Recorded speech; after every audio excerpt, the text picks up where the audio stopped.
In her previous life, Su Nanyi was ensnared by a scoundrel and her stepsister, ultimately serving poison to the one she cherished most, leading to her family's ruin and her own demise. In this new life, she aspired to be formidable and to mete out punishment to the wicked while showering affection on her husband, resolutely rejecting the scoundrel's proposal and vowing to compensate him with all the love she could muster.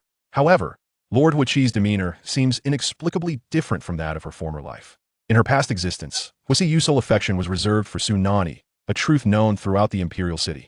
He bound her to his side for eternity, indulging her every whim, offering her everything, even the entirety of the Huo family, yet in the end, he received only the poisoned porridge she served him instead of the love he longed for. In this reincarnation, he resolved to release her, as well as himself. Yet, she persistently lavishes him with affection day after day, professing her love for him. Huo Siyu declared, "Miss Su, it appears you favor Bai Chengli. I wish you both a joyous wedding." Su Nanyi retorted, "Ha, only a dog would fancy Bai Chengli. Lord 7, my heart belongs solely to you." Chapter 1, Rebirth. Su Nanyi, I willingly consumed the poison you offered, for I loved you. Yet, I am weary from this love. In the next life, let it be your turn to love me, shall we? Upon uttering these words, Huo Siyu, blood pooling from his lips, tilted his head aside, his breath ceasing entirely. "Hey, Huo Siyu, you're not scaring me, are you?" Su Nanyi knelt by the bed, staring at Huo Siyu, now devoid of life, her mind a blank slate. She had merely added a touch of sleeping medicine to the porridge she served him. Why had it resulted in his incessant bleeding and sudden death? "I do not wish for your demise," she wept, acknowledging her loathing for Huo Siyu, her deep-seated hatred. Had it not been for his interference, she would have long been entwined with Bai Chengli. After years of arduous effort, the Huo family had finally collapsed, and she sought revenge, believing it would liberate her. Yet, even in hiding within this obscure city, he refused to grant her a divorce. Fortunately, her stepsister, Su Nanyi, provided her with sleeping pills. Once administered to him, she could elope with brother Chengli. But now, he had died unexpectedly, her eyes brimming with tears. Bang! In the next moment, the door was forcefully broken open. Entering were Su Nanyi and Bai Chengli, hand in hand, like an affectionate couple, causing Su Nanyi's heart to lurch. "Brother Chengli, what is this?" Su Nanyi wore a triumphant smile. "Su Nanyi, I must thank you, sincerely, for your unwavering foolishness. Had you not been so trusting, the Huo family would not have fallen so easily, and the Bai family would not have risen to become the foremost aristocracy in the Imperial City. And this imperious Huo Siyu, ha ha ha, he is finally dead. He can no longer hinder us."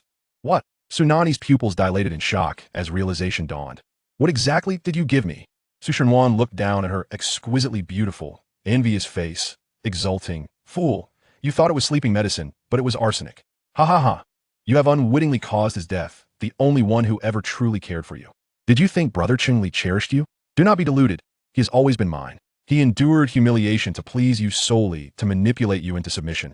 And fortunately, you proved somewhat useful, providing us with the secrets of the Huo family, allowing us to overthrow Huo Siyu." Su Nanyi listened in disbelief to the unfolding truth. Why? Her heart ached, and she felt faint. Why would Bai Chengli treat her this way, when he was the one who would risk his life to save her? Bai Chengli mocked. "Su Nanyi, I have never liked you. Had you not been of some use, I would have discarded you long ago. Did you not know? The one who saved you was not me. It was Huo Siyu, the very man you have now killed. Moreover, the one who murdered your wet nurse was not Huo Siyu either. Ha ha ha. You are so easily deceived, believing everything you hear, as foolish as a pig. Only Huo Siyu valued you as a treasure. And that child you so dearly long for? I will reveal the truth now that death is upon you. That child is not mine. I have never shared a bed with you, for I found you repulsive. I would never desire a woman touched by Huo Siyu." Then the child? Su Nanyi trembled, her premonition threatening to erupt. "Indeed, the child is yours and Huo Siyu's." Bai Chengli grinned wickedly. "A half-grown child I found irksome, so I disposed of it, ha ha ha." "You, what did you just say?" Su Nanyi's eyes turned crimson, her body unable to withstand the shock, collapsing onto the floor, blood spilling from her lips. "I will kill you," she snarled, baring her teeth, only to be met with a swift kick from Bai Chengli, her head striking the corner of the table, blood gushing from her wound. "My dear, let us depart," Su Nanyi said, entwining her arm with his as they exited. The flames blazed fiercely, for it turned out they had already doused the area with gasoline. "Huo Siyu, forgive me. I was wrong. I regret." It was only in the final moments of her life that she recognized her true feelings. After all these years of companionship, she no longer harbored hatred for him. As the house neared immolation, Su Nanyi summoned her last reserves of strength to climb onto the bed, tightly embracing Huo Siyu's lifeless body. Her lips remained pressed against his. In life and death, they are bound together. I implore the heavens for a chance to start anew. Lord 7, this time, let me love you. I shall not betray you. A radiant light shone forth. Sister, please awaken quickly. The engagement banquet is about to commence. A sweet voice, so familiar, echoed in her ears. Was that not Su Nanyi's voice? Sister, what ails you? Brother Qingli is to propose to you tonight. How can you feign in bliss? Proposal? Was that not an event from 7 years prior? Could it be? Su Nanyi jolted awake, realizing she had been reborn, and she had returned at a most opportune moment. Tonight marked the day by Qingli would propose to her. In her past life, she had been blinded, believing the scoundrel's deceitful words, vowing to marry him alone. Yet, upon reflection, Bai Chengli was already intertwined with Su Nanyi at this juncture. Alas, how foolish she was to reject the proposal of Huo Siyu in favor of Bai Chengli. No, her actions were far more egregious. She not only declined but also discarded the flowers and diamond ring he had gifted her into the refuse bin. With a heartless declaration, she proclaimed, I shall never marry a perverse man who cannot face the light. How heartbroken Huo Siyu must have been at that moment. Fortunately, fate granted her a chance to relive her life. In this lifetime, she would not be deceived again, and she would love Huo Siyu earnestly. Within the mysterious and opulent confines of the yew garden, Huo Siyu sat solemnly in a tiger chair, gazing at the wedding flowers on his desk, his expression dark and brooding. Seventh Master, the ring has arrived. Their efficiency leaves much to be desired, delivering it at such a critical moment. Assistant Ling Tian rushed into the study, breathless, holding a delicate gift box. He assumed the Seventh Master would be elated, yet, to his surprise, Huo Siyu merely waved his hand dismissively. Take it away and dispose of it. What? Ling Tian's mouth hung agape. Surely, he had not misheard. Seventh Master, are you not proposing to Miss Su tonight? In his slightly reddened eyes lay an unprecedented resentment, and Huo Siyu parted his thin lips to say, Who said I was to propose to her? The ring is for you. Leave, and do not disturb me. Ling Tian remained ensnared in shock. This was a ring worth 1 billion, and the Seventh Master had simply given it to him. Moreover, had the Seventh Master finally come to his senses? What merit did Su Nanyi possess? It was indeed right not to propose. Unbeknownst to him, within the study, Huo Siyu clutched his heart tightly, his brow furrowed in pain. The agony was reminiscent of the moment he witnessed her poison the kanji. His heart ached just as fiercely then, and he wished never to experience such heartache again. In his previous life, he had bound her to him, confining her for eternity. In this new life, he would release Su Nanyi and, in doing so, free himself. Chapter 2. The proposal downstairs. Did Aunt Zhang prepare bird's nest soup? My head still feels a bit uncomfortable. Could you fetch me a bowl? Su Nanyi said to Su Nanyi. Ah, sister, are you commanding me? Su Nanyi pouted, her eyes concealing a flicker of malice. How dare you give me orders? If not for the inheritance left by our deceased mother, I wouldn't pretend to share sisterly affection with you. Su Nanyi gasta si de long glance. What is the matter? You're unwilling now? Didn't we agree that although we are stepsisters, we share a bond like true sisters? If you refuse to fetch me the bird's nest, how am I supposed to consider sharing the inheritance with you? Mentioning the inheritance swiftly altered Su Nanyi's demeanor. Sister, how can you say that? I'm not unwilling at all. I'll bring it to you right away. While she descended the stairs, Su Nanyi seized the opportunity to grab the phone left on the table. Unlocking the device, she scrolled through the chat history with Bai Chengli. Brother Qingli, you're proposing to her tonight. You want to really fall in love with her, will you? How could that be, Wan? You know, my heart belongs only to you. I'm merely putting on a show with Su Nanyi. Once I acquire the land left by her mother, I'll discard her immediately. Ah, the scoundrel and the shameless woman, and the entire Su family coveting the land her mother left behind. In her previous life, she had misjudged people. After Bai Chengli's proposal, she had unwittingly revealed all her land. Continuing to browse through photos, she discovered several images of the scoundrel and the shameless woman cozied up together, dressed in revealing attire. She transferred all of them to herself, determined to make those pictures the highlight of the proposal banquet. Hearing footsteps on the stairs, Su Nanyi hurriedly returned the phone to its place. I don't want to drink anymore, Su Nanyi. Just leave it there. The proposal banquet is about to start, and I need to freshen up a bit. With that, she entered the bathroom. Fuming, Su Nanyi Kunenchet had feasts. She was the true lady of the house. How dare this girl, who had only been brought back from the countryside at the age of 10, command her? Inside the bathroom, Su Nanyi caressed the unsightly scar on her left cheek. She would never forget that fateful winter 4 years ago, when the family went camping and Su Nanyi deliberately threw a barbecue platter at her face, resulting in this burn scar. Yet, Su Nanyi claimed it was unintentional, and the family urged her not to hold a grudge. So, she believed them. Using a scar removal cream she had developed herself, Her face had long returned to perfection. However, under Su Nanyi's feigned concern, claiming she liked the scar, saying it was artistic, she had even painted a scar on her face, which she maintained until now. Today was the day to wash away all that humiliation. Emerging from the bathroom, she discarded the faded black clothes and donned the formal dress her mother had prepared for her years ago. The vibrant red gown trailed elegantly behind her, exuding brilliance with every step. With her naturally curly hair paired with this alluring attire, Su Nanyi transformed from a humble college student into an elegant socialite. Seeing this, Su Nanyi's fingers clenched in anger. "Sister, why are you wearing that dress? It's inappropriate. Change it." Brother Chengli said he prefers your plain and unadorned look. "And what happened to the scar on your face?" Su Nanyi scoffed. "I don't care what he likes. I look stunning in this dress, and I will wear it.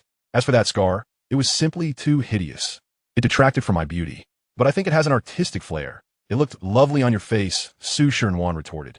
With a flourish, Su Nanyi spun around. Grasping the knife and fork from the dining table, she pressed the sharp edge against Su Nanyi's cheek. "If my dear sister likes it so much, I could arrange one for you." The sharpness seemed to pierce her flesh, threatening to draw blood at any moment. "Sister, I don't want that," Su Nanyi exclaimed, trembling. The icy sensation vanished as Su Nanyi turned to leave, her proud figure a stark contrast to the Su Nanyi of old. "How strange," she murmured to herself. "Why does Su Nanyi seem like a different person? So beautiful and confident. What if she truly captures Brother Chengli's heart?" In the banquet hall, as soon as Su Nanyi appeared, she captivated everyone's attention. "My heavens, is that Su Nanyi? Where did her scar go?" She asked, stunning. Finally, she asked, willing to dress up. Indeed, we've never seen such beauty in the Imperial City. It's a mystery why she used to keep her head down and shoulders hunched. You may not know. They say this young lady grew up in the countryside and was only brought back at the age of 10. Her aura cannot compare to Su Nanyi's. One is a country bumpkin, the other a true socialite. The guests openly discussed Su Nanyi, and she felt no anger. Why concern herself with the opinions of these strangers? In this second life, she cared only for Huo Siyu, the man who had cherished her in her past. Yet, scanning the room, she found no trace of him. Perhaps she was too impatient. In her previous life, Huo Siyu had also arrived at 7 o'clock. This gave her the perfect opportunity to settle scores with the scoundrel and the shameless woman. "Sister, so you're here? It's rather early to show yourself." Came the sound of Su Nanyi's heels clicking on the floor behind her. Su Nanyi couldn't be bothered to turn around. "What is wrong with that?" "I'm here waiting for my beloved." Su Nanyi gazed at her angelic face and devilish figure, a surge of jealousy swelling within her. Damn it. Why didn't we let Su Nanyi starve in the countryside? "Sister, Brother Chengli prefers demure girls. You shouldn't flaunt yourself before he arrives. He might think he is being cheated on."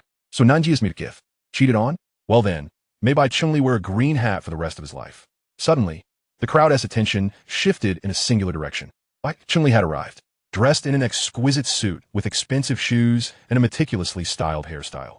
He still paled in comparison to Huo Siyu, a mere real estate agent next to a true paragon. In her previous life, she had truly been blind, forsaking the extraordinary for a mere facade. "I love you. Will you marry me?" Bai Chengli knelt in the center of the hall, microphone in hand, flowers in the other. Yet where was he kneeling? He was facing a banquet attendant instead. It was only when Su Nanyi anxiously directed, "This way, Brother Chengli, my sister is over here," that he realized his mistake and turned, his gaze falling upon the red-dressed, curly-haired Su Nanyi, leaving him momentarily stunned. He had always known Su Nanyi wasn't unattractive, but her birthmark had been an eyesore, and her previous dressing had been rather shabby, making him feel embarrassed. Today, however, she was alluring, her skin flawless, her figure perfect. The guests below erupted in a frenzy. What's going on? Bai Chengli can't even distinguish his proposal target. Is this true love? Not only was he confused, but how many present could discern the truth? Su Nanyi had transformed dramatically. She had become a true phoenix. These compliments flattered Bai Chengli, and he smiled in pride. Since she had gone to such lengths to impress him, he would generously indulge her tonight. Wan had mentioned she led a chaotic personal life. It didn't matter, as he was only in it for one night. You are my one and only. Marry me." He awaited her affirmative response with bated breath. But Su Nanyi held the microphone, a mocking smile playing at the corners of her lips. "I refuse." A wave of astonishment swept through the audience, particularly affecting Bai Chengli, whose composure shattered. He sprang to his feet and stormed over, demanding, "Su Nanyi, what do you mean by this? Who are you trying to put on a show for? Everyone knows how desperately you love me in the Imperial City." Chapter 3. I accept your proposal. Su Nanyi clapped her hands, and on the massive screen behind her, explicit chat records and intimate photos appeared in rapid succession. They were all of Su Shenwan and Bai Chengli. Chengli Gij, your sexy little maid is here. What are your orders? Nuan Wan, with a teasing expression. Get ready, I'll be right there. Chengli Gij, what about your sister? You're her boyfriend, after all. Nuan Wan, I only love you, you know that. Following this, several provocative photos surfaced, showcasing the two entangled in embraces, sticking out their tongues, and indulging in massages, each image more scandalous than the last. The guests below were captivated, their pulses racing, even as they attempted to shield their faces with their hands, peering through their fingers with keen interest. Heavens! Su Shenwan was indeed audacious, even seducing her own brother-in-law, while claiming to be the esteemed daughter of the Su family. A socialite of the Imperial City, yet this was her true nature. Bai Chengli, who appeared so pristine, was revealed to be a shameless flirt, having long since entangled himself with her sister while still proposing to the elder. How disgraceful! Whispers filled the air. Su Shenwan was taken aback, her mind reeling from the revelation of these photos and chat logs. Sister, did you spy on my phone? Bai Chengli-'s face turned crimson with rage, directing a barrage of questions at Su Nanyi. Why would you do this? Are you trying to provoke me on purpose? I admit I haven't been attentive enough to you, but I'll show you more care. Have you considered the damage this could do to Nuan's reputation? Apologize to her immediately. Otherwise, I will never forgive you. Su Nanyi stared at him, speechless, then declared loudly, Ladies and gentlemen, as you can see, Bai Chengli and my sister were involved first. I hereby terminate my relationship with Bai Chengli and wish them a fate as unsuitable as a turtle with green tea. Short-lived and crushed underfoot. Furthermore, these chat records and photos were all sourced from my dear sister's phone. Absolutely authentic, utterly reliable. Despicable man, despicable woman, bah. With that, she dropped the microphone and descended from the stage like a queen. She scanned every corner of the banquet hall, but found no trace of Huo Siye. Her heart skipped a beat. In her previous life, he should have been here, ring in hand, ready to propose. Never mind, if he was late, she would seek him out herself. As for Su Shenwan and Bai Chengli, she smirked disdainfully. This was merely the beginning. With a heart hardened by past grievances, she commanded, driver, to the Yew Garden. She hailed a cab. In her previous life, Huo Siye had always resided there, and after he forcibly wed her, she too had made her home there. Once her most loathed place, it had now become her most cherished memory. The Yew Garden? The driver stammered in shock. Su Nanyi smiled, aware that this was a location everyone avoided, for it housed the notorious Huo Siye, the rumored tyrant, merciless and vicious, known as the Seventh Master. Infamous for his ruthlessness. It was said that a group once ventured there for thrills, only to be devoured by tigers, leaving no trace behind. Just drop me across the street from the Yew Garden, Su Nanyi relented. At that moment, within the Yew Garden, Butler Wong rushed into the study like he had seen a ghost. Seventh Master, Miss Su has arrived. I wonder what she wants. Surely not to confront the young master about not being proposed to by Chengli? He had always known that woman was troublesome. Why had the young master chosen her? Huo Siye opened his eyes, moving to the window. It was indeed her. Not again, Butler Wong muttered, hastily replying to Su Nanyi. Miss Su, our seventh master has retired for the night. He does not appreciate being disturbed, especially not by you. Su Nanyi did not believe him. Butler Wong. Huo Siye doesn't sleep at night. He sleeps during the day. Don't deceive me. I need to talk to him. Please don't stop me. She pushed forward. The elderly butler could not restrain the youthful spirit, but Ling Tian would not stand by idly. He stepped in front of her. Miss Su, do you not understand? Our seventh master does not wish to see you. Besides, why are you not with Bai Chengli? What are you doing here in the Yew Garden? Seeing Ling Tian suddenly appear, Su Nanyi felt her eyes welling up. She remembered his tragic fate from her past life, and her heart quaked. In her previous life, she had sought only to escape, constantly sneaking connections with Bai Chengli, inadvertently revealing her whereabouts, which led to a catastrophic accident. Ling Tian had fought valiantly to protect her, but he never awoke again. Ling Tian observed the unusual emotion in Su Nanyi's eyes and furrowed his brow, sensing trouble. Miss Su, why are you crying? We have not wronged you. Or are you seeking solace here after being wronged by Bai Chengli? What do you take our seventh master for? A backup? Su Nanyi wiped her tears, calming her emotions. She understood that with her past, convincing them of her sincerity was impossible. Turning away, Ling Tian thought she was finally backing down. However, she faced the illuminated window and called out, See, it's me. I'll come to find you. Please let me in. I want to see you. Soon, Ling Tian received the command. Let her in. Everything in the Yew Garden was familiar to her. As in her previous life, she had only sought to escape, studying every detail and mechanism. See, Su Nanyi called out to the man before her, her heart brimming with emotion. It felt as though a century had passed, and after enduring countless trials, she had finally reached him. The haunting images of his tragic end flooded back, and Su Nanyi shook her head. In this life, she would never cause him harm again. Misu, what brings you here? Huo Siye spoke indifferently, his gaze devoid of warmth, as if she were a stranger. Su Nanyi sensed a shift in him from her previous life, but still smiled and asked, "See, why didn't you come tonight?" Huo Siye looked puzzled. Misu, I do not understand your meaning. Where was I supposed to be? She hurriedly replied, to propose, of course. Bai Chengli was meant to propose to me tonight. You were supposed to be there too. At that moment, her eyes caught sight of the roses on the table. She recognized them as the very bouquet Huo Siye had held during his proposal in her past life. It seemed he had also intended to propose. Thank you. I adore them, Su Nanyi said, cradling the bouquet, her face aglow with delight as she inhaled the floral fragrance. Huo Siye quickly concealed a smirk, reverting to his cold demeanor. Since you like them, feel free to take them, unless you have nothing else to discuss. Who says I have nothing else? Su Nanyi interrupted eagerly, a rosy blush blooming on her cheeks. He had clearly prepared for a proposal. Why was he delaying? She was ready to utter those 3 words. However, since he remained silent, she would take the initiative. See, where's the ring? Put on my finger. I accept your proposal. Huo Siye. Chapter 4. You should not disturb my heartbeat again. Though he was unaware of how she knew about the proposal plan, he cared not. He now wished for tranquility. Miss Su, I am uncertain as to what jest you are attempting to convey, but I have never contemplated proposing to you. The hour is late. It is time for you to depart. Once more issuing an eviction notice, Su Nanyi felt a pang of embarrassment. Not only did he refuse to propose, but he also denied any plans of doing so. See you. Before he could finish his sentence, Huo Siye remarked coolly, Miss Su, we are not acquainted. You should address me as Lord Huo Siye. Lord Huo Siye. He was the infamous Huo Siye of the Imperial City, feared by all. Yet, he alone displayed a gentleness peculiar to her, advising her to call him Siyu instead. But in this life, things had changed. Su Nanyi, as if recalling a distant memory, revealed the coral bracelet adorning her wrist. Lord Siye, who says we are not familiar? This bracelet was a gift from you on my birthday. You claimed that extravagant jewels were too mundane. Thus you salvaged coral from the depths of the South China Sea and had a monk from Qingshan Temple craft it, vowing it would protect me throughout my life. If we were not familiar, how could you have bestowed such a precious gift upon me? She gazed at him intently, her eyes sparkling with mischief, as if to say, I have caught you. A barely perceptible smirk graced Huo Siyu's lips.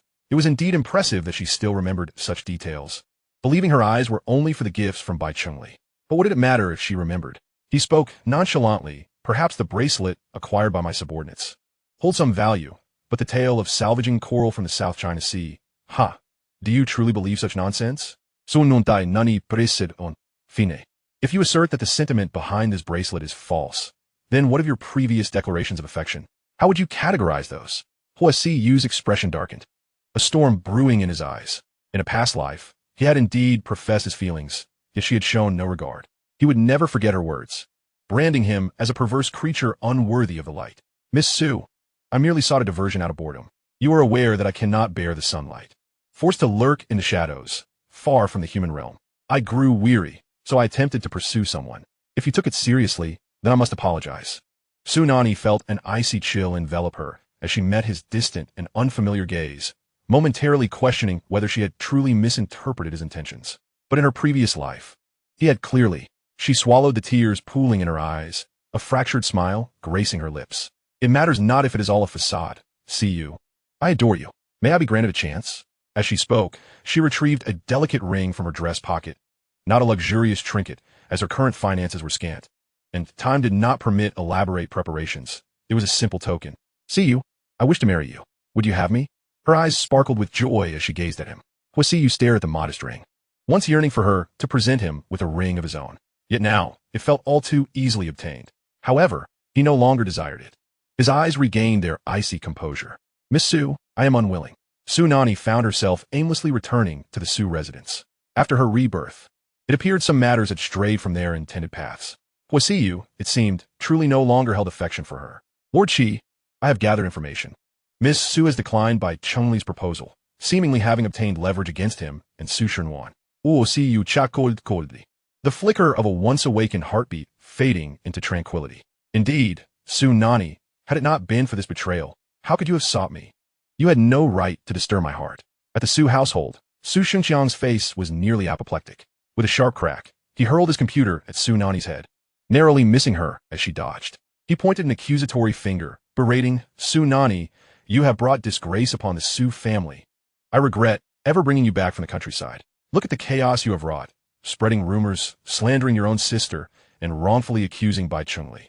Do you not comprehend that Bai Chengli's willingness to marry you is solely due to your being a daughter of the Su family? Su Sinuan hastily approached, feigning the role of a dutiful daughter. Father, please do not be angry. Sister did not mean it. It must be my fault for having upset her. I will make amends and ensure that she accepts me again. She then turned to Su Nanyi, adopting a soft tone of apology. Sister, I am sorry if I've caused you any unhappiness. I bear no ill will towards you. After all, we are forever sisters. Please apologize to father, and he will forgive you. The pretentious display made Su Nanyi want to retch.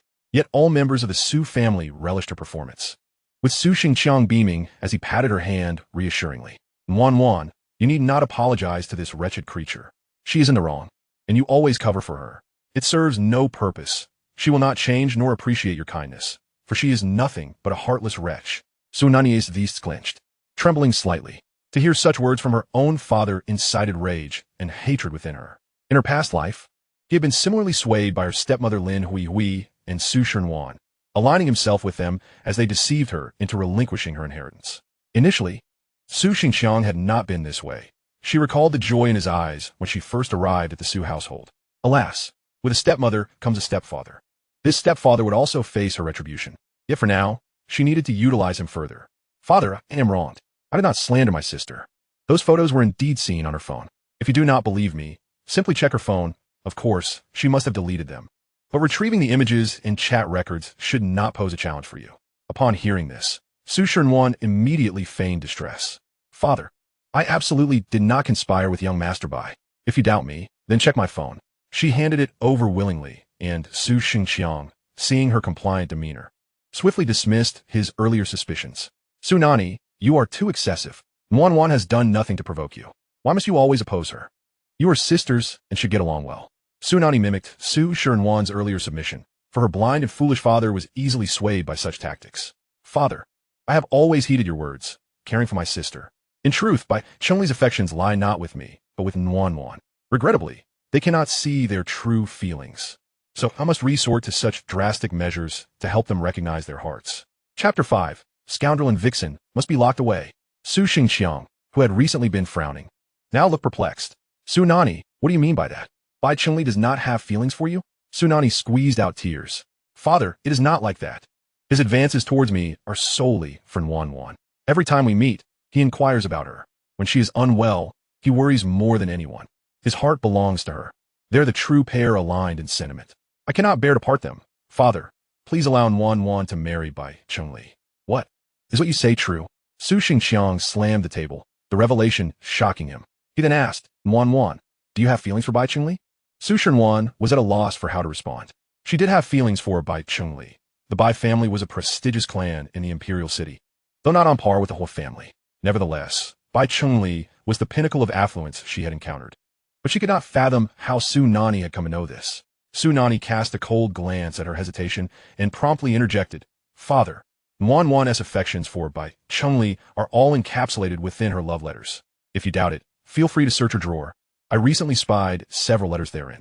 Su Shenwan, puzzled, thought to herself, what love letters? I've never penned any.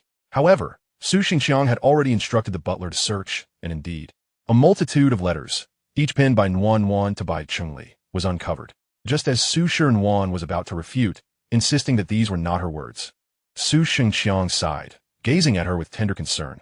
Wan, it seems I've erred in overlooking your feelings. If you too harbor affection for Bai Chengli. Presently, Wan did indeed have feelings for Bai Chengli, yet the Bai family acknowledged only Su Nanyi as a prospective granddaughter-in-law. The Su group was beset by significant troubles, and it was only through Su Nanyi's marriage that the Bai patriarch would consider extending financial support to the Su family. Alas, it appeared Wan was destined to suffer in silence. Dear in-laws, hold on. A resonant voice echoed from the front door, revealing none other than the Bai patriarch accompanied by Bai Chengli. Su Xingqiang hastily rose to greet them, bowing and scraping. Old Master Bai, what brings you here in person? You could have simply called, and I would have come to the Bai residence. The elder's gaze settled on Su Nanyi. Nanyi, I only just became aware of my grandson's misdeeds. He should not have grown too close to Su Shenwan, causing you distress. I have chastised him, and he has promised to refrain from such actions in the future. I propose we proceed with the wedding as planned. The swift actions of the Bai patriarch were astonishing. Why was he so adamant about her marrying into the Bai family? Was it not equally advantageous for Su Nanyi to wed? The scoundrel and the wretch must be locked away. Old Master Bai, I believe it would be best to reconsider. Your grandson and my sister share a mutual affection. Let them marry, and I shall withdraw voluntarily. Old Master Bai grew anxious, striking Bai Chengli on the thigh with his cane. This situation is of your making. You must clarify matters and not allow Nanyi to harbor misunderstandings. If you cannot placate her, do not blame me for being ruthless as her grandfather. Bai Chengli quickly stepped forward, acutely aware that his heart belonged to Su Nanyi. Yet, his grandfather had decreed that only by marrying Su Nanyi could he secure his position as the heir of the Bai family. Thus, for the sake of the Bai family's legacy, he felt compelled to betray Nanyi. However, as he gazed upon Su Nanyi, her beauty captivated him. His heart wavered, and he resolved to first appease Su Nanyi, indulging in her charms before ultimately discarding her.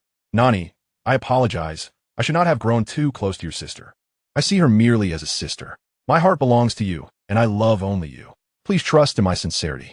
Let us marry tomorrow. Su Nanyi distanced herself, wary of the insipid aura surrounding him.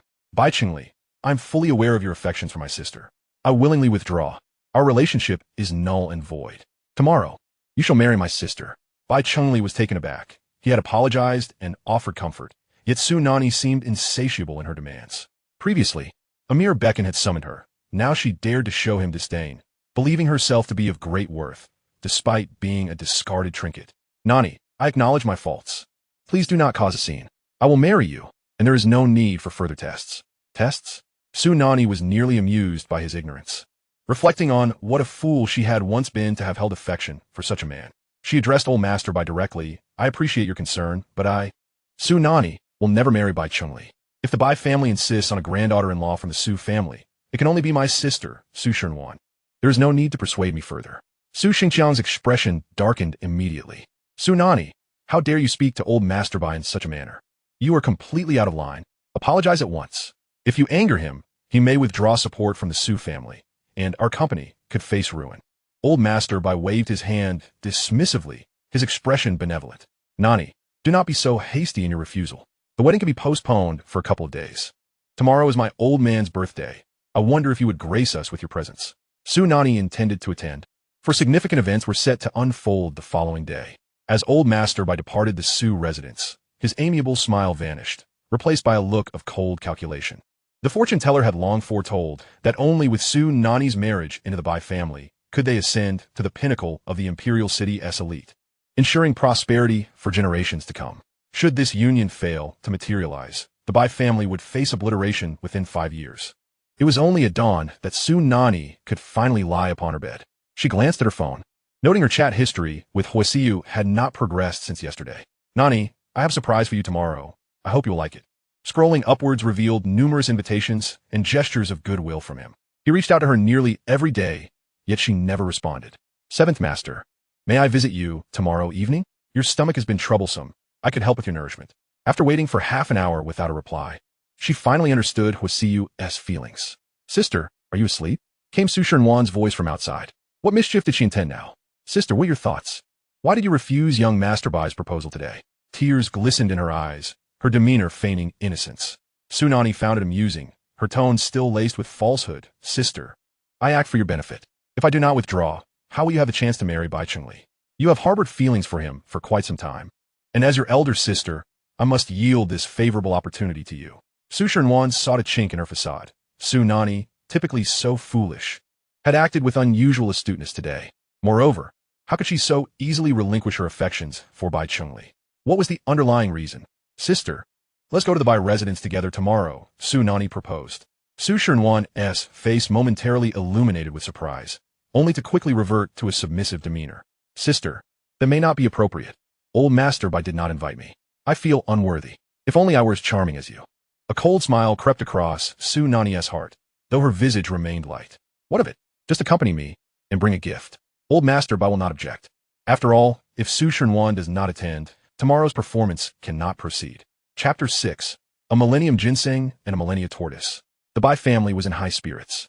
Old Master Bai was a figure of considerable repute in the Imperial City, and esteemed guests arrived in droves to celebrate his birthday. Upon alighting from the vehicle, Su Nanyi was greeted at the entrance by old Master Bai himself. "Nanyi, you have finally arrived. This old man feared yesterday's events might have soured your mood, and that you would not come to honor my birthday." Su Nanyi reciprocated with pleasantries. "Old Master Bai, you flatter me. Regardless of what transpires, you are my elder, and I shall always hold you in reverence." At last, old Master Bai smiled, stroking his beard, his eyes gleaming with shrewdness. Upon seeing Su Shernwan, his displeasure mounted. He had not invited her, yet she dared to show her face. Were it not for her, Su Nanyi would have long accepted marriage into the Bai family. Su Shernwan pouted, her eyes brimming with feigned fear and humility, deliberately evoking sympathy. "Old Master Bai, today marks your 80th birthday. I wish you good health and longevity. Here is a modest gift I have prepared for you." With that, she presented a priceless millennium ginseng, astonishing all the guests present. The onlookers were flabbergasted. It seemed the second Miss Su had truly invested a great deal, clearly intent on winning over the elder in her pursuit of Bai Chengli. The millennium ginseng is indeed a rare treasure. I wonder what Miss Su has prepared? Prompted by this thought, Su Nanyi finally retrieved her gift from the carriage. "Master Bai, I am aware that you have encountered many rare and luxurious items, and thus, I believe you value sincerity above all. Therefore, I have personally embroidered this longevity picture for you. The piece features myriad characters of longevity, a gift that requires tremendous effort. However, Su Nanyi did not invest such heartfelt dedication. Having been granted a second chance at life, her sole focus was on Huo Siyu, pouring her time, resources, and affection entirely into him. Thus, the longevity picture was merely a trinket purchase from an online store. To her surprise, Master Bai accepted it with delight. "Nanyi, you're truly thoughtful. Your gifts always manage to touch this old man's heart. Indeed, you are the most considerate granddaughter-in-law." He never once cast a glance at the millennium ginseng gifted by Su Shernwan. The guests present began to whisper amongst themselves. "Did you see? Master Bai only acknowledges Miss Su. Regardless of whether it's the millennium ginseng or a 1,000-year-old turtle from Su Urji, he turns up his nose at them. I wouldn't care for it either. How can someone who tempts their sister's husband possess a good heart? Besides, look at how much more beautiful Su Nanyi has become." Su Shernwan pales in comparison. Hearing such comparisons made her blood boil with fury. Su Nanyi, aware of her intentions, deliberately provoked her. "Sister, do not take the guest's words to heart. Your millennium ginseng is indeed an excellent gift. Look, it has been properly taken care of already." She observed as a male servant carelessly tossed her ginseng into a box. "Damn it, that gift drained my savings for years." As they entered the banquet hall, Su Nanyi was assigned the most prestigious seat, while Su Shernwan had to settle for a distant position. Her fists clenched tightly, her eyes seething with malice directed at Su Nanyi, secretly musing, "You one tea bask in glory for long. Soon you will embarrass yourself." It was a grand occasion for Master Bai, with all the younger generations of the Bai family in attendance. Master Bai had 2 sons and 2 grandsons. Traditionally, the eldest son was more accomplished and favored by Master Bai. However, for reasons unknown, Master Bai had suddenly begun to favor the second son's offspring, Bai Chengli, inciting deep resentment from the eldest grandson, Bai Shangyan, who sought every opportunity to belittle him. "Oh, if it isn't my dear brother Bai Chengli. I heard you were rejected while proposing yesterday, and caught in an affair with your sister-in-law no less. TSK, what a despicable character you are." Bai Chengli retorted with a sneer. "If I were you, I would be more concerned about my future. After all, grandfather intends to groom me as his successor. Soon, the entire Bai family will be mine, and you could go sleep on the streets." Bai Shangyan scoffed disdainfully. "The Su family you're courting is a mere minor household, of no benefit to the Bai family. How could marrying Su Nanyi earn grandfather-esque approval?" With those words, he turned his head and noticed a woman in red among the guests. His pupils trembled. It was Su Nanyi. When had she transformed into such beauty? Compelled by an inexplicable force, Bai Shangyan approached her. Su Nanyi, longing for conversation, welcomed his presence, knowing he was Bai Chengli's archrival. She recalled how, in her previous life, Bai Shangyan had not spared any effort to undermine Bai Chengli, causing him considerable embarrassment. "Miss Su, you look truly stunning today. May I sit beside you?" he inquired politely.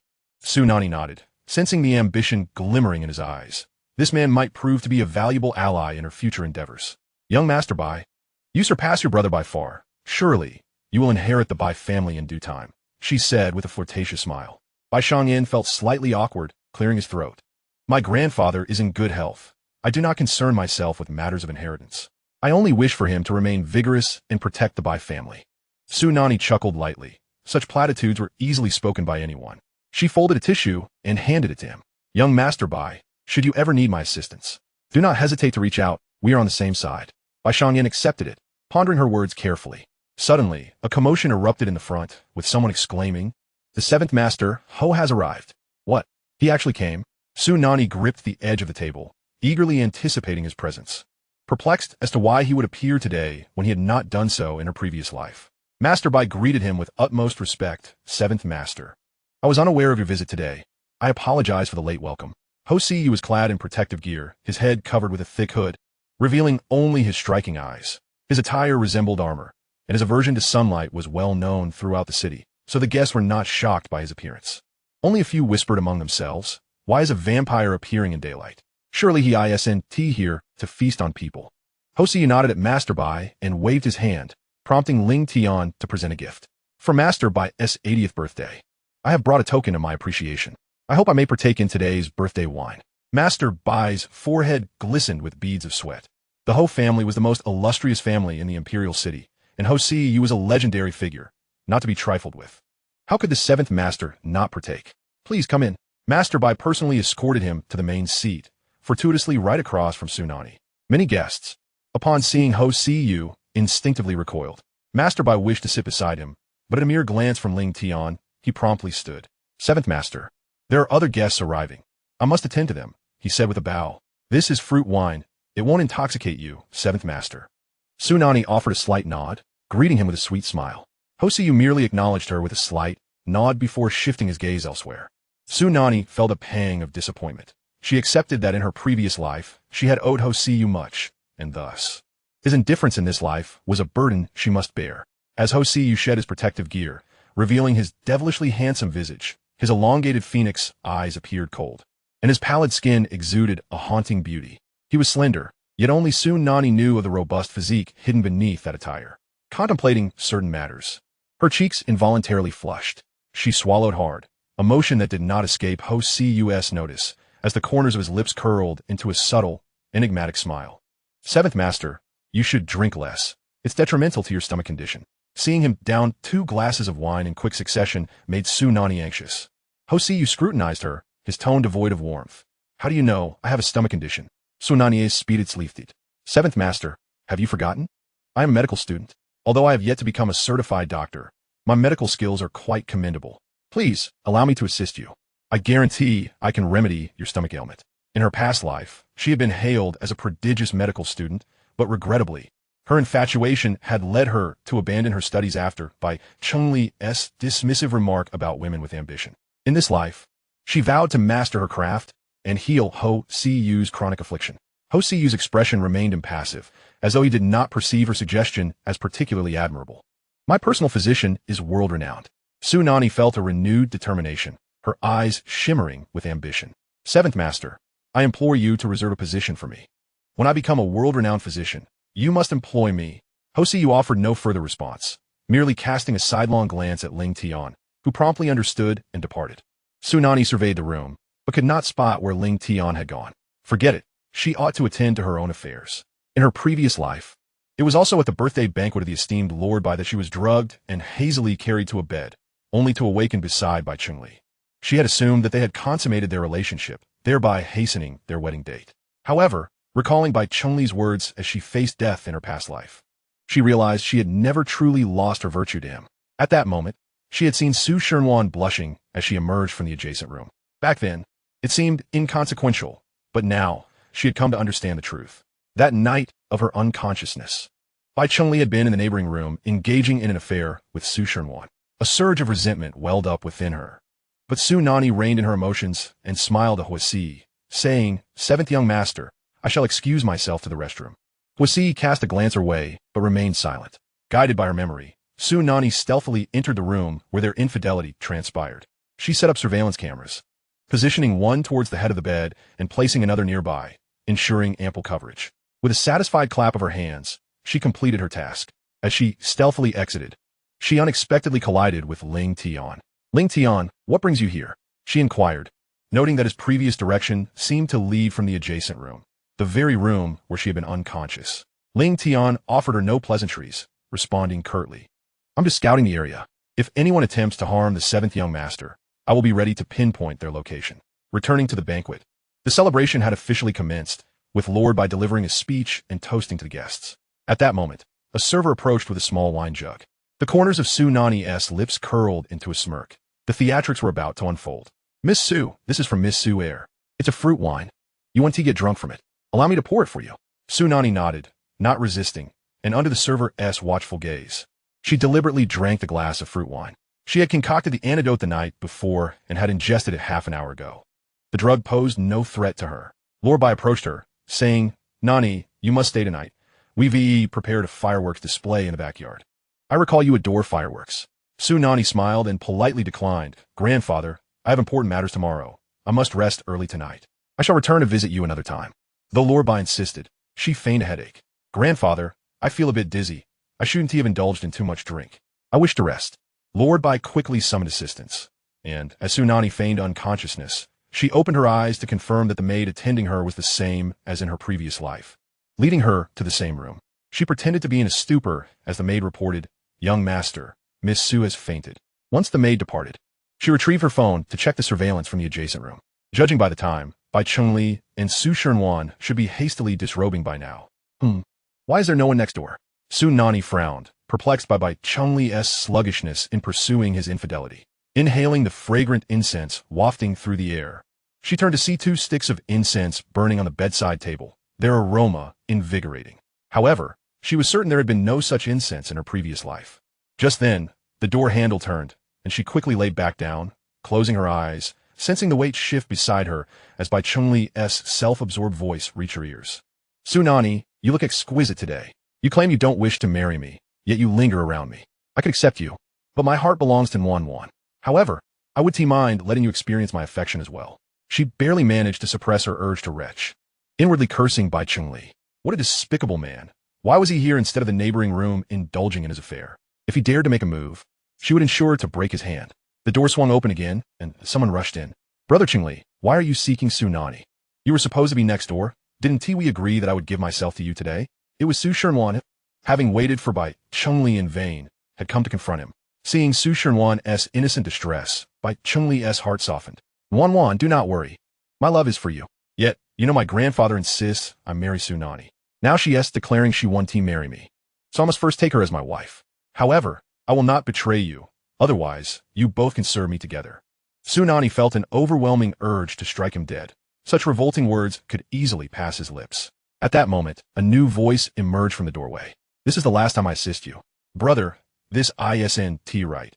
If grandfather discovers you are indeed involved with Su Shenwan, he'll be gravely disappointed, and you'll jeopardize your position as heir."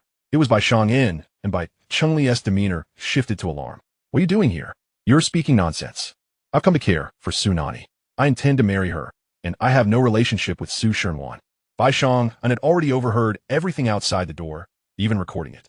A reminder from those around the 7th young master had prompted him to monitor the activities in these 2 rooms. Now that he had the recording, he needed to report to grandfather quickly. Bai Chengli realized the gravity of the situation, abandoning all else to chase after Bai Shang-in, determined not to allow grandfather to be swayed by his words. Su Shenwan, feeling aggrieved, clutched his arm. "Brother Chengli, don't leave. Today should be our wedding night. Let us go next door. I prepared many surprises for you." Bai Chengli swallowed hard, torn by desire, yet knowing he must first placate Lord Bai. Su Sinwan, frustrative, stomped her foot and cast a venomous glance at Su Nanyi on the bed before departing. Still pretending to be unconscious? A cold voice broke the silence. Huo Siye had arrived. Su Nanyi opened her eyes to see him, excitement coloring her gaze. "7th young master, what brings you here?" she cheerfully inquired, wondering if he had come out of concern for her. Huo Siye offered no response, his eyes narrowing as he commanded, "Open your mouth." Obediently she complied, watching as he placed a small black pill between her lips, the coolness of his touch sending shivers through her. "This is the antidote. There was a drug in your wine." Su Nanyi was well aware of that, but why was Huo Siye so informed? She swallowed the pill, feeling a warmth bloom in her heart. "7th young master, you truly care for me." Although he had not proposed, he had still come to her aid at the first sign of danger.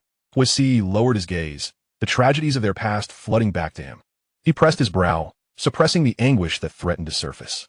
Then, in a tone devoid of warmth, he stated, "Miss Su, you will encounter many dangers ahead. This is the last time I assist you. Take care of yourself." From now on, he would no longer involve himself in her affairs. His presence here today was solely to sever the ties binding her to Bai Chengli. From this point forward, she would no longer be subjected to his whims. Paths diverging. Their destinies would no longer intertwine. He strode away, only to be surprised by the warm sensation of her arms encircling his waist. Looking down, he realized she had embraced him. Let go, he commanded, his voice icy. Su Nanyi gazed up at him, her expression one of innocence. Seventh young master, you clearly have feelings for me too. Shall we be together? Upon returning to the banquet hall, Huo Siye and Ling Tian had already departed.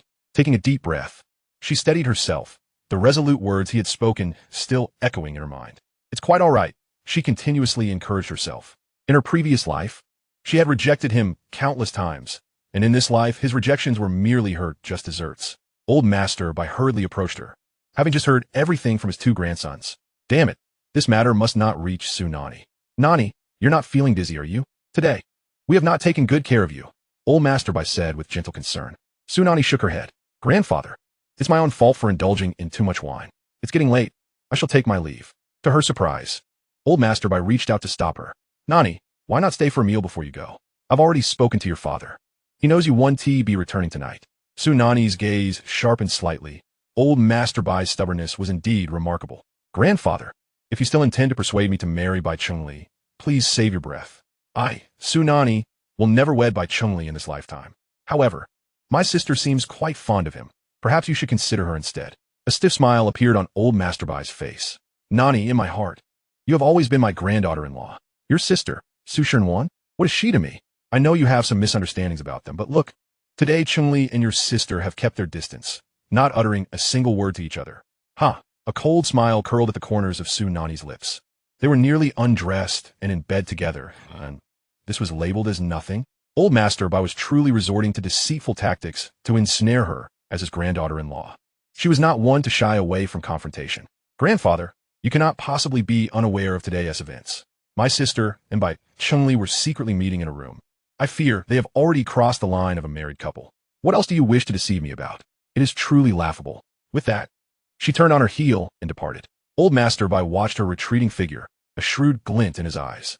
In the past, Su Nanyi had wept and begged to marry Chengli. What on earth had changed?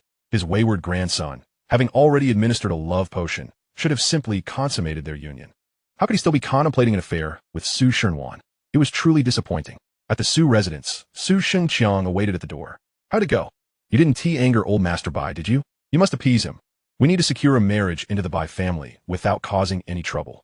Su Nanyi chuckled mockingly, maintaining an outwardly obedient demeanor. Father, I sense a shift in events. Today, my sister was caught on a date with Bai Chengli. Old Master Bai might very well recognize my sister as a granddaughter-in-law. Just think, my sister is more endearing than I. Wouldn't it be better to facilitate her marriage instead? Su Xingqiang certainly desired that, but Old Master Bai firmly set his sights on Su Nanyi. If he could indeed marry one off, it would be even better, as the Bai family was a prestigious household in the Imperial City, making one a wealthy matron. By evening, a maid knocked on the door, announcing that the master and mistress wished to see Su Nanyi. With a cold smile, she followed the maid into the hall. Upon entering, she found Su Shenwan in tears, while her stepmother, Lin Huihui, venomously proclaimed, Master, we must severely punish Su Nanyi. Her heart is truly wicked. She has wronged Nuan and caused her to be expelled from the Bai family. Su Xingqiang's beard bristled with fury. He would not allow anyone to undermine the alliance with the Bai family. Su Nanyi, what is the meaning of this? Have you been slandering your sister? Su Xinuan, with tear-streaked cheeks, pleaded, Father, you must stand by me. I am innocent. I have never met Bai Chengli inappropriately. Yet, my sister insists I went on a date with him today, leading to my expulsion from the Bai family. I can no longer face anyone. I might as well die. Chapter 9. Only by holding her personal belongings could she sleep soundly. Su Nanyi had long prepared her lines. She mimicked Su Shenwan's expression, her eyes glistening with tears. Father, the situation is not as my sister describes. She is the one infatuated with Bai Chengli. Just yesterday, she begged me to take her to the Bai residence and insisted I inform Old Master Bai about her secret meetings with him. She believed this would win his approval. Su Shenwan's usually delicate features could not mask her fury. Father, I have never demanded my sister to do such things. She is deliberately slandering me. I could never seduce my brother-in-law. Now everyone thinks ill of me. I cannot face anyone. Lin Huihui seized the opportunity to argue. Master, the truth is clear. Su Nanyi is simply jealous and cannot bear to see our Nuan happy, thus tarnishing her reputation. What are you waiting for? Hurry and expel Su Nanyi from the Su family.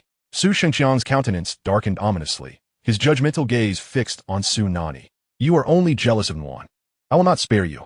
Su Nanyi felt no pain. She had grown accustomed to his favoritism. Yet the performance must continue. Father, my sister urged me to do this. She truly likes Bai Chengli.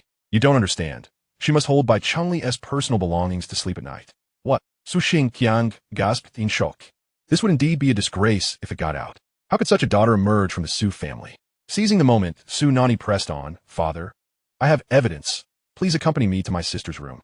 Lin Huihui snapped. Su Nanyi, cease your slander. Our Nguyen is a cultured and refined young lady. She would never engage in such outrageous behavior. Whether she did or not, the truth would soon be revealed. Su Xingqiang, wearing a grim expression, led the way upstairs. The three entered Su Shernwan's room. Su Xingqiang, in a fit of rage, ripped the covers off the bed, revealing 3 pairs of men's underwear neatly arranged on the left side. Lin Huihui attempted to defend. Master, there are merely 3 pairs of underwear. What does that prove? Nguyen cannot wear men's underwear? Su Xingqiang shot her a look, and the butler promptly picked up the 3 pairs of men's underwear to inspect them. To his astonishment, the name Bai Chengli was embroidered on each pair. Su Xingqiang's breath trembled with rage. How outrageous! My Su family has raised such a shameless daughter. Su Shernwan, what do you have to say for yourself? Su Shernwan's face turned pale. The underwear indeed belonged to Bai Chengli, a consequence of his peculiar preference for women who collected his undergarments. She had always warned him of the risks. Yet he insisted that not collecting them was a sign of not loving him. But how did Su Nanyi know? Master, this must be Su Nanyi's scheme to frame Nguyen. Our Nguyen is self-respecting and would never stoop to such acts. Lin Huihui quickly shifted the blame back to Su Nanyi. Enough! Su Xingqiang kicked the bedside table in frustration. He had never expected his pride, Nguyen, to engage in such disgraceful conduct. Bring Su Shernwan to her room and confine her there for 3 days. With that, he stormed out in anger, with Lin Huihui hastily following. Only Su Shernwan and Su Nanyi remained in the room. Sister, why have you treated me this way? Are we not good sisters? She grasped Su Nanyi's fingers, filled with grievance. Su Nanyi hastily evaded, yet maintained a smile. Sister, I am only doing this for your own good. For my own good? Su Shernwan could not comprehend her sister anymore. Indeed, sister, I understand you wish to marry Bai Chengli. You must first convince father. Only then will your endeavors proceed smoothly. And today, as performance? Sister, you are being foolish. Can't you see? You need to show father your determination to marry Bai Chengli. After today's act, he will surely find a way to persuade the Bai family on your behalf. Just wait to marry into the Bai family. Su Shernwan was bewildered, never expecting Su Nanyi to be so benevolent. Upon returning to her room, Su Nanyi switched to a different phone and anonymously posted. Breaking news. Absolutely true. The second young lady of the Su family secretly cherished Bai Chengli's underwear, unable to fall asleep without clutching it. Accompanying this revelation were previously taken photographs of the undergarments, with the name Bai Chengli prominently displayed. Within a mere minute, this scandal sparked a flurry of discussions among 30,000 commenters. My goodness, is this truly sensational? I always believed the affair between Miss Su and Bai Chengli was genuine. But to think she even cuddles with his underwear while sleeping is quite shocking. How can she still call herself a socialite? It's utterly disgraceful. Are there truly no other men left in the world? Does Su Shernwan have to seduce her own brother-in-law? I can't fathom how the Su family plans to address this situation. I refuse to believe Su Nanyi would still marry Bai Chengli. With the matter escalating to such proportions, Su Shernwan has no choice but to marry Bai Chengli. It seems she has struck quite a bargain. Meanwhile, Su Nanyi observed the comments with satisfaction, glancing at the time. Almost 8 p.m. At this hour, Huo Siyu would likely be preparing for dinner. She changed her attire and spritzed on his favorite perfume. As she descended to the first floor, seizing a moment of solitude, she stealthily tucked her second phone beneath the butler's pillow. The butler was in league with Lin Huihui and had committed numerous transgressions in his previous life, often monitoring her on Lin Huihui's behalf, even engaging in contract killings. Ling Tian had met his demise at his hands. Upon arriving at Yuyuan, she was once again intercepted by Butler Wang and Ling Tian. Miss Su, our Yuan does not welcome you. We hope you refrain from coming again, they stated. Su Nanyi waved the medicine bottle in her hand. I'm not here to cause trouble. I brought medicine for the 7th master. As I heard his stomach was bothering him, Ling Tian retorted coldly, Miss Su, our 7th master has a professional medical team. With their assistance, his stomach issues are hardly a concern. Su Nanyi sighed, realizing how difficult it was to see Huo Siyu this time around. Just as Ling Tian relaxed, believing she had retreated, The alarms of Yuan blared. To their shock, they saw Miss Su attempting to scale the wall. Good heavens! Was she unaware of the danger? Su Nanyi was not one to easily surrender. Having often climbed trees to gather wild fruits in the countryside, to her, a mere wall was as trivial as crossing a stream. However, this time, she underestimated her challenge. The walls of Yuan were constructed from a special material, notoriously slippery. One misstep, and she would fall.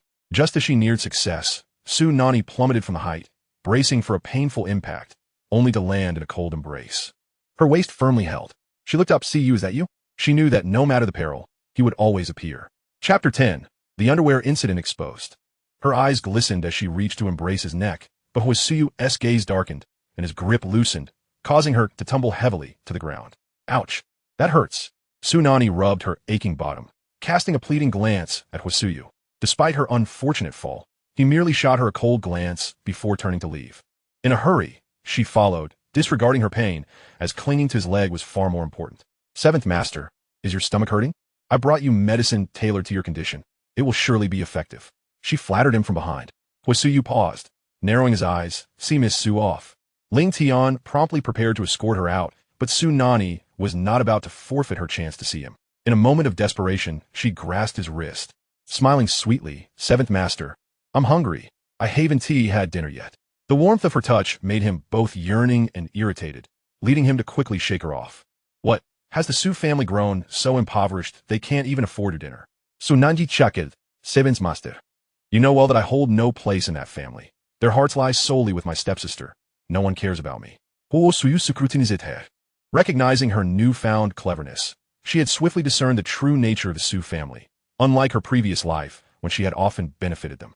"Since Miss Su hasn't had dinner, Wang Shu, please pack a dinner for Miss Su to take with her." Wang Shu promptly rushed to the kitchen. Su Nanyi was momentarily taken aback, her expression a mix of reluctance and restrained anger. "Seventh Master, I." Seeing her discomfort, Huo Siyu's mood lightened considerably. Soon, Wang Shu returned with a packed meal. Holding the dinner, Su Nanyi found the situation somewhat amusing. Huo Siyu barred her entry, and she was left with no choice but to take her dinner home.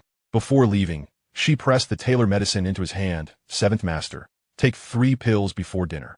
This is a week's supply. I'll come back to deliver more medicine in a week." Once she departed, Ling Tian voiced his confusion. "Seventh Master, how is it that Miss Su has changed? She no longer seems intent on marrying Bai Chengli, yet she frequently visits our Yuan." "Huo Siyu replied nonchalantly. Has she taken the wrong medicine? Perhaps in this life, she had uncovered Bai Chengli and Su Shirenwan's scandalous affair early on, thus altering everything. As for whom she chose to marry, it was of no concern to him. A wolf that could not be nurtured, foolish and dim-witted. He had no desire to involve himself. Upon returning to the Su family, Su Nanyi found Su Xingxiang's expression grave, while Su Shirenwan was in tears. Lin Hui maliciously reported, "Sir, it must be Su Nanyi's doing. She anonymously posted about the underwear incident, aiming to make us the laughingstock." Su Nanyi gazed at Su Xingxiang in bewilderment. "Father, what are you talking about? I don't understand. I merely went to a restaurant to pick up dinner. What has happened?" Su Xingxiang probed. "Su Nanyi, you truly don't know?" He tossed his phone in front of her. "Take a look for yourself. It's trending online, and our family's reputation has been tarnished. The only ones aware of this matter are us. Who else could it be but you?" Su Nanyi quickly grabbed the phone and skimmed through it. Excellent. The situation had unfolded just as she anticipated. The reputations of Su Shirenwan and Bai Chengli were thoroughly ruined. For now, she continued to feign ignorance. "Father, I assure you, this is not my doing. I am also a member of the Su family and would never betray them." Lin Hui scoffed. "It has to be you. Only you could be envious of our Wan and devise this scheme. Sir, you must expel her at once." Su Nanyi's gaze shifted to the butler. "Father, I believe it was the butler. He is not a member of the Su family and has the highest motive to commit such an act." The butler was taken aback that the blame had turned toward him, hastily protesting, "Sir, it wasn't me. You show me great kindness. I would never betray you." Seizing the moment, Su Nanyi urged, "Father, let us check his phone. Since he posted the information, there must be a record." The butler glared at her. "Why would the young lady want to frame me without reason? Search his phone. We must uncover this traitor." Su Senqian commanded vehemently. The group proceeded to the butler's room, with Su Nanyi leaning against the wall, fully aware that the phone would eventually be discovered. And indeed, "Sir, we found it. There's a phone under the pillow, and the posting account is still logged in." Su Xingxiang snatched it. "Ah, a traitor within our household. What do you have to say for yourself? The Su family has treated you well, Yet you've exposed our secrets for others to mock us. Guards, teach him a lesson and throw him out. The butler, terrified, cried out in protest. My esteemed lord, I am unwavering in my loyalty. That mobile phone is not mine. I have never laid eyes upon it. Surely, someone is conspiring to frame me. My lord, you must stand by me. I have been part of this family for nearly a decade. I have long considered the Su household my own. After all these years, perhaps Su Xingqiang would hesitate to cast me aside. Su Nanyi's gaze flickered, resolute in her determination to prevent Su Xingqiang from showing any signs of compassion. She pinched her thigh with fervor, tears welling up in her eyes. Father, I am aggrieved. I am, after all, the eldest daughter of the Su family. Yet this steward, taking advantage of my mother's absence, has repeatedly bullied me. He stutters and deliberately refrains from articulating his intentions. Su Xingqiang held no affection for this child born of his ex-wife, but he was fiercely protective of his dignity. He immediately sought to rectify the injustice. Nanyi, what are you afraid of? How has this scoundrel dared to mistreat you? I'm the head of this family. My own daughter should not be subjected to the whims of a mere steward. With newfound courage, Su Nanyi recounted her grievances. Father, the steward often makes lewd remarks, professing his affection for me and suggesting I become his mistress. He even dares to make unwelcome advances. What? Su Xingqiang's fury ignited like a spark in a gale, surging to new heights. How dare you harass my daughter? Bring him to me. I shall break one of his legs and cast him into the mountains to fend for himself. The steward fell to his knees. My lord, I have never harassed the young lady. How could I ever wish for her to be my mistress? This is all a misunderstanding. A misunderstanding? Su Nanyi's expression turned stern. Are you implying that I risked my reputation to expose your vile nature, and it was merely a misunderstanding? Father, while his bullying may seem trivial, it indicates a profound disrespect towards you. How can we allow such a person to remain in your service? Chapter 11. The wedding dress too small to fit. Su Xingqiang could not abide anyone challenging his authority. He was accustomed to bowing and scraping in public, but at home, he must reign supreme. What are you waiting for? Drag the steward away. As the steward faced imminent punishment, Lin Huihui felt compelled to intervene. After years of monetary persuasion, she had finally convinced the steward to do her bidding. To have her investment wasted would be a grave misfortune. My lord, please do not be angry. It is not worth losing your temper over this matter. I see some ambiguities regarding the steward. He has a wife and children. His wife is quite beautiful. Why would he harass a young girl? Moreover, he is the most knowledgeable about this household. If we cast him out recklessly, we may struggle to find a capable manager. Su Xingqiang, swayed by her words, especially with the gentle hand caressing his chest, felt his anger dissipate significantly. Su Nanyi concealed a smirk. Lin Huihui was indeed quite adept. A mere gesture could placate Su Xingqiang, which explained her longevity in the Su household. Even in her past life, she had regarded Lin Huihui as a maternal figure. Yet this time, things would not be so simple. With tear-filled eyes, she continued, Father, the steward has shown me disrespect for many years. He seems to have a penchant for minors. Who knows, he may have bullied my sister as well. Such audacity. Su Xingqiang's face reddened with rage once more. In his presence, his beloved youngest daughter and Su Nanyi could have been victimized by this perverse individual. Unforgivable. Bring him to me, break his legs, and ensure he never approaches the Su family again. Anyone who dares to intercede on his behalf shall be expelled alongside him. With these words, Lin Huihui was left speechless, casting a dissatisfied glance at Su Nanyi. What was this? Why was she opposing her? Did she truly believe the steward harbored such vile intentions? Su Nanyi must be doing this on purpose. No, that couldn't be. Su Nanyi was too simple-minded to harbor such malice. Ingwerdi, Su Nanyi Chakith. While the steward had not yet harassed her, 2 years hence, he would commence a relentless pursuit of her. The sooner he was expelled, the better. Moreover, only by ousting him could the Su family welcome a new steward. She stepped forward, feigning innocence as she rested her arm on Su Xingqiang's. Father, Lin Auntie is right. Without a steward, we lack a vital assistant for our daily affairs. We must swiftly select a new steward. I have the perfect candidate, my nurse, who cared for me until I was 10. She hails from a prominent family, conducts herself with grace, is well-versed in etiquette, and knows how to care for others. Most importantly, she listens intently to the family's wishes. Her words were deliberately directed at Su Xingqiang and Lin Huihui. After all, who wouldn't desire a compliant steward? However, her nurse was indeed a peculiar figure who heeded no one. Su Xingqiang appeared to ponder her proposal, while Lin Huihui's discontent grew. My lord, I cannot agree. The steward is far too important to simply replace with someone we do not know. This nurse only has a rapport with Su Nanyi. How could you be loyal to us? Su Nanyi smiled and stepped forward. Lin Nanyi, what do you mean by that? I assure you, I am on the same side as you. My nurse cares for me deeply, and thus, she will naturally be loyal to you as well. Besides, Father knows my nurse has capabilities as a steward. She was aware of certain past events. The nurse had originally been the steward of her maternal grandfather's household. Concerned that his daughter might suffer after marrying Su Xingqiang, he had summoned the nurse to accompany her. The nurse was not only somewhat attractive, but had also been the object of Su Xingqiang's affections, albeit she had turned him down resolutely. There is a saying, one is often ensnared by unattainable desires from youth. Su Xingqiang seemed lost in thought, clearly reminiscing. Very well, let us bring her here. After all, she shares a deep bond with your mother. Now that your mother has passed, I shall look after her sister in her stead. Su Nanyi quickly expressed her gratitude. Thank you, father. My nurse will undoubtedly take good care of this household. Turning to Lin Huihui, she added, thank you, Lin Ani, for facilitating my longing for my nurse. Otherwise, how can my father hold you in such high regard? You are truly beautiful, gracious, understanding, kind, and considerate, a rare gem of a stepmother. This flattery rendered Lin Huihui speechless.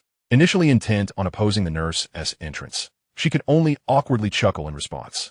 After such a commotion, the meal Su Nanyi had brought home had long grown cold.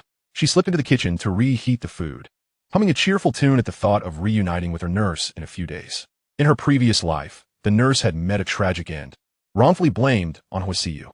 This time, she vowed to protect her. Sister, where did you buy this food? It smells wonderful, far better than what our cook makes. Su Shenwan appeared in the kitchen, feigning curiosity. Su Nanyi proudly replied, this is takeout from the 7th Master's residence.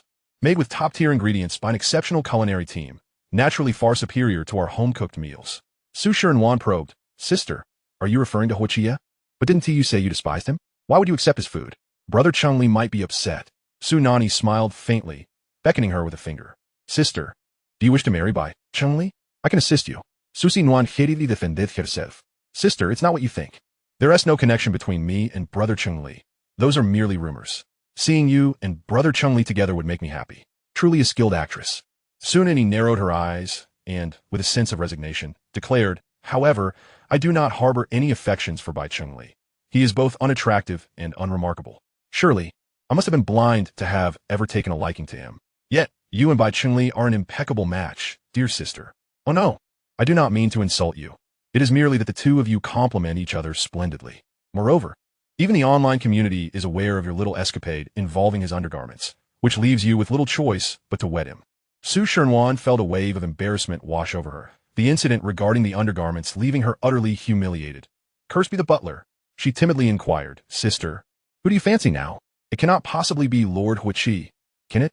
I have heard whispers that he is a twisted individual, ruthless and bloodthirsty.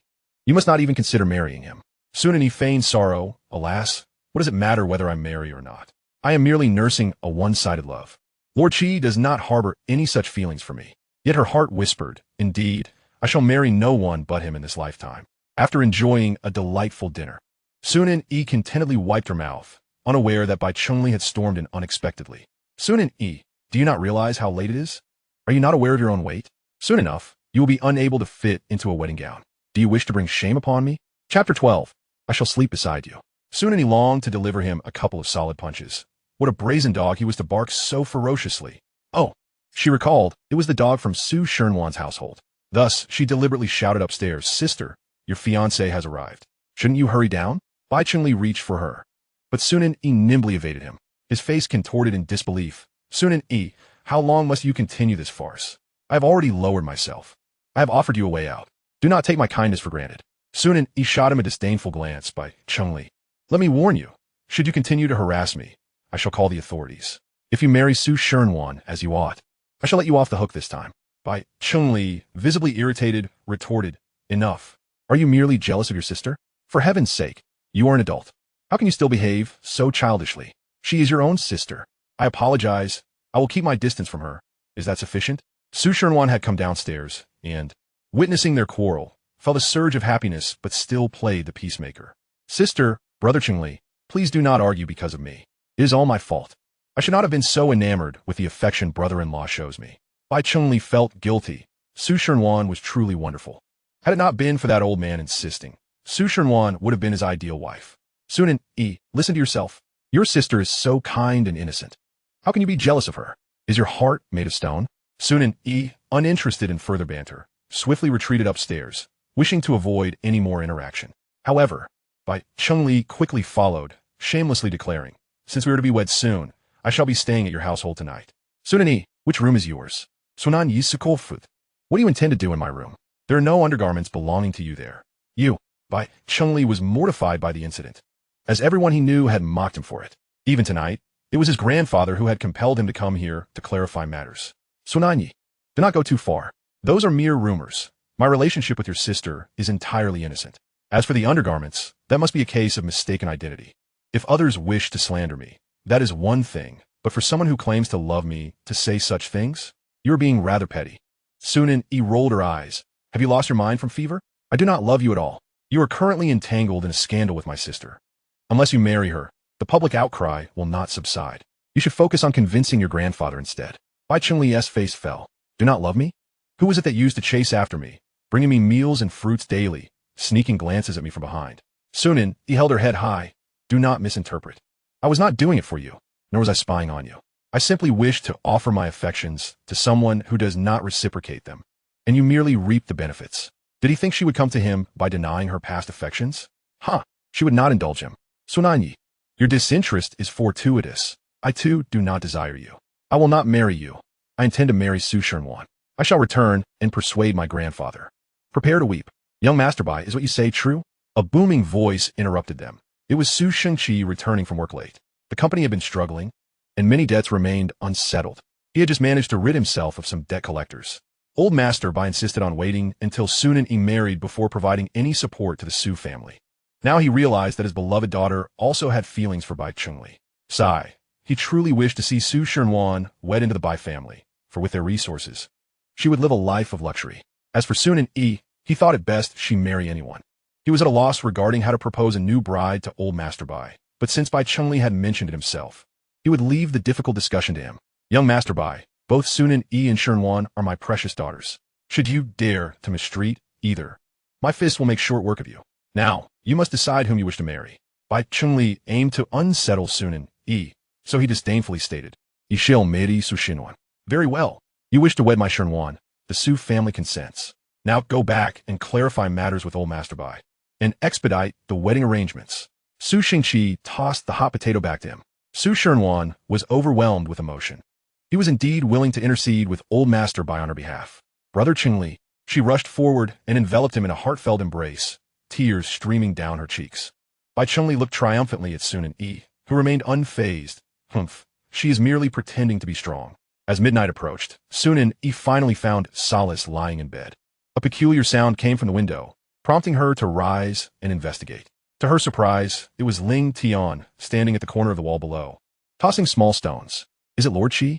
Su Nanyi hurried down the stairs, glancing around, mindful of her appearance as she applied a touch of vibrant lipstick. Ling Tian cleared his throat. "Miss Su, Lord Qi wishes to inquire whether you intend to return his belongings." Su Nanyi, bewildered, blinked her large, glistening eyes. "What belongings does Lord Qi refer to?" Ling Tian replied, "Miss Su, this evening Lord Qi, in his kindness, had dinner packed for you. Those bowls belong to our Yu garden. You wouldn't presume to keep them for yourself, would you?" Su Nanyi narrowed her eyes. It was merely a few bowls. Surely, Huo Siye was not so petty. This must be his subtle hint. He wished to see her, having resolved her own strategy. Su Nanyi hummed a tune as she retrieved the bowls from the kitchen. "Where's your car? I shall accompany you to Yu garden." Ling Tian appeared apprehensive. "Miss Su, Lord Qi only asked me to retrieve the bowls. He did not instruct me to bring you along. Lord Qi does not wish to see you." Su Nanyi clutched the bowls, pointing at him. "Ling Tian, you truly misunderstand your Lord Qi. Is it merely the bowls he desires? Does he lack for bowls? Quickly drive."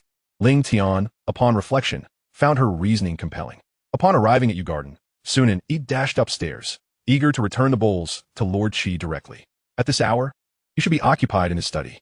She gently pushed the door open and entered.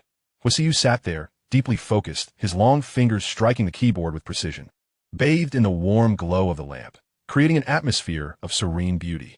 "Who let you in here?" Without lifting his gaze, he already knew it was her. Su Nanyi approached with a smile, carefully placing the bowls on his desk. Resting her elbows on the table, she scrutinized him intently. "Lord Qi, I came of my own accord to return the bowls. Would you like to inspect them?" Huo Siyu glanced at the bowls, intact and undamaged, before shifting his attention to her face. adopting a professional demeanor. After a thorough inspection, you may leave now. Su Nanyi, with a playful demeanor, mischievously moved a chair to sit opposite him, her eyes sparkling with mirth. Seventh Master, it is quite late, and the roads are perilous. Please, grant me refuge for the night. I can sleep beside you. Even on the floor will suffice. Chapter 13. Must you become aroused in such circumstances? Huo Siyu said nothing, his gaze fixed on the computer as he continued his work. Su Nanyi, initially believing he had finally softened, found her joy fleeting as Ling Tian knocked on the door. Miss Su, Seventh Master has instructed me to escort you home. With a look of disappointment towards Huo Siyu, who offered no objection, she reluctantly followed Ling Tian out. Upon reaching the door, she looked back with lingering affection. Seventh Master, I shall return to see you tomorrow. Arriving at the Su family's grand residence, she was coincidentally spotted by Lin Huihui, who was up for a midnight excursion. Su Nanyi, why are you still awake? I saw you return from outside. What were you up to? Su Nanyi gestured towards the courtyard. I had a heavy dinner and couldn't sleep, so I came downstairs to do some exercises. I'm so tired now. I'm off to bed, Aunt Lin. You should rest early too. Wait. Lin Huihui sensed that Su Nanyi had been acting strangely these past few days. Aren't you the least bit upset? Bai Chengli has announced his intention to marry our Nuan. You're not hiding away crying, are you? Su Nanyi smiled serenely. I would never shed tears over someone like Bai Chengli. Aunt, I wish my sister and her future husband a lifetime of happiness and an early arrival of children. The following afternoon, Su Nanyi awaited eagerly at the airport until she spotted a woman exuding youthful vitality, clad in sunglasses. Nanny, I'm over here. Ilatit, Su Nanyi rash forbarth. It had been many years since they last met, and after experiencing the heart-wrenching separation of the past life, she longed to nestle in her nanny's embrace as she did in childhood. Hey, Su Nanyi, keep your distance. To her surprise, the nanny disdainfully poked her on the forehead. Who allowed you to call me nanny again? You're making me feel old. Just call me Sister Jing. Obediently, Su Nanyi complaid, Sister Jing. Good girl. That's my little Nanny. And Jing finally enveloped her in a warm embrace. Now, tell me, what brings you to this city? Is there some troublesome issue at hand?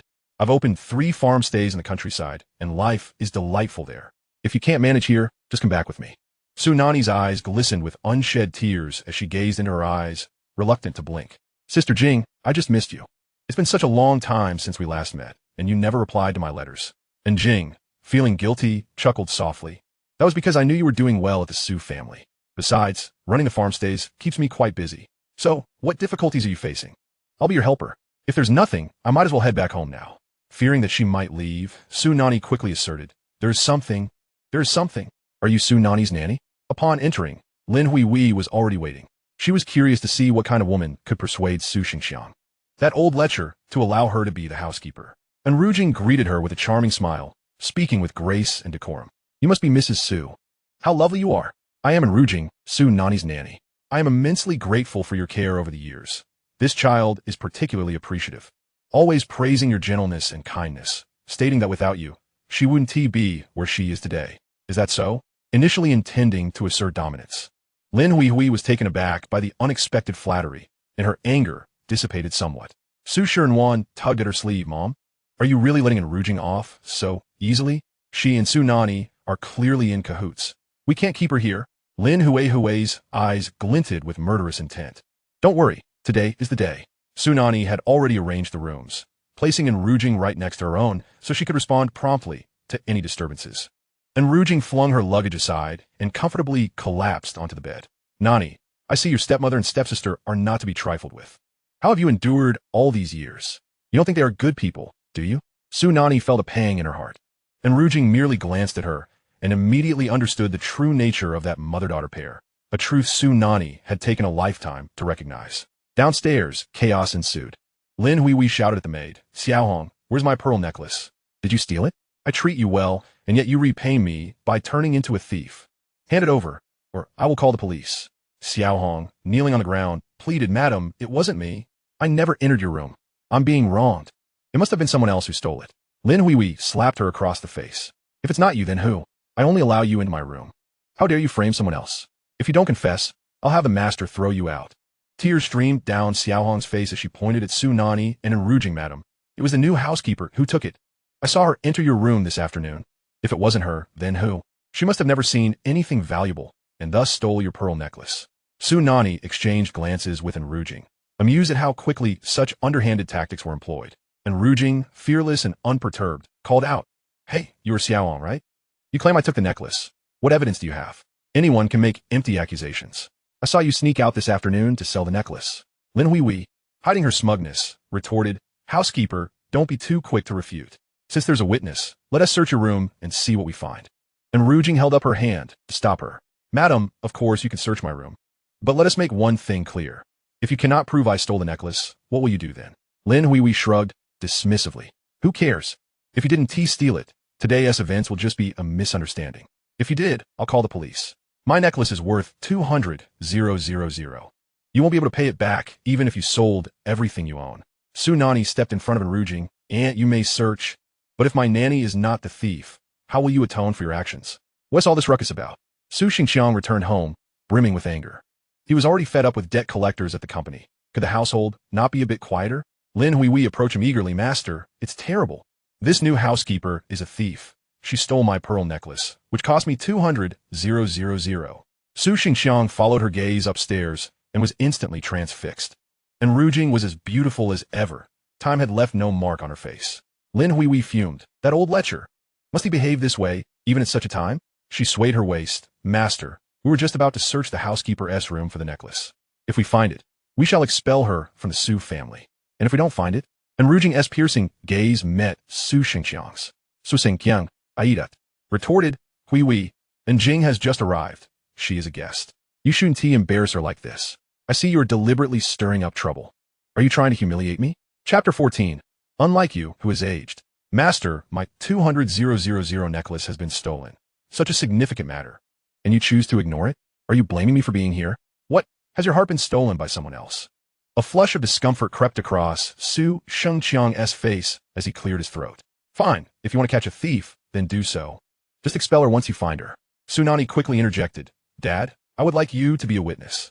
If my nanny did not steal the necklace, what punishment will you impose on Aunt Lin?" Su Xingqiang contemplated for a moment. It was indeed time to teach Lin Huihui a lesson, lest she become arrogant and unbearable. "Here's what we'll do. If the necklace is not stolen by Jing, then Lin Huihui must return to her family for half a month. She is not to return before that." Lin Huihui's expression turned frantic. "Master, you cannot punish me like this. I want to stay with the Su family.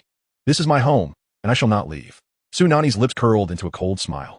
Although it was purportedly a punishment for Lin Huihui, it was in truth to satisfy his own ulterior motives. With the nurse's arrival, he was eager for Lin Huihui to be out of sight.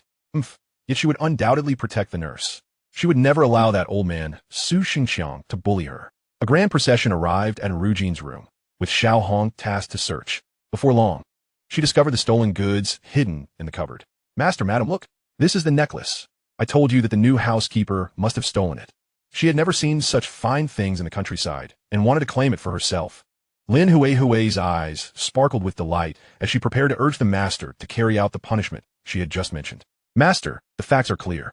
Quickly expel this housekeeper." Su Xingqiang found himself in a quandary. Su Nanyi sneered. "Who said it was my nurse who stole it?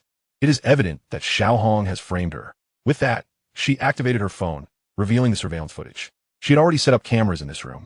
Having been reborn, she had made ample preparations, stockpiling monitors and trackers. The footage showed Xiaohong stealthily opening the door and concealing the necklace in a drawer before satisfactorily exiting the room. Well, the truth is evident. It was Xiaohong who stole the necklace. "Aunt Lin, just now, Father clearly stated that if you lost, you must return to your family for half a month." Lin Huihui could never have anticipated that Su Nanyi would install surveillance cameras in a room. How infuriating. She quickly reverted to a seemingly fragile demeanor. "Master, let's expel Xiaohong. I was just overwhelmed with anxiety. Please forgive me." Su Xingqiang would not let this once-in-a-lifetime opportunity slip away. His face darkened. "Huihui, you have gone too far, unjustly accusing our guest and bringing shame upon me. Pack your belongings and return to the Lin family tonight. I will send a driver to fetch you back in half a month. As for Xiaohong, I will report her for stealing from the master's household." Xiaohong was beside herself with panic and turned to Lin Huihui. "Madam, please save me. You were the one who instructed me to do this. I didn't steal anything." Fearing the exposure of the truth, Lin Huihui slapped her fiercely twice. "Be quiet. First, you unjustly accused our new housekeeper. Now you dare to wrong me. Master, please call the bodyguards to expel her before she sullies our ears." Without further ado, Su Xingqiang had Xiaohong forcibly removed. Jing gazed at Su Xingqiang with tender eyes. You are still the same as before, still so handsome. And Rujin remained impassive. Master, the countryside nurtures people, which is why I still appear youthful and beautiful, unlike you, who has aged. As Su Xingqiang struggled to suppress his laughter, Su Nanyi quickly pulled in Rujin back to their room. Your stepmother is indeed malicious. Fortunately, you have kept some tricks up your sleeve. Nanyi, you have changed. You're no longer as foolish as I remembered. Su Nanyi pressed her forehead, realizing that her foolishness was apparent to everyone but herself. During dinner, and Rujin arranged the meal, yet the chefs, drivers, and maids all disregarded her authority as housekeeper, so she dismissed them all. Now, Su Shiwan was eager to complain to Su Xingqiang, Dad, look at this housekeeper. She has no competence and a terrible temper. I heard she even made my nanny cry and dismissed all our servants. Su Xingqiang was disinterested in such trivial matters. A few servants lost were of little consequence to him. He merely sought to enjoy the warmth of family at the dinner table. But the incessant crying and complaints were beginning to vex him. Enough, Wan. These are not matters for you to worry about. Once Bai Chengli persuades old Master Bai, you should be preparing to marry into the Bai family. Stop seeking out these trivial grievances daily.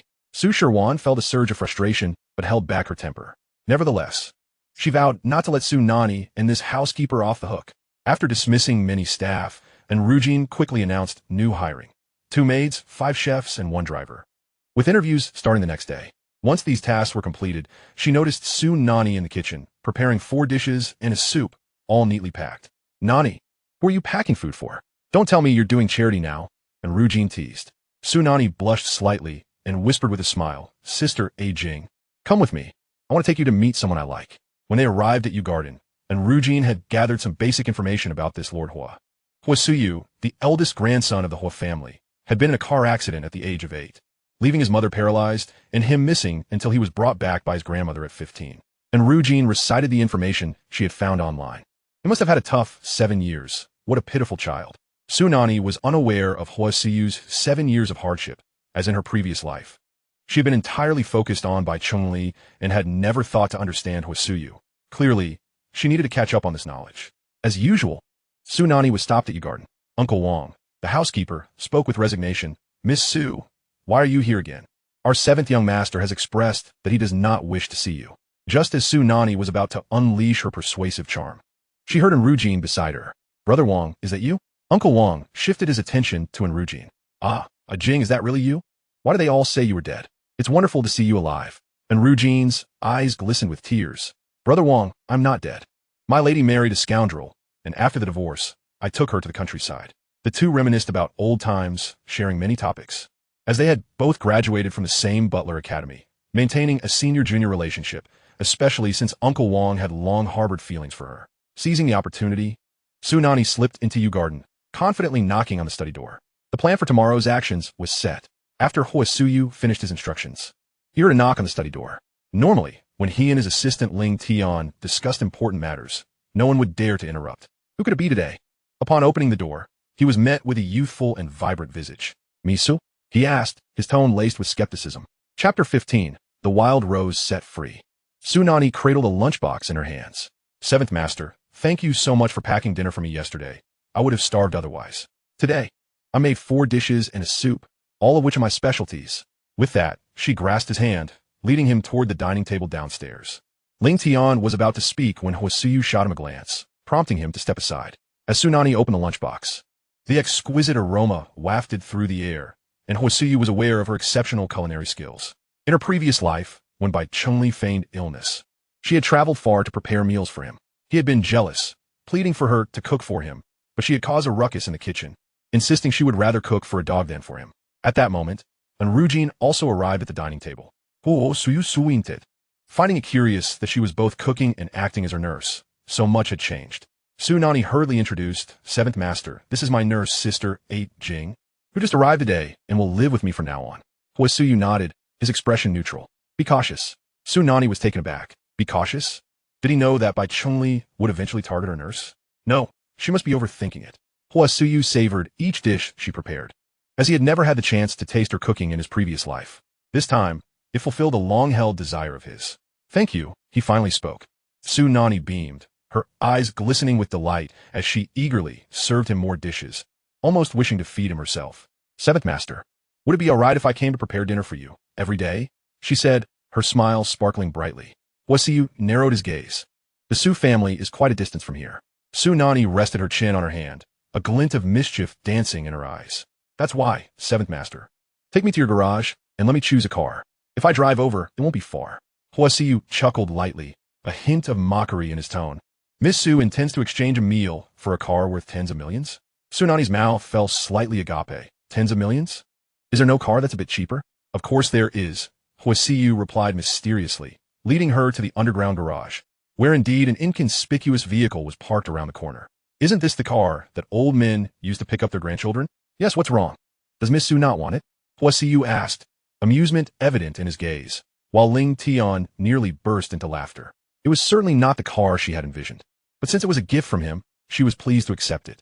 Seventh master, I'll take it. Thank you. Then it's settled. I will come to cook for you every day. By the way, may I use the kitchen? I won't bring my own utensils. Every day? That's quite a long-term commitment. Su Nanyi, are you certain you can manage that?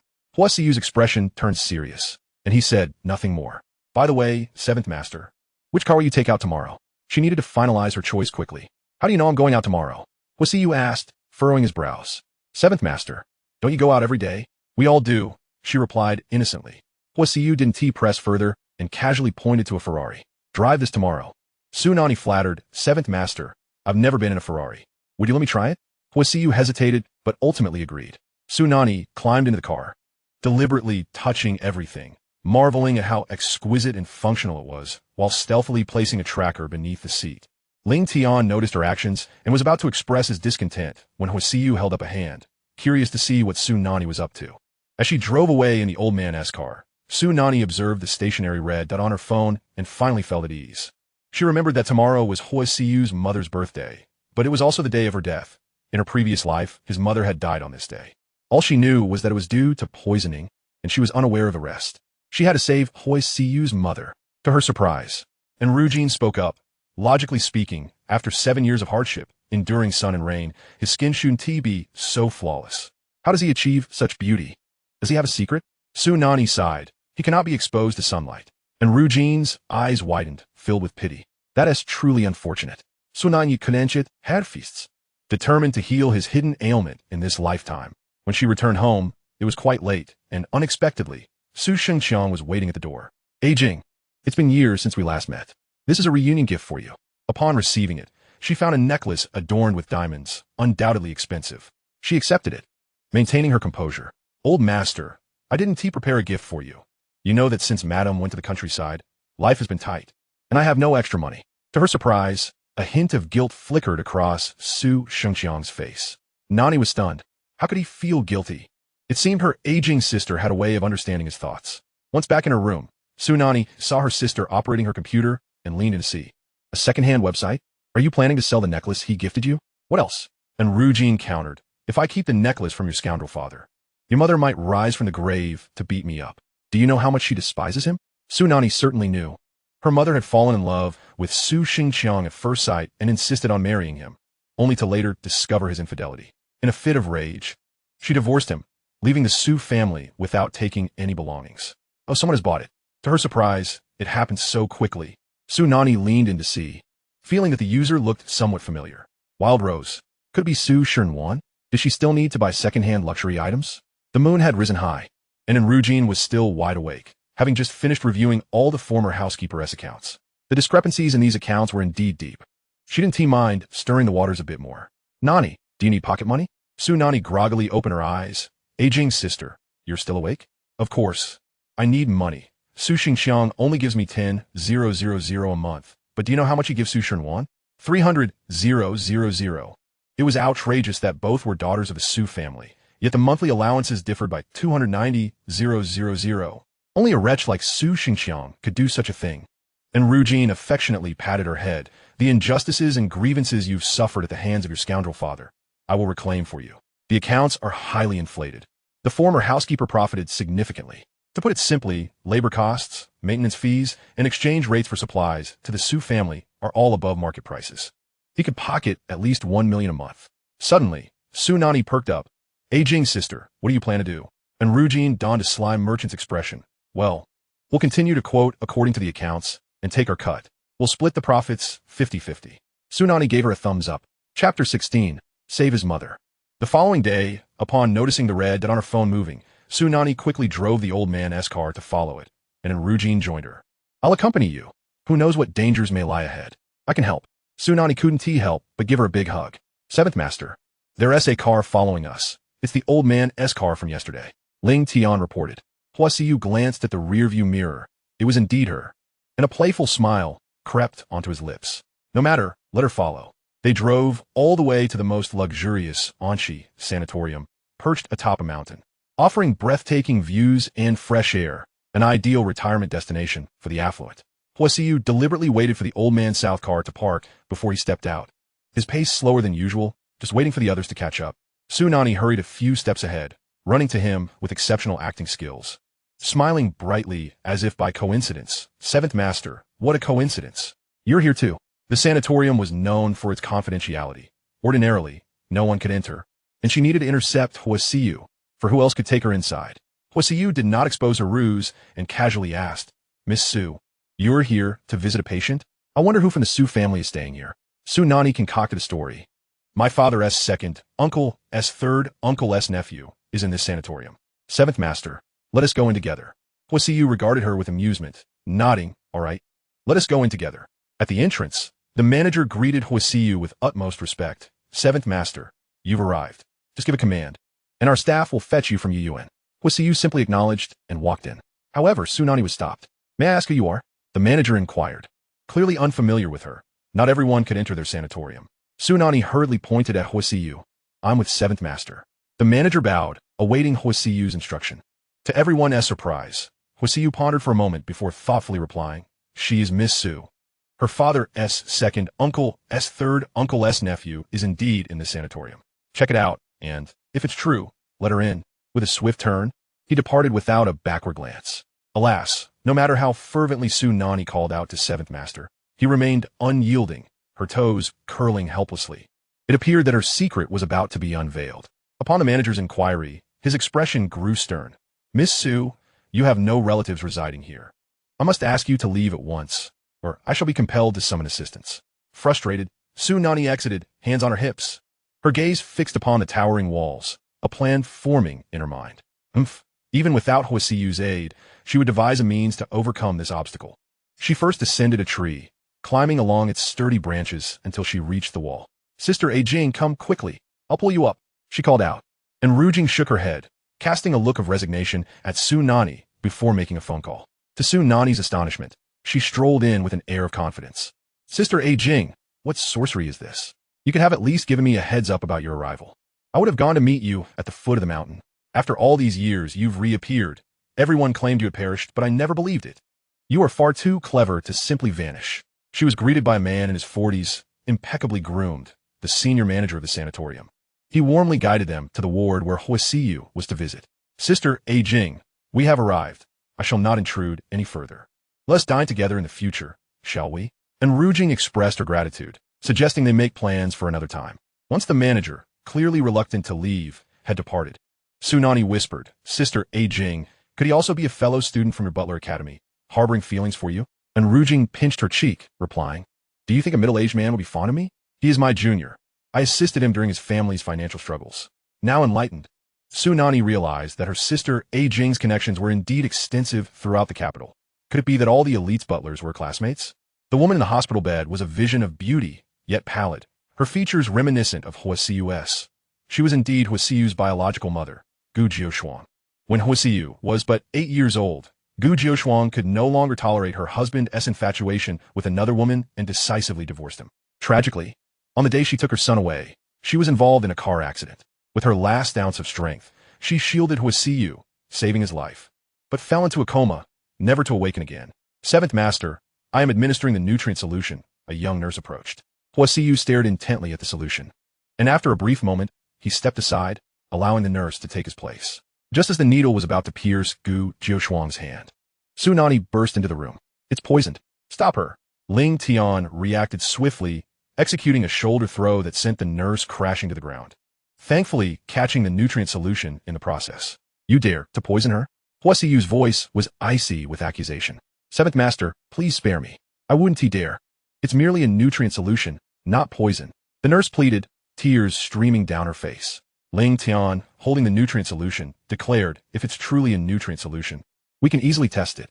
He produced a syringe, drawing a sample to inject into her vein, but the nurse kicked him aside, swiftly producing a concealed weapon from her sleeve. Before anyone could react, the projectile shot toward Huo Siyu's heart. Seventh Master, watch out. Su Nanyi lang forward. And Huo Siyu, sensing the genuine concern in her eyes, dodged just in time, the weapon embedding itself in the wall behind him. Breathing a sigh of relief, Su Nanyi grasped his arm, anxiously checking for injuries. Seventh Master, are you all right? Did she hurt you? She seized the opportunity to admonish him. If you had allowed me to accompany you, this nurse Wu Ti have had the chance to plot against you. From now on, you must take me with you wherever you go. Despite finding no wounds, her hands were overly familiar, her intentions all too clear. Huo Siyu glanced at her, swatting her hand away. Just then, the nurse coughed up a mouthful of blood. Oh no, she is going to take her own life. Ling Tian rushed to pry her mouth open, but it was too late. The nurse had already succumbed. Seventh Master, this woman has ingested poison. It's my oversight. Please, punish me. Ling Tian bowed, remorseful. Huo Siyu waved his hand dismissively, saying nothing more. In his earpiece, a subordinate reported, Seventh Master, we've captured the accomplices. 3 men, battered and bruised, lay on the ground, unable to move. Wasn't this a crew under his uncle's command? Their audacity was surprising. They no longer bothered to conceal their actions. In the past, they had hired outsiders for nefarious deeds, but now they were sending their own. It seemed his uncle was prepared to sever ties completely. Deliver the body to Hua Guangzong, Huo Siyu commanded coldly. As the 3 men were dragged away, Huo Siyu observed Su Nanyi, who was frozen in shock at the door, his brow furrowing slightly. What's wrong? Are you afraid? She had witnessed the gruesome reality of violence. Surely, she was frightened. Yet perhaps this was for the best. She would think twice before venturing into the Yew Garden again. Chapter 17. I want to protect you. No, I'm not afraid, Su Nanyi reassured herself. Since her rebirth, she was no longer the naive girl she once was. She understood the gravity of taking a life, yet the bloodied scene triggered memories of his last moments. More than that, her heart ached for him. She stepped forward, grasping his wrist. Others may perceive you as the formidable Huo Siye, but you face so many dangers every day.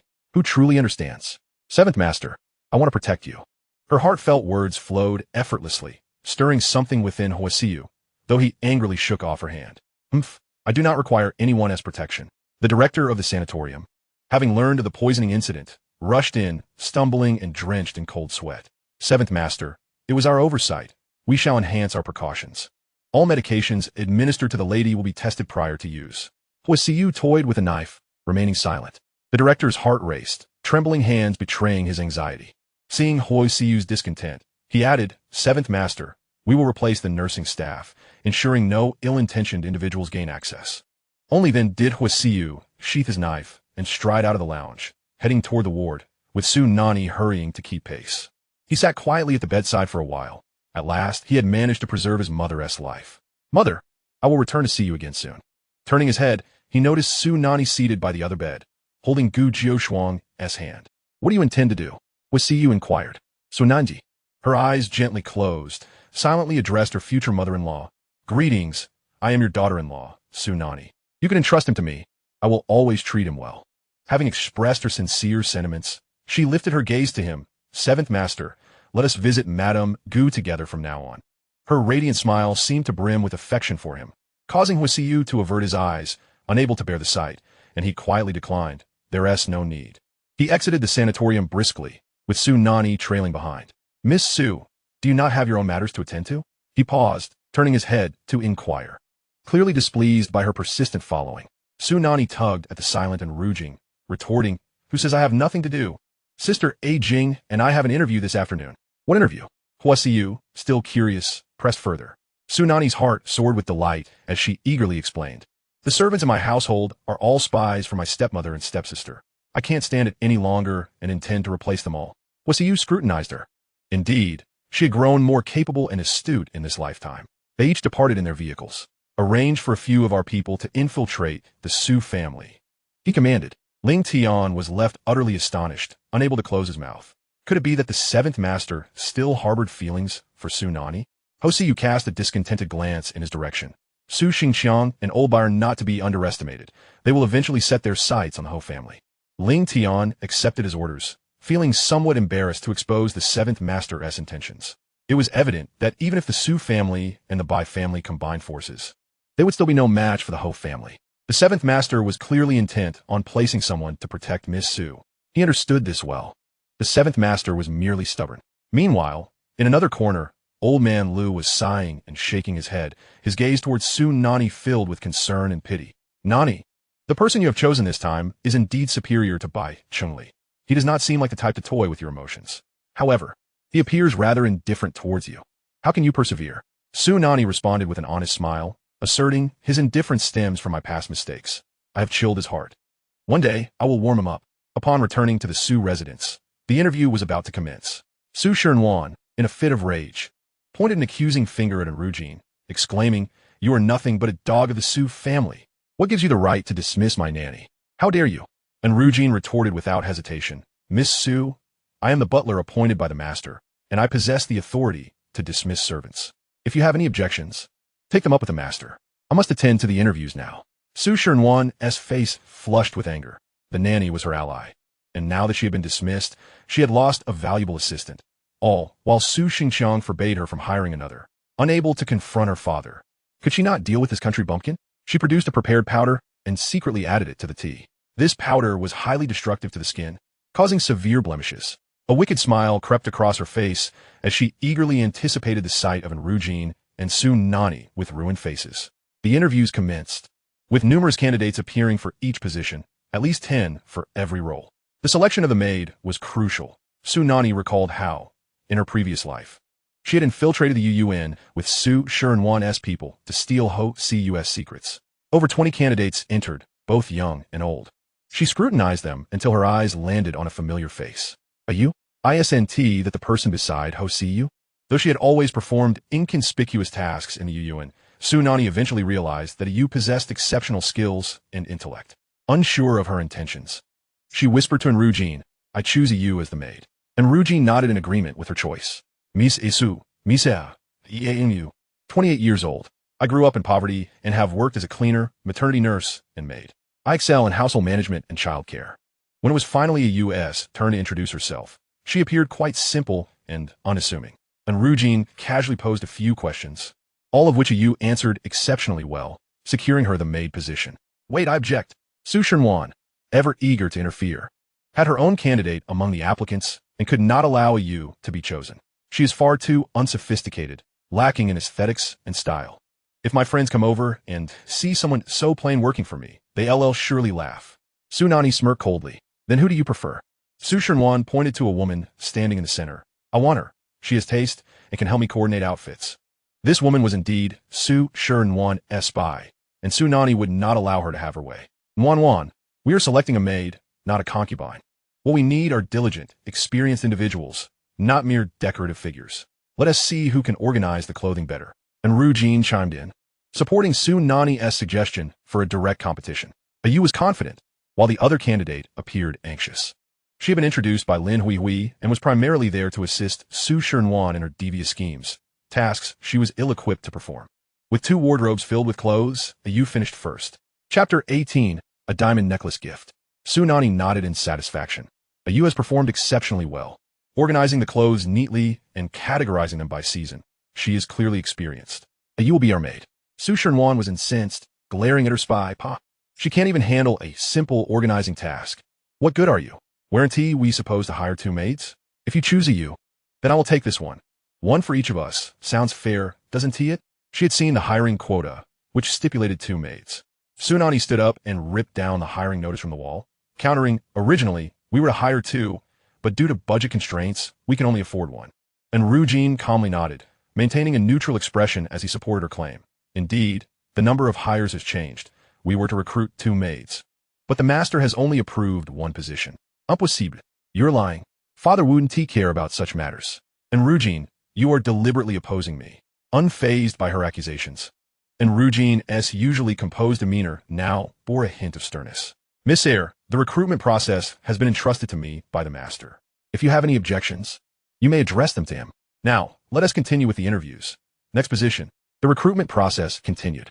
Su Shernwan sat in her chair, feeling her dignity as a member of the Su family slipping away, but thankfully, there was still that pot of tea.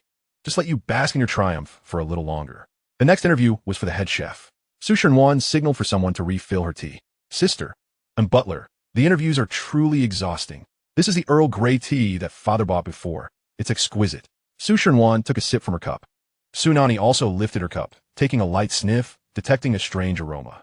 Stealing a glance at Su Nanyi, she noticed her wicked smile and understood immediately. This sister of mine is truly restless. Damn mosquitoes. You ruined my tea. Su Nanyi snapped, slamming the lid down, refusing to look at the Earl Grey again. You, please help pour us some fresh tea. Upon hearing this, and Rujin realized something was amiss and called Yu to assist with the tea, opting not to drink any himself. Su Nanyi grew anxious. Sister, where are the mosquitoes? I checked when the tea was brought in. Your tea is perfectly clean. Su Nanyi smiled. Sister, a massive dead mosquito is right in your cup. I wonder who was careless enough to brew the tea. You shouldn't drink it, Didn't you see the mosquito in your cup? Su Nanyi shook her head. There are no mosquitoes, sister. Perhaps you're seeing things. Feigning surprise, Su Nanyi exclaimed. Oh no, you must have inadvertently swallowed it. Sister, why the rush to drink tea? Su Nanyi instantly felt gassy. That wretched Su Nanyi was deliberately trying to disgust her. In the head chef's interview, Su Nanyi selected another familiar face, remembering that this tall, middle-aged man had been responsible for her meals in her previous life. The head chef was exceptionally talented, having won numerous culinary competitions, both domestically and internationally. Su Nanyi found it impossible to replace him. Ultimately, Su Nanyi stormed out in a huff. Now the maid, head chef, and butler were all under her control. As for the other positions, she had plenty of opportunities to make changes. When Su Shengqiang returned, the candidates for the positions had already been decided, and he had no objections, as he had always trusted in Rujin's abilities. As tears streamed down her cheeks, Su Nanyi hurriedly rushed to her father, exclaiming, Father, the housekeeper is bullying me. It's merely an interview for candidates. I offered a few suggestions. Yet she completely disregarded my opinions. None of the people she selected are to my liking. Recently, Su Shengqiang had been preoccupied with the troubles at work, and though he usually cherished his little daughter's playful antics, he now found her complaints rather bothersome. Enough. You have no understanding of what kind of person our household requires. Stay out of the housekeeper's affairs. Tell me, has Bai Changli reached out to you? With tears still glistening in her eyes, Su Nanyi was momentarily taken aback. Brother Chengli, not yet. Su Shengqiang tugged at his suit tie, irritation evident in his brow. Wan, your priority now is to secure Bai Chengli's support. Do whatever it takes to persuade Bai Taiyi. Su Nanyi has already relinquished him to you. You better make me proud and refrain from nitpicking about our household. Understood? Hearing this, Su Nanyi murmured in acknowledgement, not daring to voice any further objections. In the bedroom, Su Nanyi summoned you. I am aware of your many capabilities. Do you know why I instructed you to dispose of those 2 cups of tea? Ayu's expression grew grave. Me, Su. I suspect the tea was tainted and unfit for consumption. Am I correct? Su Nanyi nodded. Indeed, the tea had an unusual flavor. I could not discern precisely what was added, but something was amiss. Now you understand my predicament in this household, do you not? Ayu bent slightly, earnest in her demeanor. Miss Su, I am willing to share your burdens. Su Nanyi smiled, thinking that this agent sent by Huo Siye was indeed perceptive. Ayu, though you are ostensibly the maid of the Su family, I wish for you to assist me. I shall treat you well, but you must be aware that dangers lie ahead. Are you willing? Ayu, having understood her mission to protect Su Nanyi in the Su household, readily agreed. Of course, Miss Su. Su Nanyi promptly presented her with a jade bracelet, a treasured heirloom from her mother, and her sole indulgence. Ayu hesitated, but Su Nanyi insisted, accept my bracelet, and from now on, you shall be mine. After a few more exchanges of pleasantries, Ayu departed. Well, look at you now, Su Nanyi, resorting to buying loyalty. You've changed so much. You're no longer that naive girl from childhood, remarked in Ru Jing. Su Nanyi felt a flush rise to her cheeks at the comment. Sister Jing, was I truly that dreadful before? And Ru Jing playfully poked her nose. Let's put it this way. I always thought you resembled your father more, but now, you are beginning to take after your mother. In the evening, Su Nanyi took the initiative to knock on Su Nanyi's door. Sister, has there been any news from Bai Changli? Did he manage to persuade Bai Taiyi? Su Nanyi's expression stiffened, realizing her sister had come to mock her. It had nearly been a day, and despite her attempts to contact Bai Changli, he remained evasive. Sister, why are you so anxious? Do you still have feelings for Brother Changli? Are you still hoping to marry him? Yesterday, he mentioned marrying me. Are you feeling pressured? Su Nanyi found her sister's indignation amusing, though lacking in ability. Su Nanyi's pride soared, forever convinced that others were mocking or looking down on her. Sister, what are you saying? If you marry by Cheng-Li, I will be happier than anyone. Just encourage him a bit more. Aim for a wedding before summer break ends. Su Shenwan, who valued her pride, scoffed. That is certainly possible. You may not know, but today, Brother Cheng-Li gifted me a diamond necklace. It was quite expensive. Chapter 19. The position of my granddaughter-in-law will forever belong to you, Su Nanyi. With that, she revealed the sparkling necklace from its box. Undeniably beautiful. However, it was the very same necklace that Su Shangchong had gifted to Enru Jing the previous night. Su Nanyi refrained from exposing her sister's fib, and when she returned to her room, she inquired, Sister Jing, how much did you sell that necklace for? And Ru Jing replied, I sold it for 400,000 yuan. The original price should have been 600,000, but I sold it at a discount. Why? Have you uncovered the buyer's identity? It wouldn't be you, my stepsister, would it? Su Nanyi nodded, and Ru Jing's eyes widened in realization. The Su family, though considered a minor affluent family, had a favored daughter who had to rely on second-hand purchases to don luxury items, indicating a severe financial shortfall within the Su household. Nan, you must be cautious. Your despicable father is likely scheming to claim your mother's inheritance. Seated on the edge of her bed, Su Nanyi began to ponder whether there was a hidden agenda behind this marriage. Was Bai Taiyi determined to see her wed into the Bai family? Perhaps as a means to bolster the Su group? Before long, commotion erupted downstairs, and Yu hurried in to report Miss Bai Taiyi has arrived, bringing a betrothal gift. Su Nanyi inquired, did Bai Taiyi specify who the gift is for? Yu responded, Miss, it is for you. That old man is truly obstinate. Nanyi, come quickly and see if you like these jewels and accessories. My granddaughter-in-law deserves the finest. If you desire anything more, just let Bai Taiyi know, and I shall have it prepared immediately. Su Nanyi glanced over. Bai Taiyi was indeed generous, presenting exquisite and luxurious jewels, worth more than the entirety of the Su family's assets. Yet, she had no desire for them. Bai Taiyi, are you mistaken? Or has Bai Cheng-Li not informed you? The one he wishes to marry is not I, but my sister, Su Shenwan. Bai Taiyi's face stiffened in anger. Just yesterday, that rebellious grandson had dared to declare his intent to marry Su Shenwan before him, after being punished to kneel before the ancestral tablets. Bai Cheng-Li could only marry one person, and that person was Su Nanyi. Bai Taiyi understood that entrusting a family's fortune to a marriage was precarious. Yet he had faith in the predictions of the master, who had proven remarkably accurate. Nanyi, that brat has been spoiled since childhood. He remains oblivious. I disciplined him severely yesterday, and he will no longer speak recklessly. Rest assured, the position of my granddaughter-in-law will always belong to you, Su Nanyi. Not to any random person. At that moment, Su Shangchong's expression soured as well. He had hoped Bai Cheng-Li's words would carry some weight, but it appeared they were worth little. Caught between his two daughters, he sighed deeply, feeling sorry for his Nuan. Bai Taiyi, I will not indulge in evasive language. Let me be clear. I, Su Nanyi, will absolutely not marry Bai Cheng-Li. He has wronged me, so returned these betrothal gifts. Bai Taiyi se gazereminit fixit on Su Nanyi, observing hernefant kunning. Not long ago, she had cried and begged to marry. His displeasure was palpable. Su Shangchong stepped in to mediate. Bai Taiyi, you could see the current situation. Nanyi grew up in the countryside, lacking education and etiquette, and may have inadvertently offended you. Look at my younger daughter. She is a proper young lady, a far better match for your grandson. Bai Taiyi did not even glance at Su Shenwan. He held her in disdain, unimpressed by the Su family status. Were it not for the master's words, he would never have brought a betrothal gift to this humble Su family. For Su Nanyi, he had already humbled himself by coming here multiple times. He issued a final ultimatum. Su Shangchong, think carefully and advise your daughter. I shall leave these betrothal gifts here for now. I have already instructed the master to calculate an auspicious date. Once it is determined, we shall hasten the wedding preparations. With that, he departed with his entourage. Su Nanyi furrowed her brow.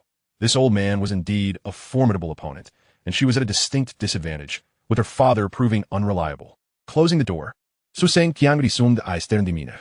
Su Nanyi, with a heavy heart, reflected on the present circumstances. It seemed there was no alternative but to proceed with the original plan. She would marry Bai Cheng-Li. As for Nuan, she would have to bear this injustice. In the future, her father would surely find her a more suitable match. Su Shenwan's eyes brimmed with unshed tears, filled with resentment yet restrained from voicing her feelings. Su Nanyi harbored a deep-seated loathing for her inept father, who wavered like a reed in the wind. As the clock approached 7 in the evening, Su Nanyi and Enru Jing stepped out and made their way to the Yew Garden. Enru Jing advised her earnestly, do not place your hopes on your worthless father. He will not assist you. Did you not observe how the old man from the Bai family nearly groveled at the feet of others when he arrived? I believe the best course of action now is for you to marry someone else first. That way, the old man from the Bai family cannot pressure you any longer. While Su Nanyi entertained the idea, her heart longed only for Huo Siyu, who, crucially, showed no inclination to marry her. Upon their arrival at the Yew Garden, no one obstructed their entry this time. Su Nanyi strode directly to the kitchen. A few maids greeted her with utmost respect. "Miss Su, how may we assist you? The seventh master has sent us to help you." With thoughtful consideration, Su Nanyi delegated tasks such as cooking rice, washing vegetables, and chopping ingredients, while she focused primarily on the actual cooking. Upstairs, Huo Siyu emerged from the bathroom, casually drying his hair. Ling Tian stood nearby, reporting, "Seventh master. Miss Su is here again today." "Oh, she has come again?" Huo Siyu's eyelids flickered. His damp hair concealed the delight in his eyes. "Let's go down and see." In the living area downstairs, Jing and Uncle Wang were engaged in conversation. "Jing, how have you been at the Su residence? Has anyone made things difficult for you? If you encounter any issues, do not hesitate to inform me. I will certainly assist you." Uncle Wang spoke with glistening eyes, his concern for her palpable. And Jing patted his shoulder. "Brother Wang, you still do not know me well. Who could possibly trouble me? It is my sister Nanyi, who has recently been pressured into marriage by that old wretch from the Bai family, who insists on having her as a granddaughter-in-law." Uncle Wang's spirits soared at the prospect of being able to assist. "That is excellent news. Jing, this is simple. The seventh master has affections for Miss Su. I will find an opportunity to discuss this with him." At that moment, Huo Siyu was descending stairs. At the dining table, Su Nanyi quickly piled a small mountain of food into his bowl. "Seventh master, you must eat more. You look too thin. These are all your favorites, and I shall prepare your beloved dishes every day from now on." Huo Siyu glanced at the several seafood dishes on the table. "Miss Su, how do you know these are all my favorites?" Su Nanyi hesitated, realizing belatedly that these were dishes she herself enjoyed in her previous life, mistakenly assuming they were his favorites. "I apologize, seventh master. I am not yet familiar with your preferences," she admitted, her head lowered in sincerity. Huo Siyu sampled the food, observing her downcast expression, and ultimately felt a pang of compassion. No matter, as long as there is food to eat. Miss Su's culinary skills surpass even those of professional chefs. Chapter 20. Your fate is aligned with Bai Chengli. Really? Su Nanyi's eyes sparkled with joy, reflecting her delight in him. Huo Siyu's heart skipped a beat, and he turned his head away. At that moment, Uncle Wang approached. "Seventh master, I heard from Assistant Ling that Madam nearly encountered danger at the nursing home today, thanks to Miss Su's timely warning." Indeed, after hastily exiting the nursing home, he had failed to inquire about certain matters. "Miss Su, how did you know the nutrient solution was toxic?" Su Nanyi had already prepared a response. With her chin held high, she declared, "Seventh master, I have told you before, I am a medical prodigy, capable of discerning the differences in medicinal components. The odor of that nutrient solution was distinctly off. Therefore, would you consider hiring me as your personal physician?" Her boastful demeanor softened Huo Siyu's previously tense features. He inquired further, "Miss Su, why did you go to the nursing home today? You have no relatives residing there, and the Su family lacks the qualifications to be accommodated there." Su Nanyi's heart sank momentarily, and she stammered, "Seventh master, it was I who brought her there." Before Su Nanyi could gather her thoughts, and Jing quickly interjected, "I just returned to the city, and I have not seen some old classmates in ages. One of my juniors works at the nursing home, and I wish to catch up with him." Su Nanyi nodded vigorously, affirming, "Yes, that is exactly it. I must fulfill Jing's request." Huo Siyu chose not to press further on the topic, but Uncle Wang's mind wandered, pondering whether that junior harbored feelings for her. After dinner, noticing Huo Siyu in good spirits, Su Nanyi smiled charmingly. "Seventh master, considering I have saved your mother's life, I believe it is not unreasonable to ask for reward." "Not unreasonable," Huo Siyu reclined slightly, recalling how he had installed a tracker in his car to follow her to the nursing home and rescue his mother. He was curious about her true intentions behind her efforts. "Seventh master, I shall be direct. I wish to have unrestricted access to the Yew Garden, and your people must not impede me." "Very well. Is there anything else?" Su Nanyi hesitated momentarily before voicing another request. "I do not wish to marry Bai Chengli, but the old man from the Bai family is relentless. He insists on having me as his granddaughter-in-law. I wish to understand why he is so fixated on this." "Seventh master, can you assist me?" Only by uncovering the reasons behind the Bai patriarch's obsession could she effectively address the situation. Huo Siyu had already uncovered the reasons in his previous life. Ha! That greedy old fox, instead of investing effort in the business world, he spends his days in fortune-telling and altering destinies. A foolish relic of the past. He could indeed assist her. However, before doing so, he had one question that needed clarification. Miss Su, I have a question, and I will only ask this once. Have you truly given up on Bai Chengli? And will you not regret in the future? Su Nanyi's expression was more serious than ever. Seventh Master, I have long since given up on him. The person I wish to marry is right before my eyes. Only then did Huo Siyu present her with half of a short flute. Misu, go to Qingshan Temple and seek out a Taoist named Kong Yuan. He owes me a favor. Present this flute to him and tell him a person named Wu Ming is speaking nonsense outside, and he will assist you. Su Nanyi accepted the flute, and early the next morning, she set off for Qingshan Temple. Uncle Wang, what brings you here? As she exited the gates of the Su residence, she spotted Uncle Wang waiting. Miss Su, Qingshan Temple is not nearby. I will drive you there. Moreover, I have met Kong Yuan a few times, so we are somewhat familiar. Perhaps I can be of help. Su Nanyi, intrigued, realized Uncle Wang was there for aging. Get in the car. She quickly took her seat in the old vehicle. Uncle Wang hesitated. Miss Su, can this old vehicle handle the highway? Su Nanyi tilted her head, feeling a bit troubled, for this was her only means of transportation. All other vehicles belonged to the Su family, and using them required prior notification. Fortunately, Uncle Wang was well prepared. Miss Su, the seventh master has gifted you another car. Upon seeing it, she recognized it as the Ferrari from the previous day, the one the seventh master had used once and discarded. She felt the tracker beneath the seat and removed it, wondering if Huo Siyu had sent her the car because he was aware of her installation. Uncle Wang, acting as the driver, engaged in light conversation. Miss Su, the old patriarch of the Bai family, is over 80 years old. At his age, he values nothing but fortune-telling. That Wu Ming is the fortune-teller he hired. Your marriage to the Bai family is also related to that master. Oh, Su Nanyi was taken aback. It was astonishing to see someone as astute as old lady by still clinging to superstitions. What did this have to do with her? Me Su, I heard it from seventh master. Someone chimed in. The fortune-teller predicted that your destiny is intertwined with Bai Chengli. If you marry him, the Bai family will ascend to the pinnacle of wealth and prosperity, ensuring their fortune for generations to come. How absurd. Old lady Bai is truly narrow-minded. Laughter erupted in the car, yet only Su Nanyi could not muster a smile, for the fortune-teller's words had proven eerily accurate. In her previous life, she had supported Bai Chengli, who had effortlessly become the heir, elevating the Bai family to the status of a prominent clan.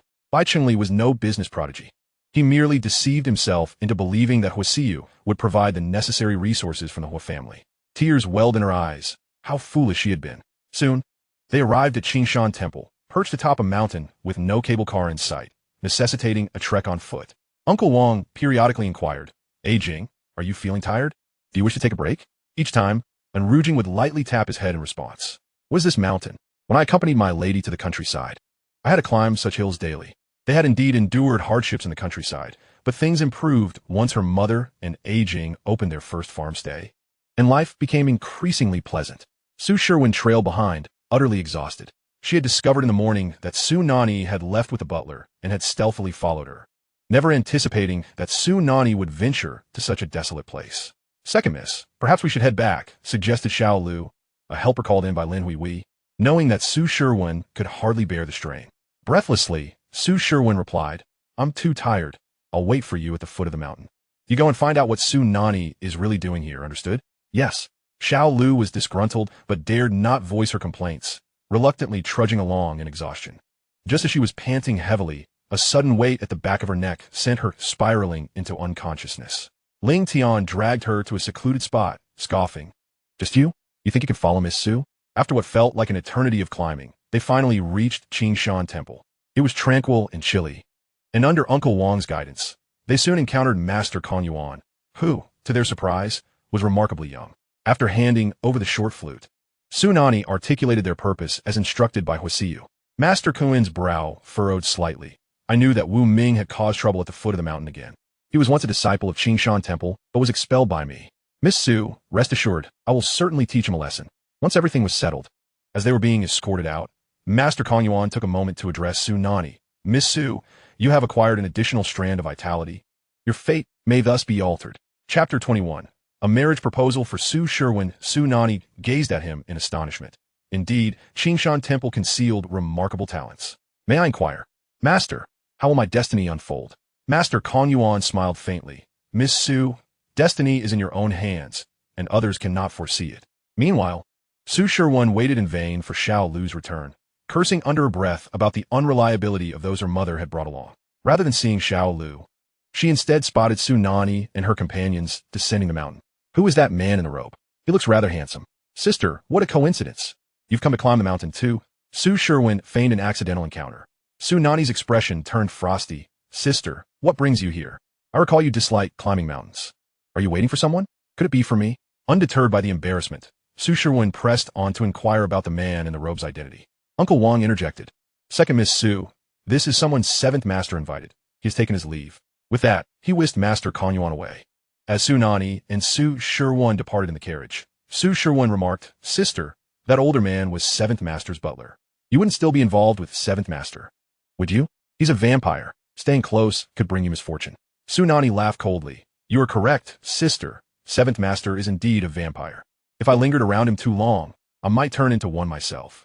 Do keep your distance, lest I drain your blood at night. Susivendi tortith, achimepiache. And Rujing chuckled, prompting Su Sherwin to scold. Pa, who do you think you are? You have no place in my conversation with my sister. You're merely our family's watchdog. Unable to bully Su Nanyi, she thought to take her frustrations out on the insignificant and Rujing. However, Su Nanyi would not allow anyone to mistreat her nurse. Just as she was about to speak up, and Rujing interjected, Miss Su, that necklace around your neck is quite exquisite. At this remark, Su Sherwin's heart tightened. Nonetheless, she haughtily replied, It is indeed beautiful. It was gifted to me by Brother Chungli and is quite precious. You could never afford it in your lifetime. And Rujing maintained her composure. A second-hand necklace worth 400,000. I wouldn't even glance at it. What? Su Sherwin was taken aback. How could a mere butler know such details? Panic surged within her. This was surely a fabrication. What 400,000? Second-hand? Are you out of your mind? Do you think I will buy second-hand items like you? And Rujing cast a sidelong glance at her. Miss Su, do you believe you know who sold you that necklace? Su Sherwin dared not believe. It couldn't possibly be in Rujing. How could she possess such an expensive necklace? Miss Su, you would do well to treat me with respect in the future. I'm sure you wouldn't want the people in your circle to discover your penchant for second-hand luxury goods, would you? Just like a wild rose left to grow untamed. Su Sherwin's face drained of color. The wild rose was an alias she had registered under a secondary account. If Rujing knew of that account, it seemed the necklace had indeed come from her hands. She wished she could cast the necklace aside immediately. Su Nanyi silently gave her nurse a thumbs up. She was truly remarkable. Meanwhile, Master Kanyuan had arrived at the Bai family's ancestral home and entered directly. I seek old Master Bai. I am Wu Ming's senior brother. The individual he addressed, recognizing the importance of the matter given old Master Bai's recent fondness for Wu Ming, did not dare to delay. Master Kanyuan, what brings you here? Old Master Bai inquired, seated prominently. With a placid expression, Master Kanyuan replied, Old Master Bai, Wu Ming is my junior disciple. I sensed he has caused trouble at the foot of the mountain and came to escort him back. Trouble? Old Master Bai grew anxious. Wu Ming has always remained within the Bai family. When did he cause any trouble? Just then, Wu Ming returned from outside. Upon seeing Master Kanyuan, he felt both anger and fear, for it was this very brother who had expelled him from the sect. What do you want? I don't recall having any association with you. Wu Ming questioned defiantly. Master Kanyuan rapped his forehead sharply. You foolish child, with your inadequate skills. Who permitted you to make predictions at the foot of the mountain? If you miscalculate, can you bear the consequences? Wu Ming retorted, What did I miscalculate? Everything I said has come to pass. Ask old Master Bai if you don't believe me. Old Master Bai stroked his beard. Indeed, Master Wu Ming is quite impressive. His predictions have nearly all been accurate, especially since Wu Ming had even foreseen that not long from now, he would experience a second spring. Rectifying the regrets of his youth, Master Kung Yuan's gaze sharpened. The family's future is of utmost importance. What did your master teach you? If you lack the ability, do not predict the family's destiny. You cannot fathom it. Wu Ming scoffed, who says I can't understand. I've foreseen that the Bai family will flourish as long as they marry Su Nanyi, ensuring prosperity for 10 generations. Yet, as he calculated again, his brow furrowed. But something feels off. Old Master Bai noticed his unease. Master Wu Ming, what is the matter? Wasn't it said that our Bai family would rise to the pinnacle of wealth? Unnamed dared not utter a word. For not only did he fail to perceive any signs of the Bai family ascending to the pinnacle of affluence, but he also found himself devoid of any foresight for the future. What could possibly be amiss? He hastily cast a pleading glance towards his senior brother. Kung Yuan Sigid. Alas, Master Bai, my junior brother's lack of mastery in the arcane arts is a misfortune. The one who can bring prosperity to your Bai family's women is not Su Nanyi. Master Bai, taken aback, inquired if not her, then who? Kong Yuan replied with a hint of levity, it is Su Shernwan. Though he would typically refrain from meddling in the sordid affairs of the mortal realm, he felt compelled to repay the life debt owed to Huo Siyu, who had saved him a decade ago. To assert that Su Shernwan was the one destined to prosper the Bai family was precisely the message Huo Siyu wished for him to convey. Unnamed, why do you linger here? Return to Qin Shan Temple with me. I shall impose upon you the penance of sweeping fallen leaves for 30 years, and you shall not descend the mountain again. As for himself, having disturbed the karmic balance of the earthly realm, he would spend a lifetime in seclusion atoning for his transgressions. Upon hearing Master Kong Yuan's words, Master Bai immediately gestured to the butler. Take the betrothal gifts to the Su family. The butler, still in a state of confusion, responded, Master, did not Miss Su express her unwillingness? Master Bai's countenance darkened. Proceed to propose to Su Shernwan.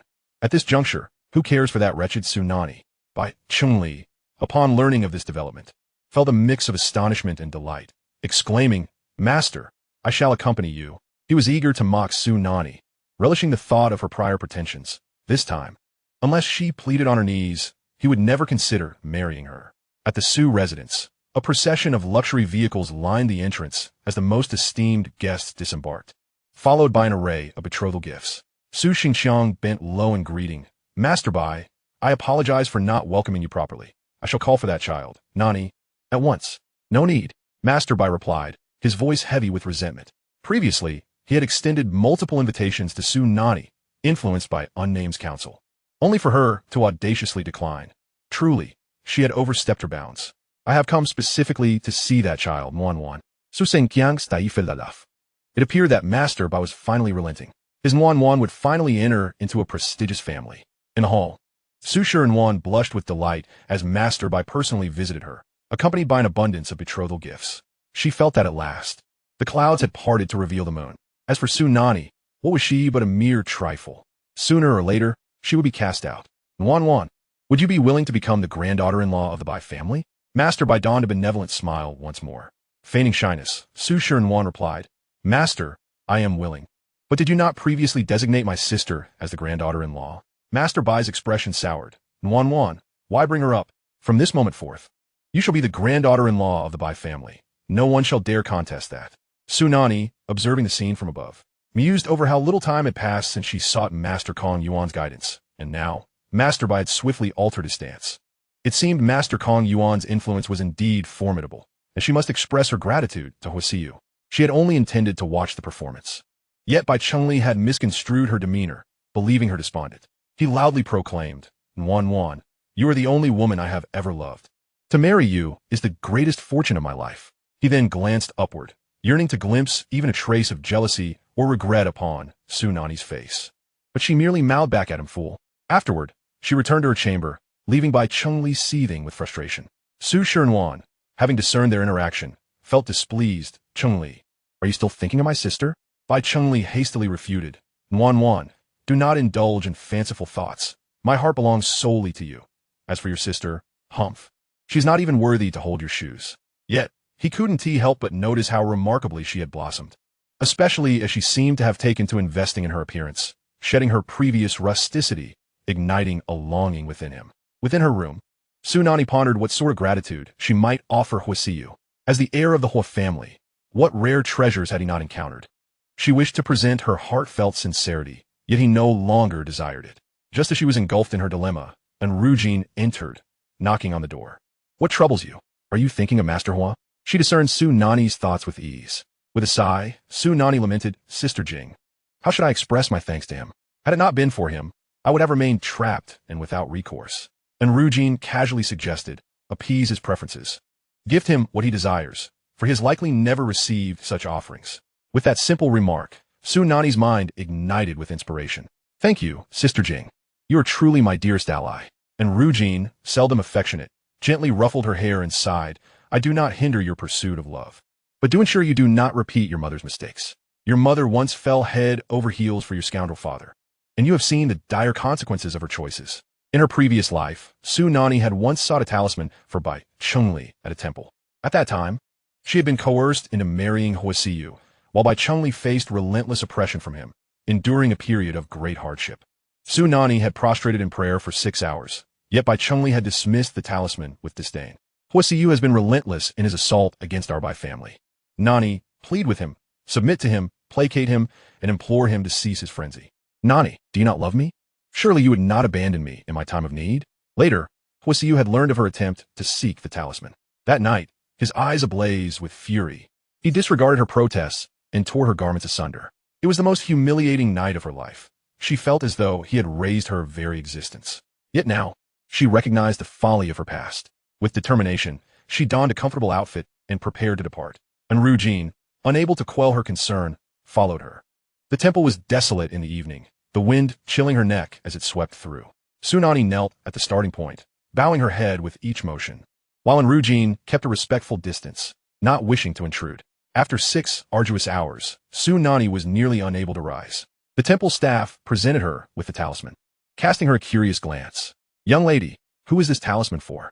Your perseverance is remarkable." Cradling the talisman as if it were a treasure, she replied, "It is for the one I cherish, hoping for his safety and success." The staff member marveled. He is indeed fortunate to have someone who cares so deeply for him.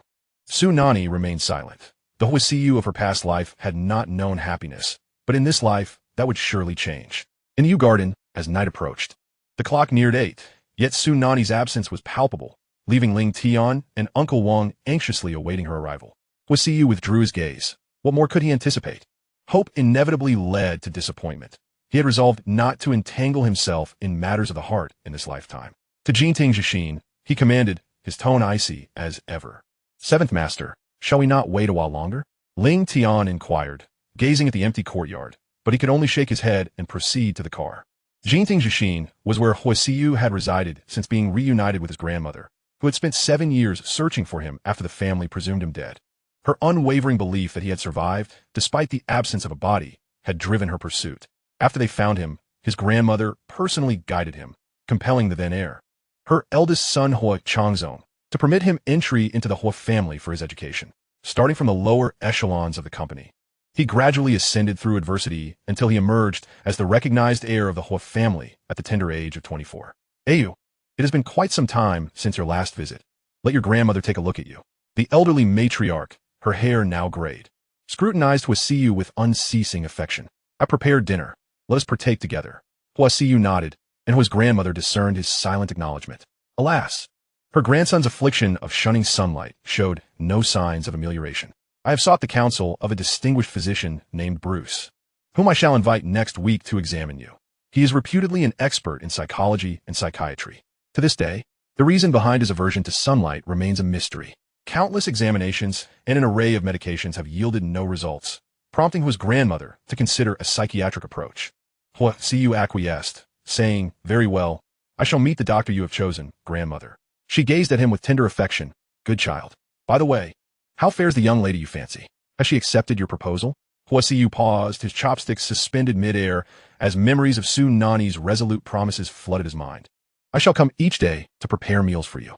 Her sincerity was palpable, and her eyes, when they met his, sparkled with an innocent clarity. How adept she was at deception. Yet, he nearly fell for it. The meal had lost its flavor, and he wiped his hands. "Grandmother, I have not proposed." Though surprised, his grandmother nodded in agreement. This was perhaps for the best. Ayu's condition was still unresolved, and she wished for him not to rush into marriage, especially given his ailment that few young women would overlook. Chapter 23.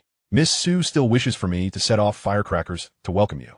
Recently, has your uncle's family caused you any trouble? A cold glimmer shone in Huo Siyu's eyes, but he soon tempered it. "No, grandmother, do not worry. That is good. Your uncle's family is ever watchful, convinced that you have usurped the Huo family's inheritance. They fail to consider that if you truly had any capability, your grandfather would not be blind to it. You shall stay here tonight.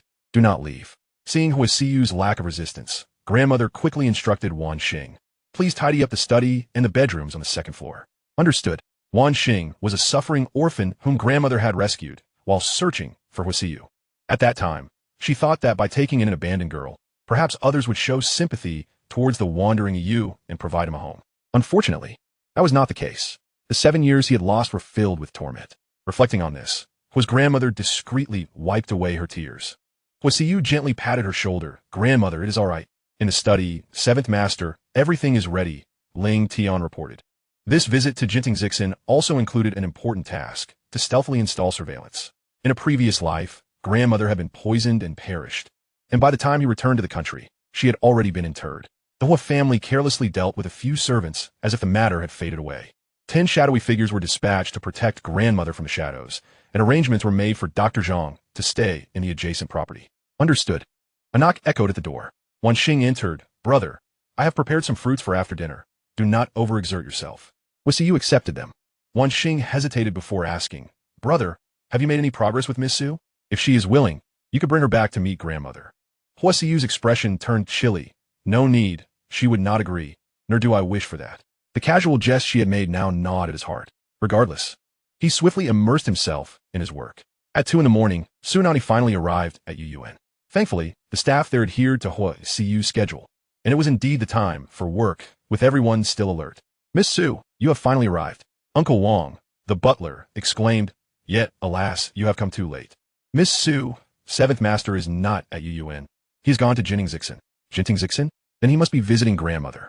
Su Nanyi quickly turned her car towards Jintingzixin. En route. She sent him a message. 7th Master, I have not forgotten my promise. I have prepared a surprise for you, which delayed me. I will reach you in half an hour. Love you. Su Nanyi had grown quite comfortable expressing her affection, yet she awaited his response in vain. Half an hour later, the gates of Jintingzixin stood firmly shut. As she pondered how to enter without disturbing grandmother, Ling Tian graciously opened the door for her. Miss Su, this way. I will lead you to 7th Master. He had received news from Uncle Wang and had awaited their arrival, though 7th Master was preoccupied at that moment, and it would not have been appropriate to interrupt. Moreover, even if he had mentioned it, 7th Master might have insisted on not seeing Miss Su. Yet, he understood that 7th Master was merely putting on a facade. Deep down, he still held her in his heart. They ascended the stairs quietly. Wan Xing had not yet slept, and, hearing the commotion, opened the door. Miss Su, what brings you here? Su Nanyi turned to see her, delight illuminating her features. Wan Xing, it has been so long. She rushed forward to envelop her in a warm embrace. This left Wan Xing somewhat bewildered. Miss Su, you likely do not remember me, do you? After all, she had only seen Su Nanyi in secret a couple of times, curious about the woman her brother admired. Truth be told, she found Su Nanyi rather unimpressive. How could he possibly favor someone like Bai Chengli, a mere pretty boy, while associating with that scheming half-sister? Her judgment seemed lacking. Su Nanyi recognized that her reaction had been excessive and quickly clarified, Oh, I have heard 7th Master speak of you. Today marks our first meeting. In her previous life, when she was confined in Yuyuan, it was Wan Xing who cared for her, offering encouragement and solace. She had been her sole friend. Later, she heard that Wan Xing had married poorly, suffered maltreatment from her in-laws, and had been betrayed by a scoundrel who fathered an illegitimate child, ultimately leading to her tragic end. Holding a cup of coffee, Su Nanyi entered the study, where Huo Siyu remained engrossed in his work, not raising his gaze. You may leave once you set it down, he said curtly. Otherwise, what purpose did she serve lingering there? He did not recall grandmother having such an inept servant. 7th Master, she called sweetly, her voice melodious. Huo Siyu nearly thought he had misheard. Upon looking up, he was met with her presence. Miss Su? His elbow rested on the desk, several buttons of his shirt undone, revealing well-defined muscle contours. The light cast a striking shadow on his face, enhancing his dark eyes with an air of intensity. 7th Master, you have not glanced at the messages I sent you. I declared my intent to seek you out. Su Nanyi fine anger, pour fin cachex. Huo Siyu, preoccupied with work, had silenced his phone, thus missing her messages. Nevertheless, well, you have come, Miss Su. You still wish for me to set off firecrackers to welcome you? His gaze returned to the desk as he resumed his work. The rhythmic tapping of the keyboard serving to mask the fluttering of his heart at the sight of her. Su Nanyi understood that this man sometimes spoke harshly, and she chose not to take offense. She retrieved a precious talisman from her pocket and presented it with both hands. 7th Master, I obtained a talisman for your safety. Sincerely prayed for it, and spent 6 hours in supplication. That is why I did not make it to Yuyuan. It was not intentional. I apologize. The talisman, a small piece of yellow paper folded into a triangle, was delicately held between her fingers. You prayed for me? Huo Siyu was momentarily dazed. He recalled her having sought one for Bai Chengli, a cloud of gloom settling over his brow. If Bai Chengli does not want you, do not think I would covet something discarded by another. No, I sought this for you. It has nothing to do with that scoundrel Bai Chengli. Do not misunderstand. Su Nanyi, flustered and indignant, stepped forward to argue. Yet, her foot inadvertently struck the corner of the table, and her frail knee could no longer bear the weight, sending her tumbling forward. Fortunately, Huo Siyu caught her just in time. Her head gently nestled against his sturdy chest, feeling the solid muscles beneath. Su Nanyi playfully rubbed against him. This moment marked the closest intimacy they had shared in the past week. "Seventh Master," she murmured, instinctively tightening her embrace, allowing herself to comfortably lean into his warmth. However, Seventh Master's expression grew taut. His teeth clenched as he called out her name. "Stand properly." Yet, Su Nanyi refused to relent, wrapping her arms tighter around him. She was no fool. She knew that when an opportunity like this presented itself, it would be foolish not to seize it, especially with a figure like Seventh Master. Yet, it was poor Huo Siyu who would suffer. As the warmth of her presence surged through his limbs, her fragrance acting as a potent drug that dulled his senses. With even a moment more of her closeness, he feared he would be lost forever. Chapter 24. Wasn't he just your devoted admirer before? He could only push her shoulders away, commanding, "Su Nanyi, if you don't stand straight, I'll have someone drag you out." His voice was colder, yet trembled slightly. Su Nanyi detected this nuance, and, emboldened, burrowed deeper into his embrace, her hands daringly exploring further. Sated for the moment, she quickly withdrew her wandering hands, raising her arms in surrender. "Seventh Master, please help me sit down. My knees truly ache. If you don't believe me, take a look." Seeing her little face scrunched in pain, he decided to grant her this one last indulgence, assisting her to the sofa. As he cautiously rolled up her pant legs, he was met with the sight of red, swollen skin, and some abrasions. "Seventh Master, now do you believe me? I genuinely went to seek a talisman for your safety. Please do not mention that white scoundrel again. It infuriates me." Huo Siyu felt an indescribable mix of emotions, both sweet and bitter. He fetched alcohol and cotton swabs, proceeding with utmost care. Though his words were far from gentle. Being young, you should not indulge in superstitions. Talismans cannot guarantee safety. The very talisman she clutched in her palm bore her sincere wishes for his well-being. "But I want you to be safe, and this talisman holds my most genuine prayers." Her eyes sparkled with innocence, captivating yet dangerously beguiling. Huo Siyu fell for her charms time and again. Having learned from a past life that he had little tolerance for her, he took the talisman from her, acknowledging, "I accept it." He placed it in his desk drawer. But once Su Nanyi departed, he retrieved it, carefully stowing it in his breast pocket, closest to his heart. Ling Tian drove them back to the Su family. Huo Siyu instructed Wan Xing, "In 40 minutes, call the Su family in the name of my grandmother to thank Miss Su for her company today." In the car, Enruging offered her advice. "Nanyi, Seventh Master has a close relationship with his grandmother. You might consider making more appearances before her to win her favor." The thought sent shivers down Su Nanyi's spine. Her grandmother was kind yet gentle, but in her past life, she had been foolish and troublesome, ultimately losing the elder's goodwill. As a result, her grandmother often wore a stern expression, giving her little warmth, which now left her feeling apprehensive. However, Enruging's perspective was indeed valid. The grandmother was someone Huo Siyu cherished, and thus, someone she should value as well. Suddenly, Ling Tian chuckled. "Miss Su, pursuing our Seventh Master is a piece of cake for you. Wasn't he just your devoted admirer before?" Upon saying this, he felt a pang of guilt, glancing around nervously. Thankfully, Seventh Master was not nearby. "So Nanji Mani das Jai is my devoted admirer?" "Not quite. I was just foolish, not realizing who truly held my heart." Ling Tian wholeheartedly agreed. "Indeed, that is the truth. Don't worry, I can see that you have genuinely awakened this time. One day, Seventh Master will be moved by you again.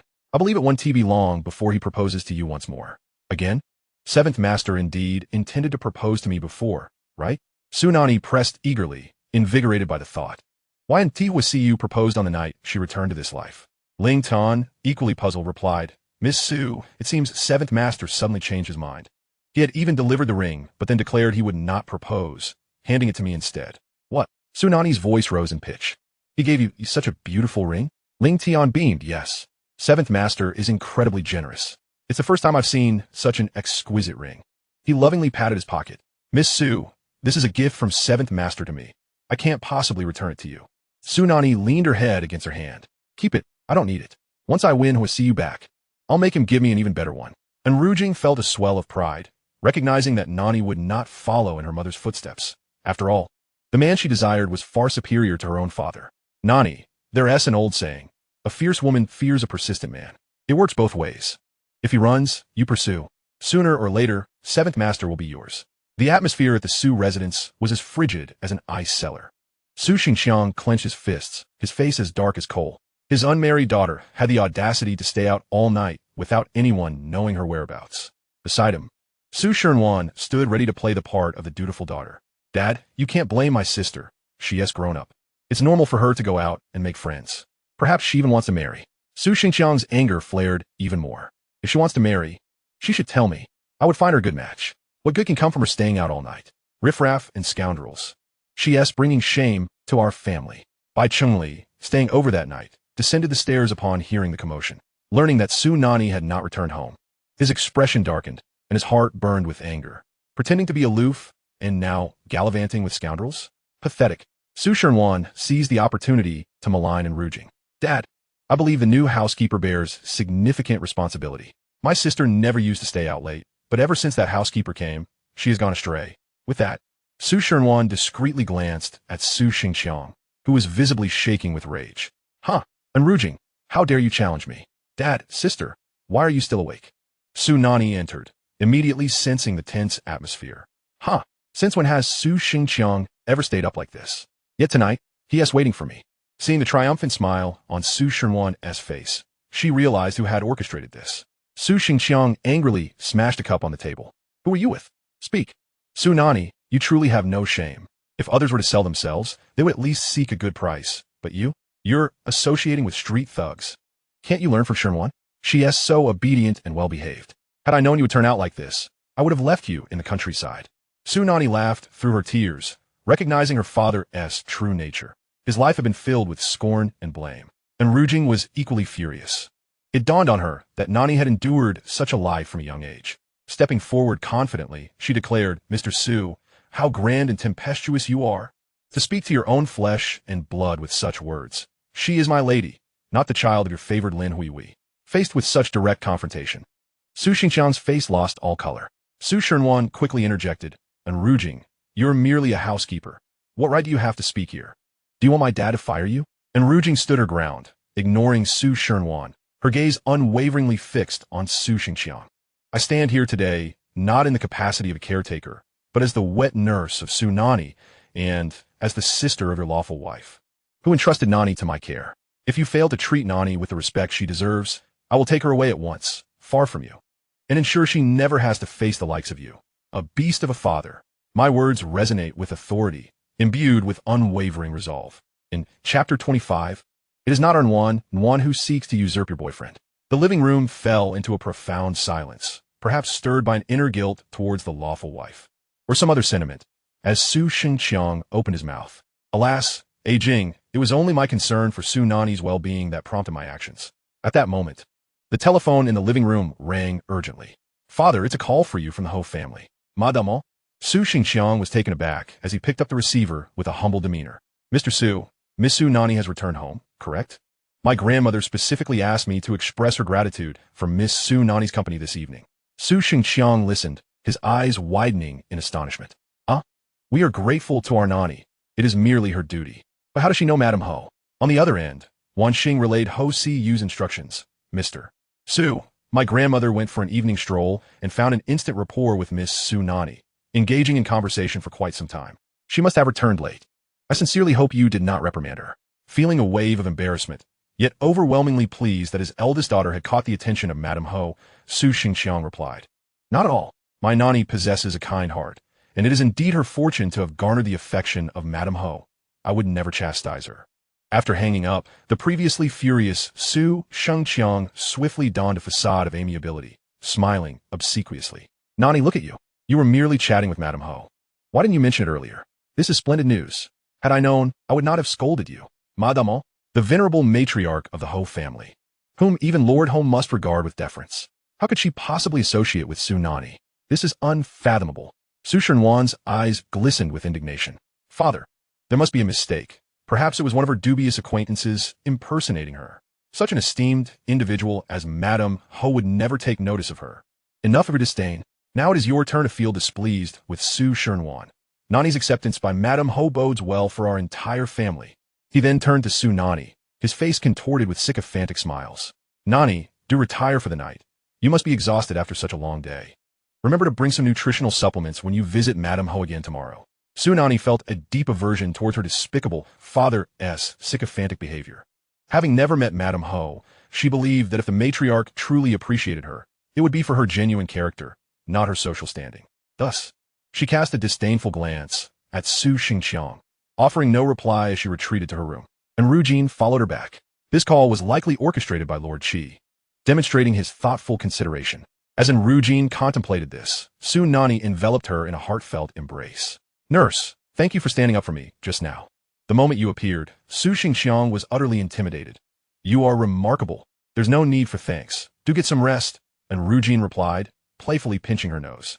In bed, Su Nanyi found herself too weary to keep her eyes open. Perhaps she should adopt Huo Siyu's schedule, sleeping by day and engaging in activities by night. She forced herself to retrieve her phone.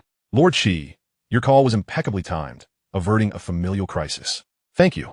After several minutes without a response, Su Nanyi could no longer withstand the heavy weight of her eyelids. Just then, an untimely knock echoed through the room. "Who is it?"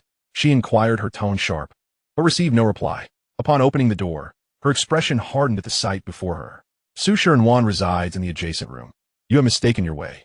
She attempted to close the door, yet Bai Chengli had already wedged a foot inside. His expression was dark as he interrogated, "Who did you meet tonight?" "Don't say it was Madame Huo. I won't believe it. Was it some man?" Su Nanyi was astounded by the audacity of his inquiries. She pushed against the door with all her might. "What business is it of yours who I meet? Leave me be. Your presence annoys me." Bai Chengli winced as his leg was caught in the door, but stubbornly persisted. "Su Nanyi, do not force my hand. You must clarify who that man is. Did you meet him tonight? What transpired between you? Did you sleep with him?" Before he could finish, his eyes rolled back, and he collapsed at her feet, a small stone rolling to rest beside him. In the shadows, the maid Au observed silently, her sole duty being to protect Su Nanyi since her arrival at the Su household.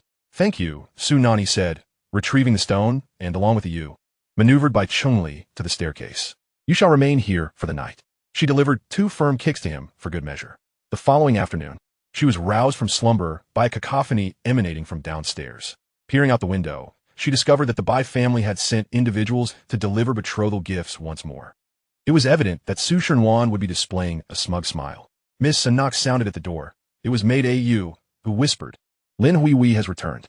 I overheard her and Su Shernwan plotting mischief. They plan to take you to the Bai family for a few days. You must be cautious." "Very well, keep a close watch on them." Descending the stairs, she indeed found Lin Huihui and Su Shernwan in a huddle. Lin Huihui, brimming with delight, remarked, "Nanyi, do not be disheartened. The Bai patriarch has set his sights on our Nuan as his granddaughter-in-law. They have sent betrothal gifts on multiple occasions. It is not our Nuan who seeks to steal your boyfriend. You are still young, and both my father and I will ensure you are introduced to suitable suitors." Su Shernwan blushed and pretended to hold her hand affectionately. "Sister, the Bai patriarch wishes for me to move in immediately. You should come with me.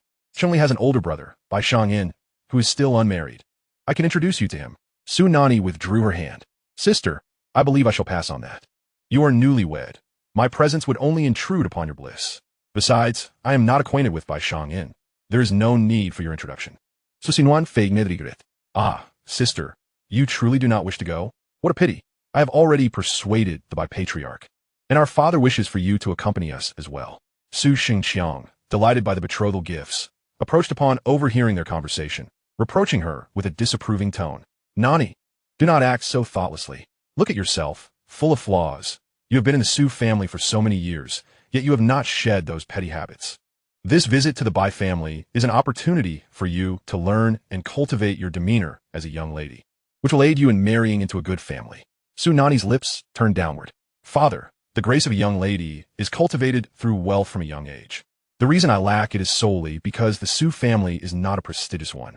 If you were a renowned, wealthy individual, marrying me off would be a breeze. Thus, the fault lies with you, not me." "You." Su Xingqiang was momentarily taken aback, his face darkening swiftly. "It is for the best that you do not go, lest you tarnish your sister's reputation. By the way, since you have established a connection with Madame Huo, make every effort to please her. Understood?" Su Nanyi shuruk had shoulders, palms upturnit. "And what about the money?" In Chapter 26, Lord Qi harbors feelings for her. "What do you need money for?" Su Xingqiang retorted defensively. He had always been stingy with her. Su Nanyi rolled her eyes. "If you expect me to ingratiate myself with others, how can I do so without funds? Am I to rely solely on my words?" Lin Huihui hurriedly interjected, "My lord, do not bestow upon her such a generous sum. What if she falls victim to deceit? Furthermore, does she not possess a considerable inheritance? She ought to utilize her own resources. Su Nanyi, hands on her hips, playfully retorted, I certainly cannot spend it. My sister is about to wed, and, as her elder sister, I must prepare a substantial dowry. Is that truly the case? Lin Hui's eyes gleamed with the reflection of banknotes. Her maternal family was lacking, and marrying Su Xingqiang was already a significant step up.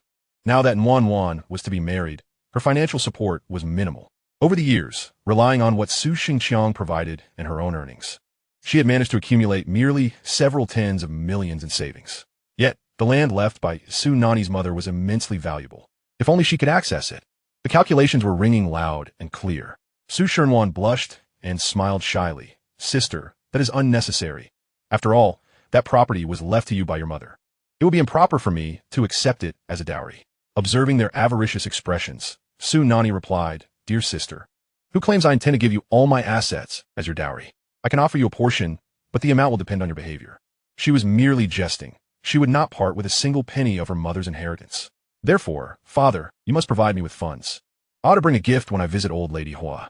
Su Xingqiang reluctantly produced a card. There are 500,000 here. Spend it wisely. A mere 500,000? It seemed the Su family's financial chain had indeed snapped, leaving them both impoverished and stingy. Before dusk, Chunli drove Su Shernwan, his gaze inadvertently drifting towards Su Nanyi, a tempest of desire brewing within him. Damn it. Ever since she had removed the birthmark from her face, she had become strikingly beautiful. Moreover, he had intended to enter her room last night, only to inexplicably faint and awaken on the staircase. Chunli Gij, let us depart. Su Shernwan urged, teeth clenched, as she quickly pulled him away, fearing he would gaze upon Su Nanyi for even a moment longer. Wan, did you not say Su Nanyi would return home with us? Why not take her along? Before Su Nanyi could respond, Su Shernwan interjected, No need. My sister does not wish to go to the Bai household.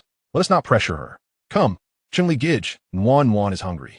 This time, Lin Hui accompanied them, intending to strategize and ensure the wedding proceeded without a hitch. As the car was about to move, Su Shernwan leaned out, exclaiming, Oh dear, I almost forgot.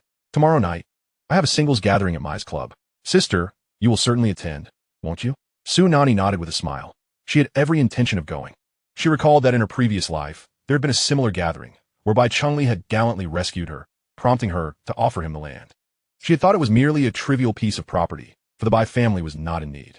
Little did she know that Chunli had acquired insider information, realizing that the land was located within the designated economic development zone. Utilizing that land, he had established a commercial hub, swiftly gaining a foothold in the western part of the city. This land had been purchased by her grandfather decades prior for her mother, who had been unable to fully enjoy playing hide and seek as a child. Her grandfather had bought the barren land at that time, not envisioning future profits, but rather wishing to create a vast maze for his daughter to play in.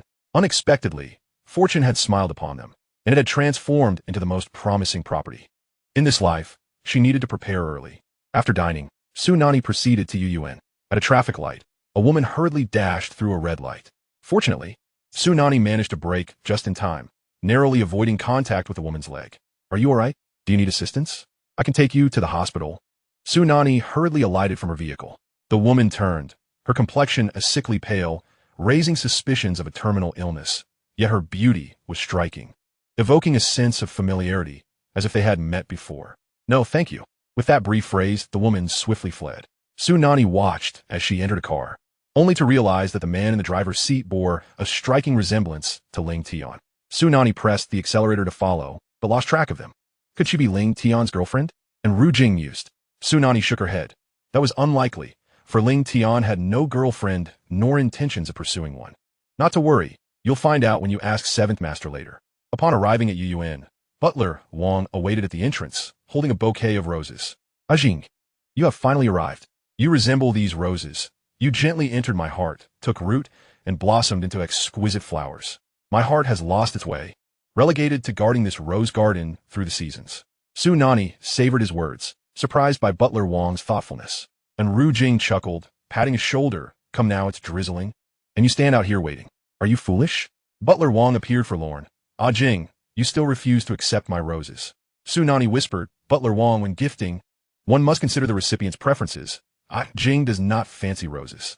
Upon hearing this, Butler Wang immediately discarded the roses, muttering under his breath, "Humph, what vulgar flowers. How could the flower shop make such an error?" At that moment, Huo Siyu also appeared at the entrance. He nodded slightly and spoke coolly, "Miss Su, you have arrived." Su Nanyi fought the urge to rush forward and embrace him, maintaining a polite smile as she greeted Seventh Master. She had convinced herself that Seventh Master harbored feelings for her. Although she could not fathom why he consistently denied his affection, she believed he cared for her. She was willing to start anew as friends, thereby refraining from the reckless intimacy she had exhibited the previous night, unless she could no longer contain herself. Walking alongside him, the scent of his post-bath fragrance wafted into her senses. She felt enveloped by his aroma, a comforting embrace that made her yearn for his arms around her. Su Nanyi inhaled deeply. She could not succumb to such temptations. Huo Siyu glanced at her, noting her unusually demure demeanor today. Typically, she would approach him and speak. Yet now she remained quiet and restrained, avoiding any inappropriate touches. "Seventh Master, did you wait for me at the door?" Su Nanyi waited, tilting her head to meet his gaze. With one hand in his pocket, Huo Siyu arched an eyebrow. "Miss Su, you are quite narcissistic." "Very well then." Su Nanyi touched her nose, feeling a pang of disappointment. Ling Tian followed behind, aware that his Seventh Master was quite stubborn. Clearly, he had been waiting since 7 in the evening, first in the living room and then at the door when he could no longer sit still. This time, Su Nanyi had specifically inquired about his culinary preferences. Huo Siyu remained silent, failing to provide an answer. He was not particularly finicky about food in her previous life. He had catered to her every whim, ensuring that the dishes served were all to her liking, and he had simply followed suit. Thus, it would be the same this time. "Miss Su, prepare whatever you fancy." Chapter 27, The Devoted Admirer. Su Nanyi's eyes widened slightly as understanding dawned upon her, a frown of concern creasing her brow. "Seventh Master, let us try each dish one by one. Eventually, you will discover what you enjoy. I shall not repeat any dish. If you find one you like, please let me know, all right?" This soothing, childlike tone surprisingly resonated with Huo Siyu. He felt warmth blossoming within him, and after a moment's hesitation, he nodded, "All right." Once Su Nanyi retreated to the kitchen, Ling Tian leaned closer to report, "Seventh Master, everything is arranged. She is accepted." Butler Wang must have shared some amusing anecdote, as Ru Jing erupted into peals of laughter. Huo Siyu turned sideways and asked in "I wonder how capable you are." This marked the first occasion that Seventh Master spoke to her. And Ru Jing replied, "Seventh Master, I possess no remarkable skills. I merely know how to climb trees and catch fish. Once when someone spoke disrespectfully to my lady, I broke his arm. Such abilities are only sufficient to deal with petty ruffians. When faced with seasoned thugs, I stand no chance at all. If you wish, you may train here with Ling Tian for times a week, including wrestling, boxing, shooting, and physical conditioning." He could never forget how, in his past life, Ru Jing was murdered, and the blame was unjustly placed upon him, leading to Su Nanyi's grave misunderstanding of him.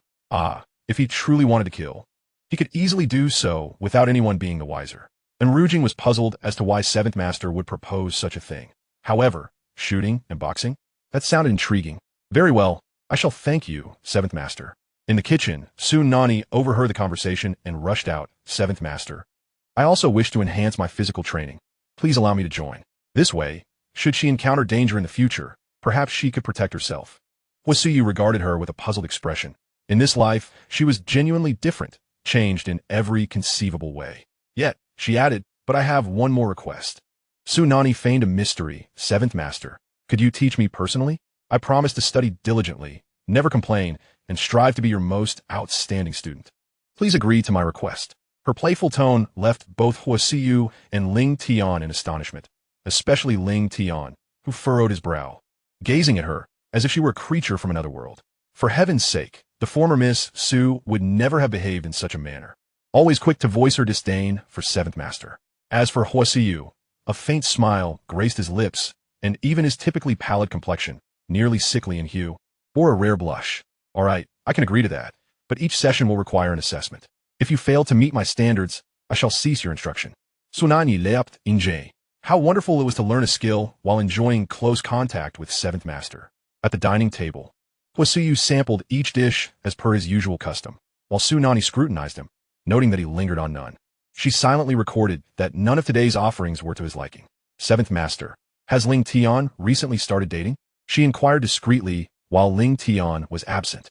Huo Siyu fixed her with a penetrating gaze, his tone tinged with displeasure. "What? Are you taken by him?" Su Nanyi nearly choked at his words. What sort of thought process was that? She waved her hand and recounted her encounter with him driving a woman. That is unfounded. It may have been a relative. Huo Siyu aplanet kurti. This matter required discretion. It must not be broadcasted. After Su Nanyi departed, Huo Siyu descended to the basement. A woman immediately rose, addressing him. Seventh Master. She was the very woman Su Nanyi had encountered on the street. Your illness can only be managed. It cannot be cured.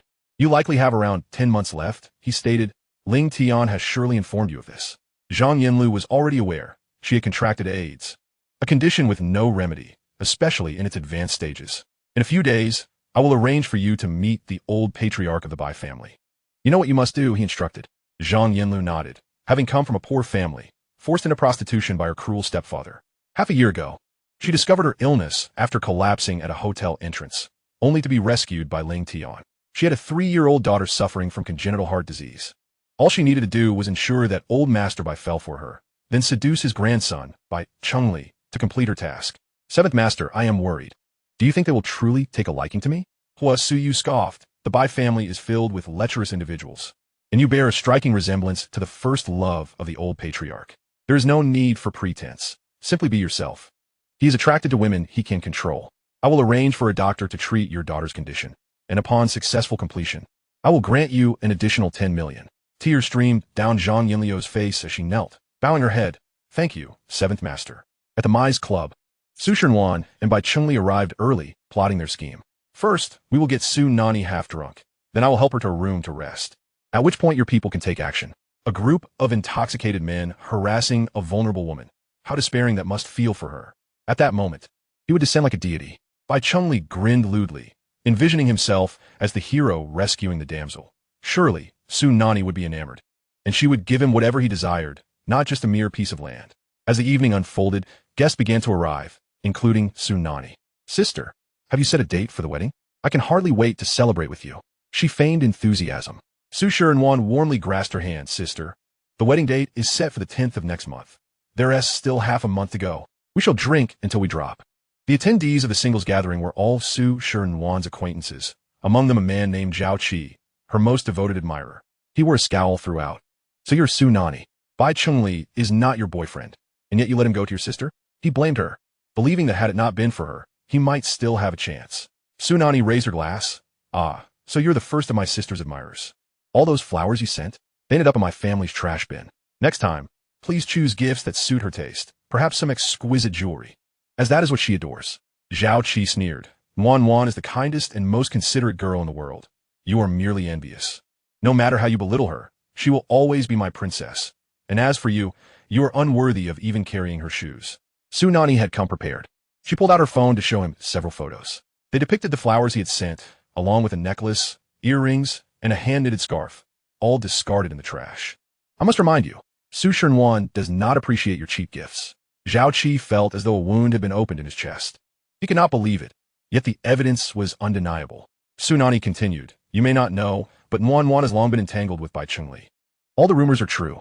She has desired to marry into the Bai family for some time, and her continued association with you is merely because she does not wish to lose you as her admirer. Where exactly did you book a room? Zhao Qi's fist clenched as he glared at Su Nanyi in shame and anger. Wan has always been my girlfriend. How could she be with Bai Chengli? She has told me that it is old Master Bai and you who are coercing her into marriage. The one she loves is me. Another misled soul, Su Nanyi shrugged. Believe it or not, but you could always ask her yourself. Su Shenwan was occupied on her phone, confirming tonight's plans with Bai Chengli when she felt a piercing gaze upon her. It was Zhao Qi. She scoffed derisively. What a useless man. Daily, he presented her with cheap, low-end gifts that she found utterly embarrassing. Were it not for his unconditional flattery, she would scarcely spare him a glance. Now that she had Bai Chengli, she had lost all interest in him. Had he not held some utility, she would not have invited him to this gathering. Wan. Zhao Qi spoke with a threatening tone. Why do you appear so happy? Did you not claim you were not willingly marrying Bai Chengli? He still held her waist possessively. Bai Chengli was outside managing affairs and would return at any moment. Su Shenwan hastily pushed him away. Chiga, I was never willing. But what choice do I have? I cannot even take charge of my own marriage. What is the meaning of my existence? Zhao Qi licked his lips on Wan. Then let us die together, since you no longer wish to live. Su Shenwan's eyes widened in shock at his words. Chiga, don't speak such nonsense. If anything were to happen to me, the Bai family would never let me off. Zhao Qi tightened his embrace around her waist. Wan, you truly do not wish to die, do you? When we were together, you were still flirting with Bai Chengli. Now that you have what you wanted, you want to cast me aside? Is that it? Panic-stricken, Su Wan exclaimed, Chiga, that's not true. If Su Nanyi told you that, don't believe her. She is just bullying me. Let go, Bai Chengli is coming. Zhao Qi refused to release her, inhaling the scent of her hair. Isn't it better that he comes?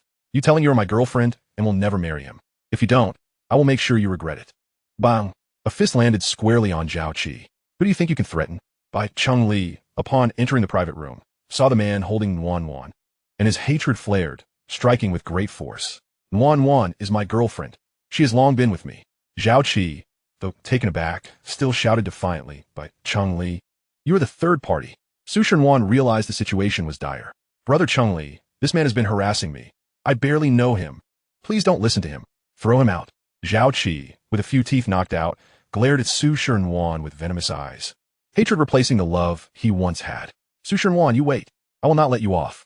Ultimately, Zhao Qi was no match for Bai Chengli and his companions and was forcibly ejected. Brother Chengli, are you all right? That man is a lunatic. He has been harassing me for a long time. Su Wan quickly cleared the air. Bai Chengli also regarded the man as a madman, believing Wan would not truly associate with someone so deranged, yet a thorn remained in his heart. Thus, when Su Wan reached for his hand, he outright rejected her. Brother Chengli, I will explain everything to you. Let us quickly proceed with our plan. With a clear objective, Su Wan resolved to extract the inheritance from Su Nanyi that very night. The commotion caused by Zhao Qi barely created a ripple. The people here were all followers of Su Wan and were well aware of her private conduct. It was merely a matter of a lovesick fool being dismissed. Nothing of great significance. Regaining her feigned smile, she strode in high heels towards Su Nanyi in the sofa area. Raising her glass, she declared, Sister, once I go to the Bai family, our chances of meeting will dwindle. Let us drink until we can't return tonight. Su Nanyi remainit inscrutable. Finishing her drink in one gulp. Noticing Su Wan's glass was still untouched, she urged, Sister, why aren't you drinking? We agreed to not leave until we're intoxicated. I can't be the only one drinking. Of course not, Sister. I'll drink with you. Saying that, she downed her drink, feeling triumphant as her glass contained only water, which she had swapped earlier. Tonight, she must get Su Nanyi thoroughly drunk. However, after the first glass, something was amiss. Why had the water transformed into wine? Su Nanyi had already instructed Yu to switch the drinks. And now, Su Wan was consuming alcohol. Su Nanyi poured her another glass. Sister, let us have another drink. Su Wan, not being able to handle much alcohol, but wanting to avoid suspicion, drank again, feeling dizzy. Su Nanyi continued to urge her to drink, but Bai Chengli intervened. Let it be. Don't force Wan. She can't handle her liquor. With a smile, Su Nanyi replied, All right, then you drink in her place. You have a good tolerance, don't you? I'll drink a few, and you will too. Bai Chengli had his own thoughts. He knew Su Nanyi's tolerance wasn't that great either. Once she was drunk, he could have his way with her, chuckling to himself. But to his surprise, one glass after another, Su Nanyi showed no signs of inebriation, while he began to feel a bit tipsy. When did your tolerance become so good? He asked, his speech slightly slurred. Su Nanyi wore a barely perceptible smirk, feigning fatigue. Oh, I can't take it anymore. My head is spinning. Bai Chengli immediately perked up, signaling to his 3 lackeys in the private room to come over and toast. Nan, we'll toast to you as well. Su Nanyi did not refuse, downing 3 more glasses. Then, pretending to be drunk, she staggered and boasted, Keep drinking. Raise your glasses. Sister, stop drinking. You're already intoxicated. I'll take you to rest. I've booked a room next door to help you sober up, and I'll send you home later. Su Nanyi allowed herself to be supported, her eyes half closed, yet her mind was as clear as ever. Su Wan's tactics were nothing but lowly schemes. She would find a few ruffians to harass her, and then Bai Chengli would come to the rescue. In her past life, she had been foolish not to see through this ploy. As they were led out of the private room, a Yu, guarding the door, nodded to her, signaling that everything was in order. The men ambushed in the stairwell had already been dealt with by Yu, each now tied up in a room. Thus, despite Su Wan guiding her around several corners, they never encountered the intended ruffians. Where on earth had they gone? Su Nanyi chocolate softly, sister. Haven't we arrived yet? Where exactly did you book the room? It seems so far. Su Wan quickly replied, Sister, we're almost there. Just ahead. She pulled out her phone to call Bai Chengli for clarification. But before she could react, a shadow flashed by, and before she could see the face, she was dragged into a nearby room. Chapter 29. 7th Master, you are so wicked. What are you doing here? What do you want? Su Wan found herself pinned against the door, confronted by Zhao Qi, who she thought had been thrown out long ago. Bai Chengli was still in the private room. He could not see them. Wan, it seems you have been deceiving me all along, but I do not wish to dwell on your faults any longer. As long as you maintain this relationship with me, I will not expose you to Bai Chengli. Su Shernwan never anticipated he would cling to her like a stubborn gum. You must be dreaming. I intend to marry Bai Chengli. You cannot compare to him. Zhao Qi felt a pang of anguish, but soon realized that if she could use him, he could likewise take advantage of her. If you refuse me, I will call out loudly to summon Bai Chengli. Do you think he will still want to marry you after seeing us like this? You dare to threaten me? Zhao Qi chuckled softly. Wan, I love you. Why would I threaten you? Rest assured, I have already knocked Bai Chengli unconscious. He won TV coming. Now, stop talking and let us get on with it. Su Shernwan hesitated. My sister is still outside. She might hear us. Zhao Qi kissed her neck. I doubt she will hear anything. She is too drunk to remember. Finally, Su Shernwan stopped hesitating and wrapped her arms tightly around his neck, eyes closed. She still needed Zhao Qi. He operated in gray areas and could help her deal with certain individuals. Outside the door, Su Nanyi listened to the commotion inside, filled with confusion. She had arranged for Zhao Qi to come in. What was happening? Seventh Master, everything is in order, a Yu reported from the Mai's private room. Zhao Qi, that pitiful soul, was expelled by Bai Chengli men and could no longer enter Mai's. Under the directive of the Seventh Master, Ling Tian escorted him inside. Huo Siyu's voice was frigid. Bring me the room's footage tomorrow. Ling Tian replied, Yes, Seventh Master. I noticed Miss Su is also here. Shall I escort her home on the way? Huo Siyu rose. No need, she can walk by herself. He had learned from Yu that she had not consumed alcohol tonight. Quite astute, she had the foresight to replace the wine with water. She was increasingly full of surprises. The sounds emanating from the room were enough to redden anyone's cheeks, especially for Su Nanyi, who had experienced conjugal life in a previous existence. Gazing at the tightly shut door made it difficult to suppress her imagination. She shook her head vigorously, deciding it was best to leave promptly, as it was undoubtedly an eyesore. As she turned around, she caught sight of a familiar figure down the corridor. It was the Seventh Master. What a delightful coincidence. She hurriedly sneaked up behind him, feigning dizziness, supporting her head with her hand, and staggering her steps. Huo Siyu recognized the footsteps behind him and halted, watching her approach with her clumsy act. He observed as she collided with his chest. Her hand, as if guided by instinct, slipped around his waist and embraced him, her head nuzzling against him. Ah, so warm. Please don't leave. Her performance was rather convincing, but it was the kind that would not gain any fame even with heavy promotion in the entertainment industry. Huo Siyu tugged at her collar, pulling her back. Miss Su, do not feign faintness. Su Nanyi frowned uncomfortably, continuing her charade. I just want a hug. Don't go. She pressed closer to him. I'll see you, Wenyelding. Scooped her up horizontally and carried her toward the private room. Su Nanyi cracked open her eyes, thinking the Seventh Master had finally come to his senses. However, to her surprise, he brought her to the window, flinging it open, letting the wind rush in.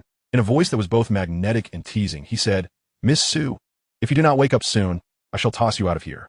Feeling the gust of wind, Su Nanyi dared not continue her act of faintness. Em awake, Em awake. Seventh Master, please don't throw me. She wore a look of grievance. Are you sure you're awake? Huo Siyu asked with a smile. Su Nanyi nodded, her innocent eyes blinking. Seventh Master, how did I end up here? I didn't do anything to you. Did I? If I took any advantage, please let me know. I will certainly take responsibility. Huo Siyu dismissed her claims of responsibility, knowing they were merely her excuses to take liberties. Miss Su, you even had the sense to swap wine for water, not getting drunk. You performed quite well today. Su Nanyi tilted her head. You truly know everything. That Zhao Qi was arranged by you, wasn't he? No wonder he was chased away by Bai Chengli. How could he possibly enter, may say? Only the Seventh Master has such influence. Wait, so did you foresee that Zhao Qi would drag Su Shernwan into the room, leading to such a hurried situation? Seventh Master, you're quite wicked. Su Nanyi smiled, her demeanor both flattering and cunning. Huo Siyu, what indecent thoughts is this child entertaining? He began to walk away, with Su Nanyi trailing behind. Seventh Master, may I ride in your car? Will you take me home? He responded bluntly, no. Why not? You drove here. Su Nanyi clutched the Ferrari keys in her pocket. Seventh Master, I cannot drive. I had alcohol. You didn't drink. Stingy. The following day, Su Nanyi enjoyed a splendid sleep when a Yu knocked on her door. Miss, there's someone outside looking for you. A young lady named Wan Xing. It was Wan Xing. Why was she back now? Su Nanyi hid downstairs. Wan Xing, whose full name was Sheng Wan Xing, had been brought back by old Madame Ho from outside and had always carried the Ho surname, having grown up under her care. Her demeanor was gentle and graceful, reminiscent of a younger old Madame Huo. "Miss Su, my grandmother wishes to see you." She nodded lightly, her voice as soft as water. A flicker of unease crossed Su Nanyi's heart. Why did old Madame Huo wish to see her at this moment? When the car reached a shopping mall, Su Nanyi quickly requested Wan Xing to stop. "Wan Xing, I want to buy a gift for old Madame Huo. After all, it's my first visit. It wouldn't be proper to come empty-handed." Wan Xing halted the car and accompanied her inside, pondering that Su Nanyi seemed much better than she remembered. Perhaps mingling with Bai Chengli and the green tea sister had influenced her negatively. "Wan Xing, what do you think I should buy? You're familiar with old Madame Huo. What is she like?" After a moment of thought, Wan Xing replied, "My grandmother is quite easygoing. Anything you choose will do. If I had to mention her preferences, she enjoys practicing calligraphy." An idea sparked in Su Nanyi's mind. Unexpectedly, she shared a similar interest with old Madame Huo. She made a beeline for a stationery shop. "Wan Xing, what style of calligraphy does old Madame Huo favor?" "Large seal script." "What a coincidence. That's my favorite too." Su Nanyi selected a brush from the famed One Fong Jiangnan. Chapter 30. She was now a free agent. The shopkeeper approached. "Miss, you have an excellent eye. This brush took our master an entire year to craft, and there is only this one." Su Nanyi was thoroughly pleased. "Please wrap it for me." The shopkeeper was astonished. "Miss, this brush is quite pricey." "Are you certain?" "It costs a full 500,000, not a penny less." Wan Xing grabbed her arm. "Miss Su, this gift is too extravagant. Please don't act impulsively. Even my grandmother doesn't use such an expensive brush." Su Nanyi was resolute. She felt no regret spending money on Huo Siyu and his cherished grandmother. Besides, the card given to her by Su Xingqi happened to have 500,000. As they neared Jinting Jishin, Wan Xing still held Su Nanyi back, providing her with some advice. "Miss Su, my grandmother's invitation is likely concerning my brother. He has feelings for you, and she is aware of it. Thus she wishes to meet you. If you do not reciprocate, please be candid. My grandmother will not pressure you." Su Nanyi tightened her grip on her hand. "Wan Xing, thank you, but I like your brother. I wish to marry him." Wan Xing was taken aback. "You truly like my brother? But who was it that pursued Bai Chengli so fervently that the entire city knew of it? Was she genuinely changing her mind, seeing the merits of Huo Siyu? De madre, aime Su Nanyi." Upon entering, Su Nanyi slightly bent at the waist, smiling as she greeted. This was her first encounter with old Madame Huo, and the rumors circulating in the outside world painted her in a negative light, claiming she was unappealing, with unsightly scars and a lack of talent, even suggesting she had a wild personality, notorious for pursuing Bai Chengli. Yet upon seeing her today, it was far from the public's perception. Her complexion was clear, devoid of scars, dressed simply yet elegantly, perfectly complementing her figure. Her features were alluring without being overly seductive, quite captivating. It was no wonder Ayu had taken an interest. Old Madame Huo took her hand and instructed someone to prepare fine tea.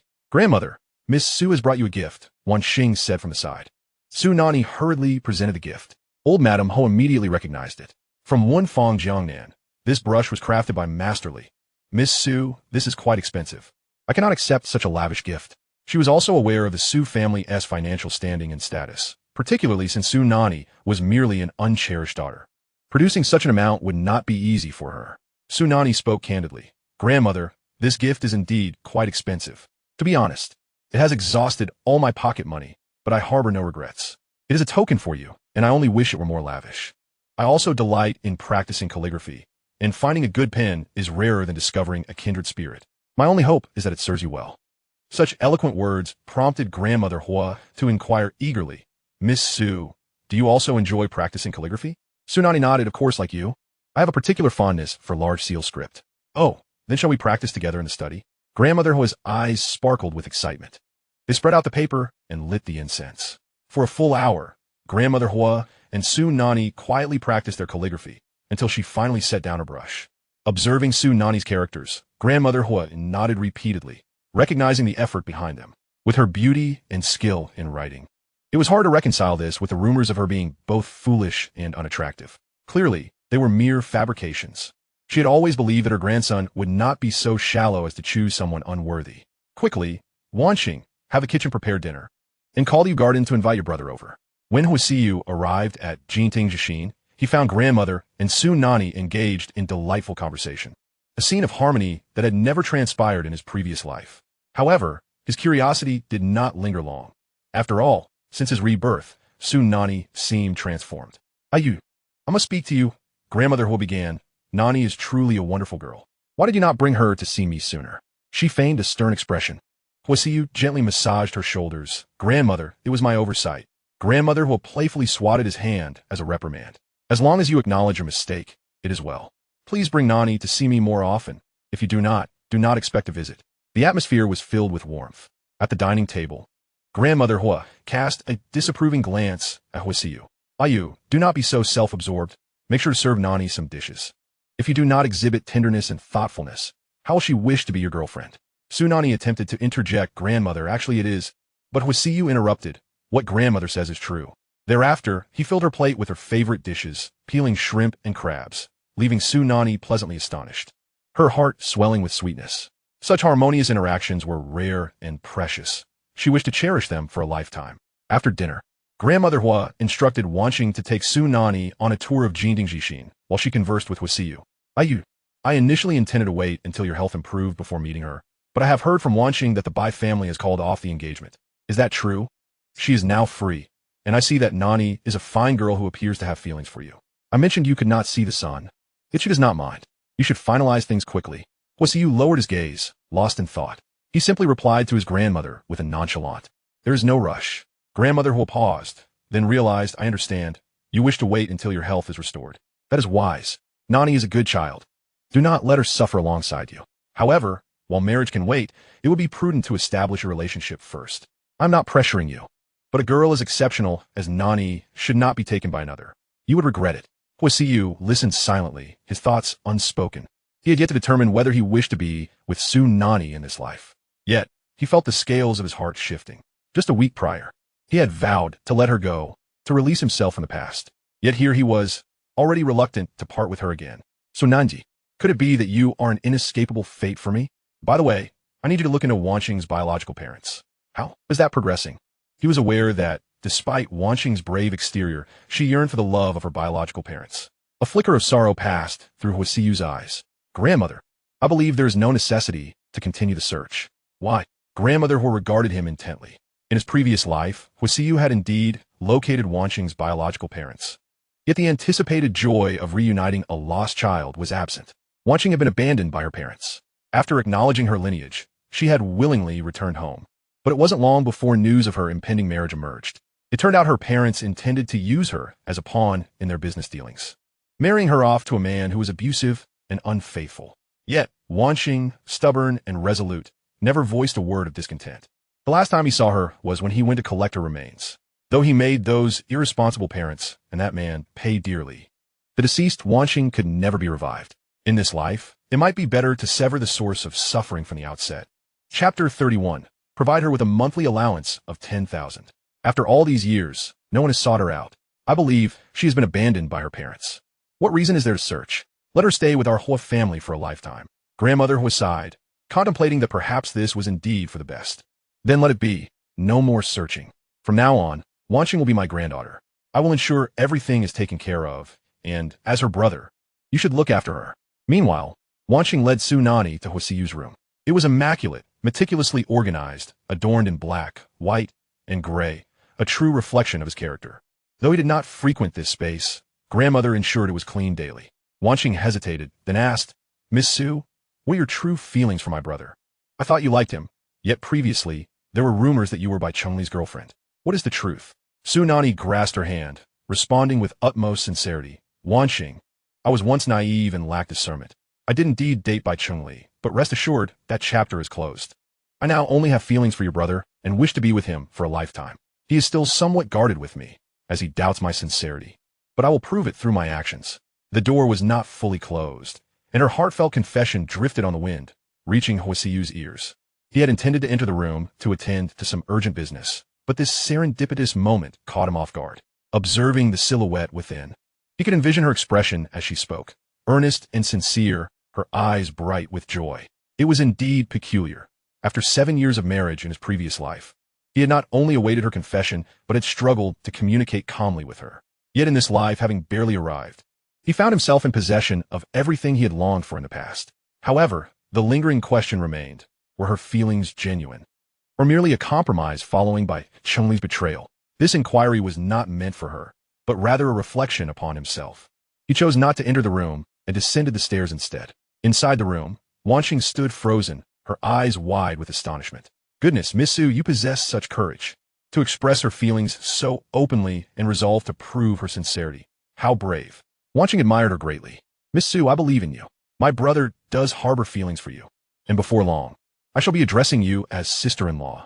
Her teasing only endeared Su Nanyi to her more, remembering Wanqing's tragic fate in her previous life. Her heart ached with a dense pain.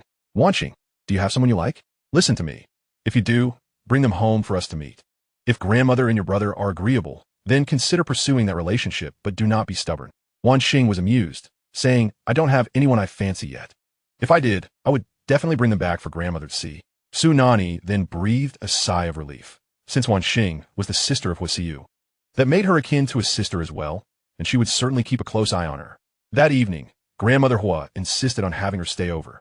Su Nanyi, in a playful manner, said, Grandmother, I hope that one day I can reside here as your granddaughter-in-law.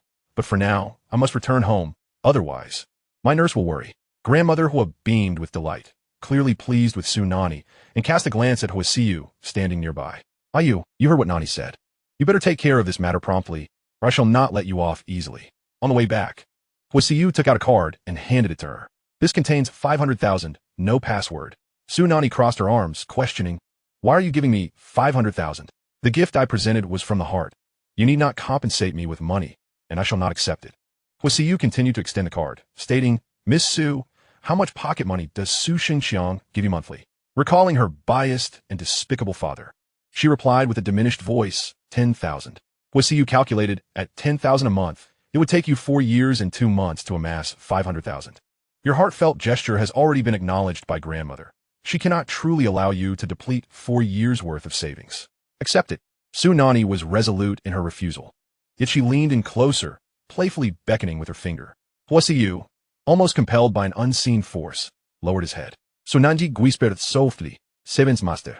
How about we barter for services? How so? Feeling the intoxicating fragrance emanating from her, Huo Siyu's head spun, and he wished to distance himself. Yet Su Nanyi pulled him back. Seventh master, if I take care of your stomach, you could compensate me with 50,000. How does that sound?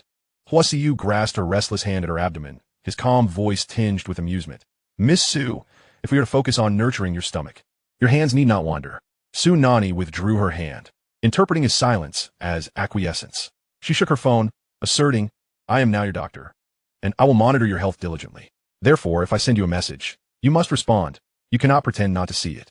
She exuded the aura of a possessive girlfriend. Huo Siyu, suppressing his expression, escorted her back to the Su residence. In recent days, Su Xingqiang was in high spirits. First with his beloved daughter finally set to marry into a prominent family, and now with Su Nanyi catching the eye of grandmother Huo. His Su Corporation had also received financial support from Bai Te, and he was gleefully rubbing his hands together. Upon seeing Su Nanyi return, he hurriedly approached her, inquiring, I heard it was grandmother Huo who sought you out. How'd it go? You didn't embarrass yourself, did you? Su Nanyi felt a deep disdain for her father, who only sought to ingratiate himself with the powerful. Now that the Su Corporation had funds once more, it would not be a loss for her to exploit him. Father, I presented a gift to grandmother Huo today, and she adored it, couldn't put it down. Su Xingqiang's face lit up, exclaiming, Oh, that's wonderful. As long as it's something grandmother Huo likes, feel free to purchase it. It's important to win her favor, regardless of the cost. Feigning difficulty, Su Nanyi replied. Father, this gift cost me 1 million. I only paid 500,000, and grandmother Huo has invited me to accompany her shopping in the future. I certainly cannot let her spend money. Su Xingqiang slammed the table. That's true. To please grandmother Huo, one must not be concerned with money. Nanyi, do you have any funds left? Would you like me to give you some? Suppressing her eye roll, Su Nanyi thought, of course, after all this talk. Isn't that precisely what she wanted him to do? Father, I truly have no money left. Living expenses are high, and I am in a tight spot. Please consider giving me about 10 million. How much? Su Xingqiang gasped, astonished by his daughter's audacity, demanding 10 million when he previously provided her with a mere 10,000 monthly. Clearly, she should not be exposed to too much of the world. Chapter 32. Who are the scoundrel and the wretch? Nanyi, it's not that I'm unwilling to give you money, but the family has many financial obligations right now. Warm is getting married, and I must prepare a substantial dowry for her. How about this? I will give you 1 million now. You can quickly repay that 500,000 debt, and the remaining 500,000 is yours to spend as you wish. To haggle over 1 million was absurd. given that Su Xingqiang provided Su Shernwan with 30,000 a month without batting an eye. What a miser. Accepting the 1 million, Su Nanyi ascended the stairs, where her nurse and Rujin leaned against the railing, having overheard their entire conversation. Little Nani, come here, she beckoned.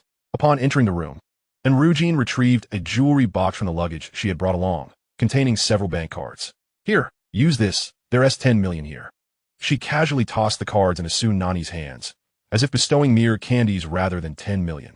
Jingjia, how could you have so much money? Su Nanyi's admiration was evident on her face. Her nurse was truly wealthy and generous. And Rujin explained, I used to work as a housekeeper for the young lady's family. Your grandfather paid generously, and I saved up. Later, I started a farm stay in the countryside and earned quite a bit. This 10 million is only a small portion of my wealth. Take it and spend it. There's no need to repay me. Su Nanyi was overwhelmed with emotion, tears streaming down her face as she embraced Rujin. Woo nurse, how can you be so kind and wealthy? Why am I the only poor soul? And Rujin chuckled, patting her head. All right, you're still a student. There's no rush. In time, you'll find your fortune. Just don't forget to treat me to the good life when that happens.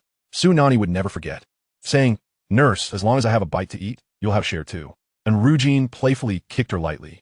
Is that all you aspire to? Do you want to make some money? I have a plan to exploit your father. Su Nanyi perked up at this, eager for revenge against the scoundrel and wretched woman, particularly against her miserly and biased father. These were her two favorite endeavors.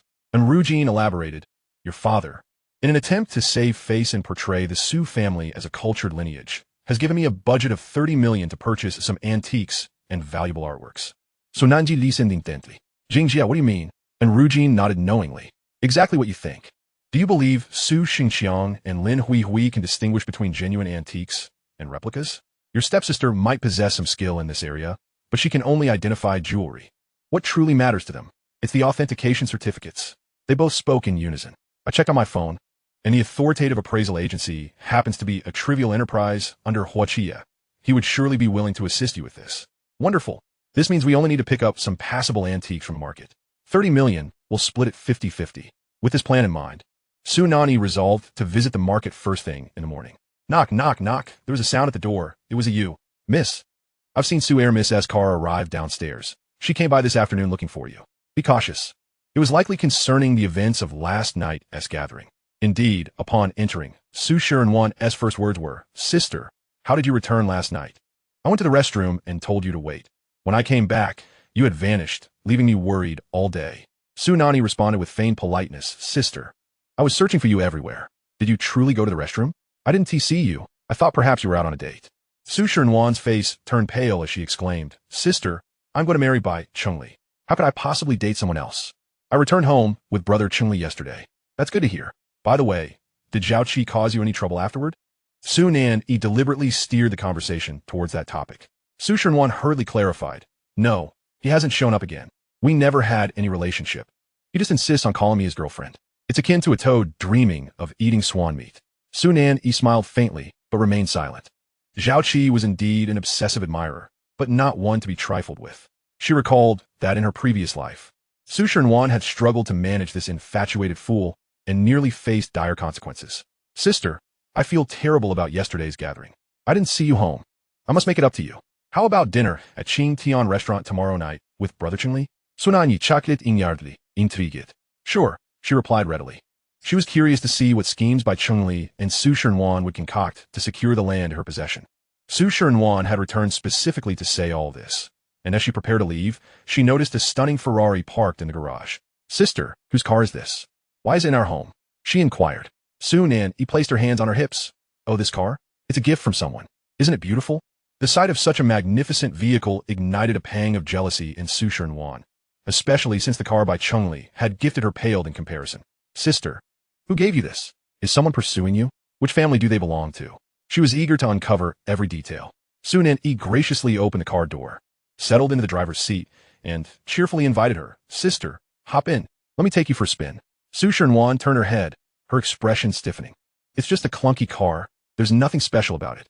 Brother Chengli's gift is 1,000 times better. Su Nanyi raised an eyebrow, bemused by her sister's ridiculous pride. Dismissing her, Su Nanyi exited the vehicle and headed straight to her room, uninterested in engaging with Su Shernwan, whom she deemed a fool. Before bed, Su Nanyi concocted a new batch of stomach-soothing pills. Last time, she had only provided Huo Siyu with a week's worth. Tomorrow, she would give him a fresh supply. Seventh Master, I have dinner plans with some scoundrels tomorrow night, so I won't be able to join you. See you in the afternoon. She wondered if Huo Siyu would respond this time. After 5 minutes, her phone vibrated. What joy! It was a message from him. Who were the scoundrels? Su Nanyi quickly typed back, by Chengli and Su Shernwan. Seventh Master, please keep your distance from them. I fear their vile aura might affect you. Understood. Still so aloof. She pondered how much longer she would have to wait to see Huo Siyu once more, the man who knelt before her and tenderly called her E. In her dreams, Su Nanyi heard someone shouting from downstairs, fire. Moments later, a Yu knocked on her door. Su Nanyi casually threw on a coat and got out of bed. A Yu hurriedly reported, Miss, your car is on fire. It appears to have been deliberately set. Which car? Su Nanyi asked anxiously. That Ferrari that Seventh Master gifted you. A Yu replied, breathless.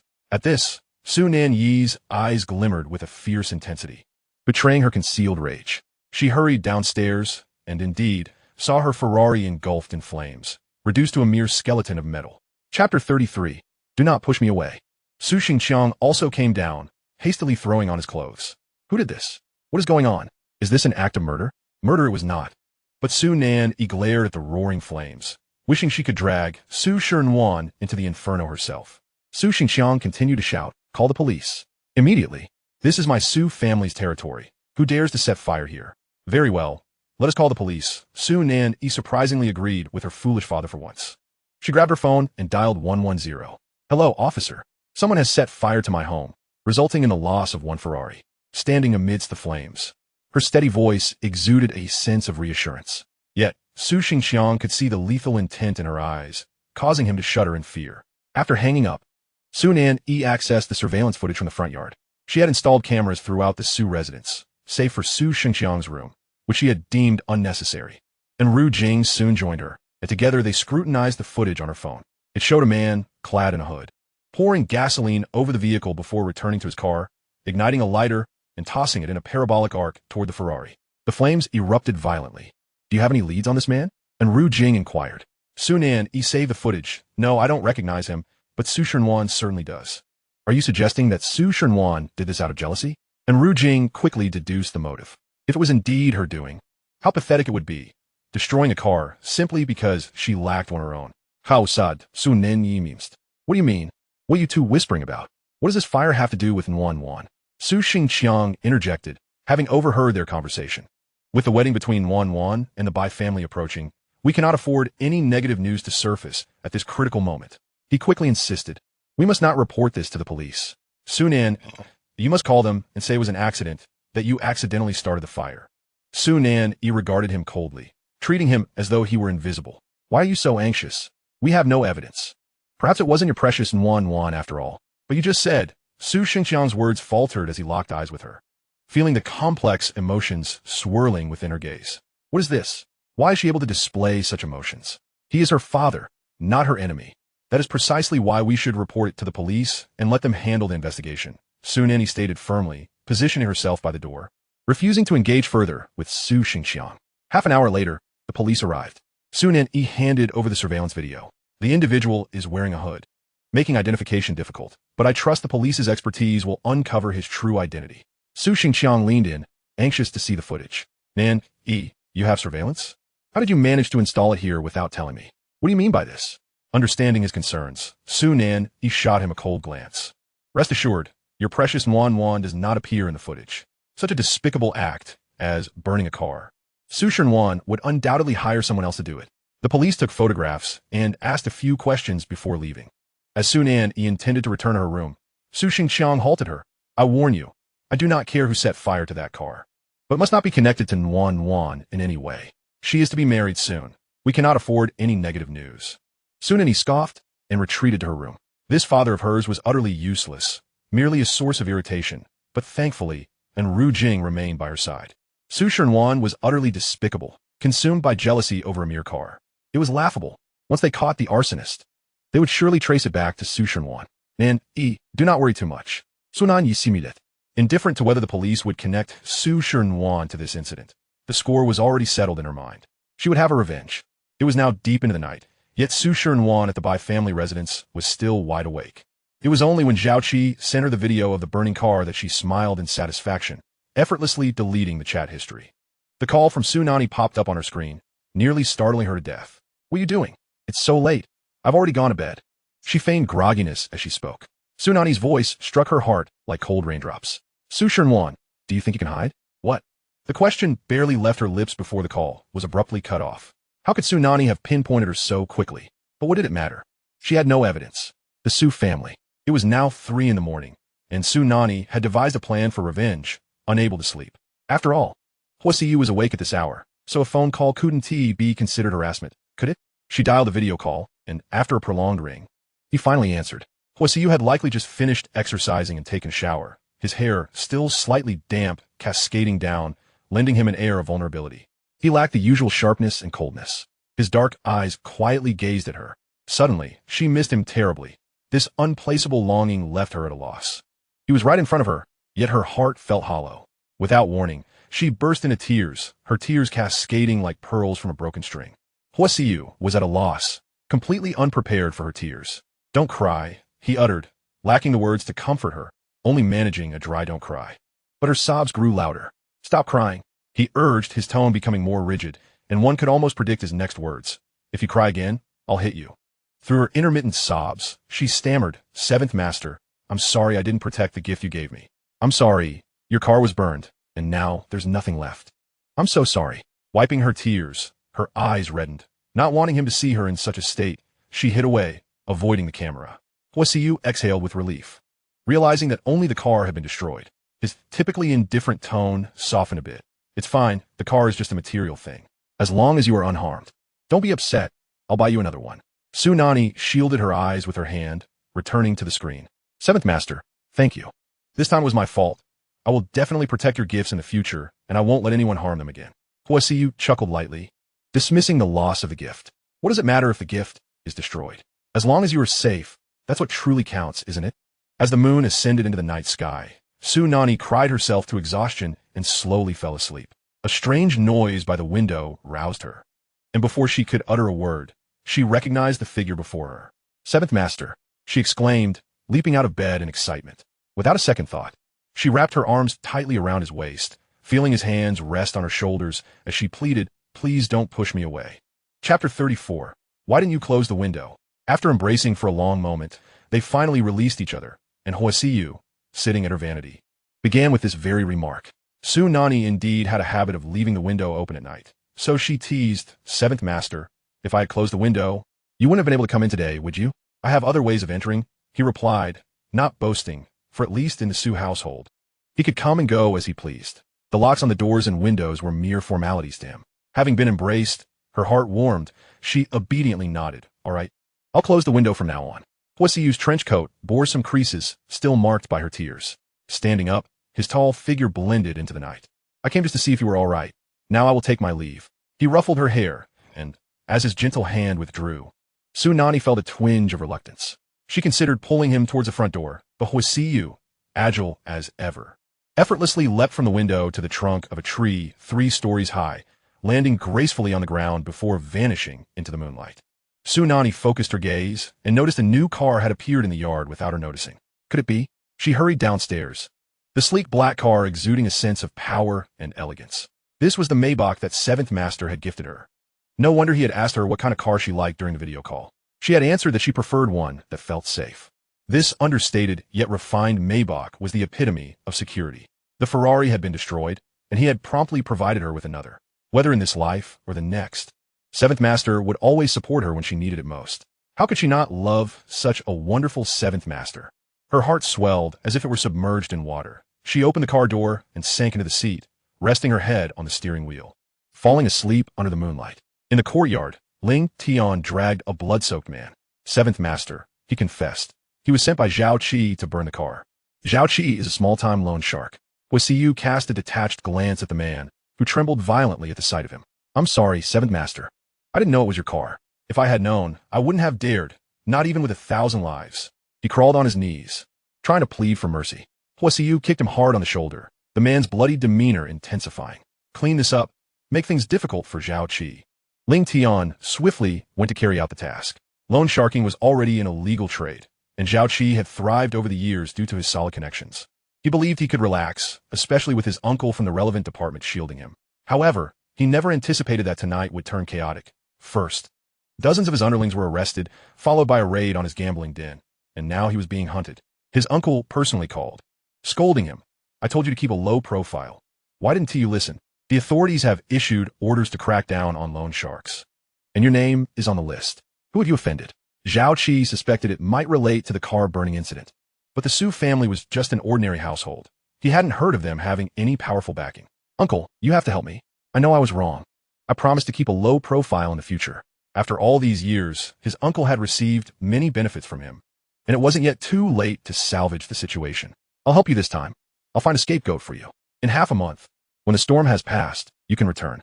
The following day, at the Su household, the police arrived, holding a photograph. They said, this man turned himself in this morning. He admitted to burning your car. We will handle this according to the law. Su Xingxiang stared at the unfamiliar man and wondered why he had come to burn their car.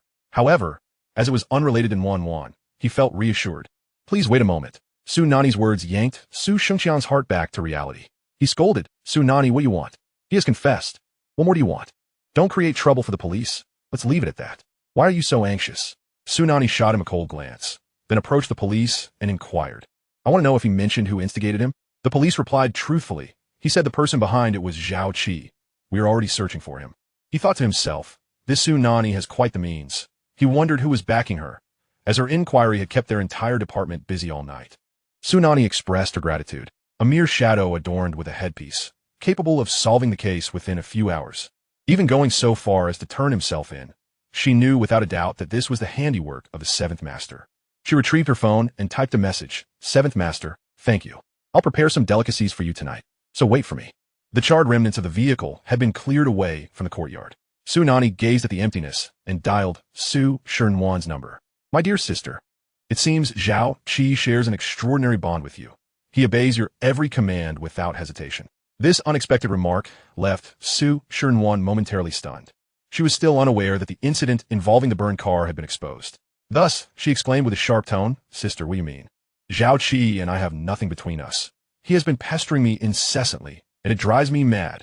With that toad-like appearance, how could I ever fancy him? Su Nanyi scoffed. Has Zhao Qi not informed you?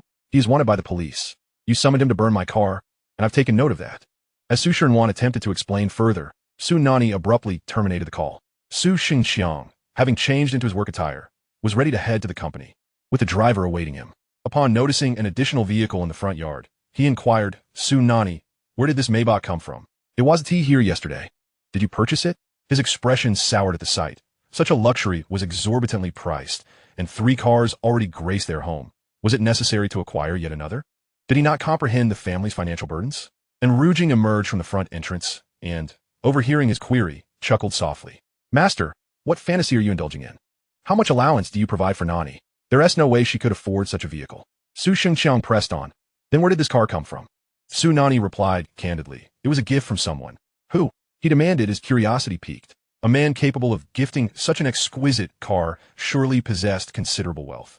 Yet, whether he was merely posturing or genuinely affluent remained uncertain. Su Nanyi, do not be foolish. Now that old Madame Huo has taken a liking to you, focus on winning her favor. Any man from the Huo family is superior to the one who bestowed this car upon you. Su Nanyi covered her ears, indicating her annoyance and unwillingness to listen. You. Su Xingxiang fumed, feeling powerless. He had realized that ever since she had insisted on breaking off their engagement, her temperament had grown increasingly volatile. Previously, he could scold her at will. Now, even a mere word would not suffice. Who spoiled her temper so? Chapter 35, The Daughter of the Mistress. Su Xingxiang strode toward the Maybach, eager to experience the feel of the new car. However, before he could reach the door, Su Nanyi's cold voice rejected him. This car is for my use only. Su Xingxiang felt his pride wounded, his expression darkening. It's just a flimsy car. Everything you possess is a gift for me. Without me, could you live so well? If I merely wish to drive the car that a man gifted you, am I to be met with such resistance? It indeed feels like a matter of life and death to me. Su Nanyi positioned herself in front of the vehicle, blocking his path. The driver, noticing the delay, approached with urgency. Master, you have a meeting this morning. If we don't leave now, we will be late. Only then did Su Xingxiang huff and depart. And Rujing smiled and remarked, if the seventh master heard your earlier words, he would surely be touched. After breakfast, Su Shernwan hurried over, visibly worried. Sister, I'm terribly concerned. The car burning is one thing, but are you both unharmed? Su Nanyi cast her a sidelong glance. Her tone sharp. That depends on how you instructed Zhao Qi. Did you tell him to burn the car, or to harm someone? Susi nuan fei ne inocense, sister. I know you've misunderstood me. I rushed over without eating, and the burning of your car truly has nothing to do with me. After that gathering, I ceased all contact with Zhao Qi. She then cautiously glanced at Su Nanyi. Is it possible you've offended someone outside? If you need assistance, I can ask Brother Qingli to help. He would certainly come to my aid. Su Nanyi seized her words. Indeed, I require your assistance. Su Shenwan's eyes sparkled with curiosity. What do you need? With commanding authority, Su Nanyi declared compensation. For the vehicle that was destroyed last night. I'll give you a discount, 3 million. Bring it to me. She raised her hand, exuding an air that brooked no refusal. Su Shenwan hastily waved her hand. It's not my fault. I had no part in the burning of the car. Why should I be responsible for the costs? Su Nanyi's gaze turned frigid. Su Shenwan, my patience is finite. You have one day to provide 3 million. If you fail, I shall expose your mother's past as a mistress. Surely, you wouldn't want your wedding to the Bai family to be ruined by this revelation. Though the elite circles were known for their liberal and chaotic nature, they still engaged in playful banter within their ranks. However, should such secrets be laid bare, all parties involved would lose face. Especially the Bai family, who valued their reputation above all, might very well cancel the wedding. A rare crack appeared on Su Shenwan's facade of innocence. Sister, you must be mistaken. My mother and father are deeply in love. How could you be a mistress? My mother only entered the Su family after her divorce. She is the legitimate daughter of the Su family. She would never acknowledge being the daughter of a mistress. Observing the tremor in Su Shenwan's hanging hands, Su Nanyi realized she had struck a nerve. She understood Su Shenwan's fierce pride and jealousy, a mirror of her mother. For years, Su Shenwan had regarded herself as an unwelcome thorn, plagued by insecurity regarding her identity. In her eyes, only death or disappearance from the Imperial City would erase the Su family's past. In such a case, she would become the sole daughter of the Su family, allowing her mother, Lin Huihui, to naturally assume the role of Su Shengxiang's legitimate wife. Yet, Su Nanyi would not permit her to realize this ambition. Dear sister, do you think my mother left the Su family without a backup plan? As she spoke, she produced a small iron box from her drawer, containing 2 yellowed letters. These are love letters exchanged between Su Shengxiang and Lin Huihui. Ironically, they bear their names and dates at the end. Casually, she read a passage aloud. Huihui, I beg you not to be angry. I should not have let you suffer. You are the only one in my heart. I will divorce her eventually. Just wait for me. This was penned by Su Shengxiang.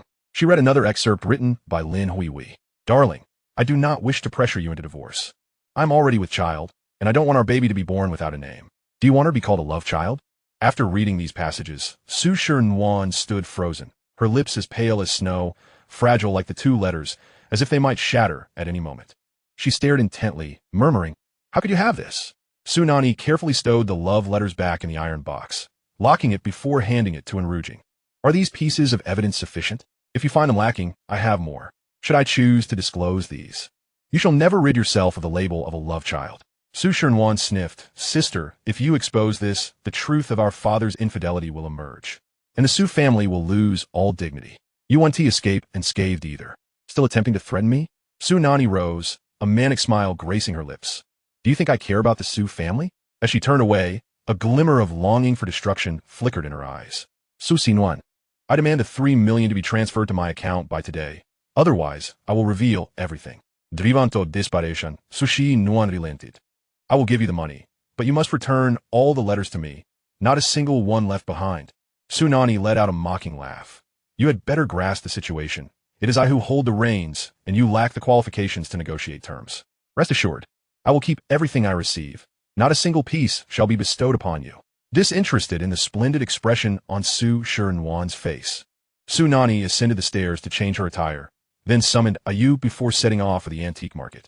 Yet again, a phone call interrupted her thoughts. Upon checking, it was a call from Su Shengxiang. What on earth? Are you heading out again? Stop wandering aimlessly and consider how to win over old Lady Hua. If she is pleased, perhaps she might introduce you to one of her grandsons. Ah, here we go again. Su Nanyi mused with curiosity. Father, who do you wish for old Lady Hua to introduce me to? Su Shengxiang pondered earnestly. Anyone but Huo Siyu. I cannot stress this enough. He is a vampire, and you are well aware of that. If you end up drained by him, that would be one thing, but do not let it drag down the Su family with you. Su Nanyi hung up the phone. On Pingy Street, a haven for antiques, one could find both inexpensive trinkets and priceless genuine artifacts. What Su Nanyi sought were superior replicas priced in the tens of thousands. Upon entering a modest shop, the proprietor, noticing her refined appearance, realized a lucrative customer had arrived. "Miss, what might you be interested in? We sell only authentic items. Behold our blue and white porcelain, centuries old, and this Yixing teapot, once used by the late Empress Dowager." Su Nanyi, uninterested in his roundabout sales pitch, replied directly, "If I were looking to purchase genuine items, why would I come to your store? I require some high-quality fakes. Present them to me." Recognizing her expertise, the shopkeeper ceased his rambling and promptly retrieved over 10 exquisite items from the glass cabinet, including vases and renowned calligraphy pieces. These are top-tier replicas, indistinguishable from the real deal to all but an expert. "How many would you like? If you buy in bulk, I can offer a discount." Su Nanyi inspected the items. They were satisfactory, far from inferior imitations. They were crafted with remarkable skill. Chapter 36 spent 280,000 on replicas. She selected 4 grand vases from the Qing dynasty, an exquisite piece by a contemporary calligrapher, beautiful ceramics, and several poems inscribed by famous figures, all suitable for display. These were precisely the items Su Shengqiang desired to enhance his reputation. "Very well, I shall take these. Ensure they are beautifully packaged. I will send someone to collect them tomorrow evening." After settling the payment, she had spent a total of 280,000. Feeling fatigued from her shopping, she intended to find a nearby restaurant for a meal.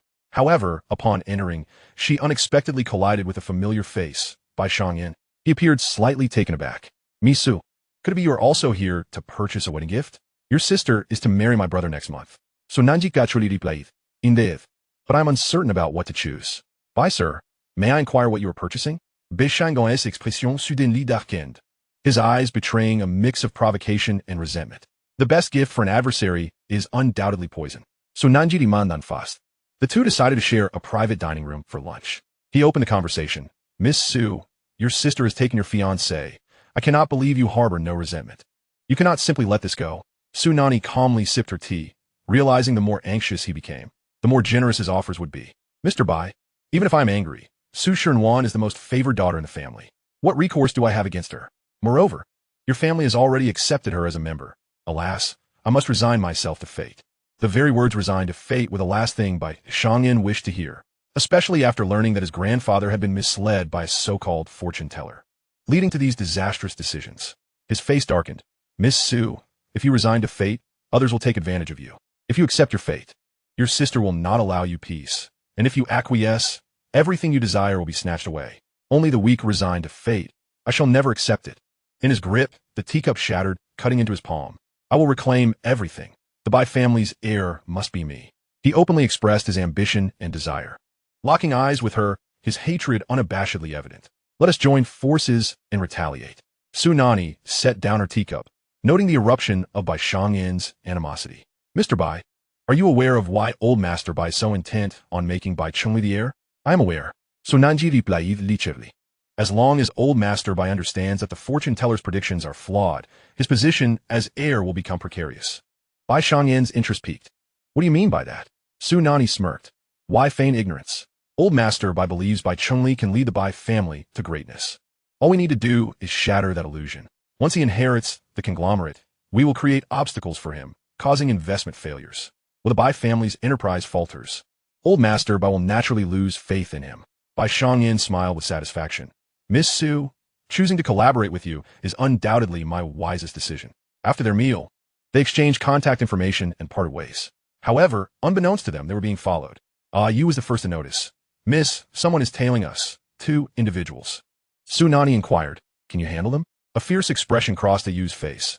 "Rest assured, Miss, 2 are no challenge. Even 10 would be manageable." Assured, Su Nanyi instructed her to be cautious, and the two intentionally ventured into a narrow alley. "Come forth and explain. Why are you following me?" Su Nanyi asked coldly. The 2 men, caught off guard by her awareness, attempted to flee. However, Yu swiftly intercepted them, delivering a flurry of punches and kicks that brought them both to the ground. "Please spare us. We meant no harm. We were hired to follow you. We were merely doing our jobs. Please let us go." "Who hired you to follow me?" The 2 men hesitated before revealing. "We only know their surname is Su." "Oomph. That must be Su Shernwan." Su Nanyi's expression darkened. "Do you know how to report back?" "Yes, we will say that you went out shopping and dining, and we did not see you." Su Nanyi pressed on. Did you see me purchase anything? Realizing their mistake, they quickly corrected themselves. No, no purchases were made. Su Nanyi smirked, recognizing their compliance. However, she could not allow them to escape so easily. You capture their faces and send them to Lord Qi. We need to investigate their identities. At the mention of Lord Qi, the rumored bloodsucker, the two men were paralyzed with fear. We swear we will not speak a word. Please spare us. Su Nanyi continued to intimidate them. Lord Qi's men will be shadowing you. If you utter a single word, I shall have your tongues severed. Now leave. Once dealt with, Su Nanyi returned to the Su residence. She informed Enrujin of her expenditure of 280,000 on replicas, which elicited a sense of satisfaction. Years prior, Su Xingqiang had been merely a common worker, charming the young lady with his looks and silver tongue, winning her affections. He feigned generosity by gifting her items, all of which were fakes. She had no choice but to believe he had been deceived. Now, karma had come full circle, and it was his turn to be ensnared by counterfeit goods. By evening, 3 million had been transferred into her bank account, courtesy of Su Shernwan. Su Nanyi could vividly imagine the fury etched on her face as she pressed the confirm button. In high spirits, she accepted the transfer and promptly sent a screenshot to Huo Siyu. Lord Qi, at last, your gift has not gone to waste. See you tonight. Today, the Su family is bustling with activity. Su Shernwan and Lin Huihui have both returned from the Bai household. Observing the subtle panic etched on Lin Huihui's face, it is evident that her visit pertains to the matter of love letters. As expected, Lin Huihui approached the door with a plate in hand, her expression plastered with a sycophantic smile. Nan Yi, I noticed you didn't eat much this afternoon, so I had the kitchen prepare some fruits and these delightful little cakes, all of which you adore. Su Nanyi, unwilling to indulge in roundabout conversations, stated directly, I possess your love letters, but do not harbor any illusions. I shall not be handing them over. Lin Huihui's smile faltered. Nan Yi, you are still young and lack an understanding of adult relationships. The bond between your father and me is not as simplistic as you perceive. We genuinely love each other, and we have never harmed your mother. Crossing her arms, Su Nanyi retorted, Aunt Lin, you are indeed correct. My youth renders me naive to your feelings.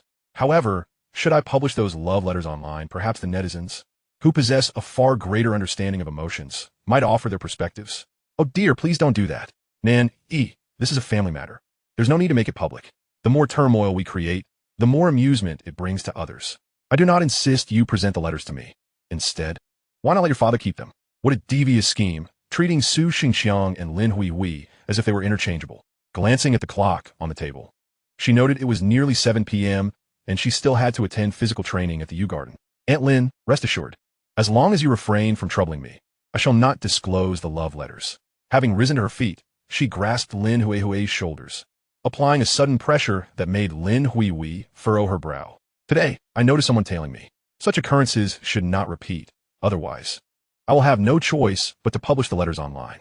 As she strode away, Lin Huihui stood there, drenched in cold sweat, still in a state of shock. Her lips moved, fixated on a singular thought. The love letters must not surface online. Her precious Wan must successfully marry into the Bai family. No one shall impede that. Yet, with Su Nanyi now completely defiant, it seems her father must intervene. Initially intending to drive the Maybach to the U Garden, she was surprised to find Uncle Wang waiting at the entrance. Miss Su, Jing, I am here to escort you. Su Nanyi pidayfully nudgit herschulder teasing. Thank you, Jing. It's all thanks to you that I can enjoy this comfortable ride. Jing laughed, playfully reaching to tap her forehead. But Su Nanyi was already darting toward the car. Uncle Wang watched, chuckling heartily. Ling Tian, the head coach, would become exceedingly strict once he immersed himself in work. However, Jing, fret not. I've already given him a heads up, so he wouldn't dare make things difficult for you. Just focus on your training comfortably. And Ru Jing was indeed a serious individual. How could training be merely comfortable? Everything requires diligence. Uncle Wang regarded her with admiration, recognizing her as the top student from years past. Upon arriving at the U Garden, Uncle Wang guided Ru Jing to the backyard. Meanwhile, Su Nanyi ascended the stairs to find Huo Siyu. Huo Siyu had only recently awakened. Having bathed, he emerged from the bathroom, a pristine and aloof young man who made Su Nanyi yearn to strip him of his clothing. Seventh Master. Nonetheless, she tempered her demeanor. Huo Siyu discerned the mischief lurking in her eyes and took a couple of steps back, maintaining distance. You may examine the curriculum and inform me of what you wish to learn. Su Nanyi received a course schedule, which included shooting, combat, self-defense, reconnaissance, and other subjects. Her eyes sparkled with excitement as she declared, Seventh Master, I wish to learn about poisoning. It is the simplest and most effective method. Huo Siyu was taken aback by her inclination, memories of the past resurfacing as he lowered his gaze. While administering poison may be straightforward, acquiring various poisons is quite challenging. Having the skill without access is futile. Let us first focus on foundational self-defense. He deliberately sidestepped the topic of poisoning. Su Nanyi's eyes lit up. Self-defense was indeed valuable, serving both to protect one's self and to gain an advantage.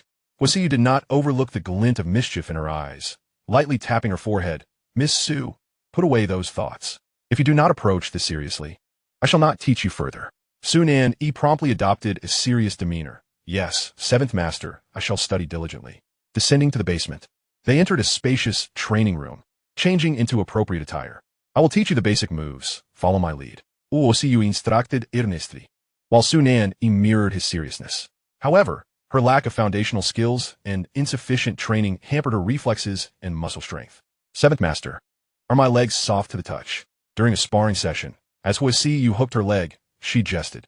Huo Siyu cleared his throat, releasing her leg and pointedly remarking, "Too soft, there's a lack of muscle. Do not slack off at the Su household. It is time to build your strength." Su Nanyi nodded, acutely aware that she would inevitably face numerous hidden dangers in the future. Fortifying herself was indeed her most pressing task.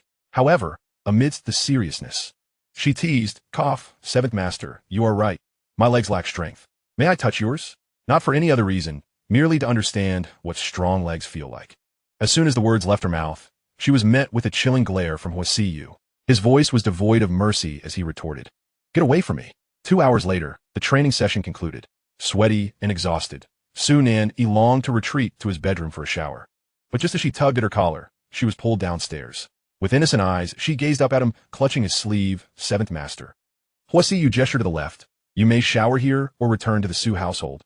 Your choice." Su Nanyi drooped her head, entering the basement bathroom. Huo Siyu ascended the stairs, a wave of melancholy enveloping him at that moment. "I wish to learn about poisoning. It is the simplest and most effective method." Her words echoed in his mind. Was that why she had chosen to poison him in her previous life? A pang of pain surged in his heart as he pressed down hard, summoning the strength to navigate the steps. It hurt too much. "Seventh master, may I leave this box with you? It contains evidence of Su Xingqiang and Lin Hui's affair. It is not safe with me." Auf der Herrscher, Su Nanyi emerged, radiant and refreshed, standing before him with a bright smile, cradling a small iron box. Noticing Huo Siyu's indifferent expression, she quickly added, "Seventh master, I want to impose on you without compensation. I've secured 3 million in reparations from Su Shenwan for the damaged car, and I will pay you." Huo Siyu finally smiled, acknowledging her resourcefulness in securing the 3 million. "Very well, you may leave it with me. I want to charge you." With joy, Su Nanyi placed the box on the table and continued to show concern. "Seventh master, what did you have for dinner tonight? Was it as delicious as my cooking?" Huo Siyu shook his head, indicating it was not as delectable as her fare. Su Nanyi persisted. "Then I shall arrive early tomorrow to prepare dinner for you." He responded with a simple okay. However, Su Nanyi sensed something amiss. It seemed he had been in a foul mood since training. Now, as he sat under the soft glow of the lights, his tall figure cast a long shadow. Loneliness? That was the first word that sprang to her mind. His penetrating dark eyes, which often reached into her soul, were now partially obscured by his lowered lashes. What thoughts occupied his mind? What has transpired? Why does he appear so despondent? Is it because of her, or perhaps someone else? In her previous life, she often discerned such expressions upon his countenance. Yet since her rebirth, his sorrow has been markedly diminished. She had vowed to protect and cherish him. Su Nanyi approached his side, and as he lifted his head in confusion, she gently enveloped him in her embrace.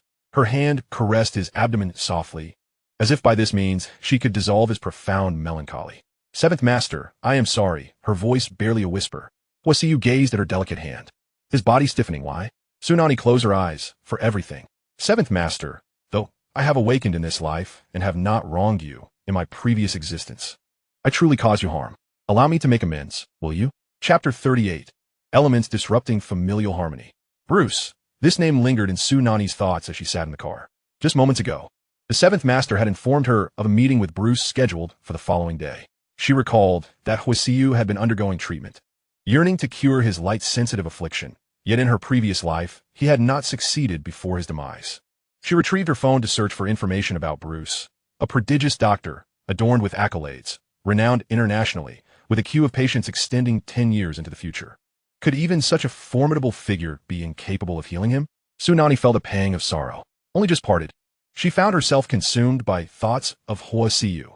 Had he taken his medicine properly? Was he eating on time? Was he once again engrossed in work? She typed on her phone, "Seventh Master, from now on, please send me a photo before each meal. I must ensure you are eating well." Before long, Huo Siyu replied, "Miss Su, my daytime is your nighttime. How do you expect me to comply?" Su Nanyi quickly typed back, "Seventh Master, when I awaken, I will check, every day, without fail. Do remember to eat well." At that moment, a call interrupted her thoughts. It was Su Xingqiang. As soon as the call connected, his irate and piercing voice erupted. "Su Nanyi, where have you been gallivanting? Someone from the Huo family has arrived. A girl named Wan Xing, hurry back. Do not keep the guests waiting." After hanging up, Su Xingqiang's demeanor shifted to one of obsequiousness, his face adorned with a smile. "Miss Wan Xing, Nanyi is on her way. It is truly unacceptable that you should wait for her. Rest assured, I have scolded her." Wan Xing smiled politely, her demeanor consistently placid. Yet inwardly she harbored disdain for Su Xingqiang. She found it incomprehensible why he would shout at his own daughter while treating her, an outsider, with such deference. Were she to have children, she would never treat them in such a manner. Suddenly, Su Nanyi's voice echoed from the front door. "Why are you here at this hour? Is it concerning Grandmother Huo?" Su Nanyi recalled that Grandmother Huo had not been well and had undergone significant surgery in her later years. Wan Xing pointed to a wooden box on the table, her smile radiant. "Grandmother is in good health. I am here to deliver gifts to you. These are her tokens of affection. She particularly adored the brush you sent her, so she has prepared some items in return. Do accept them." Such a large box for merely a brush? She hesitated to refuse, but Wan Xing urged, "Do not hasten to decline. Open it and see." Only then did Su Nanyi open the box, while Su Xingqiang, curious, craned his neck to glimpse whether Grandmother Huo had bestowed anything of value. If the gifts were of worth, it would undoubtedly indicate Su Nanyi had captured the old lady's favor. If not, well. As the box opened, Su Nanyi's expression shifted to one of confusion. Were these? Inside were intricate embroidery, calligraphy, and some vintage jewelry. Wan Xing explained, "Nanyi, these are items from your grandmother's youth. My grandmother and your grandmother were close friends who often exchanged gifts. These are items your grandmother gifted her. She knows you never met your grandmother, so she wanted you to have these." "Thank you." A lump formed in her throat, and countless words remained unspoken. Her grandmother had passed away at the age of 40, leaving her with no recollection. Now, gazing upon these relics, she could piece together an image of her youthful grandmother. She must have been an elegant, gentle, and life-loving individual. "There's one more item. My grandmother insisted I personally place it in your hands." As she spoke, Wan Xing carefully produced an embroidered handkerchief, revealing a jade bracelet of exquisite craftsmanship, with faint gold threads visible within. "This bracelet was given to my grandmother by her own grandmother. I shall now place it on your wrist. From this day forth, you shall be the most cherished granddaughter-in-law in her eyes."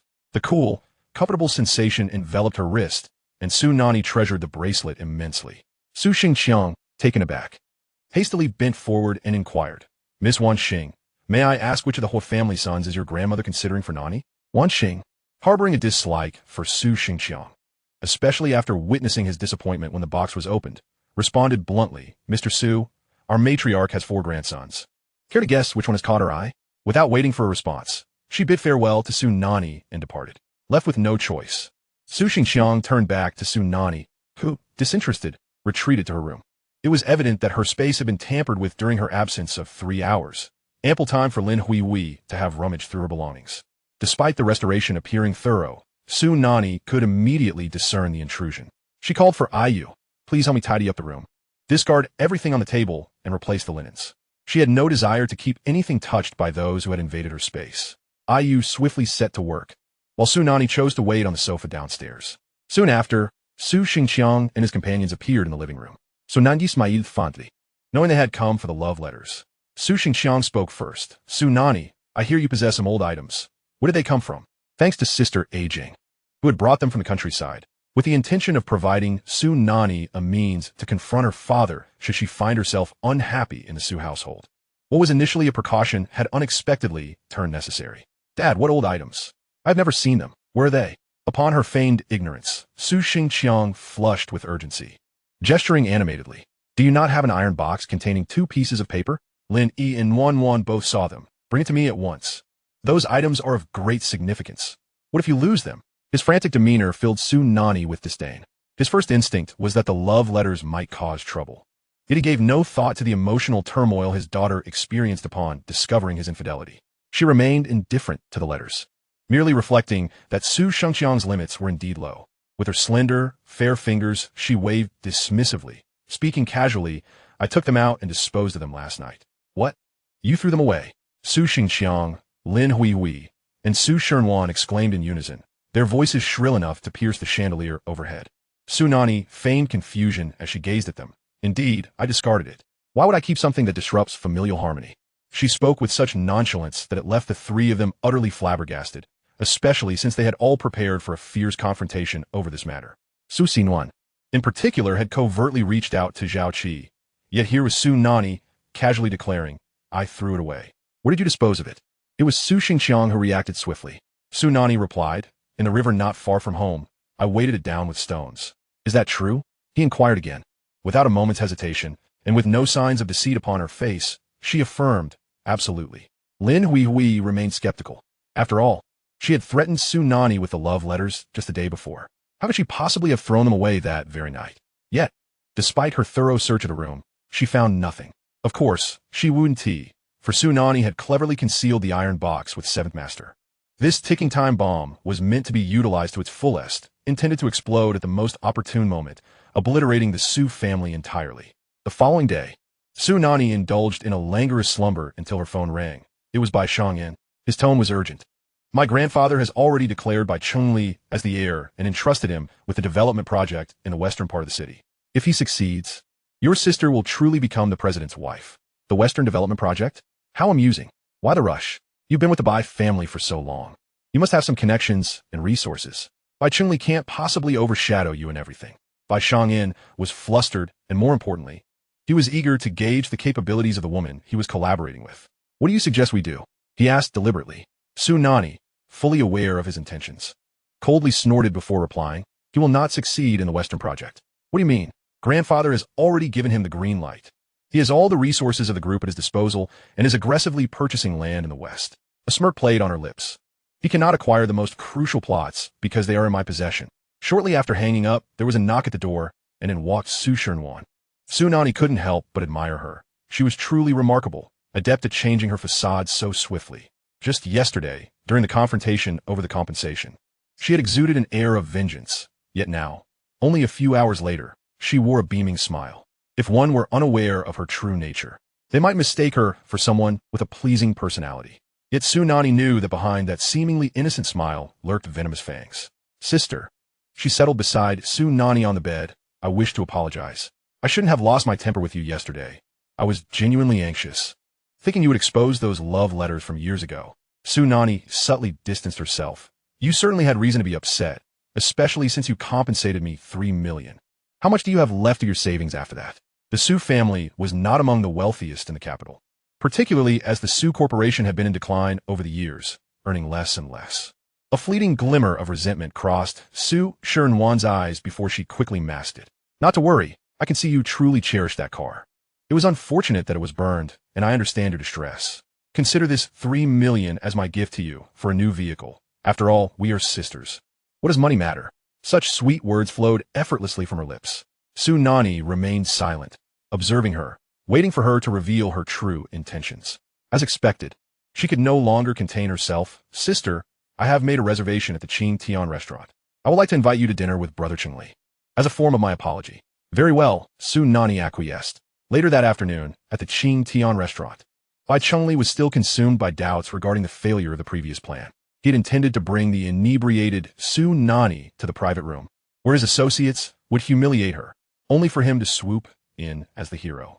Surely, she would be so moved that she would comply with his every demand, even relinquishing her land, let alone disrobing at his behest. Yet, the plan had collapsed unexpectedly. He had lost consciousness. Su Nanyi vanished. And even Su Shernwan claimed she was drunk. Warm. Did you leak our plan? Could Su Nanyi possibly have known in advance? He deemed this the only plausible explanation. Su Shernwan felt a surge of panic. That night, she had spent an intimate moment with Zhao Qi, and she would never let him find out. Brother Chengli, how could I possibly leak the plan? We are on the same side. Helping you benefits me too. Perhaps it was simply a coincidence, and Su Nanyi was just fortunate. Bai Chunli pondered this. Regardless, this time we must succeed and not fail. Everything is prepared, right? He asked again, his anxiety resurfacing. Su Shenwan made a gesture of assurance. Brother Chunli, rest assured, she knows what to do. Half an hour later, Su Nanyi arrived with a Yu.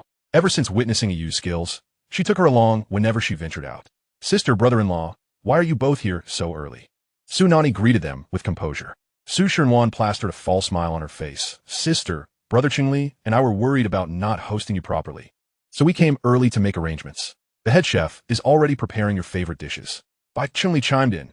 Indeed, Warm is such a wonderful sister. She cares deeply for you, always worried about your well-being and happiness at home.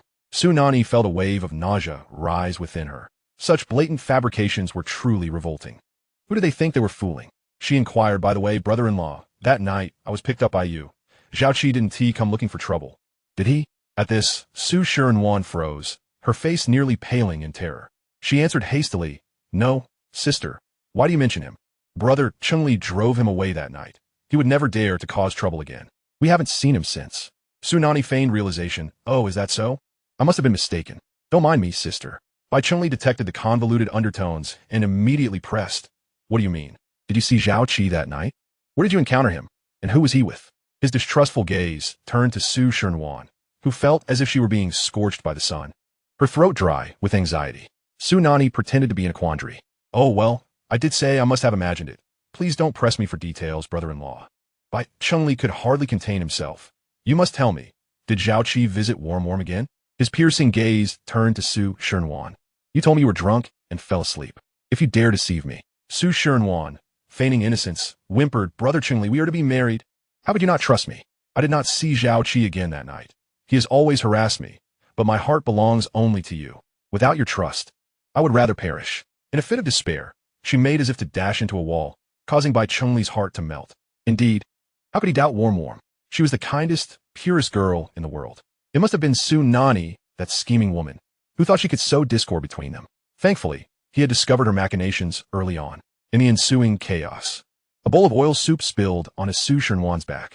Su Nanyi reclined in her chair, tilting her head back comfortably as she savored the unfolding drama. When the scene escalated to the point of self-sacrifice, she chuckled softly, feeling completely detached from the turmoil. Sister-in-law, you too exhibit such impulsivity. I have already stated that it was merely a momentary lapse of vision on my part. Look at how you have pressured Wan. How can she maintain her composure under such duress? How do you expect to inherit the Bai family fortune? Bai Chunli let out a dismissive hum, his dissatisfaction palpable. However, he was acutely aware of his need for the assets under her name, particularly the prime real estate located in the heart of the western city.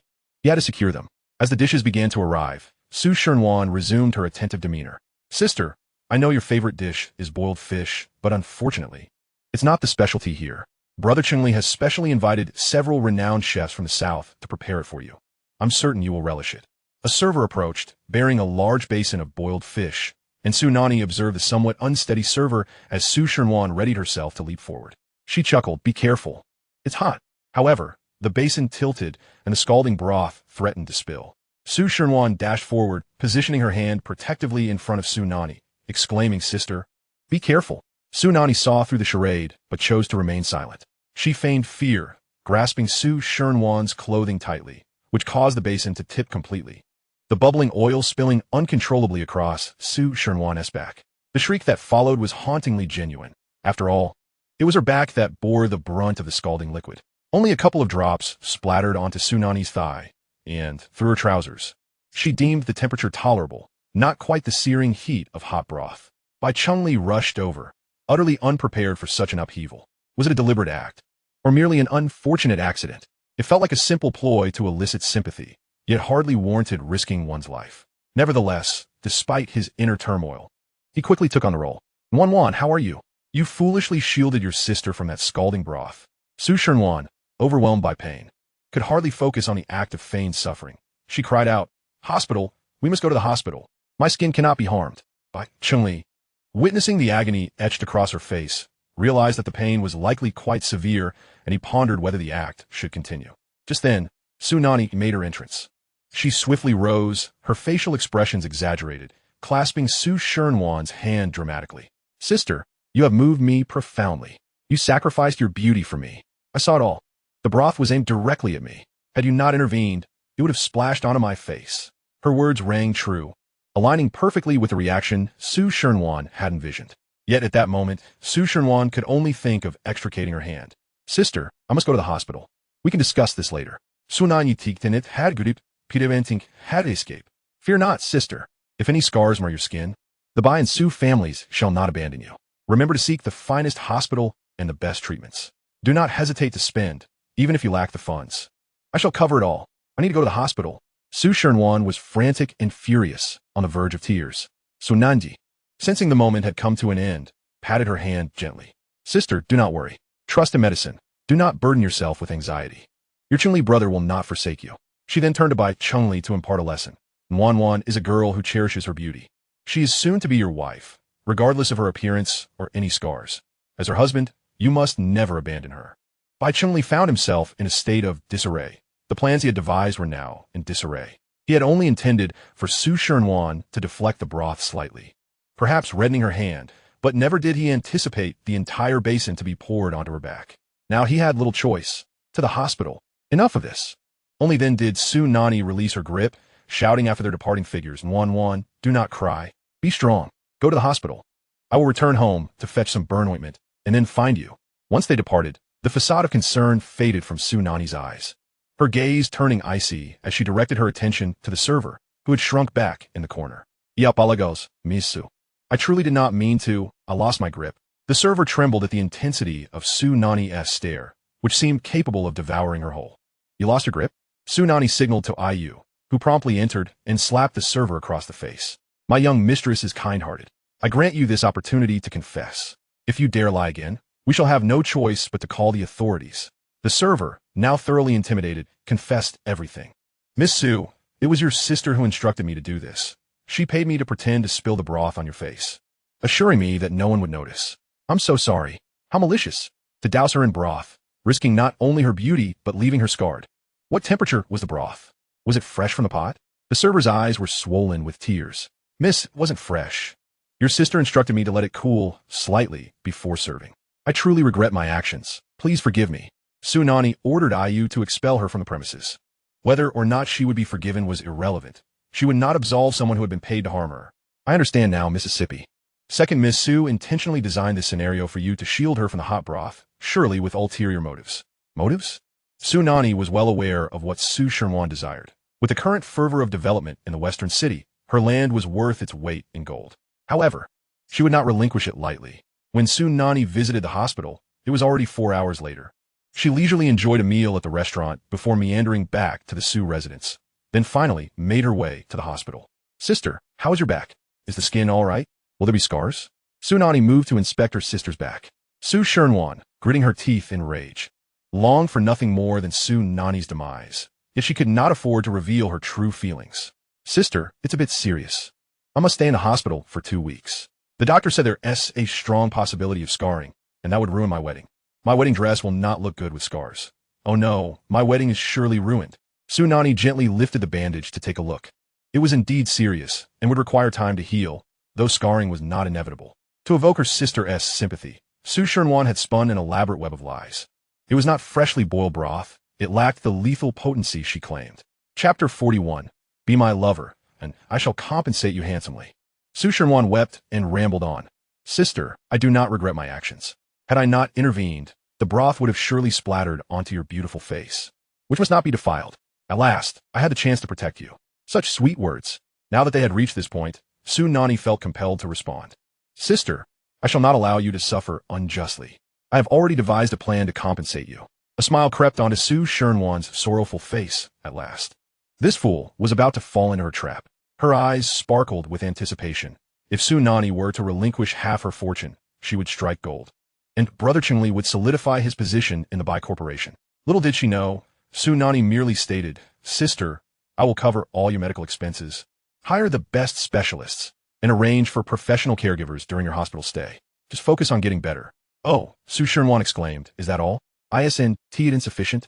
Su Nanyi, with her innocent curiosity, turned her eyes and exclaimed, Oh, I understand now. Merely providing you with this is indeed insufficient. With just half a month until your wedding, I must prepare a wedding gift for you. What should it be? Su Shenwan's eyes sparkled with renewed hope as she silently urged, "Indeed, you wretched girl. I require a gift. Something far more splendid. Don't even think for a moment that you can't fathom the inheritance left by your mother." Yet, Su Nanyi was determined to dangle her expectations. I shall bestow upon you my most sincere blessings." "What is that?" Su Nanyi could hardly suppress her laughter. "I offer you my heartfelt wishes. It is said that if one prays for half an hour the day before the wedding, the bride will experience a lifetime of happiness. I shall pray for you." "Go to hell," Su Shenwan retorted. "Wan, what on earth happened? How did you end up in the hospital?" Su Xingqiang's voice echoed from the doorway as he hurried in, his heart aching at the sight of Su Shenwan's pale complexion. "Su Nanyi quickly interjected. It's all the fault of the restaurant staff who spilled soup all over my sister. Fortunately, we acted swiftly and took her to the hospital immediately. The doctor advised a month of rest, and with proper medication, there should be no scarring. I've already hired a nurse to take care of her, so don't worry." Su Shenwan shot her an angry glare, cursing inwardly that she had said all the right things. "Dad, it's not like that," Su Shenwan protested, her voice laced with indignation, tears lingering in her eyes. But Su Xingqiang interrupted. "A month of rest? You must recover quickly. We cannot afford any delays for the wedding." Su Nanyi seized the moment again. "Dad, I've already contacted the hospital to ensure she gets the best doctor. She will absolutely recover in a month. Money is no object, especially since you've already given me 500,000, which I've handed over to the hospital." Su Xingqiang felt a sense of comfort at that. "Nanyi, you're wonderful. I knew you were a dutiful daughter. I will provide you with the 500,000. "Dad, it's not like that. I was the one who shielded my sister from the boiling soup and got hurt," Su Shenwan exclaimed, desperate to clarify her innocence. This time, Su Xingqiang, unusually biased, replied, "Enough. Why are we discussing this now? Your sister has already put forth 500,000 for you. If you had been more careful, you wouldn't have gotten hurt. Just be cautious. If this affects the wedding with the Bai family, I will not forgive you. By the way, where's Bai Chunli?" Su Shenwan pouted. "He is outside smoking." After giving a few instructions, Su Xingqiang left, leaving only the two sisters in the hospital room. Suddenly, Su Shenwan covered her face, weeping. "I'm disfigured. I can't face anyone. I won't marry anymore. No one truly cares about me. I might as well die." Su Nanyi rested her chin on her hand, watching her sister in a fit of despair, occasionally interjecting, "Sister, you should stop smiling. Just cry instead. You look far more presentable when you're crying than when you're smiling." Su Shenwan felt an overwhelming urge to skin her sister alive, but at that moment, sister, she tugged at Su Nanyi's sleeve, playing the emotional card. "We share the same father. Unfortunately, my mother wasn't born into a wealthy family like yours, with ample assets. Now that I'm marrying into the Bai family, my dowry will be limited. Could you possibly help me?" Su Nanyi raised an eyebrow, intrigued. It seemed that her sister was now openly requesting assistance. "How can I help you?" The glimmer of ambition shone in Su Shenwan's eyes. "Sister, didn't your mother leave you land in the west of the city? Just lend it to me first. I'll invest it, and we'll split the profits 70-30. I promise you one lose a dime." Su Nanyi pretended to bunt. That might not be wise. After all, it's an inheritance from my mother. If I give it to you, what if it incurs losses? It won't lose money, sister. You must trust me, Su Shenwan insisted, sitting up excitedly and momentarily disregarding her back pain. "I must let you in on a secret. Chunli brother has secured the development rights for the west of the city, as long as there's land in the west. Investing will never result in a loss. ISN to your land, also located in the west." Su Nanyi narrowed her eyes. "Sister, you seem to know a great deal about my assets. One might almost think you covet them." Su Shenwan's muscles tensed. "Sister, I'm merely concerned about you." "Very well, I agree." As Bai Chunli entered after finishing his cigarette, he overheard this statement. He realized that Su Nanyi still harbored feelings for him. Otherwise, why would she so readily concede her inheritance? Her antics were merely manifestations of jealousy. Now that she knew he intended to marry Nuan, she was bound to feel anxious. The assets were managed by his mother's lawyer, and he needed to inform him. "He finishes work today. I will prepare the transfer documents for tomorrow." Su Shenwan beamed with joy. Great. Sister, you can entrust all those assets to me." Bai Chunli was gratified by her eagerness, his vanity thoroughly stroked.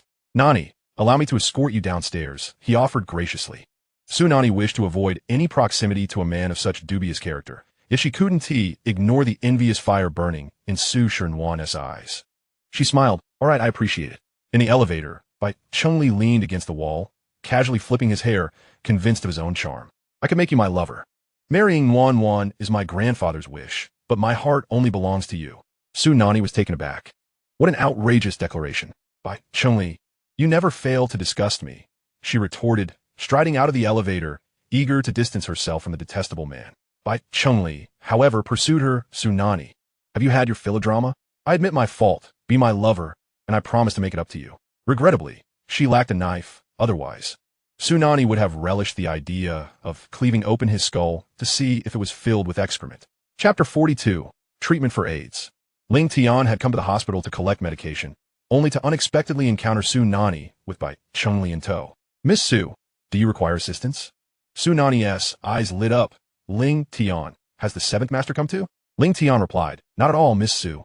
Has this person been bothering you? Upon realizing that Su Nanyi genuinely cared for the seventh master, Ling Tian's demeanor shifted. Young Master Bai, it would be wise to refrain from pursuing Miss Su. Otherwise, do not blame me for taking action.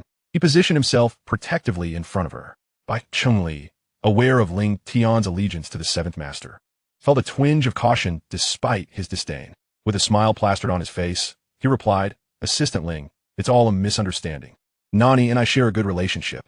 We're merely having some fun. Please, do not concern yourself with us. Su Nanyi crossed her arms defiantly. Who has a good relationship with you? I'm a person, and you're a dog, barking away. Go find your own master and stop wagging your tail in front of me. You. Bai Chengli's jaw trembled in anger. Ling Tian had never witnessed her so sharp-tongued and couldn't help but chuckle. Ling Tian, what brings you to the hospital? Is the seventh master unwell? No, that can't be. Doesn't he have a personal doctor? Or is it you who is unwell? As they returned to the car, Su Nanyi bombarded him with questions. Ling Tian had come to collect medication for Zhang Yanlu, who had fortuitously encountered the elder Bai. The seventh master is not ill. I merely came to pick up some medication for my family. Su Nanyi's expression turned regretful as she had caught a glimpse of the medication he was packing away. It was unmistakably for treating AIDS. Upon returning to the Su family home, Su Nanyi promptly called Bai Shangyin. All right, the initial phase of the plan is complete. It's now your turn to shine. Bai Shangyin, baring his menacing fangs, instructed his subordinates. Bai Chengli's project in the west of the city has met with great success. Spread the word. Let the entire city know. The Bai family was enveloped in a jubilant atmosphere, with the elder Bai's complexion glowing as he patted Bai Chengli's shoulder with pride. Well, it is no surprise that my grandson has excelled. Taking on such a substantial project for the first time, you managed to accomplish it single-handedly, swiftly, and efficiently, earning the admiration of the board members. You are truly deserving of your status as the heir of the Bai family. Bai Chengli, basking in his great-grandfather's praise, felt a surge of pride, his vanity fully satiated. Although he hadn't shared news of the project with anyone, the sudden flood of congratulations felt somewhat disconcerting. However, he dismissed his misgivings. After all, happiness was all that mattered. For years, he had lived in the shadow of Bai Shangyin, but now, he was the family's pride. The nagging worry that Su Nanyi might retract her offer of the land dissipated entirely. He reveled in the joy of victory, blissfully unaware that this joy had been ignited by Bai Shangyin. Congratulations, brother. With so many precious plots in the west of the city now in your possession, it's clear you possess a remarkable talent for persuasion. I am thoroughly convinced that grandfather's decision to choose you as the heir was indeed the right one. Bai Shangyin descended the stairs leisurely, his frameless glasses concealing the lurking ambition within. At that moment, the butler approached to report, Great-grandfather, a Miss Zhang Yanlu is here to see you. The elder Bai immediately stood up with delight. Good. Bring her in at once. Moments later, Zhang Yanlu entered, wheeling a small suitcase. Great-grandfather, she called softly, her voice tender and infused with deep affection, yet her eyes shone with an innocent clarity. Bai Shangyin and Bai Chengli exchanged startled glances, for Zhang Yanlu bore an uncanny resemblance to the great-grandfather's first love from his youth. The sudden appearance of such a woman could not bode well. Grandfather, who is she? Bai Shangyin Wayith. A blush of youthful embarrassment crept onto the elder's face as he stepped forward to take her hand, introducing her, Shangyin, Chengli, this is Zhang Yanlu. A few days ago, I accidentally hit her with my car, and she will be recuperating at our home for a while. You shall meet her today. No, grandfather. Bai Shangyin and Bai Chengli, rivals for over 2 decades, spoke in unison. If she needs to recuperate, she should go to the hospital. The Bai family can cover her medical expenses. There's no need to bring her home for us to take responsibility. How dare you speak to me like that? The elder Bai's anger flared as he struck Bai Shangyin across the face. Momentarily stunned, Bai Shangyin quickly realized his mistake in disrespecting his grandfather. Grandfather? What I meant was that Ms. Zhang must have her own family. Entrusting her to them would ensure she receives the most attentive care. We can assist her in finding her family, which would indeed be the best course of action. Yes, grandfather, you're the kindest of them all. And this cannot be denied. However, brother's suggestion is indeed the most sensible, Bai Chengli hastily chimed in. The elder Bai huffed, his graying beard quivering with indignation. What do you know? Yinlu has no family. Her parents have long since passed away. A young woman adrift in the city with nowhere to go. She will stay until her injuries heal. Now both of you be silent. He then personally escorted Zhang Yinlu to her assigned room. Yinlu, make yourself at home. I'm just next door. Call for me if you need anything. He behaved like a young man experiencing love for the first time, fussing over her every need, terrified of neglecting the one who had captured his heart. Zhang Yinlu felt out of place, trembling with fear and vulnerability even as she sat at the edge of the bed. Great-grandfather, I think I should leave. I feel uncomfortable here. I am fine now, and I do not wish to burden you any longer. A wave of panic surged within the elder Bai. He hastily began to outline the practicalities for her. Yinlu, where else can you go? You might fall victim to unscrupulous individuals out there. And renting a place is not cheap. Your earnings would hardly cover the rent. Instead, why not work for me? I could provide you with accommodation and meals. With teary eyes, Zhang Yinlu looked at him. Great-grandfather, I cannot. I lack education and skills. What could I possibly do to assist you? Oh, but you must recognize your advantages. You are young, efficient, and diligent. How about becoming my assistant? Thus, Zhang Yinlu agreed to stay. Outside, Bai Shangyin and Bai Chengli each dispatched individuals to investigate Zhang Yinlu's background, regardless of whether she was a fraud or not. They could not allow her to remain close to the elder Bai, especially with her striking resemblance to the past. In the UN, Ling Tian hurriedly reported, 7th Master. Zhang Yinlu has successfully settled into the Bai residence, and Bruce is already downstairs. Bruce, an internationally renowned expert invited by the matriarch, was in reality a mercenary doctor in the employ of the elder Bai. Huo Siyu closed the file, a cold, bloodthirsty madness gleaming in his icy gaze. Anyone who betrayed or harmed him would not escape unscathed. Break his hands and dispose of him in the Pacific. Ensure the matriarch remains oblivious. Chapter 43. He was eaten by fish. 7th Master, it has been taken care of, Ling Tian reported. That Bruce certainly has a soft constitution. He was terrified to the point of wetting himself in no time. Huo Chanzong would surely lay low for a while, deterred from sending anyone over. Yet he was relentless in his pursuit of the heir's position, employing both overt and covert means. However, his 2 disappointing sons were as useless as mud. Entrusting the whole family to them would be no different than handing it over to swine. Su Nanyi arrived at the UN punctually, casting a knowing glance at Ling Tian as she stepped aside to hand him something from her bag. Ling Tian, puzzled, inquired, "What is this?" In a hushed tone, Su Nanyi replied, "This is medicine for you, an exceptional remedy developed in our clinic. It may help alleviate your condition. I know you hesitate to ask, but do not worry, I bear no prejudice." Ling Tian remained perplexed. What? Inside, Su Nanyi thought him rather slow. Having noticed the medication he had picked up at the hospital that afternoon, was it not for AIDS, an ailment deemed almost incurable? How careless of you, she mused silently. Ling Tian, exasperated, managed a wry smile. "Miss Su, I am not ill. That medicine was for someone else." Nodding vigorously, Su Nanyi insisted, Yes, it is for your family. I understand. Do not refuse. Just accept it. I will keep it confidential." As they entered the training room, Huo Siyu was already waiting, dressed in workout attire. 7th Master, Su Nanyi greeted cheerfully, her spirits high after besting Su Shenwan earlier, filling her with exhilaration. With her heart brimming with sweetness, she raced toward him, arms wide open. Yet, just half a meter away, she was halted by Huo Siyu's fist. "Stay put. Do not leap at me," he declined sternly. Pouting in feigned displeasure, Su Nanyi waited until Huo Siyu lowered his fist before dashing into his embrace like a gust of wind. Her eyes sparkling, she teased, 7th Master. "I must collect some interest, don't I?" "What interest?" Huo Siyu grasped her impudent hand firmly. She nestled against his chest. 7th Master. "Is it wrong for me to cook for you daily and hug you? Do not be so stingy." Huo Siyu held her chin, preventing her from leaning further.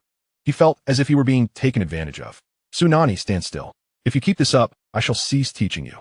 Each time, he threatened her with this, yet she too had her temper. Su Nanyi scrunched her nose, crossing her arms in a manner that suggested she was unimpressed. But upon catching sight of his indifferent expression, she relented. "All right, I promise not to take advantage of you anymore, 7th Master. Please do not be angry." Huo Siyu gently ruffled her hair, his previously stern tone now softened. "I'm not angry. Go change your clothes. Today's training will be even more exhausting than yesterday." Su Nanyi changed into her outfit, deliberately securing the loose hem with a hairpin. As she gazed into the mirror at her perfect silhouette, a satisfied smile graced her lips. 7th Master, what will we learn today?" she inquired, stepping closer to him. Huo Siyu immediately noticed her change, striding towards her with intent. His hand reached around her waist. And for a moment, Su Nanyi believed he was finally inclined to embrace her. However, the hairpin slipped from her grasp. Huo Siyu tossed the pin into the trash. Do not underestimate such a seemingly trivial tool. In the right hands, it can become a lethal weapon. Should it fall into the hands of an adversary, you may not live to tell the tale. How impressive! Su Nanyi gazed at him with admiration, only to be met with a firm tap on her forehead. His stern reprimand echoed in her ears. Follow my lead. Why are you dawdling? Today's lesson focused on offensive techniques. And it wasn't long before Su Nanyi found herself breathless from exertion. Drenched in fatigue, she insisted on mastering this high-intensity exercise, prompting Huo Siyu to pause and grant her a moment's respite. Have you begun your training? He queried. Su Nanyi, gasping for air, replied, No. I've been too busy today. Huo Siyu offered her a damp towel. You are not obliged to learn self-defense. Hiring a few bodyguards could suffice. A blush crept onto Su Nanyi's cheeks as she stubbornly shook her head. That won't do. Bodyguards can only protect me from harm outside. At home, I must rely on myself. Huo Siyu regarded her with curiosity. Who in your household would wish to harm you? Su Nanyi enumerated Su Shinwen, Lin Huifi, Ivan Su Shenjung, and several dubious maids whose loyalties I question. I'm hardly a piece of meat. Why do they all seem to stalk me like rabid dogs? Were it not for her memories from a past life, she would be utterly defenseless. The warmth of his touch grazed her cheek, prompting Su Nanyi to lift her gaze and meet his tender eyes. He was undeniably handsome, exuding a breathtaking allure. She squinted and smiled, her eyes crescent-shaped, though her exuberance may have rendered her expression somewhat foolish. Huo Siyu remarked, I was just about to commend you for becoming significantly more astute. Flatte render Su Nanyi giri. Especially when it came from Huo Siyu. She instantly leaped into his embrace, sealing her lips against his before he could react. A fleeting touch, a mere peck, and she quickly withdrew, retreating several steps away. Su Nanyi, as she had anticipated, Huo Siyu's gaze darkened ominously, making him appear even more formidable. Seventh Master, she leaned in. Why not kiss me back? Huo Siyu simply walked upstairs, and understanding that today, as training had reached its conclusion, Su Nanyi headed to the bathroom for a shower and a change of clothes. Here's the antique appraisal certificate you requested. Take it and deceive as you wish. Huo Siyu handed her a stack of documents. Su Nanyi accepted it, recalling that she hadn't seen any unfamiliar faces during her visit to the UUN. Seventh Master, where's Bruce? Didn't he come to treat you today? Are you familiar with him? Huo Siyu raised an eyebrow. How could I be familiar with him? Su Nanyi Saith. Seventh Master, I only wish to be familiar with you. You are the most important person to me, which is why I care about your health. Does he have a way to cure you? Curing is a pretense. Taking his life is the reality. Huo Siyu's demeanor reverted to its usual chill. Me Su. Bruce is dead. I had his hands broken and tossed him from a plane into the sea. The fish devoured him, leaving no bones behind. Are you afraid? If she were afraid, she would simply withdraw, just as she had in her past life, trembling with fear and worry, scolding him for his actions. She had labeled him a blood-stained executioner, vengeful and ruthless, one who would spare no one, not even family. Such a man deserved neither pity nor love. Yet, in this life, Su Nanyi drew closer, her warm hands encircling him. A single phrase effortlessly calmed his tumultuous heartbeat. Seventh Master, he deserved to die. You did the right thing. Chapter 44. Is kissing her such an embarrassment? Her unwavering support stood firmly by his side. Huo Siyu's eyes brimmed with doubt and curiosity. Aren't you going to ask why? Su Nanyi had been foolish in a past life. She would not fixate on his reasons for killing. You surely have your reasons. He was in the wrong. It was all his fault. He hasn't harmed you, has he? She reached out to inspect his wounds, her concern genuine, devoid of pretense. Huo Siyu was taken aback by her reaction. Miss Su, anyone who schemes against me or wishes to take my life will not be spared. Not even if they are family. This time, I had Ling Tian do it, but it may not be long before I take matters into my own hands. Would you prefer to witness me gouging out their eyes or severing their hands? Either is fine. Torture them mercilessly. Those who wish to harm you are not good people. And your actions are justified. Eliminate future threats. He had intended to reveal his true self to her, hoping to frighten her away. To drive home the message that he was a complete monster. The civility and gentlemanly demeanor he had portrayed before her were mere facades. A wolf masquerading to ensnare a naive rabbit. Ideally, she would curse him, despise him, and distance herself, never to set foot in the UN or his heart again, just as she had done in her previous life. Yet, she completely defied his expectations. With her head bowed, her ruby lips tantalizingly close, vibrant and exquisite, as if emanating a sweet fragrance. He grasped her chin, unable to resist kissing her.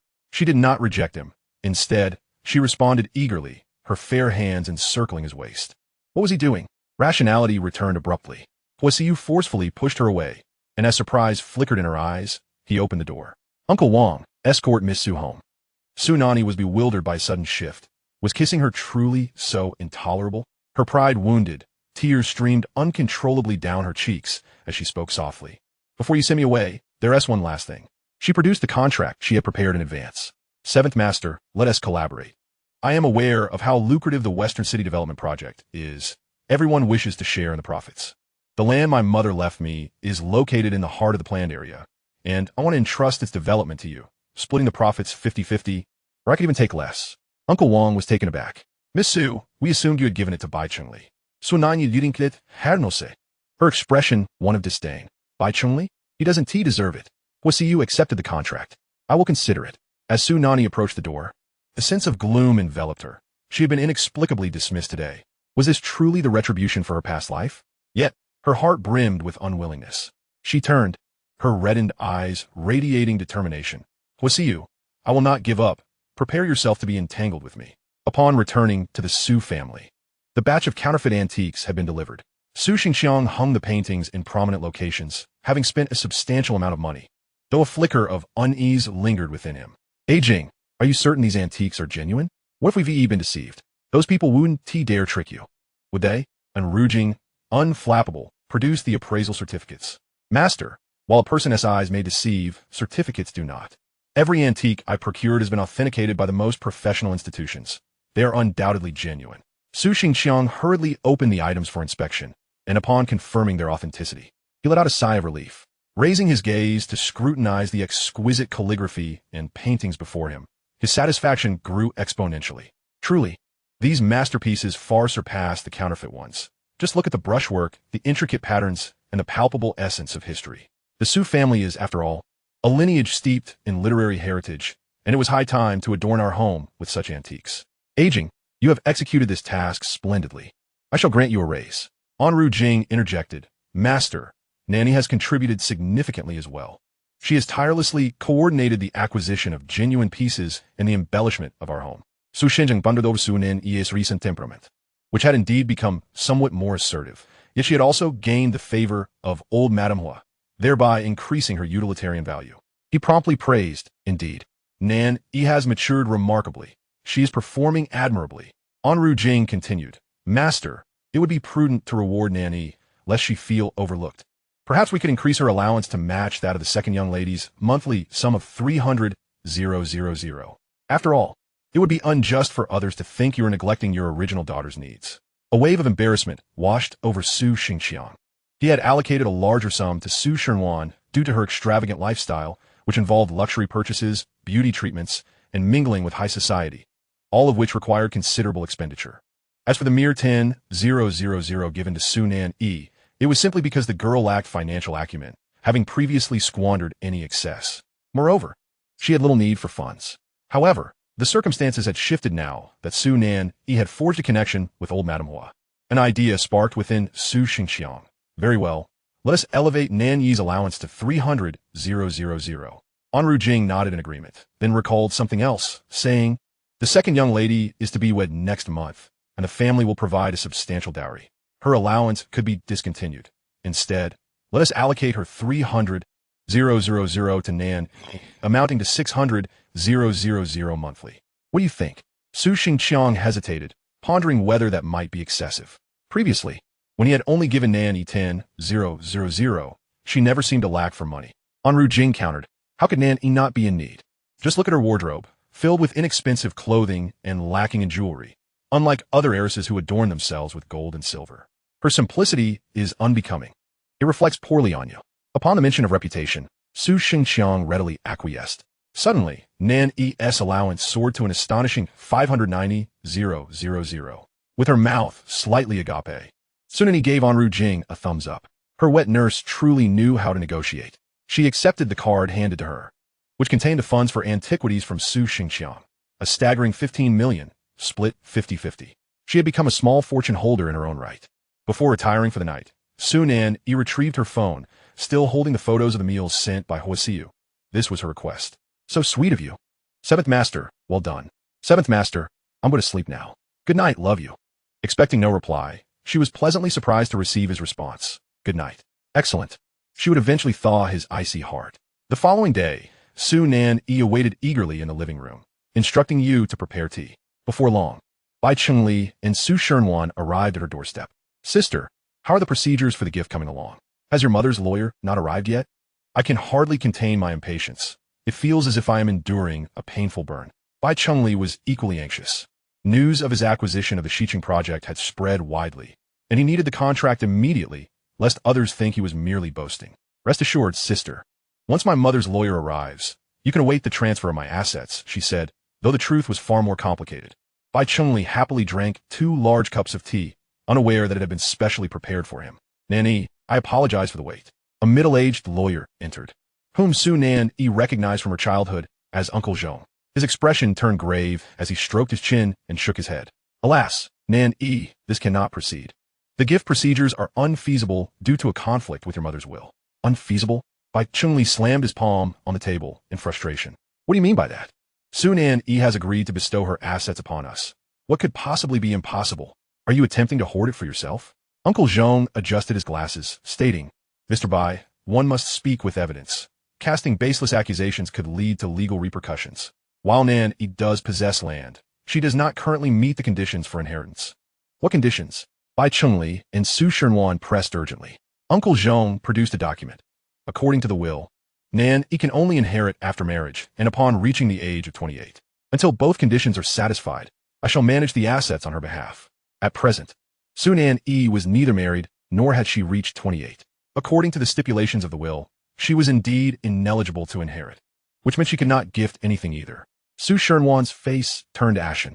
Is an alternative? Regardless, this inheritance belongs to Su Nanyi. Can you truly prevent her from deciding its fate? Uncle Zhong adopted a serious demeanor. Miss Su, do you intend to challenge the authority of the law? I am sworn to uphold my client's wishes.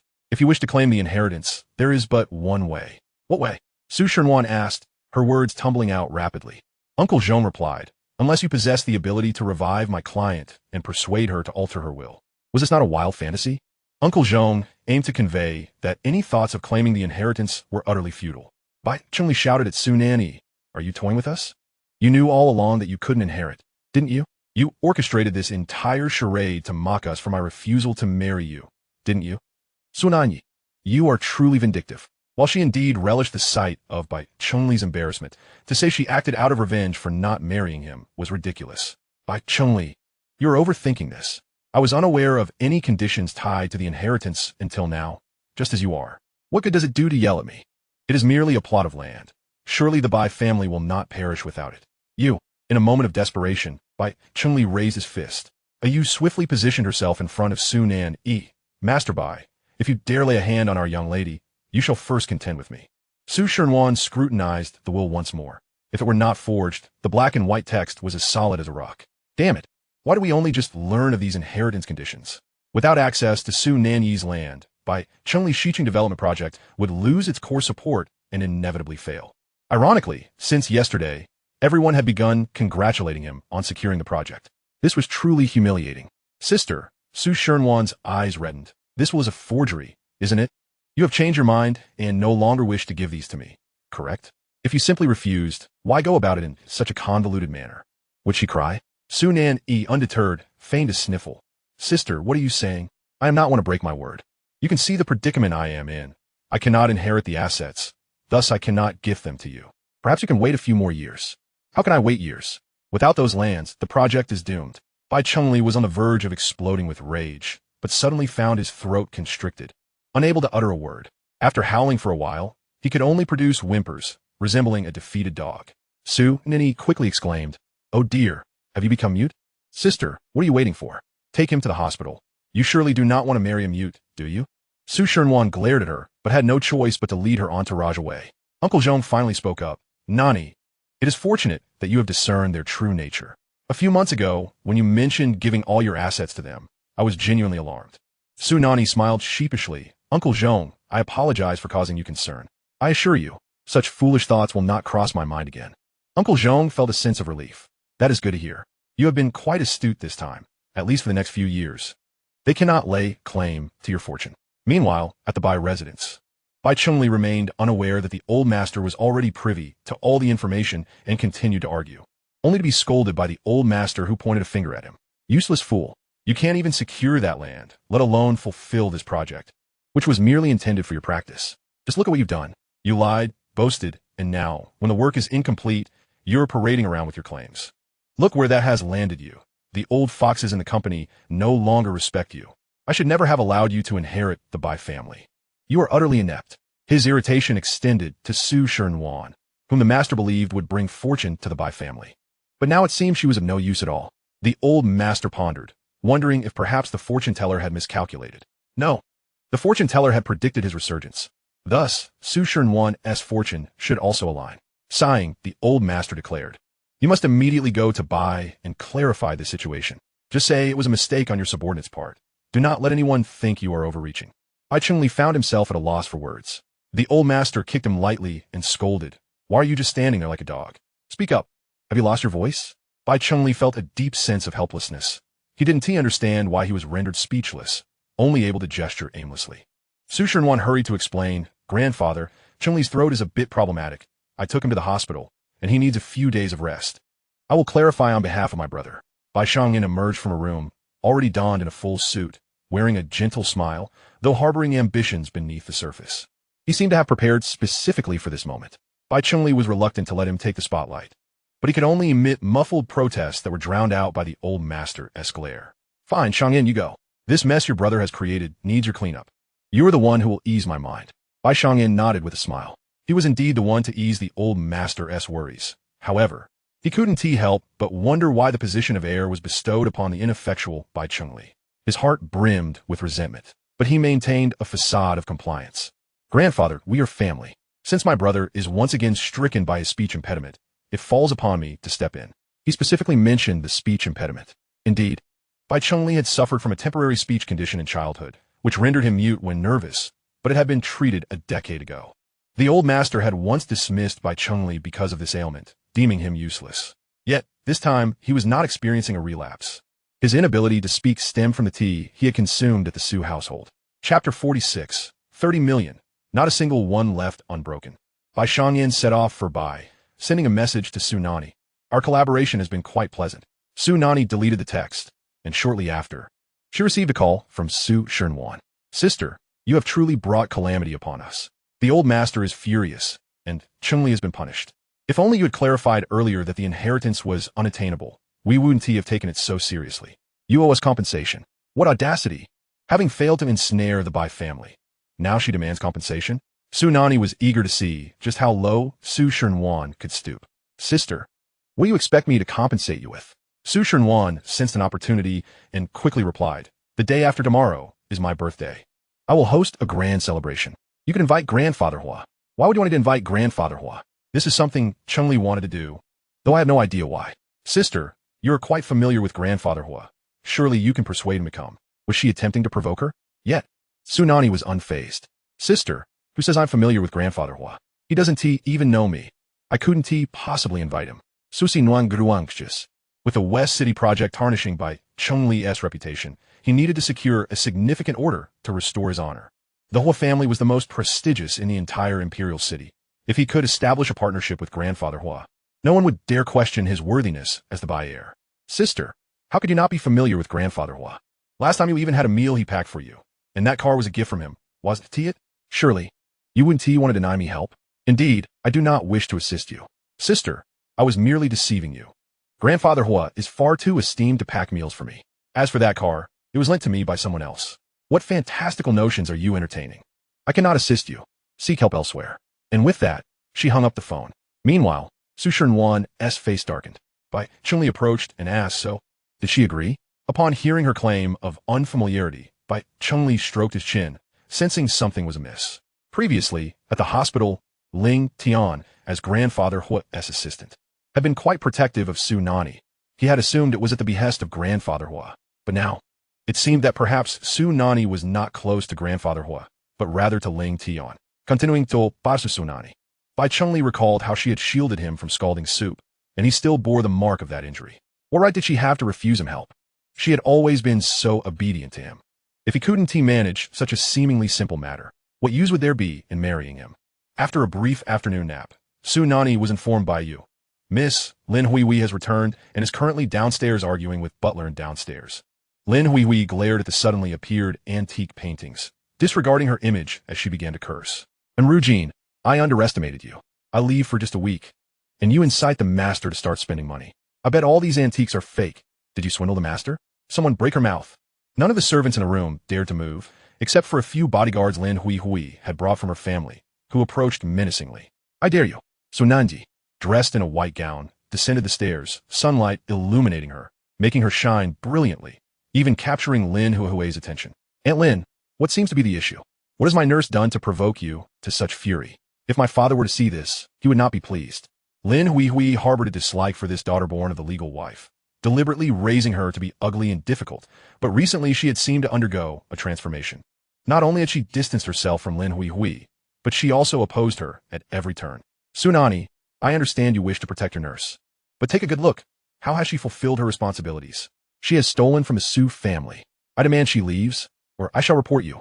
Su Nanyi sat on the sofa, exuding an air of gravity and authority, far removed from her previous timid demeanor. Aunt Lin, let us clarify this.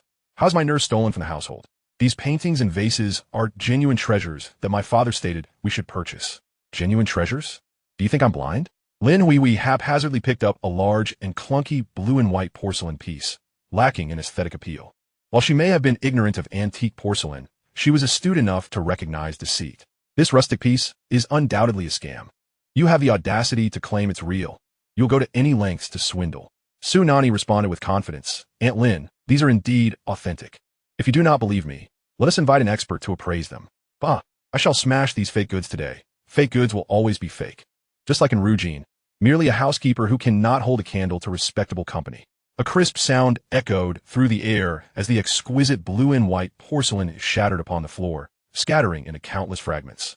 Su Nanyi made no effort to intervene, finding amusement in the chaos. The more that was broken, the better. Are there calligraphies and paintings as well? Such atrocious writing could never be the work of a master. Someone, take them to the kitchen and burn them. With a subtle glance, she signaled to a Yu, who hurriedly complied and whisked the items away to be incinerated. Aunt Lin, while I can tolerate your reckless destruction, I implore you not to touch that purple glass cup. It has a history spanning several centuries. Su Nanyi pointed to the glass cup, fearing it might escape Aunt Lin's notice. Yet, in the next moment, Lin Huihui sent it crashing to the ground. Aunt Lin, enough is enough. You absolutely must not break that tea set. But Lin Huihui was resolute. She aimed to shatter it all, and she did so with fervor. The living room lay in disarray, littered with shards of porcelain. Su Nanyi, with keen eyes, caught sight of Su Shengqiang's furious figure in the doorway. She quickly rose, feigning an attempt to intervene. Aunt Lin, these are antiques, certified as genuine. You cannot treat them this way. I understand you have grievances against the steward, but this is hardly the way to express them. What are you doing, Lin Huihui? It had been many years since Su Shengqiang had called her by both name and surname. As she turned, she was met with the wrathful visage of her husband, akin to that of a furious king of the underworld. With a resounding slap, he struck her with full force, leaving Lin Huihui sprawled on the floor. You foolish woman. I spent 30 million on those antiques, and you smashed them all. You wasteful creature. Instead of overseeing the wedding at the Bai family. What are you doing back here? Dazed, Lin Huihui, still reeling from the blow, clutched at his pant leg. Sir, you've been deceived. How could these possibly be real antiques? And Rujin is merely a country bumpkin. What does she know about genuine artifacts? She must be trying to swindle you. Su Shengqiang retrieved the authentication certificate from a drawer and flung them at her face. Open your eyes and see. They are all genuine. A total of 30 million. You've shattered every last one. How do you plan to compensate me? Fearful, Lin Huihui stifled her tears. No, it can't be true. They must be fake, but upon seeing the institution's name, from the esteemed Huo family, the pinnacle of the Imperial City, she realized the depth of her folly. Sir, how didn't he know? I thought it was all in Rujin's fault, that she intended for me to break them. I am innocent. Su Shengqiang seized her collar and delivered another resounding slap to her right cheek. Do you take me for a fool? I witnessed you breaking them with my own eyes. If you're too simple-minded to understand, don't try to shift the blame. With such a level of intellect, you'd only embarrass me at the Bai family. From now on, you are to remain in your room and go nowhere. Someone, escort the lady back to her chambers. Sir, please, I realize my mistake. I apologize. I should not have broken those antiques, nor should I have spoken ill of stewarding. You can't confine me to my room. Warm's birthday is coming up, and I must be there for her. You may go out the day after tomorrow, but there will be no further discussion. Su Xingxiang's mind was made up, and Lin Hui was confined to her quarters. Once she had departed, Su Xingxiang donned a friendly facade. And Jean, Hui isn't malicious. She was always like this. Once gentle and understanding, I don't know what has come over her lately. As if she has taken some foolish potion, and Ru Jean interrupted. Sir, there is no need for you to make excuses for her. Mrs. Lin is not targeting me. Her antics are an attempt to undermine Su Nanyi. Do you not see why she feels emboldened to trample upon your own daughter? It is precisely due to your negligence that the stepmother feels she can act with such impunity. Su Xingxiang was left speechless, struck by the realization that he had indeed neglected Su Nanyi over the years.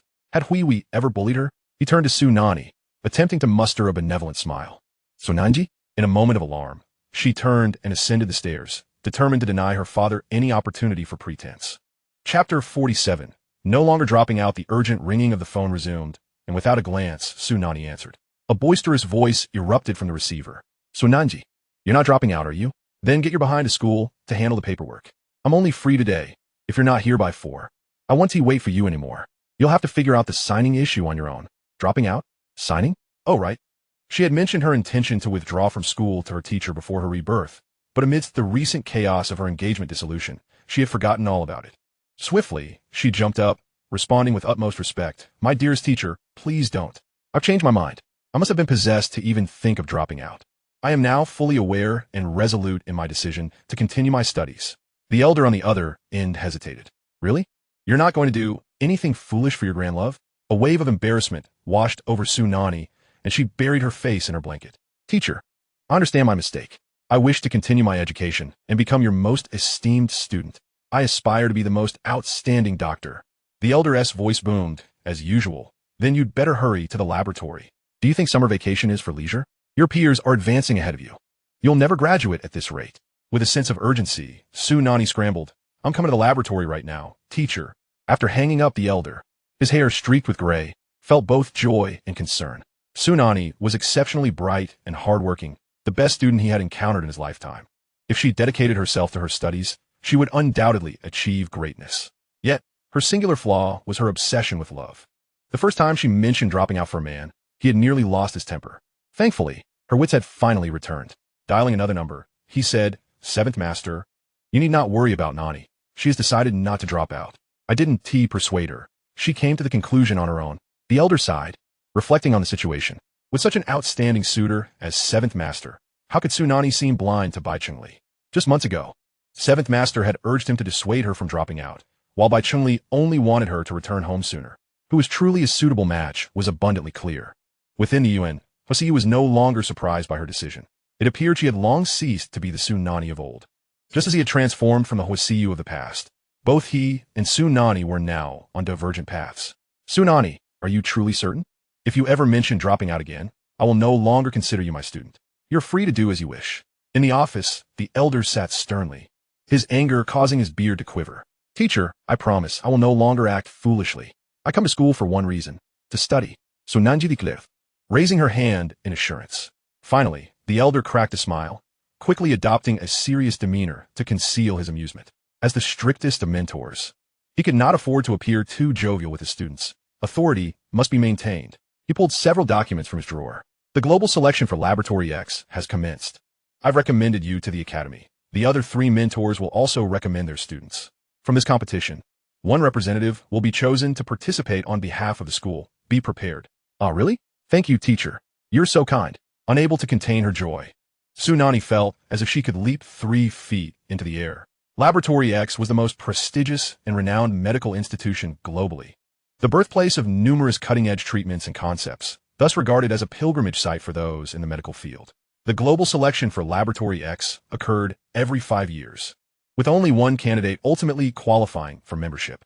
Su Nanyi firmly believed that within the ranks of Laboratory X, brilliant minds would surely devise a method to treat Huo Siyu's aversion to sunlight. In the laboratory, excited chatter filled the air as several individuals engaged in animated discussion.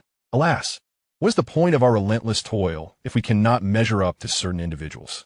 It seems that flattering the instructors is the only route to to securing selection qualifications. Perhaps we should simply wash up and retire for the night. Indeed, throughout this entire summer vacation, she has scarcely been seen in the laboratory. Wasn't she once Bai Chungli's girlfriend? Surely, the Bai family has employed some means to assist her. It is profoundly unjust. This selection process is rife with corruption. A blatant affront to us impoverished students lacking connections. How can any establishment in the Imperial City rival the Bai family's influence? Su Nanyi emerged alongside the elderly gentleman, their ears filled with the sordid words of the envious. Instead of spreading rumors, you would do better to engage in more experiments and enlighten your minds. Su Nanyi independently improved the treatment methods for grass mill disease a year ago. Can any of you dimwits even conceive of such an accomplishment? You cannot even wash a measuring cup properly. If you have objections to my decisions, you may leave. After all, you are not my students. It was your advisor who implored me to accept you for labor, and I do not require your presence. The elderly gentleman's countenance darkened ominously, prompting the students to hastily apologize. We are sorry, teacher. We should not have spoken ill of our senior sister. Please forgive us. Forgive you? You ought to inquire with Nanyi whether she is willing to pardon you. The elderly gentleman was visibly agitated, as he detested those who, lacking any merit, indulged in slander. Su Nanyi smiled gently to soothe him. Teacher, do not be angry. As he said, they are all simple-minded. What use is it to reason with such individuals? With that, she followed the elderly gentleman out of the laboratory, ignoring the envious gossipers entirely. I am utterly infuriated. Is it truly necessary for that wretched Su Nanyi to seize opportunities that rightfully belong to us? And how has she become so stunning? She even eclipses the campus belle. She must have undergone cosmetic surgery. Certainly, she has had work done. The scars on her face have vanished. She has taken her opportunities. So let us ensure she faces defeat in her upcoming competition against the other four. As these malicious plans brewed, the subject of their disdain, Su Nanyi, arrived at the playground, intending to run 10 kilometers as a warm-up for her training. Nanyi, is that really you? What a pity that you are still warming up. A voice interrupted her.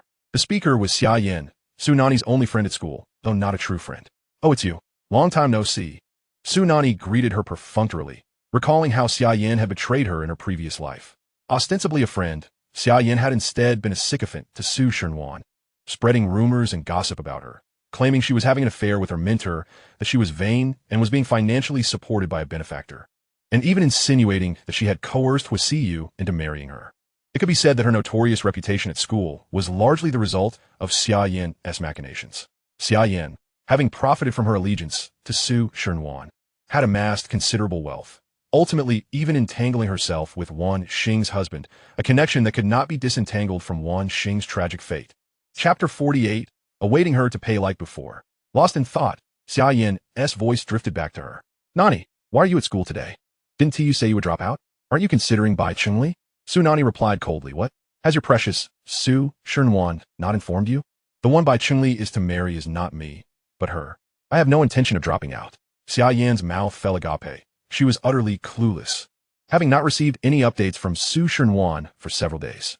It was astounding that such a significant change had occurred within such a short summer break. If Su Shunwan were married by Chunli, it would be even better. Fostering a relationship with Su Shunwan would undoubtedly yield greater prospects than being friends with Su Nanyi. Yet, for now, she still needed to maintain her friendship with Su Nanyi, as it was a task assigned to her by Su Shunwan. Nanyi, how could this happen?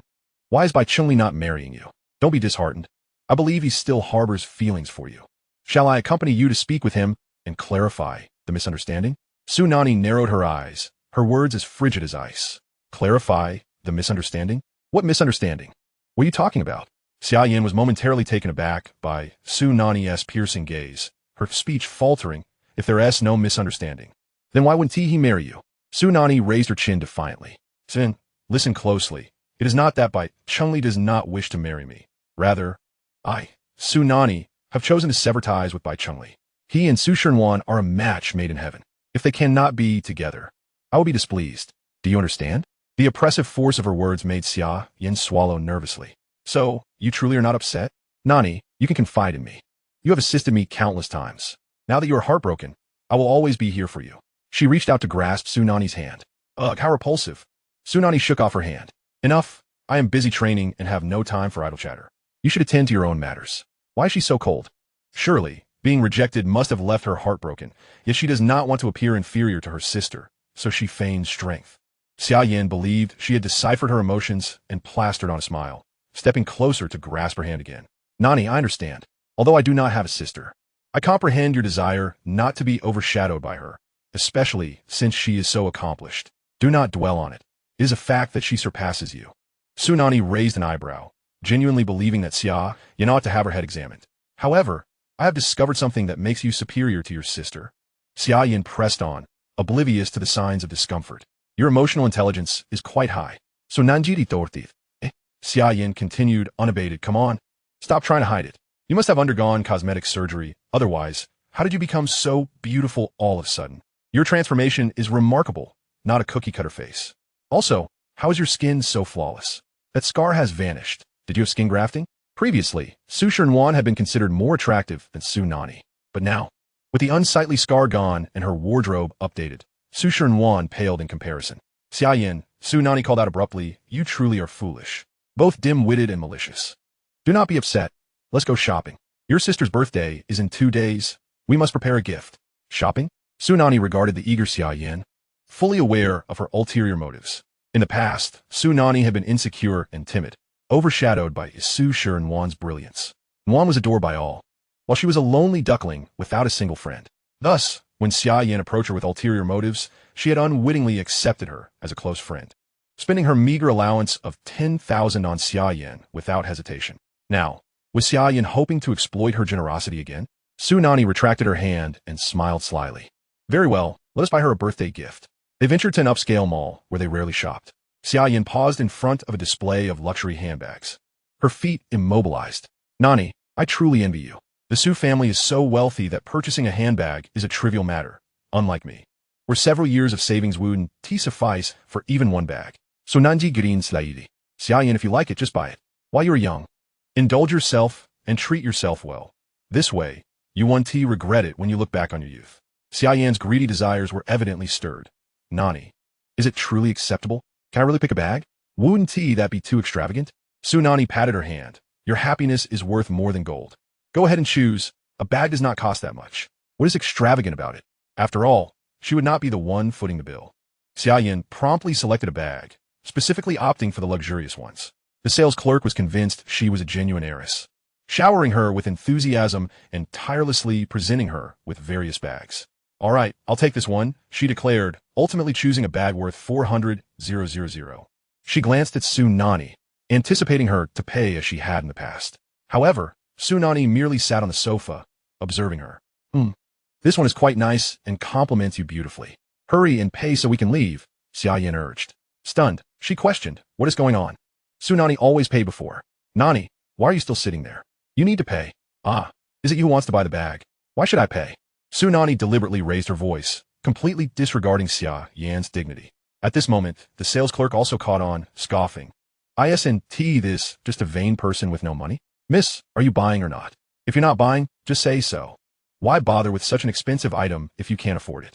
Would you like me to recommend some stores that sell knockoffs? Xiaoyan felt her face flush with embarrassment. Though she indeed lacked the means to purchase such an expensive bag, she was determined to prove herself. Who says I can't afford it? Don't look down on me. Here, my card. See if I have 400,000. She had previously borrowed money online and now had 500,000 in her account, initially intending for Su Nanyi to pay. But to her surprise, she remained seated. Nanny, are you planning to disown our friendship? Once outside the store, Xiaoyan, with her 400,000 bag slung over her shoulder, confronted her in indignation. So Nanji Fagnet said praise. Oh, how could that be? Xiaoyan, you're indeed my good friend. You wouldn't think I consider you less of a friend just because I won't pay for you, would you? If you are such a superficial and materialistic woman, I might have to reconsider our friendship. No, Nanny, I never thought that. We will always be friends. Xiaoyan quickly lowered her head. Knowing she still needed Su Nanyi, they did not continue shopping at the mall, and Su Nanyi returned to the Su residence. Lin Hui was directing the servants. Place this bonsai here, and be careful. This is for Nuanyuan's birthday banquet. If you mess it up, I won't let you off easily. Ayu hurried over to explain. Madame Lin said she wants to throw a birthday banquet for the second young lady, so the master has restored her freedom. Chapter 49. The bracelet is for the granddaughter-in-law of the Huo family. Su Nanyi nodded and said to Lin Hui, Aunt Lin, don't tire yourself out. If you need any help, just let me know. Lin Hui glared at her in frustration, knowing she needed her help. Nanny, I do need your assistance. I heard you are quite close to old Madame Hua. You even have some connections with Master Huo Siye? Su Nanyi shook her head. Not really. Old Madame Hua is particularly kind and treats me like a regular junior. Aunt Lin, as you said before, I have a weak personality. How could I possibly climb the social ladder? She tossed those words back at her. But I heard from the master that old Madame Hua even gave you the family heirloom bracelet. She must think highly of you. Could you please do me a favor and invite Master Huo Siye over? Why, Chun-Li wishes to discuss business with him. Su Nanyi's eyes turned cold. Sure. I'll mention it, but whether Master Huo Siye agrees is not up to me. He certainly doesn't have any interest in the Bai family's meager assets. Su Nanyi set off for Yuan, not for Lin Hui's sake. She wasn't worthy. In the study, 7th Master, half of those old foxes in the West City have already compromised. They agreed to transfer the land they hold to us. The Bai family must be anxious. Huo Siyu had decided to compete for the West City Development Project. Tell them that collaborating with the Bai family means opposing me. Huo Siyu, let them weigh their options. Those who remain obstinate should be tied up and taken to the Huo Siye warehouse. The Huo Siye warehouse, as its name suggests, is not an ordinary warehouse. Those who go there meet one of two fates. Either they concede to Huo Siyu's demands, emerging half alive, or they end up dead and are carried out. The entire Imperial City knows that Huo Siyu, the living king of hell, is not to be trifled with. Footsteps approached, and the door swung open as Su Nanyi's lively voice filled the room. 7th Master, still busy? Let us eat first. Ling Tian, you may leave. Su Nanyi understood he had something to discuss, so she quietly seated herself opposite him. Miss Su, I agree to collaborate with you. Here, the contract. With profits split 50-50. He pushed the signed contract towards her. Su Nanyi took it, her eyes falling on his bold signature at the bottom, her fingers tracing the strokes. Is there an issue with my signature? Huo Siyu inquired. How could there be? Admiration shone in Su Nanyi's eyes. 7th Master, your handwriting is truly beautiful. It was the first time anyone had praised his penmanship. My grandmother taught me. If you have the time, you could ask her to teach you. I'm sure she would be willing. Mentioning his grandmother reminded Su Nanyi of the second reason for her visit. 7th Master, old Madame Hua previously gifted me a present, and I felt it necessary to inform you, as it is rather special and valuable. She revealed a brilliant bracelet on her wrist, which Huo Siyu immediately recognized. Your grandmother actually gifted this to you. It seems she truly holds you in high regard. Su Nanyi deliberately clarified, 7th Master. I heard from Wan Xing that this bracelet is passed down to the daughters-in-law of the Huo family. If I accept it, wouldn't that be inappropriate? Her bright, clear eyes blinked innocently, her thoughts evident on her face. Huo Siyu chuckled at her. Then perhaps you should return it. Return it? Su Nanyi immediately adopted a pitiful expression, resting her chin on the desk, her eyes glistening. 7th Master, that would be inappropriate. After all, it's old Madame Hua's goodwill. Returning it would undermine her intentions. I should keep it. Huo Siyu chuckled lightly.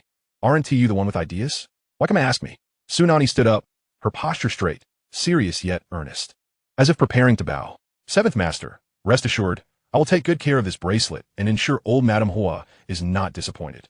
She would also act to prove to him that she would no longer let him down. During their meal, Su Nanyi informed him about obtaining initial selection qualifications for the X-Research Institute. Huo Siyu was not surprised. Then you should prepare well. Only those who win can represent your school in the new selection. Su Nanyi paused her chopsticks, gripping his sleeve as she squeezed closer, saying, 7th Master, once I enter the X-Research Institute, I'll gather everyone to cure your illness. Her assertive declaration was somewhat undermined by her restless hands, which had wandered to his abdomen and were inching higher. She truly was pushing her luck. Huo Siyu forcefully swatted her hand away, his deep gaze filled with warning. Miss Su, mind your hands, or I might just cut them off. Su Nanyi felt a chill run down her spine and quickly withdrew her hand. He was so fierce.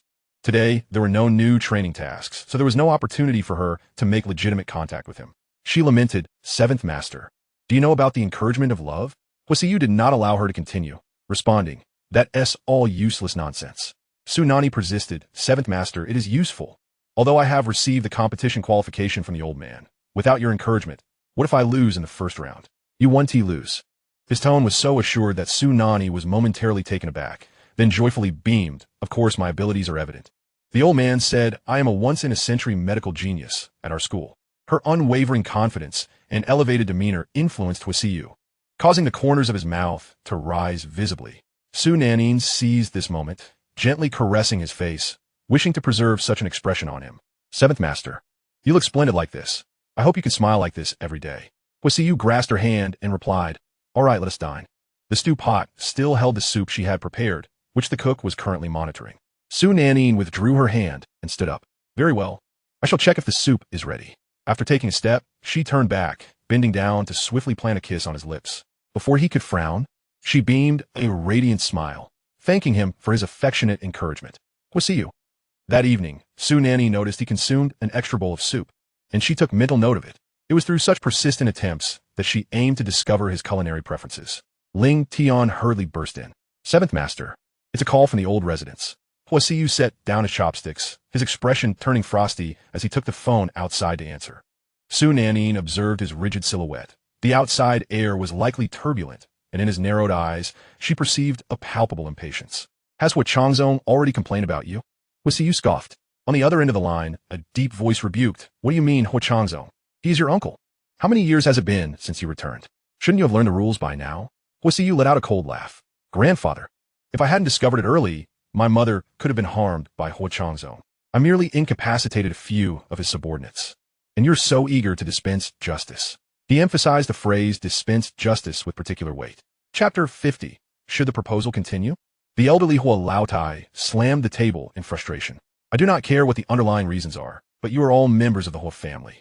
While private disputes may be tolerated, if you dare to bring this to the fore and bring shame upon us, do not blame me for intervening. Inside the room, Su Nanyi inquired of Ling Tian. Does the seventh master have a poor relationship with his grandfather? Ling Tian hesitated to comment on the seventh master's family affairs, responding ambiguously. In such families, familial relationships can be rather complex. Su Nanyi chose not to press further, remembering that it was Huo Laotai who had decided that Huo Siyu would become the heir of the entire Huo family.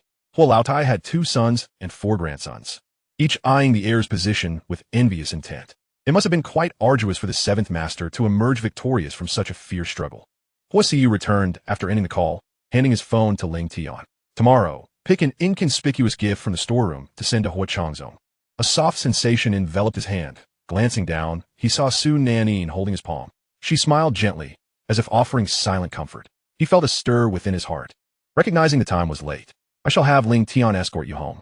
Su Nanyi acquiesced, this time refraining from asking to stay. Is there nothing else you wish to say to me? Huo Siyu gently caressed her palm, fully aware of her stepmother's family's intentions. Are you certain you do not wish to speak? Su Nanyi did not grasp his meaning, though there was certainly something on her mind. Of course I do. Seventh master. How about you kiss me? Her straightforwardness was striking. After all, he had posed the question first, so she felt justified in responding. Huo Siyu.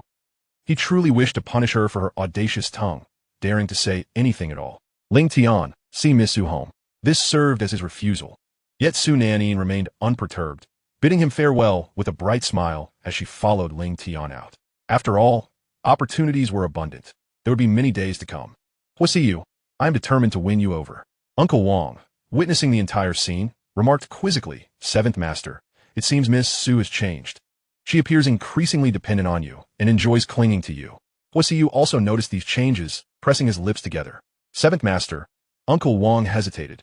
Will your proposal still proceed? No ruse. Lin Huihui awaited at the entrance of the Su residence, eagerly scanning for Su Nanyi's figure. Upon sighting her, she rushed forward to inquire, so will Seventh Master be coming the day after tomorrow? Su Nanyi sighed. It's quite troublesome. The Seventh Master is unwilling to come. He mentioned having matters to attend to and asked me not to disturb him in the future. Aunt Lin, it's not that I do not wish to assist you, but the Seventh Master is such a domineering individual. He would not spare anyone's face. Lin Huihui's expression soured immediately. Thesache, Su Nanyi. You run to the Huo family every day, yet what have you gained? Why act so proud? Just because you know old lady Huo doesn't mean you can marry into a wealthy family.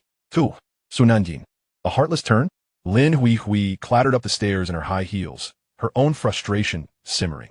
Rumor had it that Bai Chengli had recently fallen out of favor with old Master Bai. His position as heir had been entirely orchestrated by the old man. Without the old man's support, his days at the company were equally dismal. He could only redeem himself by shifting his focus to the burgeoning medical technology industry, a sector where the Huo family held dominion, virtually monopolizing it. If he could collaborate with the Seventh Master, it would be a remarkable achievement. Before long, Su Shenwan called, her tone agitated. Sister, what is going on? Mom says you couldn't invite Seventh Master? Didn't you say you would help me? Su Nanyi siraj her unfazit. Sister, I did say I would help you. So I approached the Seventh Master, but he declined. Su Shenwan resorted to moral caution. Sister, Brother Qingli is currently being neglected by the old man.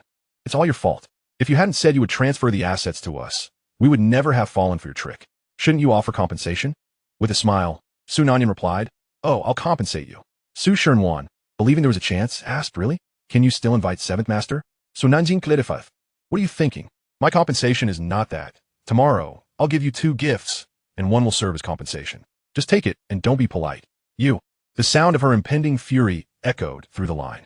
Thus, Su Nanyin promptly hung up, and Ru Jin pulled Su Nanyin into the bedroom, her expression grave. Nanyin, there's a situation.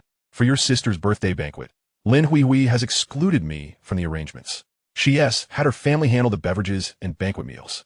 You must be cautious the day after tomorrow. She surely plotting ways to make you embarrass yourself. Su Nanyin had grown accustomed to such antics. Whenever they were in the same setting, regardless of how low-key she tried to be, she always ended up humiliated. Whether it was being drunkenly harassed by ruffians or being falsely accused of theft, her reputation would be tarnished, only for Su Shernwan and Lin Hui to emerge as her defenders. In her past life, she had been blind, believing she was at fault and mistaking her stepsister and stepmother for heroes. In truth, they were the masterminds behind it all. Sister Ajing, rest assured, I will be cautious.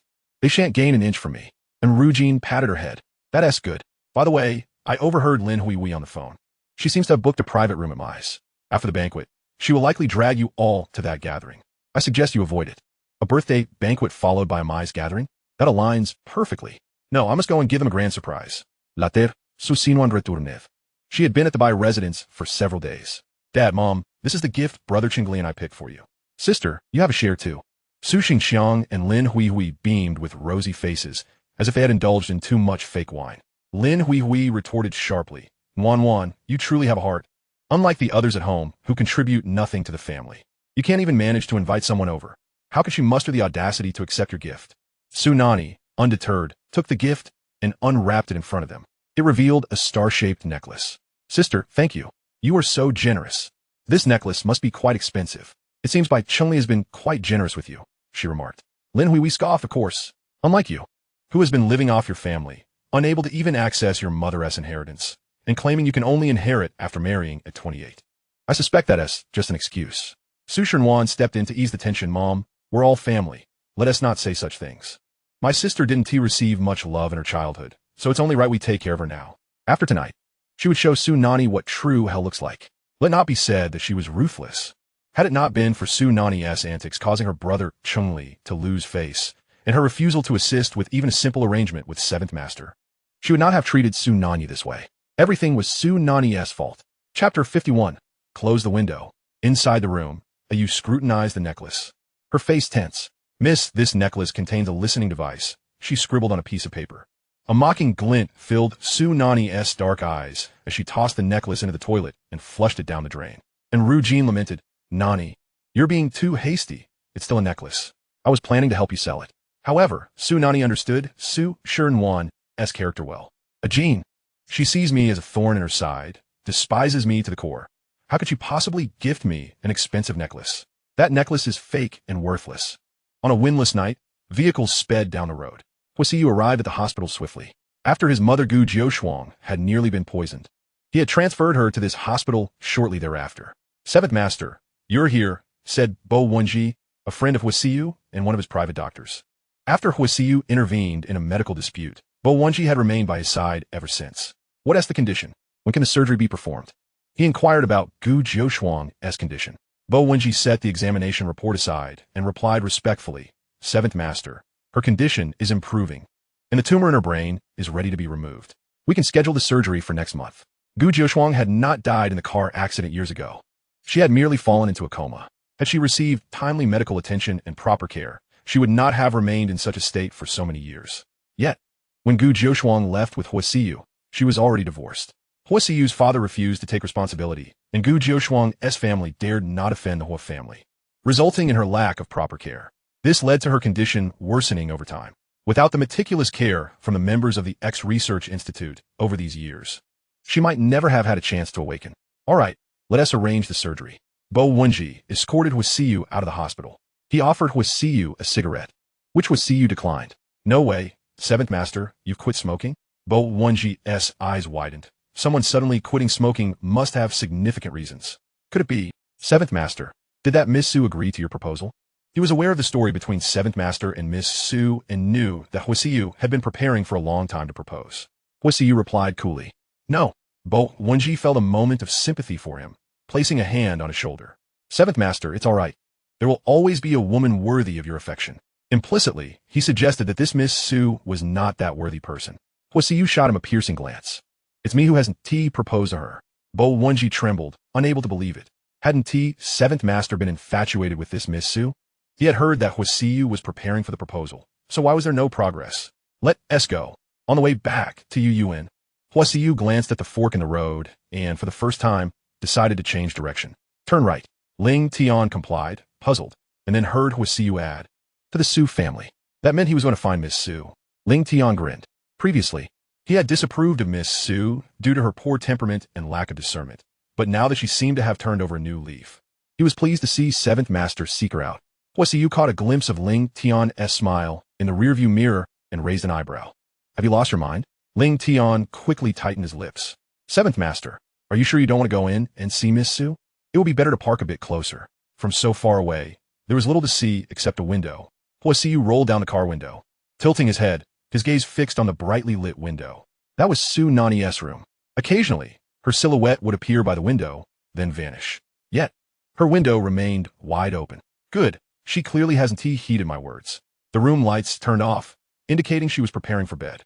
Moments later, his phone buzzed, amplifying in the confined car, causing his heart to tighten. He had received a message from her. "Seventh Master, good night, love you." He stared at it for a long time before typing back, closed the window. He then instructed Ling Tian drive. In her bed, Su Nanyi jolted upright upon seeing the message. Without even putting on her shoes, she rushed to the window to look outside. The street was empty, devoid of vehicles. She had thought Seventh Master had arrived at her building, but it was not the case. Feeling a tinge of disappointment, she still sent him a text. "Seventh Master, you lied to me, and I'm not happy." Holding her phone, she waited patiently until she finally received a simple head pat emoji in response. Su Nanyi instantly smiled, turned off her phone, and enjoyed a peaceful night as sleep. Meanwhile, Huo Siyu's phone rang incessantly. It was by Chun-Li and calls from connections seeking collaboration. They had been pestering him for days. Ling Tian simply turned off his phone. Before long, it was time for the birthday banquet. Su Nanyi sat at the table, sipping her own red wine. Lin Huihui repeatedly called her to the door to greet the arriving guests, but she rolled her eyes in response. "Aunt Lin, it's Nguyen's fortune to have you as her mother. You can greet them at the door. It's not my birthday banquet. So why should I be so eager?" Lin Huihui spat in disdain. "Su Nanyi, we'll see if you can still smile later." Xia Yin was the first to arrive. "Nanyi, what gift did you prepare for Nguyen?" Su Nanyi pointed to the large gift box Yu was holding. "Did you see that? That's the gift I prepared for my dear sister. It contains treasures. What did you get her?" Xia Yin opened the long gift box to reveal a necklace. "I didn't have much money for an expensive gift, but this one looks quite nice and isn't too pricey." Su Nanyi glanced at it and immediately recognized it as genuine. After all, she needed to cling to Su Shernwan's leg, so how could she gift something fake? Unlike a few months ago on her own birthday, when Xia Yin had gifted her fake jewelry, swearing that one day she would replace it with something real. "My Nanyi deserves real jewelry." Su Nanyi was moved to tears by that statement, promptly helping her repay 100,000 in online loans. "You fool." Now, Su Nanyi toyed with the exquisite necklace, tentatively remarking, "You truly have a thoughtful heart. Such a necklace must cost no less than 100,000 or more." Xia Yin felt a pang in her heart at the thought. The necklace had, in fact, cost her 100,000 yuan. She had borrowed a total of 500,000 yuan online, spending 400,000 on bags and 100,000 on the necklace, leaving her utterly depleted. After spending 100,000, she was fortunate to have some savings left. Otherwise, she wouldn't even be able to afford it. She said this with a hint of resentment in her tone. Su Nanyi raised an eyebrow, revealing her impatience. "Since you have savings, how about repaying the money you owe me? You need not return the gifts I bought you, but the 200,000 yuan I covered for your online loans and your daily expenses is a different matter. Let us settle on 220,000 yuan. I'll give you 3 days. If you fail to repay me, I will report you to the authorities." Xia Yin's heart sank. She never anticipated Su Nanyi would adopt such a stance. Previously, she had refused to pay for the bag, and now she was demanding repayment with even greater audacity. How could that be? That money was willingly spent by Su Nanyi. It would be foolish of her to repay it. Chapter 52. 220,000 yuan could cost me my life. Nanyi, what are you saying? Aren't we friends? Must you be so meticulous in your dealings? I am currently in a tight financial situation, relying on you a bit. Once I am successful, surely I will repay you in full. Not wishing to hear her droning, Su Nanyi reiterated, repay the money. There is nothing else to discuss. Xia Qiao could not believe her stubbornness, pulling her hand with tears in her eyes. Nanyi, how have you changed? I hardly recognize you anymore. Where has that helpful and kind-hearted person gone? Shouldn't friends support each other? Don't you remember what I promised? When I have money, I will buy you a big house and fill it with jewels. Su Nanyi rubbed her ears, overwhelmed by the noise. Seeing her indifference, Xia Qiao resorted to moral coercion. I have no one else but you. You cannot treat me this way. Asking for 220,000 yuan is equivalent to taking my life. There was nothing that Su Nanyi could not do. She had even more ruthless measures at her disposal. As for Xia Yan's claim that 220,000 yuan would cost her life, the money she earned from assisting Su Shenwan with her misdeeds far exceeded that amount. Xia Yan, I hereby declare that we are no longer friends. It is merely common sense to repay debts. I helped you with your online loans in the past, but I will not be the fool anymore. Pay me back, and we will be even. Xia Yan reached out to grab her wrist, only to be brushed off, leading her to shed crocodile tears. Nanyi, you know my parents passed away early, and the family that adopted me was poor and treated me poorly. I am fortunate to have met you. You gave me the courage and opportunity to survive. Thank you so much. Su Nanyi interrupted her nostalgic ramblings. If you wish to thank me, then hurry and repay the money. Stop your incessant prattling. My ears are too busy to listen. She then called for you. Recognize this person's face. If she has not returned my money in 3 days, sever her hand and discard it in the wilderness. You, naturally, obeyed her command, immediately scrutinizing the woman with utmost seriousness. Xia Yan was taken aback. The once pliable and easily deceived Su Nanyi had truly shown her fangs. Since pleading for sympathy was futile, she adopted a frigid demeanor. Su Nanyi, what are you so proud of? You are merely a discarded woman, unwanted by Bai Chengli. Are you upset that no one wishes to marry you anymore? Do you think that by venting your anger on me, he will pay you more attention? Do not dream. You cannot compare to Su Shenwan. If I were Bai Chengli, I would not want you either. Yu was fiercely protective of her mistress, who dared to provoke her family as a young lady. She seized Xia Yan's arm and began to drag her towards the storage room. Yu, Su Nanyi called out, do not create too much commotion. The banquet is about to begin. If she screams too pitifully, others might think my Su family is abusing her. Yu nodded, shoved her inside, and locked the door in one swift motion. You dare touch me? Were you? Slap. A resounding slap echoed. I will have one dismiss you. Slap. Another slap followed. Wait and see. I will not let you off. Slap. Yet another slap. Xia Yan, dazed from the blows, cried out in desperation, stop. Please stop. Only then did Yu relent, pulling out a vial and sprinkling the powder onto her face. Her visage swelled like a pig's head. To avoid causing trouble for her mistress, Yu applied an anti-swelling ointment. Find a way to repay my lady within 3 days. Otherwise, I will sever your hand and leave you in the wilderness. In the front hall, time was running short and guests were steadily arriving. Old Master Bai was gracious enough to attend personally to celebrate his grandson's birthday. In-laws, Sun Wanwan will be my Bai family's granddaughter-in-law.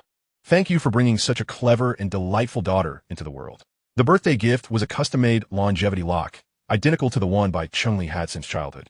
Su Xingxiang received it with utmost reverence, welcoming the old master to sit in the main seat. The Bai family had supported the Su family. Not only was he willing to treat their guests with respect, but he would also happily kneel and acknowledge Old Master Bai as his father. Go and check on Wan Wan. She will be appearing shortly. Old Master Bai dispatched Bai Chengli. Inside the room, Su Shenwan was preparing to make a dazzling entrance. She had hired a styling team to transform her into a celestial princess. Yet, upon recalling Su Nanyi's naturally enviable beauty, even without makeup, she clenched her fists in frustration. While checking her hair accessories, she inadvertently tugged at her own hair, prompting her to slap the stylist. Are you seeking death? Did you pull my hair? Can you afford to compensate me? The styling team fell silent, the one who had been struck covering their face, stifling any cries. Enough. Why are you getting angry at them? You all may leave now. Bai Chengli wrapped his arms around her waist from behind, resting his head against her shoulder. How are the arrangements coming along? Su Shenwan's eyes glimmered with confidence and malice. Do not worry. Today, Su Nanyi will surely embarrass herself. She has toyed with them, causing him to lose face, and now she's being laughed at by the old foxes on the board. She will not escape unscathed. Bai Chengli gritted his teeth, filled with hatred, yet her breathtaking visage lingered in his mind. After today, Su Nanyi would be utterly disgraced, The only one who could help her then would be him. She would eventually have to come begging to him. As the spotlight illuminated the staircase, the impeccably groomed by Chengli held the equally refined Su Nanyi, descending the stairs with grace. Wow, Wan looks stunning today. However, she still does not reach the level of being breathtakingly beautiful. Have you seen Su Nanyi? Did she have her scar removed? Without that scar, she truly is enchanting. Not in a seductive way, but when she stands there, she exudes an alluring charm. Unaware of her own appeal, I still do not comprehend what has transpired. Why has the bride suddenly changed? Wasn't she supposed to marry Su Nanyi? Do you not know? Su Nanyi has long been entangled with her brother-in-law. It is undoubtedly because Su Nanyi rejected him, allowing Su Nanyi to seize the opportunity. The opening dance was naturally performed by the birthday girl, Su Nanyi, and by Chengli. As the lights dimmed, Xia Yan approached once more. Nanyi, I was too impulsive just now. We're still good friends. I will repay you for the money you lent me for the online loans. But I truly am in a tight spot at the moment. Could you please give me a bit more time? Observing her superficially conciliatory demeanor, Su Nanyi could not help but chuckle. How long will it take you? Upon sensing a glimmer of hope, Xia Yan held up 5 fingers. Su Nanyi raised an eyebrow. 5 days? Xia Yan, 5 months. How audacious of her to bring it up. Nan, have you forgotten? You were feverish before your birthday. So out of sorts that you could hardly think. At that time, I was utterly destitute and unable to afford a taxi. I carried you on my back all the way to the hospital, a distance so far that I uttered not a single complaint. I truly regarded you as a friend. Now, are you really willing to forsake our friendship over a mere 200,000? Nan, do you truly consider our bond so worthless? Su Nanyi sikol futkoldi. For what friendship existed between her and Xia Yan? Xia Yan was but a sycophant and a spy for Su Nanyi, ever scheming against her. Are you certain it was you who carried me to the hospital? Which route did you take? Chapter 53, no deception. Xia Yan casually replied. Just west out of the school gate. That is the quickest route to the hospital. I was worried about you and want to get you there as swiftly as possible. The truth was unveiled. Su Nanyi had harbored a flicker of doubt regarding the veracity of her claims, but upon this inquiry, she was assured. The one who had taken her to the hospital was unequivocally not Xia Yan. That road had collapsed and had only reopened a week prior. How could you have taken that route? Did she sprout wings and fly there? I didn't I must have misremembered, she attempted to argue. Su Nanyi felt her heart grow colder with each passing moment. The truth was indeed stark. She had thought she glimpsed Huo Siyu's silhouette upon waking from her hospitalization, yearning to pursue him, only to find her head spinning with dizziness. It was Huo Siyu who had escorted her to the hospital, the one who cared for her, aided her, cherished her, yet never sought recognition for his kindness. She contemplated retrieving her phone to inquire why he was so foolish. But now, she had to contend with Xia Qiao. She seized a glass of wine that Xia Yan had brought her. Let this be the end of our dealings. Return my money, and I shall speak not another word to you. Once I drink this glass, we shall merely remain as creditor and debtor. The red wine swayed delicately, illuminated by the flickering lights, reminiscent of human blood, vivid yet venomous. Xia Yan promptly raised her glass, eager for Su Nanyi to drink it swiftly. That was what Su Nanyi had instructed her. As long as she witnessed Su Nanyi consume it, the 50,000 in online loans would be secured. Nanyi, I must say, I am quite pleased to have met you. After all, you were once such a splendid target for exploitation. Su Nanyi downed the wine in one go, and Xia Yan hastily followed suit. Little did Xia Yan know that Su Nanyi had already switched the glasses, and what she consumed was the one laced with poison. Now, having returned to the socialite circle, mingling and drinking with them, her mind grew increasingly hazy, her vision blurred. A voice echoed in her head, uncomfortable, unpleasant. As the opening dance concluded, the venue dimmed for a minute, leaving only the spotlight on Su Nanyi and by Chengli, allowing the audience time to applaud. This moment became Su Nanyi's perfect opportunity to escape. She instructed Yu to assist Xia Yan into a guest room while she retreated to her own room on the 2nd floor. In the guest room, several men, prearranged by Su Nanyi, awaited. Where has my sister gone? Su Nanyi inquired, feigning concern as she toasted at the base of the stage. The other guests took notice, murmuring amongst themselves.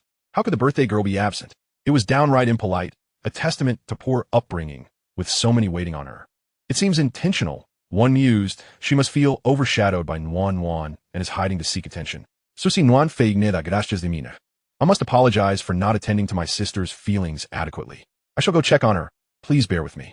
She made her way toward the guest room, Bai Changli following closely. Upon considering the scene that would greet him upon opening the door, a pang of pain struck him. However, he quickly rationalized that had Su Nanyi not deceived him, causing him embarrassment, he would not be forced into this situation. Ultimately, it was still Su Nanyi at fault. As he quickened his pace, the gossip-seeking crowd followed suit. Lin Huihui deliberately raised her voice. Wan, don't bother looking for her. Everyone is still waiting for you. I can check on her. You're just too kind-hearted. One might think you're the elder sister. Su Xingxiang sensed something amiss. He seized Lin Huihui's hand and whispered, where has Su Nanyi gone? What you all up to? What's in that room? Lin Huihui tugged him forward. Old master, you'll find out if you go see for yourself. Just follow along. Even he, though not the sharpest, recognized the potential pitfall ahead. This could ruin the entire Su family's reputation. Yet, spurred on by their prodding, most of the guests made their way toward the guest room. Even the esteemed by old master casting his gaze in that direction. No, by old master was his meal ticket. He could not let the old man witness anything scandalous. He hurried over to his side. Old master, I've arranged a resting room on the second floor. Let me escort you there for a moment. By old master, aware of his attempts to conceal something and having heard of Su Nanyi's disappearance, observed Su Shirenwan's eagerness to lead guests to the room.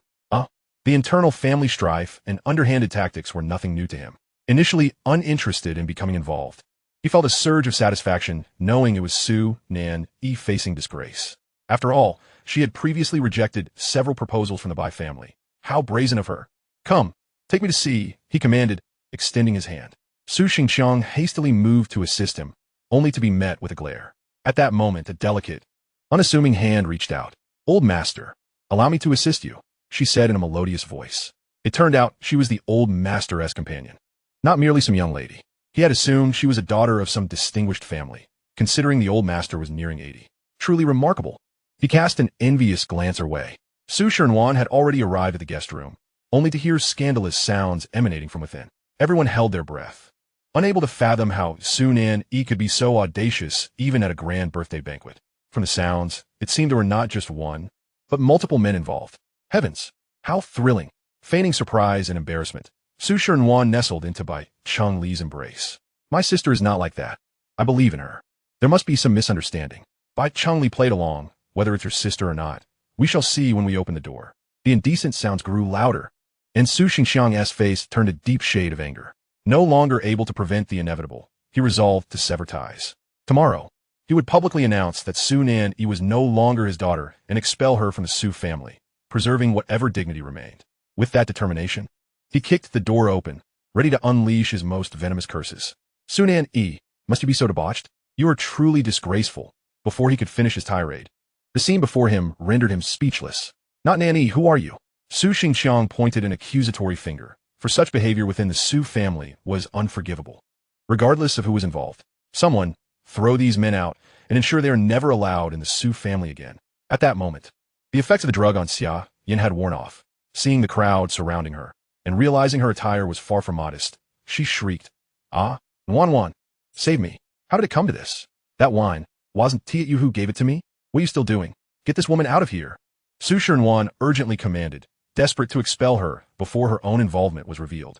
The plan had already gone awry, and she nearly exposed herself. One incompetent fool. The triumphant smile that once adorned her lips faded into oblivion. The person ensnared by the trap was Xia Yin, but where had Su Nanyi gone? Chapter 54, to the private room. Some of the onlookers began to react. Who is this person? How dare they engage in such behavior in someone else's home? Weren't they here to find Su Nanyi? Where has she gone? I can't shake the feeling that something is amiss. It seems as if Su Shirenwan deliberately led us here. The lascivious individual is not Su Nanyi. Her expression has completely changed. Indeed, I share your sentiments. I had heard rumors of discord between the sisters, yet I never anticipated Su Shirenwan could be so malicious. Seizing her own brother-in-law and even attempting to humiliate her sister. The murmurs grew louder. Su Shirenwan, feeling the pressure, immediately resorted to theatrics. Wonderful. As long as it's not my sister. I knew she couldn't possibly engage in such acts. Let's not make a spectacle of this. Everyone should return to the banquet. At that moment, a melodious voice floated through the air. What is going on? Why are you all gathered here? It was none other than Su Nanyi. What on earth have you been doing? Why are you wandering around during your sister's birthday banquet? Su Xingxiang demanded, his expression darkening. Su Nanyi replied with calm composure. Father, earlier, an inconsiderate individual spilled wine on me, so I want to change my clothes. What has transpired? She appeared in a flowing white gown, lightly adorned with makeup. Her long hair gently curled, and her doe-like eyes blinked innocently, exuding both allure and purity. Everyone felt as if they had been struck across the face. How could someone as ethereal as Su Nanyi possibly engage in debauchery at the banquet? She merely wanted to change her attire. What were they all thinking? Following her to the guest room to witness a farce? Oh, right, they were all led astray by Su Shernwan. Displeased glances were cast towards Su Shernwan, and several socialites promptly departed. A few kind-hearted individuals approached Su Nanyi. Be cautious of your sister. Su Shernwan's expression soured. Today was her birthday celebration. Her moment to shine. Yet now, Su Nanyi had not only avoided the trap, but had also garnered disdain from the guests. Su Shernwan. Am left speechless and must salvage this situation, she stammered. Sister, you were simply changing clothes? We were all worried about you. It seems there has been a misunderstanding. Just then, Xia Yan and several men were forcibly escorted out by security. Su Nanyi feigned surprise. What is happening? Xia Yan, how could you be with these men? They seem so familiar. Sister, are they not your friends? I recall you conversing with them by the roadside yesterday. Could it be you summoned them to torment Xia Yan? Her words were nothing but fabrications. However, it became challenging for Su Shernwan to clarify matters. Her face darkened. Su Nanyi, what nonsense are you spouting? How could I know these people? I don't even know Xia Yan. Why would I ask anyone to bully her? Am I insane? Now, Xia Yan and those men have been expelled. Su Nanyi shrugged casually. Why did you rally everyone to look for me? Did I not inform you that I was going to change clothes? There were no clothes for me in the guest room, so I went upstairs on a whim. Upon hearing this, everyone realized that the entire farce had been orchestrated by Su Shernwan. It appeared that the men in the guest room were indeed summoned by her. Presumably to insult Su Nanyi. Yet Xia Yan had fallen victim to this unfortunate scheme. The guest's expressions shifted dramatically. This sister was truly wicked. Not far away, the expression of old master by darkened further.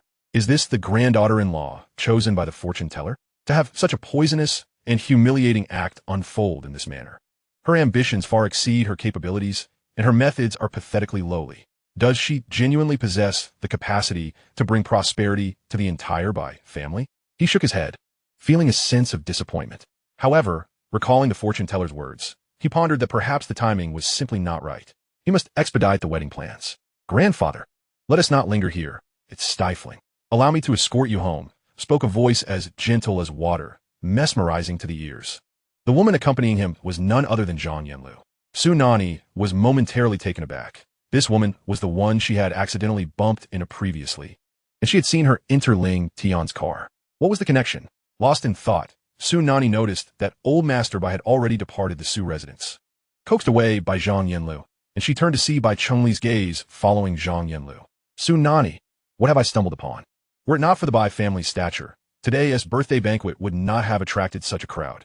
Now that old Master Bai had departed, several guests, displeased with Su Shernwan's tactics, also left without a word. Su Xingxiang, unable to salvage the situation, cast a fierce glare at Su Shernwan. Look at the mess you've created. Su Shernwan bit her lip. Father, things are not as my sister describes. I did not set her up. She is wronging me. Enough. Su Xingxiang interrupted her sharply, feeling her lack of resilience was disheartening. Where had that clever, sensible, and proud daughter gone? Thankfully, there still remained the engagement with the Bai family, the only source of pride he had left. Go find Bai Chungli. I see he's also displeased. You'd better appease him, or if you were to call off the engagement, I'll one tea let you off easily. With that, he lit a cigarette and ascended the stairs, passing by Su Nanyi. He knew she had suffered indignities tonight, but so what? This farce had ruined the birthday celebration. Guests had left early, and he had lost face. While Su Shernwan had acted poorly, had Su Nanyi done nothing wrong. Both daughters were a source of worry. Su Shernwan lowered her head and approached Bai Chungli.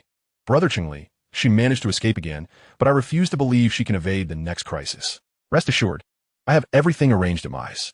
Yet Bai Chungli did not respond. Su Shernwan followed his gaze, watching as that delicate figure vanished around the corner.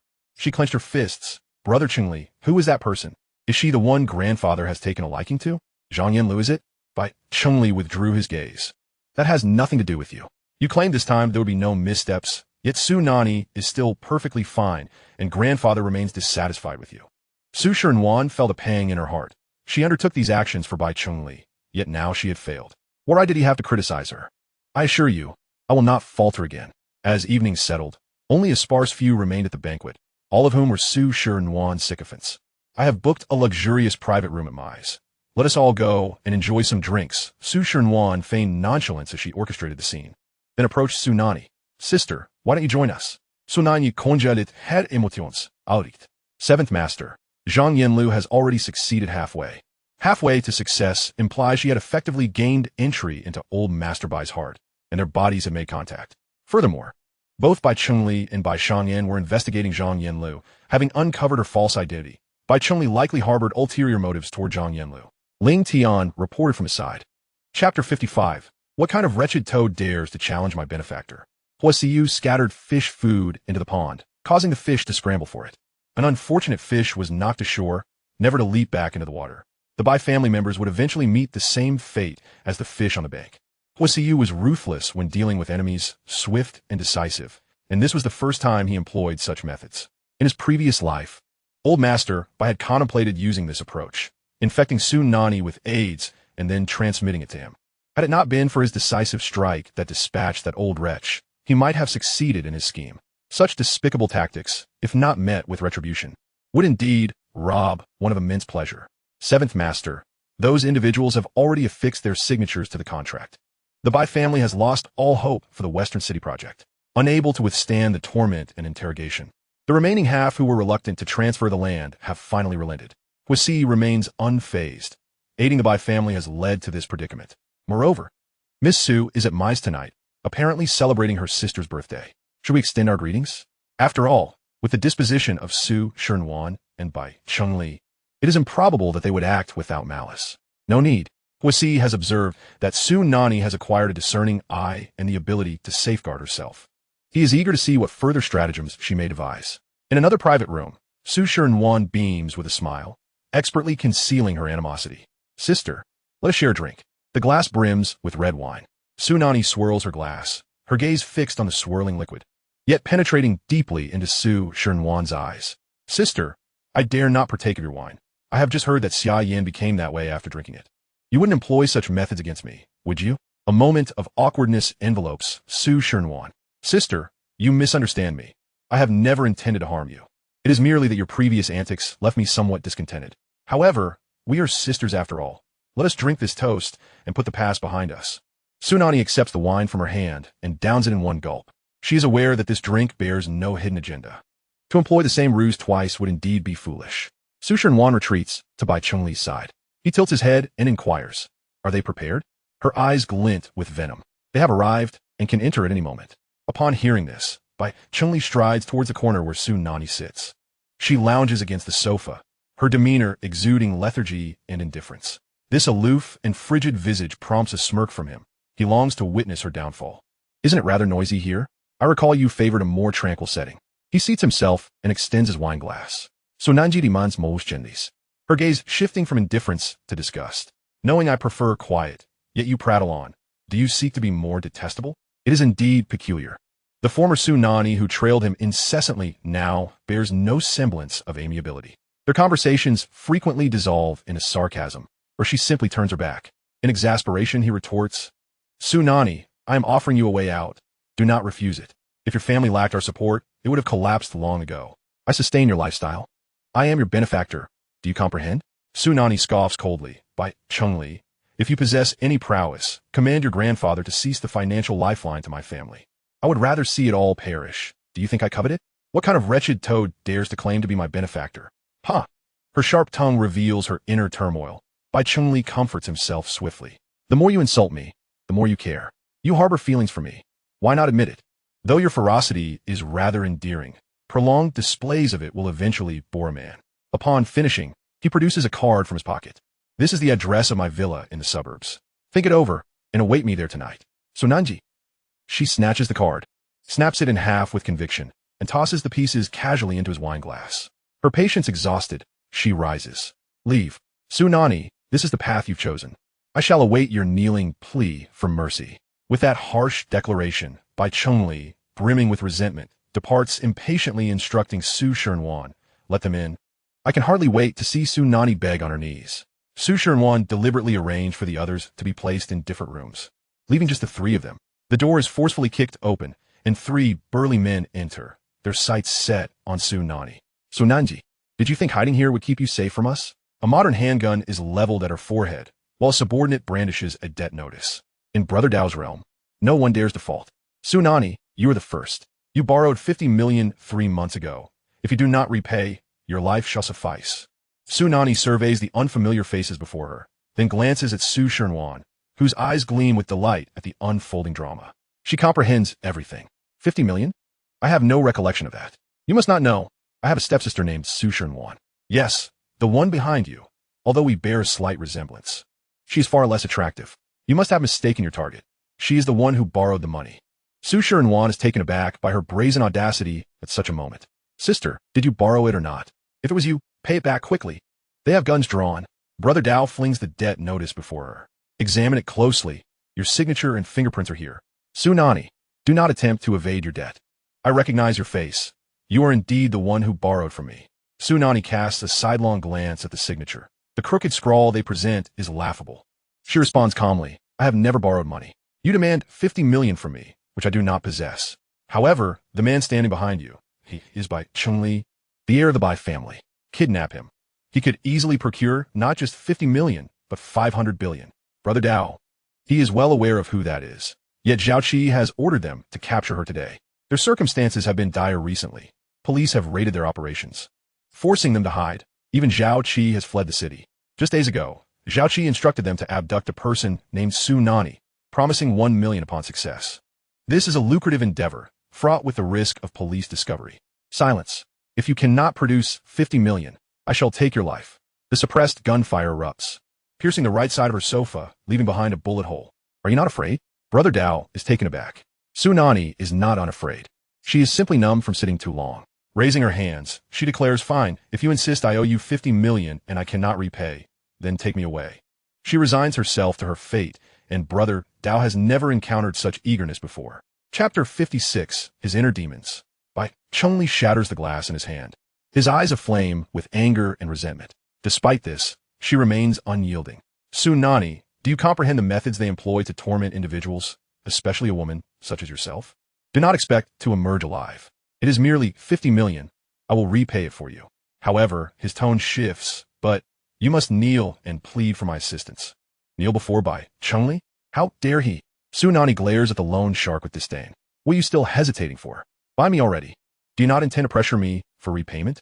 You surely are aware whose territory mine is, right? If you do not take me now, you will not escape. Truly fearless. Very well, they shall oblige her. Walk between us. Do not attempt any tricks, or I will shoot you. Su Nanyi complies, flanked by her captors as she approaches the door. Wait. Bai Chengli, ever persistent, cannot accept that she is unafraid. Step through that door, and your fate shall be uncertain. If you plead with me, I can assist you at any moment. Su Nanyi does not even bother to glance back. Not necessary. Upon reaching the corridor, she smiles brightly at the overhead camera. Huo Siye. Her audacity is astonishing. With a swift motion, Huo Siyu stood up and departed, leaving Ling Tian feeling as though he had merely encountered a fleeting gust of wind. In the parking lot, Su Nanyi was forcefully shoved into a black luxury vehicle. Bang! Before they could comprehend the unfolding chaos, a bullet, the origin of which remained unknown, shattered the glass and struck the driver in the head. A life extinguished. Brother Dao immediately drew his gun and shouted at the driver, "Drive." But it was already too late. The car was surrounded, the windows obscured by the dark figures of Huo Siyu subordinates. Brother Dao aimed his pistol at Su Nanyi, but before he could issue a threat, the car window shattered, and Huo Siyu intervened, swiftly dislocating his arm. The firearm clattered onto the seat, and Su Nanyi bent down to retrieve it, aiming it at Brother Dao's head. She felt an exhilarating sense of power in that moment. Don't play around. Huo Siyu quickly seized the weapon from her grasp, ensuring she was unharmed before casting a glance at Brother Dao, now incapacitated on the ground. He disposed of his dismembered arms at the police station's entrance. After the chaos in the parking lot was resolved, Su Nanyi remained seated in the car, her hand pressed against her side, her expression one of pain. It hurts a bit. They kicked me, she said in a soft, delicate tone. Huo Siyu chose not to call her out on her pretense as he extended his hand. Let us go. I'll take you home. Su Nanyi looked up at him, feeling emboldened. No, I can't get out. You must carry me. Ling Tian instinctively took a step back, pondering why he was there, why he had to witness such a spectacle. He had observed Miss Su's tenacity and determination. It was uncertain how the seventh master would respond. In the next instant, he watched as the seventh master bent down to lift Su Nanyi, carrying her to the Maybach and gently placing her in the back seat. Get in and drive, Huo Siyu commanded. Ling Tian hurriedly followed suit, a wry smile on his face. Miss Su truly possessed a captivating charm. He mused on how wonderful it would be if the seventh master could show him such gentleness. However, the thought was too terrifying, so he dismissed it. They were not inherently good people. Miss Su, your audacity is remarkable. Have you ever contemplated how to extricate yourself from such predicaments? Once in the car, he resumed his indifferent demeanor, leaning against the window. Su Nanyi subtly inched closer to him, her fingers grasping his sleeve, intending to hold his hand once he showed any sign of acceptance. Seventh Master, you're my means of escape. I know you are the owner of Mize. Moreover, she was aware that Huo Siyu would be present that evening. Her smile was genuine and candid as her hands quietly clasped around his wrist, noticing merely a slight furrow in his brow. She boldly leaned closer to whisper in his ear, I know Ayu is one of yours. She will report my whereabouts to you, right? So I'm certain you'll come to my rescue. The whisper tickled his ear, light and teasing, causing a flush to rise. Huo Siyu gripped her collar, urging her to maintain some distance. Miss Su, at this moment, you should be admonishing me for having someone surveil you. You ought to express your discontent. Indeed, Su Nanyi nodded emphatically. Huo Siyu anticipated her to expound upon her grievances regarding the infringement of her freedom. Yet, to his surprise, Su Nanyi fiercely clung to his arm, her features contorting in indignation. Seventh Master, you should personally monitor me. What? Huo Siyu thought he had misheard. I said, you should personally monitor me. Come live in my room, and then my life will be completely open to you. Seventh Master, would you consider this proposal? Huo Siyu brushed her restless hand away. Su Nanyi, do not utter such words again. She realized that whenever the seventh master was vexed yet felt powerless against her, he would address her by her full name instead of the more courteous Miss Su. Alas, she was still far from the intimacy implied by Yi. Huo Siyu closed his eyes to rest, while Su Nanyi gazed at his sharply defined profile, entranced, her hand tracing the contours of his face in the air. As her fingers brushed near his lips, her innermost cries and turmoil surged forth. Just a kiss. He has to sleep. He won't notice, right? The moment that thought ignited, she knelt on the seat, leaning closer to his lips. At that instant, Huo Siyu's eyes abruptly opened, devoid of warmth, his hand gripping her chin firmly. Misu, what are you attempting? Su Nanyi was nearly startled to death. Seventh Master, why are you pretending to sleep? Do you realize how frightening it is when you suddenly open your eyes? Are you implying I am at fault? The grip on her chin tightened. Su Nanyi raised both hands in surrender. Seventh Master, it's not your fault. It's mine. I couldn't resist your allure, and I was merely trying to steal a kiss. Please forgive me. Her apology was swift and earnest, yet her demeanor remained unrepentant, her smile indicating that she might attempt such a thing again in the future. Huo Siyu released his hold. He turned his gaze to the window, where the streetlights elongated shadows, casting a soft, yellow glow reminiscent of moonlight across his face, imbuing it with an air of melancholy. He had merely closed his eyes for a moment before being engulfed by that recurring dream. Time and again, it replayed a cycle of his demise. Poisoned by her hand in the kitchen, succumbing to that bowl of toxic porridge. No, it was not merely a dream. It was the conclusion of a past life. Since his rebirth, this nightmare haunted him nightly. It was his tormentor, his inner demon. The latter part of the journey passed in silence. And upon arriving at the Su residence, Huo Siyu handed her a small USB drive. This contains footage from the bed. The protagonist is Su Shernwan. You have leverage over her now. She will think twice before plotting against you again. Su Nanyi stared at him, bewildered. Footage from the bed? And featuring Su Shernwan? Huo Siyu, somewhat exasperated, urged her, stop overthinking, just take it. Observing her ongoing confusion, he added, do not open it. It would tarnish your eyes. Su Nanyi. All right, understood. I'll take a look. Once she exited the vehicle, the quiet interior resonated with Huo Siyu's voice. Arrange a business trip for me. As far away as possible. I leave tomorrow. Chapter 57. How long must this stubbornness persist? Arrange a business trip for me. As far away as possible. I leave tomorrow. Anywhere would suffice for however long. He merely sought to distance himself from her for a while. He turned to glance at her window, where the light flickered on, casting a gentle silhouette against the curtains, soft and beautiful. He could not linger any longer, for if he gazed too long, he might succumb to longing, mistakenly believing that such beauty was destined for him alone. She was wonderful, always had been, but it was time for him to maintain his distance. Ling Tian was astonished. Why would the seventh master wish to take a trip now, especially one so distant? Miss Su was clearly becoming increasingly reliant on and trusting of him. A prime opportunity for emotional development. Yet, through the rearview mirror, he observed the weariness and a flicker of despair etched across the seventh master's features, silencing any words he might have uttered. At the Su residence, Lin Hui had not gone to Mize. She was at home, anxiously waiting by the phone. Upon hearing Su Nanyi mention that Su Nanyi had been taken away, she stomped her foot in excitement, as though her long-held vendetta had finally been avenged. But soon after, she saw Su Nanyi walk through the door. "W, what are you doing back?" Su Nanyi understood her surprise and retorted sarcastically, "Aunt Lin, how can you say such a thing? This is my home. Why can't I return? Do you think I wouldn't come back tonight?" Lin Hui defended herself. "Weren't you out drinking? How come you return alone?" Su Nanyi feigned indifference. "Oh, I didn't want to be a third wheel while your daughter and son-in-law drank. What would I be doing in the middle?" She turned and ascended the stairs, while Ru Jin scrutinized her from head to toe, only relaxing once she confirmed that nothing was amiss. "Su Nanyi has attempted to outsmart you several times without success. Be wary, for she may resort to reckless measures that could endanger your life." Su Nanyi produced a USB drive. "I am unafraid. 47th Master has provided me with leverage against Su Nanyi." What leverage does she possess? Upon recalling the video on the bed, she decided against letting the wet nurse view it and hurried back to her room, locking the door behind her. A few minutes later, Su Nanyi was left dumbfounded, her fragile spirit shaken and stirred. Despite the heavy encryption, she realized that Zhao Qi was indeed Su Nanyi's devoted admirer. Yet she was astonished to discover that Su Nanyi willingly engaged in a relationship with him. Was Bai Chengli not wearing a rather significant green hat? Ha ha ha, splendid. He deserves it. Within the private room, Bai Chengli lit one cigarette after another, yet it still failed to satiate him. Su Nanyi had been taken away, and the outcome would be predictably dire. That group of loan sharks was notorious for valuing human life the least. Aware of this, Su Nanyi still chose to forge ahead, preferring to be taken by the loan sharks rather than kneel and plead with him. "Su Nanyi, how long will you persist in your obstinacy?" Observing his troubled demeanor, Su Nanyi grew anxious. "Brother Chengli, what occupies your thoughts? Surely you are not thinking of your sister, are you?" Suddenly, her arm was twisted painfully, and she met Bai Cheng-li's dark, furious gaze. "Wan, how do you know those loan sharks?" He had always believed her to be a serene, beautiful, and innocent young lady, nurtured by the Su family. Such a noble heiress should not be associated with such individuals.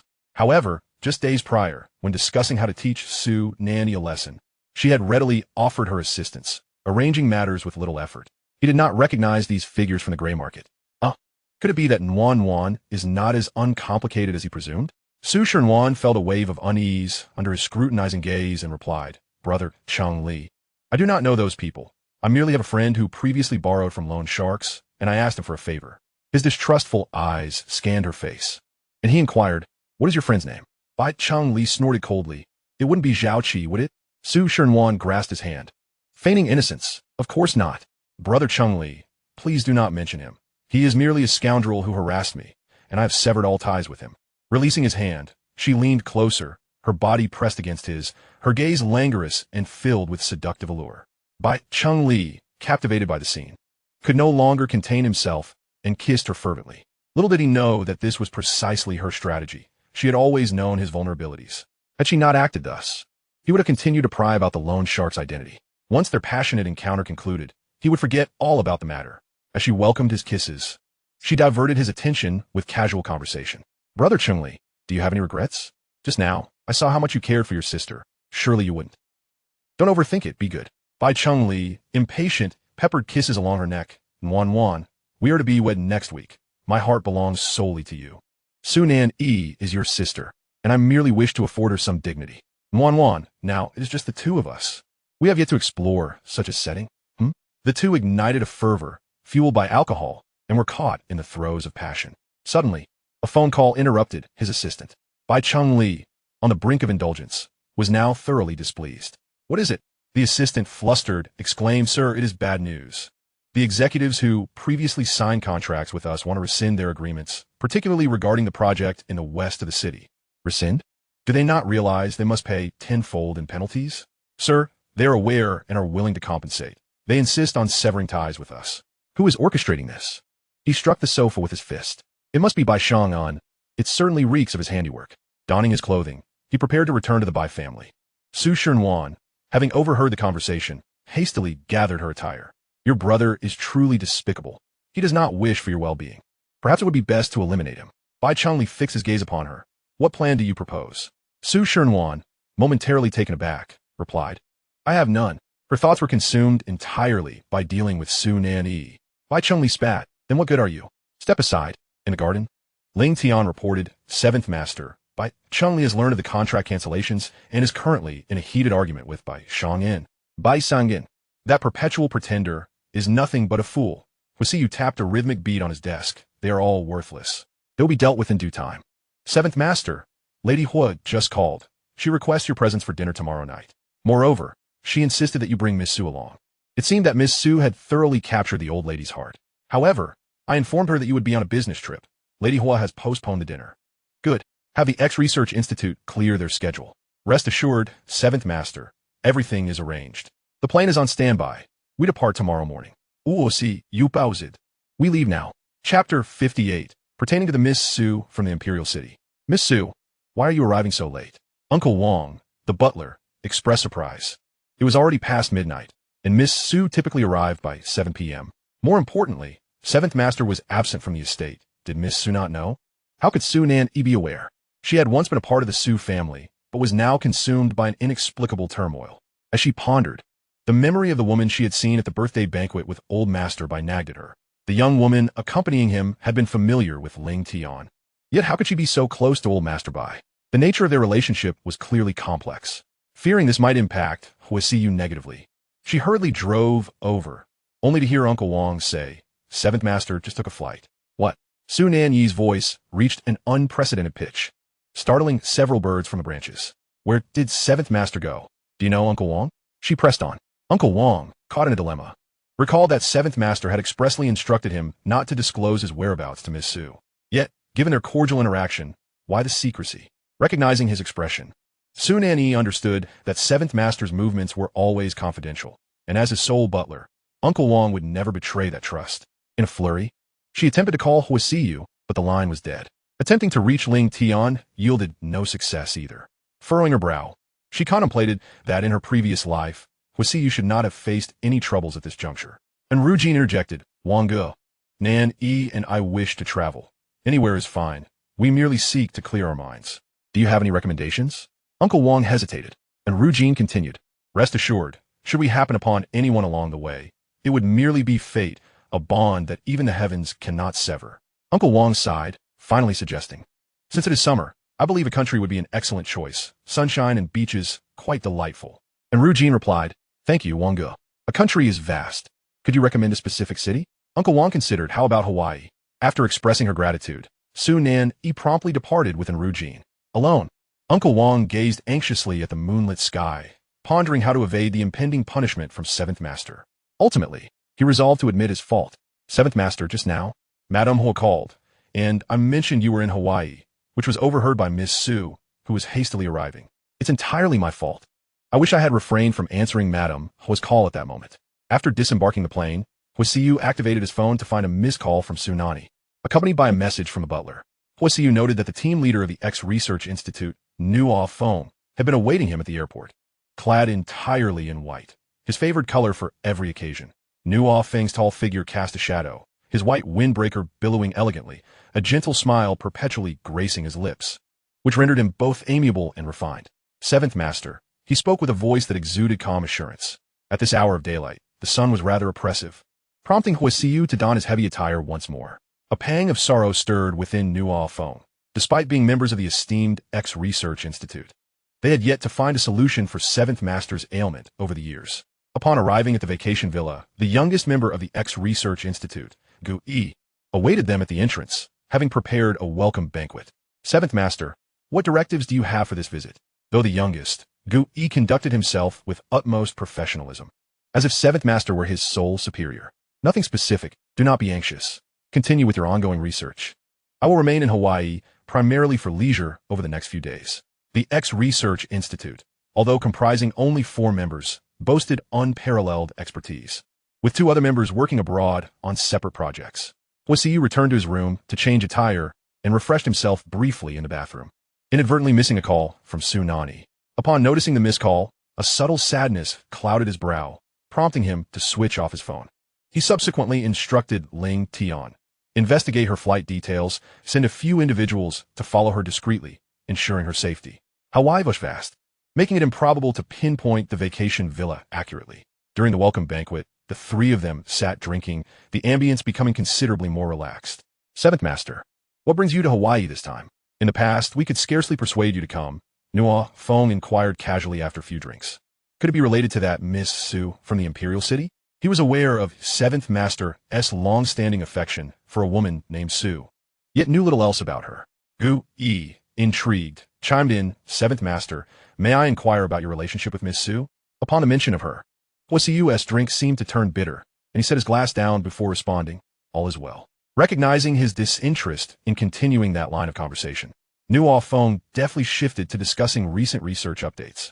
7th Master, the second phase of the secret medicine is now undergoing trials. I will bring it to you tomorrow. Huo Siyu, almost prophetically, replied, there's no need. It will not be effective for my condition. The third phase can also be halted. The X Research Institute was renowned. Yet few knew that it was founded solely by 7th Master, who initially sought a team to cure his illness. Despite their efforts, his condition had shown no improvement. While other medical research flourished, even influencing global medical trends, it was hard to believe that this team consisted of merely 4 individuals.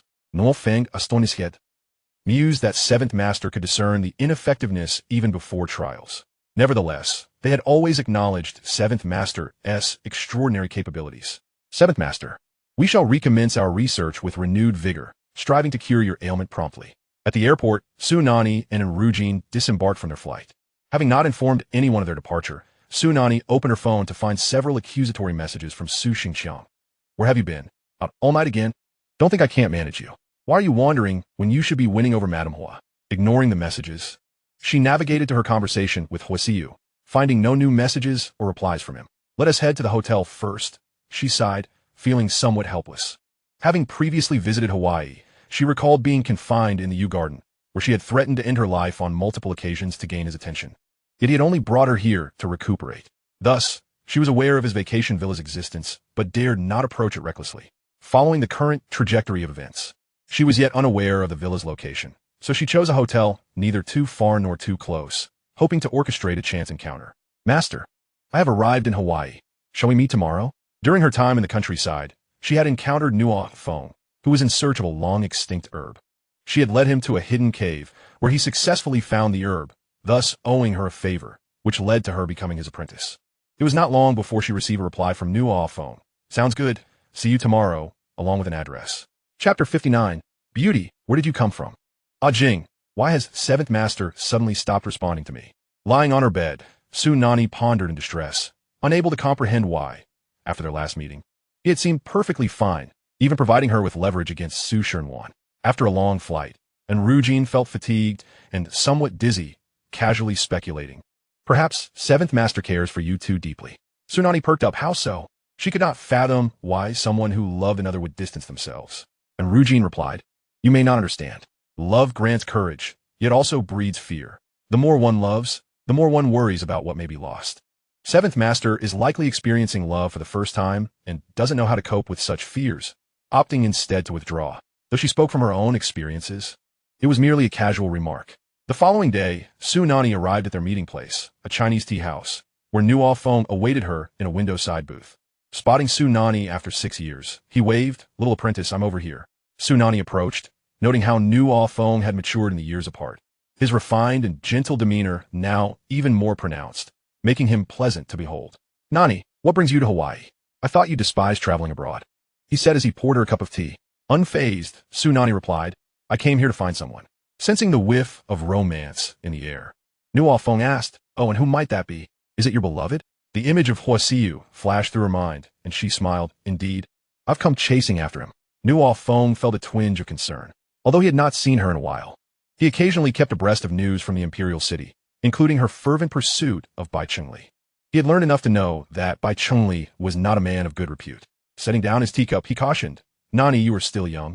Do not rush into marriage. It would be wise to thoroughly evaluate Bai Chengli before making any commitments. Bring him along next time. I will help you assess him. As she brought the teacup to her lips, the mention of Bai Chengli nearly made her spill the tea. Master, he is not my beloved. Please refrain from mentioning him. Whom do you hold dear? Nuo Fong inquired, feeling a sense of curiosity and delight regarding her beloved. However, Su Nanyi merely blinked, playfully insisting, it's a secret. My little master, if the opportunity arises, I shall introduce him to you. Nuo Fong naturally responded with enthusiasm. After reminiscing for a while, Su Nanyi broached the main topic. My little master, the scenery in Hawaii is truly magnificent.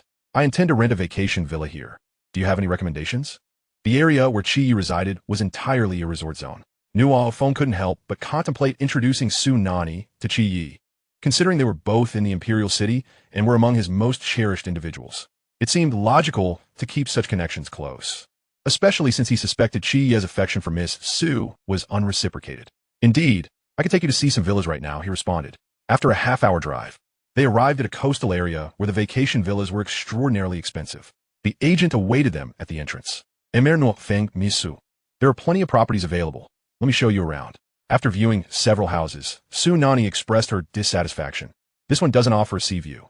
It's not good enough. I dislike the decor. This one's too small. It feels cramped.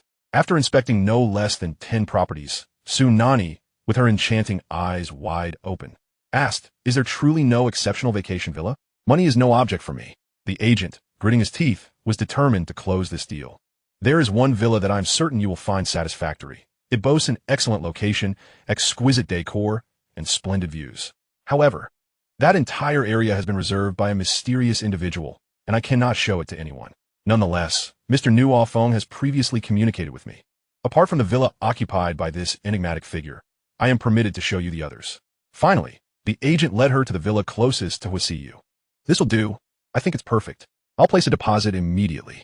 The agent and Nuo Feng exchanged glances, their expressions filled with inquiry, as they were merely at the villa's entrance. Her swift decision seemed unexpected, especially since she had been so discerning earlier.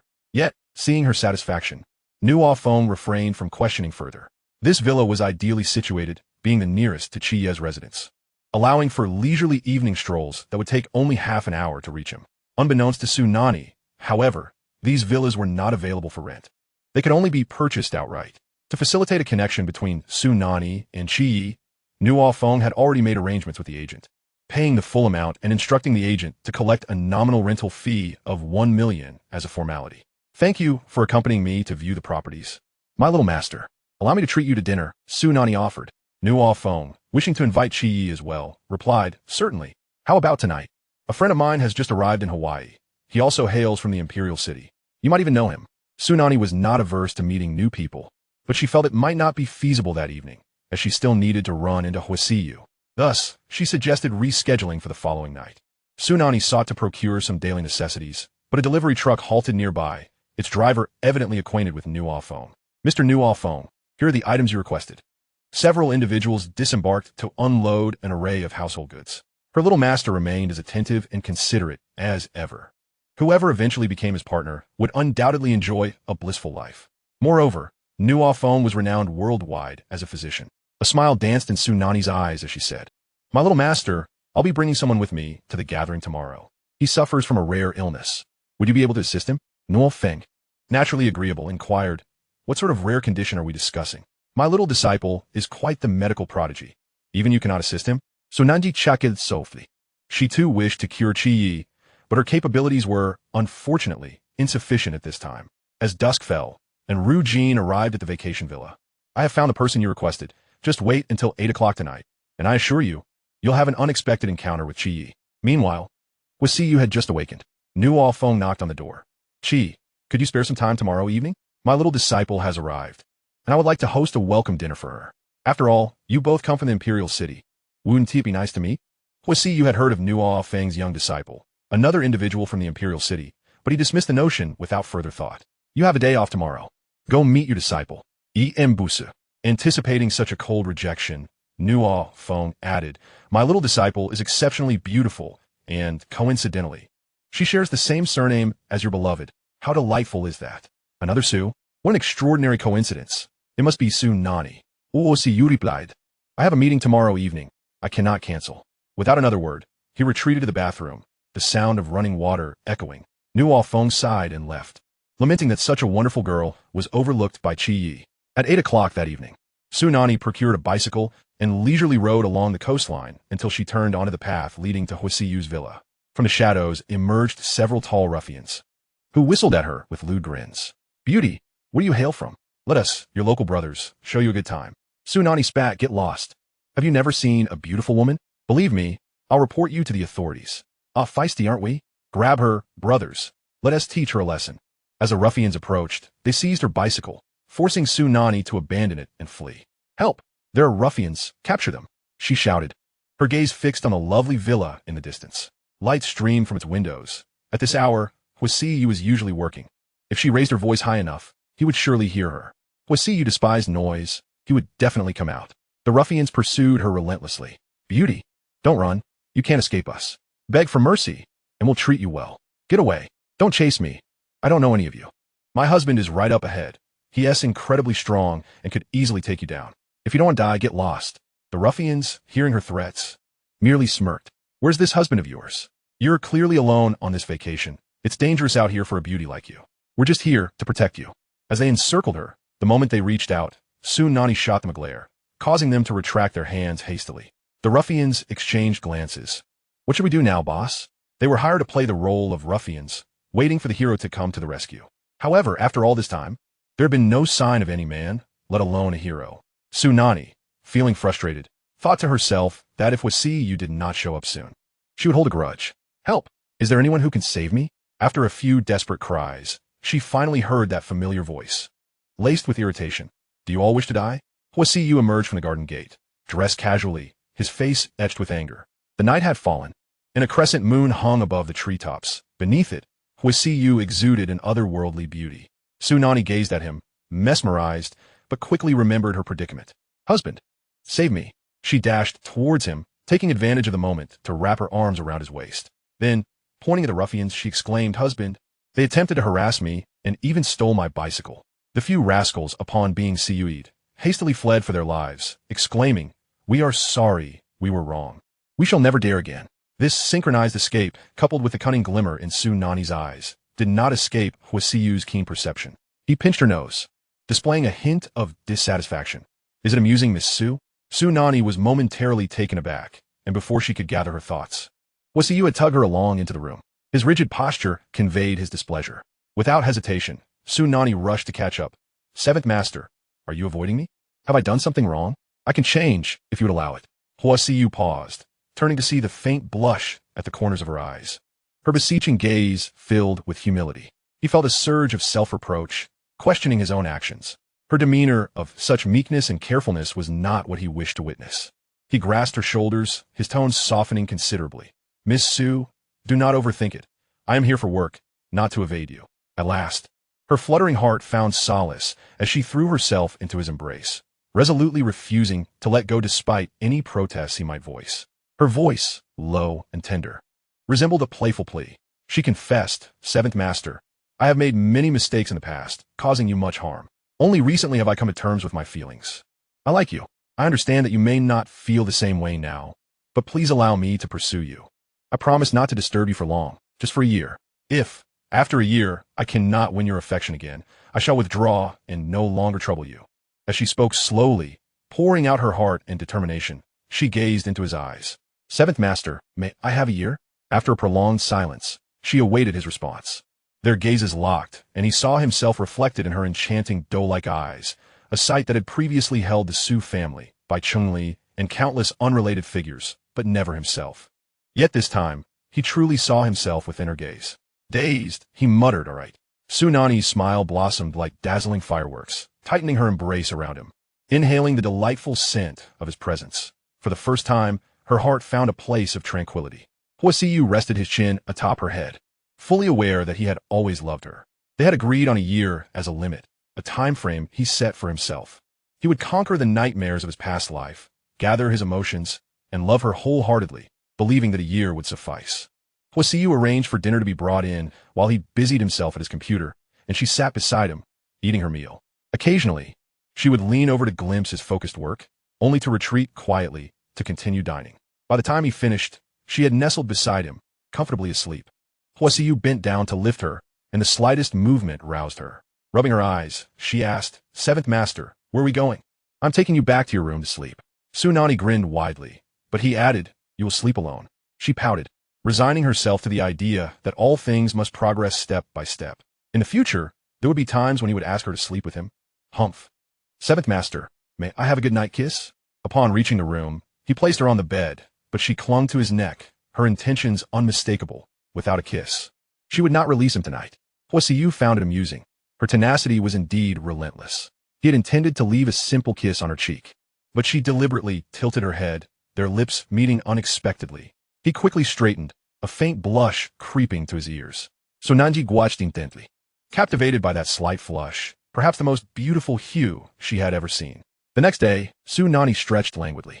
She awoke to find that it was daytime, the time when Huo Siyu rested, and did not wish to disturb him, opting instead to head downstairs.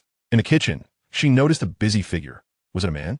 He turned, revealing a tall stature, rugged facial features, and a healthy tan, unmistakably the visage of a strong man. Could you be Miss Su? Oui, inwided. Holding a tray of breakfast. Seventh Master had messaged him last night, instructing him to come and attend to a guest. But he had not specified that it was a woman. Given the circumstances, it could only be the legendary Miss Su, rumored to be in Seventh Master's private villa. This breakfast was prepared at Seventh Master's request. Do you have any plans today? Is there a place you wish to visit? Would you like a guide? Su Nanyi offered him a friendly smile. No need. I wish to stay here and keep Seventh Master company. She was unaware of his identity, having never met him in her previous life, but she noticed a medal on his right shoulder, an obvious X. He was from the Medical Research Institute. Was he here to treat Seventh Master?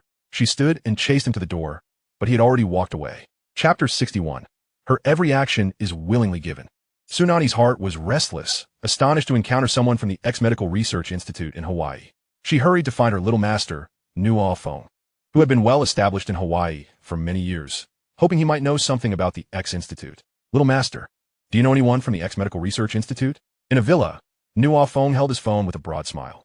His foolish disciple had no idea who she was dealing with. Of course I do. Why do you ask?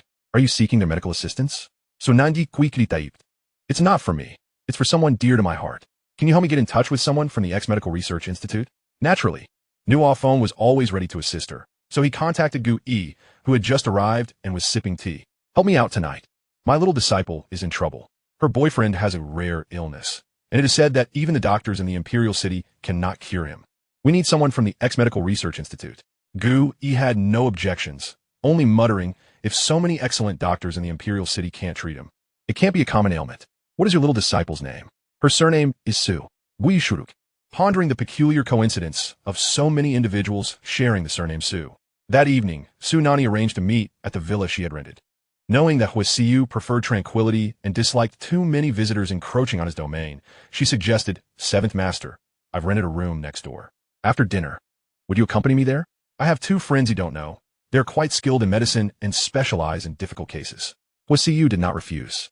He understood that his illness was not easily remedied, as he had failed to find a solution in his past life. Meeting new people could prove beneficial, though he harbored a suspicion that the individual she invited might be from the Research Institute. The doorbell rang, and Huo Siyu, seated at the bar, observed as 2 familiar figures entered. Su Nanyi intended to introduce them, but Huo Siye and Gu Yi simultaneously greeted, Seventh Master. Huo Siyu nodded in acknowledgement.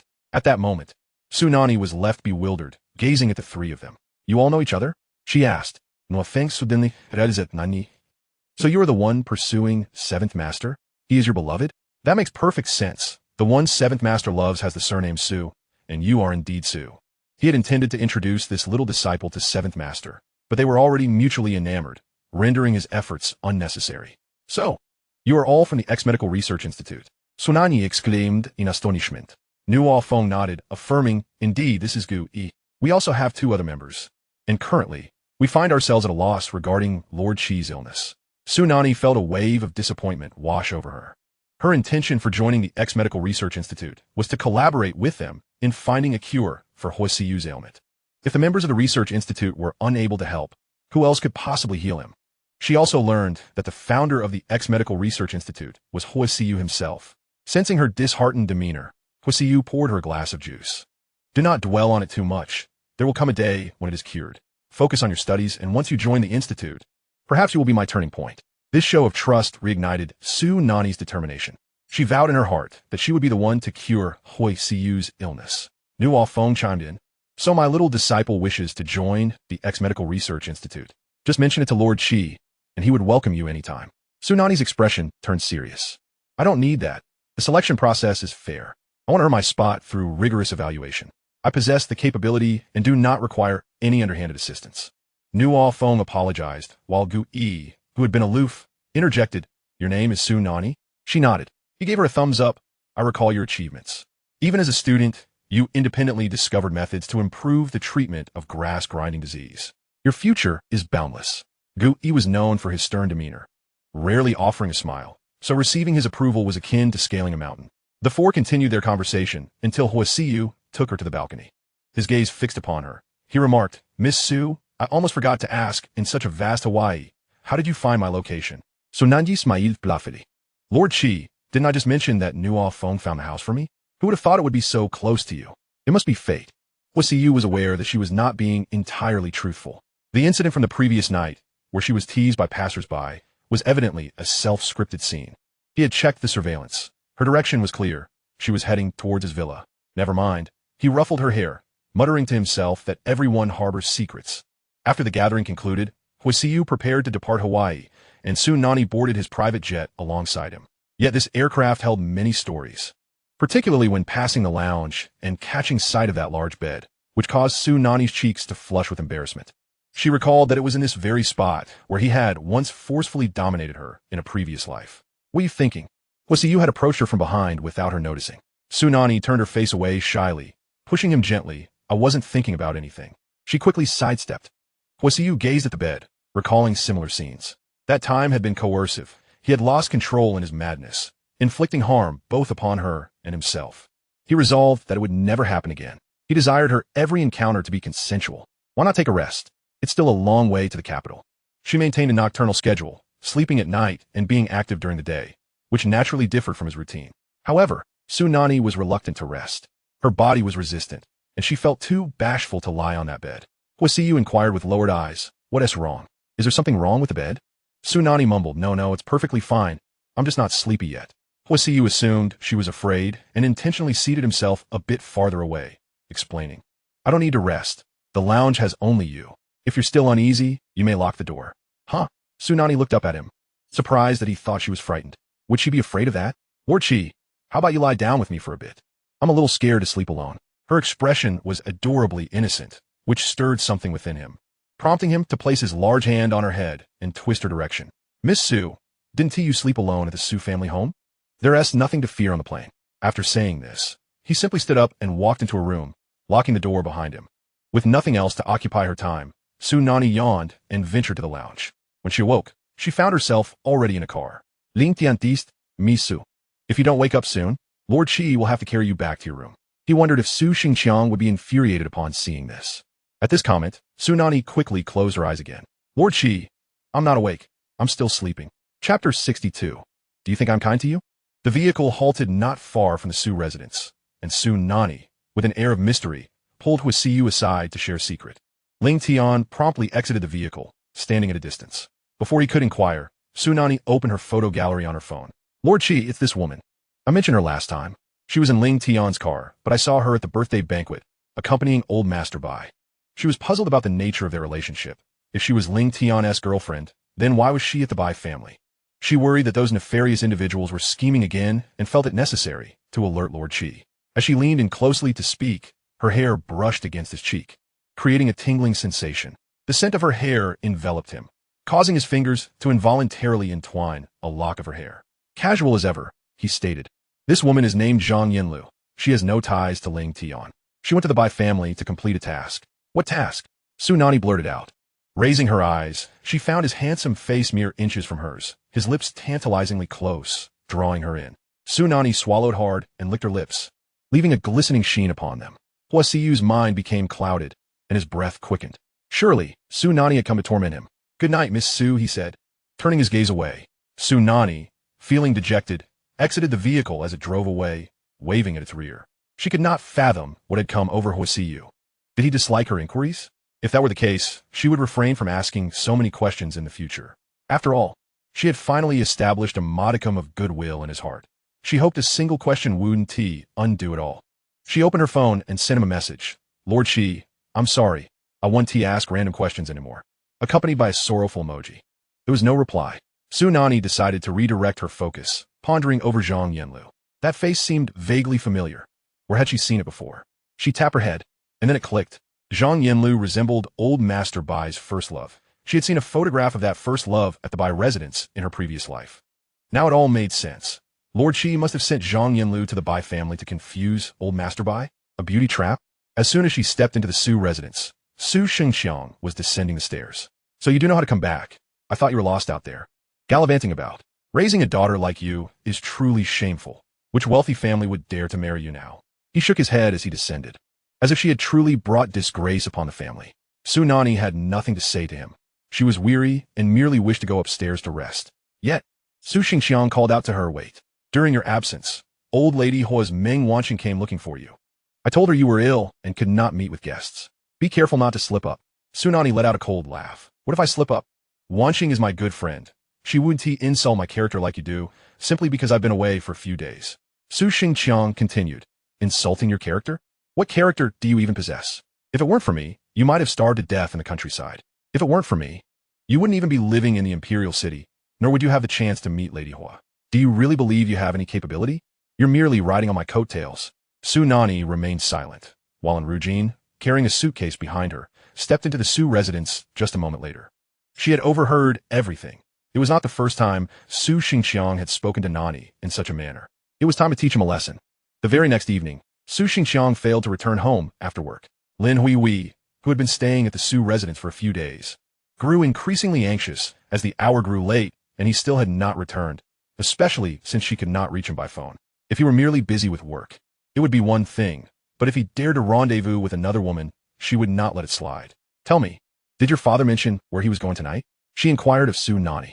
He didn't say anything. If he's not at the company, where else could he be? Su Nanyi tortif. Her scoundrel father had never been this late, returning home. Whatever, she didn't care. Lin Huihui continued to make calls until the company secretary informed her. Mr. Su left long ago. He has no social engagements today.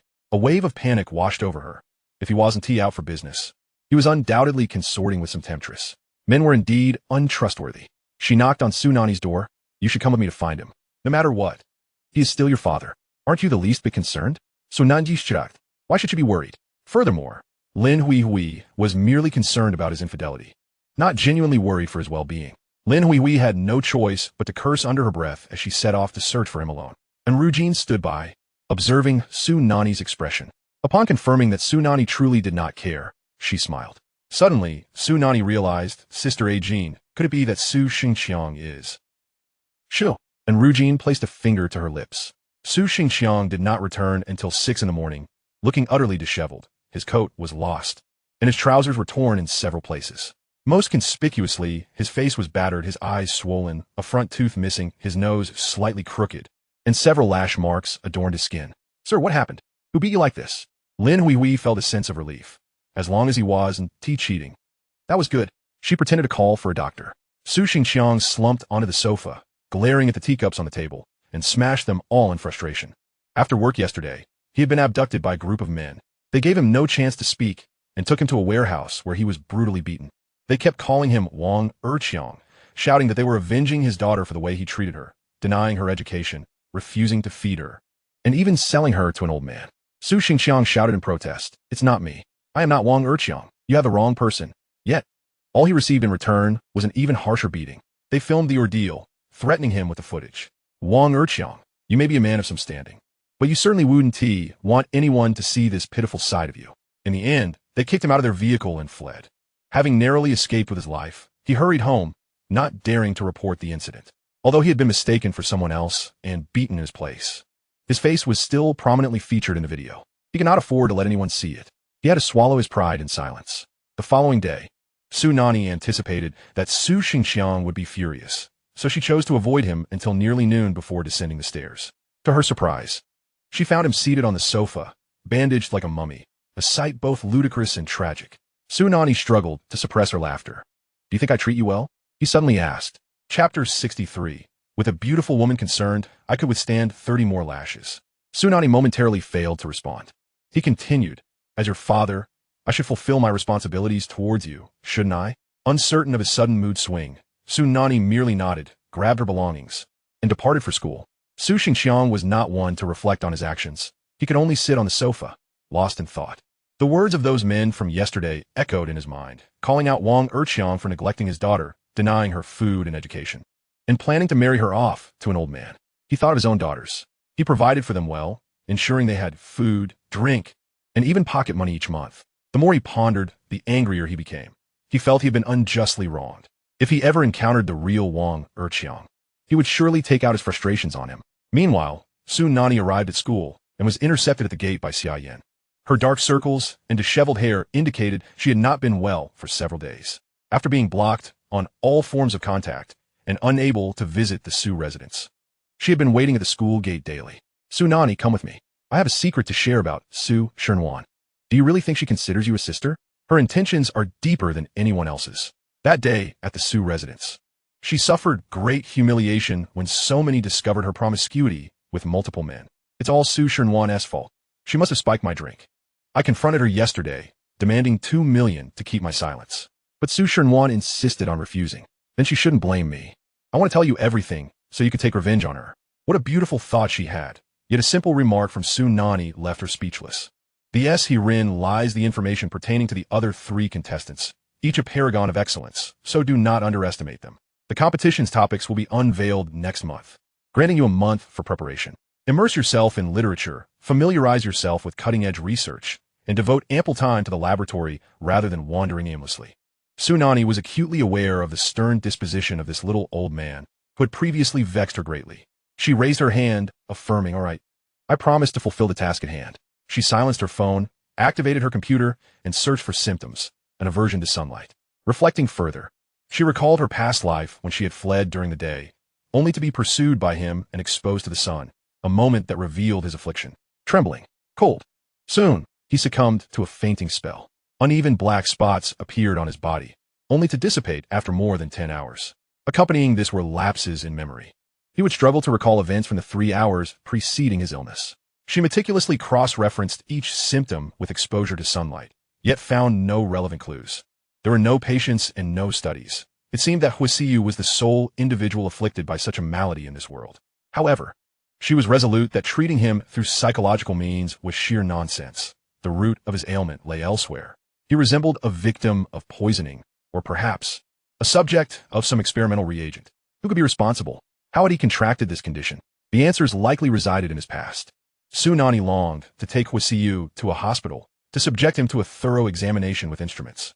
She diligently reviewed recent global medical advancements in hopes of uncovering a lead, but to no avail. Major illnesses are difficult to treat. Perhaps she should first consider minor ailments. Huo Siyu's gastric issues could indeed be remedied. She refined the medication intended for him, opting for a gentler approach to his treatment. After accomplishing this, she realized the day had nearly darkened, and she had yet to eat lunch. She swiftly tidied her workspace and exited the laboratory. As she passed by a cafe outside the campus, she was startled to see Bai Chengli, seated across from Zhang Yanlu. Quickly, she donned her mask and sunglasses, positioning herself in a way that shielded her from Bai Chengli while eavesdropping. "Young Master Bai, please, do not jest. I am the great-grandfather's person, and it is impossible for us to ever be together. Yanlu, admit it. You harbor feelings for me. Otherwise, why would you have brought me medicine last night? You care for me." Su Nanyi was perplexed. It turned out that night, upon hearing about the 10 collaborators in the project in the west of the city reneging on their contracts, Bai Chengli had rushed back to the Bai family. He had even brandished a gun at Bai Shangyan. "It was you. You were jealous that grandfather entrusted this project to me for practice, so you undermined me. I will kill you." Fortunately, the elder Bai had arrived just in time to avert a familial crisis. Later, it was discovered that the reneging partners had nothing to do with Bai Shangyan. The elder Bai punished him by making him kneel before the ancestral tablet for 4 hours and administered 30 lashes with a whip. That night, Zhang Yanlu had approached him delicately, like a willow swaying in the breeze, her poise exquisite. She had secretly delivered medication to him and softly consoled. "These medicines were prepared by the elder. Please do not act so recklessly again. The pain of injury is unbearable." With such a beauty caring for him, Bai Chengli felt that he could endure 30 more lashes without complaint. He felt a swell of pride, thinking, "This woman harbors feelings for me." Hence, today he had invited Zhang Yanlu out to confess his feelings. Su Nanyi mused that Bai Chengli was surely a cad, feasting at one table while eyeing another. Before long, Zhang Yanlu fled in a panic like a startled rabbit, with Bai Chengli in hot pursuit. How intriguing. It seemed the 7th master's ploy had borne fruit. Su Nanyi did not linger long. She intended to find a place to eat at the mall. However, she was met with a gathering of onlookers. What was happening? A woman lay on the ground, seemingly in distress. Surely she wasn't attempting to stage a scam? She appeared well-dressed, likely the wife of a wealthy family. Chapter 64. Was this not coercion in a marriage? Su Nanyi pushed through the crowd, only to witness a shocking scene. A well-preserved, middle-aged woman lay on the ground, gasping for breath, drenched in sweat. Without a moment's hesitation, Su Nanyi rushed to the woman's side, despite others advising against it. Miss, do not move. She is faking. Just call the police, or else if she pins this on you, you could lose everything. Paying no heed to their warnings, Su Nanyi raised her voice to the crowd. She is experiencing an asthma attack. Please disperse. She quickly rummaged through the woman's handbag, knowing asthmatics typically carry their medication. Thankfully, she found an inhaler. She urged the woman to use it. After half a minute, the woman began to recover, gratitude shining in her eyes as she looked at Su Nanyi. Soon, the woman's maid and personal physician arrived, lifting her onto a stretcher. Knowing the woman was now safe, Su Nanyi clapped her hands and turned to leave, inadvertently missing the maid's anxious calls. Madame Huo, it is my fault. I should have stayed by your side. Indeed, the woman Su Nanyi had just rescued was Li Xiaoyan, the wife of Huo Changzhou. As she was carried away, her gaze remained fixed on Su Nanyi's retreating figure. Unfamiliar with this individual, she was nonetheless determined to repay the debt of gratitude for her life. Su Nanyi finally settled down in a restaurant, allowing herself the time to check her phone. To her astonishment, she discovered she had missed 5 calls from Huo Siyu. Hastily, she returned the call. Yet, he spoke first. Where are you? Su Nanyi quickly provided the location. I will come to get you. Without waiting for her to say anything further, he hung up. A half hour later, Huo Siyu's car arrived in the parking lot. He sat quietly inside, occasionally glancing towards the elevator. She should be descending shortly. His phone still displayed the recent call log. Excellent. He had attempted to reach her 5 times, and she had not answered a single one. 7th Master. The car door swung open, and she entered with a radiant smile, her warmth and sincerity evident. It was as if her happiness at seeing him was genuine. Huo Siyu averted his gaze, barely noticing how the tension that had enveloped him dissipated significantly. We are going to Jinting Jishin. Grandmother is expecting us for supper. It was already 7:30 p.m., and the sun had long since set. Only at this hour could Huo Siyu venture out. Su Nanyi nodded obediently. Sure, I miss grandmother too. Her smile remained unwavering. She yearned to dine at Huo grandmother's table every day, for the elder adored her, serving as a stepping stone on her marriage path. However, she quickly discerned that Huo Siyu was not in a jovial mood. As soon as she got into the car, she sensed his displeasure. Like a prized possession, she pulled out the meticulously prepared medication from her bag. 7th Master, this is the fruit of my labor today, specially prepared for you. I've made some improvements. And by the way, the taste will be even better. You were busy with this all day? Huo Siyu's gaze finally returned to her, and upon hearing her affirmative response, his irritation completely vanished. It all must be swallowed. What does taste matter? He stated dismissively, yet he retrieved 2 tablets in his palm, his gaze fixed intently on her. Su Nanyi quickly produced a fresh bottle of water from her bag. 7th Master here. After swallowing the medicine, Huo Siyu said, thank you. His anger had subsided at last, allowing Su Nanyi the courage to inch closer to him. 7th Master, am I unwell? I constantly feel cold, yet whenever I am near you, I feel so warm. I must have contracted a condition that cannot bear to be without you. Huo Siyu, where did such rustic lines come from? Grandmother Huo beckoned Su Nanyi to sit beside her, casting a discontented glance at Huo Siyu. Come sit closer to Nanyi. Are you afraid someone will devour you from that distance? Huo Siyu. He was already sitting quite near Su Nanyi, practically side by side. Yet, Grandmother Huo grew increasingly fond of Su Nanyi, wishing to witness her beloved grandson embrace Su Nanyi. He reluctantly shifted his position, his trousers accidentally brushing against her thigh. It was summer, and Su Nanyi wore a short skirt. The warmth of her body seemed to seep through his trousers. Huo Siyu hastily moved his leg, but unexpectedly, Su Nanyi quickly shifted closer to him, wrapping her arms around his. Their legs pressed together, fitting perfectly. Grandmother, 7th Master, has become quite affectionate with me in private. He is merely shy in your presence. We share kisses often, she declared, punctuating her words with a swift peck on his cheek. Huo Siyu's ears visibly flushed crimson. Su Nanyi evidently noticed, feeling a warmth and bittersweet pang within her. It turned out her 7th Master was such an innocent young man. How could she blame him? It was her past life that had left her wanting. Their intimacy had been alarmingly scarce, let alone kisses. Thus, she planted another kiss on his cheek, causing Huo Siyu to stiffen slightly. Grandmother Huo beamed with delight. She directed, Ayu, why do you stand there like a block of wood? Nanyi is being so proactive. Don't you have any reaction? Huo Siyu had no choice but to lean over and kiss her cheek. Her soft, delicate skin was enchanting and up close. Even the fine hairs on her face appeared adorable. Grandmother Huo covered her eyes, laughing with immense joy. That's more like it. You should take the time to learn how to court. You are a man. How can you always let Nanny take the initiative? If you make her suffer, I shall not spare you. Grandmother Huo raised her hand high, feigning a strike. Su Nanyi quickly spread her arms to shield him. Grandmother, please don't hit him. Seventh Master has never made me suffer. He simply hasn't experienced love, so he doesn't know how to be proactive or how to kiss. Rest assured, he will learn. Grandmother Huo chuckled, feeling reassured that Nanny would protect her grandson. She shot another discontented look at Huo Siyu. You should also take some initiative. If I were to strike her, wouldn't you feel pain?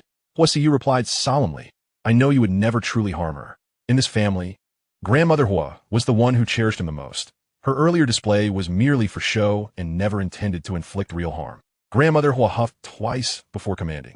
Wan Xing, bring me the items I prepared. Wan Xing had been observing the interaction between her brother and Nanny, her cheeks flushed with delight at their affectionate exchanges. She was pleased to see her brother and Nanny getting along so well. Rising to fetch the items, Grandmother Huo remarked, Wonderful. You two resemble a young couple now. The first day of next month is an auspicious date. You should wed then. Su Nanyi and Huo Siyu were taken aback. Although she longed to marry Huo Siyu, the suddenness felt rather rushed, and Huo Siyu had yet to express his feelings.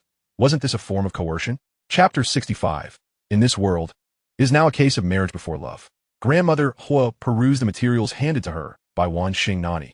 Take a good look and choose the wedding dress you like.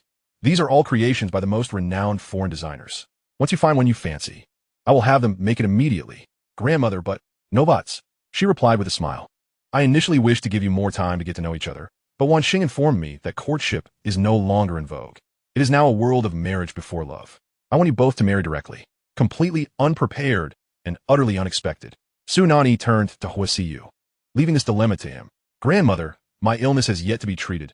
Marriage is not suitable. Grandmother Huo waved her hand dismissively. That is not a problem at all. I knew about this during your last visit. Su Nanyi does not care about such matters. Moreover, Grandmother Huo's gaze grew profound. Nanny, you are aware of Ayu's condition, aren't you? Since his return, he has been unable to bear sunlight, which is why he rarely goes out during the day and cannot accompany you on outings. However, there is an advantage to this. She added mysteriously, that is, he won't stray. He either stays at your garden or goes to the company at night, spending his days asleep, leaving no opportunity to betray you. So Nanji giggled softly. Huo Siyu would never betray her. She had known that since her past life. Once he had committed to someone, he would forsake everything for that person. Grandmother, I understand his condition. I don't mind. However, the matter of marriage feels too hasty. Neither Huo Siyu nor I are prepared. Huo Siyu nodded in agreement. Finally, Grandmother Huo relented, no longer pressing them. Then let us have engagement first. Since you are not ready, we will keep the engagement ceremony simple. When you are ready for marriage, I will arrange a grand celebration for you. She soon made calls to spread the news. Yes, it's me. My grandson is getting engaged. Who else but the most handsome Ayu? Oh, and my granddaughter-in-law is absolutely beautiful like a celestial being. How shall we organize a traditional engagement feast? Oldly, you've done it for your 4 grandsons. You have the experience, so do enlighten me. What? This month is not suitable for an engagement? The date is unfavorable? Nonsense. What superstitious nonsense. Calculate me a date, the sooner the better. During mealtime, Grandmother Huo still wore a look of satisfaction, her smile radiant. Nanny, regarding the engagement banquet, who from your family will be attending? She had already thoroughly understood Su Nanyi's family situation. Her stepmother and stepsister held special statuses, and she couldn't guarantee that Su Nanyi wished for their presence. It was better to inquire early, preventing her beloved granddaughter-in-law from feeling awkward. By rights, all members of the Su family should attend. But the thought of Lin Huihui and Su Shenwan made her feel uneasy. She didn't even want to see Su Xingxiang. Thus, she reluctantly smiled. Grandmother, I have a wet nurse who has taken care of me before I return to the Su family. She's my kin. Aside from her, let's not invite anyone else. Grandmother Huo nodded affectionately, then instructed Huo Siyu. That's settled then. Only your wet nurse will receive an invitation. For such a significant event as an engagement, you must inform him. After all, he is your nominal father. On the way back, Huo Siyu remained silent. At a red light, Su Nanyi held his hand resting on the steering wheel, gently rubbing the calluses between his fingers. It felt slightly ticklish, and his fingers twitched but did not withdraw. Only when the light turned green did Su Nanyi retract her hand and sit properly. Do you wish for this? I mean the engagement. Will it be difficult for you? Her voice was cautious and tentative, her gaze fixed on the road, not daring to meet his. A gentle response reached her ears, willing. Those two words fell in her heart like snowflakes, bringing a delightful chill. Su Nanyi had never felt any two words could bring her such contentment. Turning back, she bestowed upon him a beaming smile. Huo Siyu's heart jolted. That simple yet sincere smile was like a spring breeze, vigorous and fervent, determined to melt away the accumulated ice and snow within his heart. He unconsciously extended his hand, initially intending to caress her pure smile, yet something felt amiss, causing him to retract it. "What about you?" he inquired. He was willing, but would she be? Before he could ponder further, her resolute voice resonated in his ear. "I am willing." He turned his head, locking eyes with her joyful yet determined gaze. He could only see her petal-like lips parting and closing. "Seventh Master, I wish to marry you, and for this lifetime, I will marry only you." For the first time, Huo Siyu found the journey too brief. The Su family villa loomed ahead, and he halted the car. "Seventh Master, good night." Su Nanyi had already begun to unbuckle her seatbelt. Huo Siyu released his own belt, and before she could react, he was before her, enveloping her entire being in his broad embrace. "Seventh Master," she murmured. He grasped her chin, his lips descending upon hers, lightly grazing them, causing her to tremble incessantly. "You said I can't kiss, Is that so?" The teasing lilt of his voice was undeniably alluring, making her shiver. In the darkness, her senses were disoriented, yet his intensely predatory gaze pierced straight into her heart. Then, her heartbeat spiraled out of control, racing wildly. "Are you nervous?" He chuckled softly. With her gaze cast down, Su Nanyi dared not meet his eyes. However, Huo Siyu compelled her to look at him, refusing to let her gaze wander. "Forget it," she thought. She reached out, wrapping her arms around his neck, pressing her lips forward. Within the confines of the car, the temperature surged abruptly. Su Nanyi wanted to slap her past self. How could she have said that the seventh master couldn't kiss? He was evidently as skilled as a seasoned expert. Her body softened, her hands limply resting upon him, allowing him to take the lead. Ultimately, Huo Siyu halted at the last moment. He licked her lips and adjusted her clothing.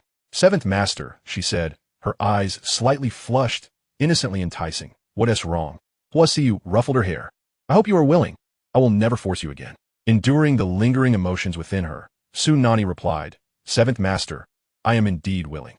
Yet Huo Siyu had already exited the car, opening the door for her while slightly bending down. "It was my oversight. We are not yet married." Su Nanyi chuckled softly, bemused by her seventh master's compliance. So obedient and rule-abiding. Upon returning to the Su family home, Su Nanyi shared the elder lady's intention to get engaged with Enrujin. Enrujin grasped her hand, bouncing with glee. "I've met Lady Huo. She is a wonderful woman. I can't speak for the rest of the Huo family, but at least with her around, I can rest assured about you marrying into that family."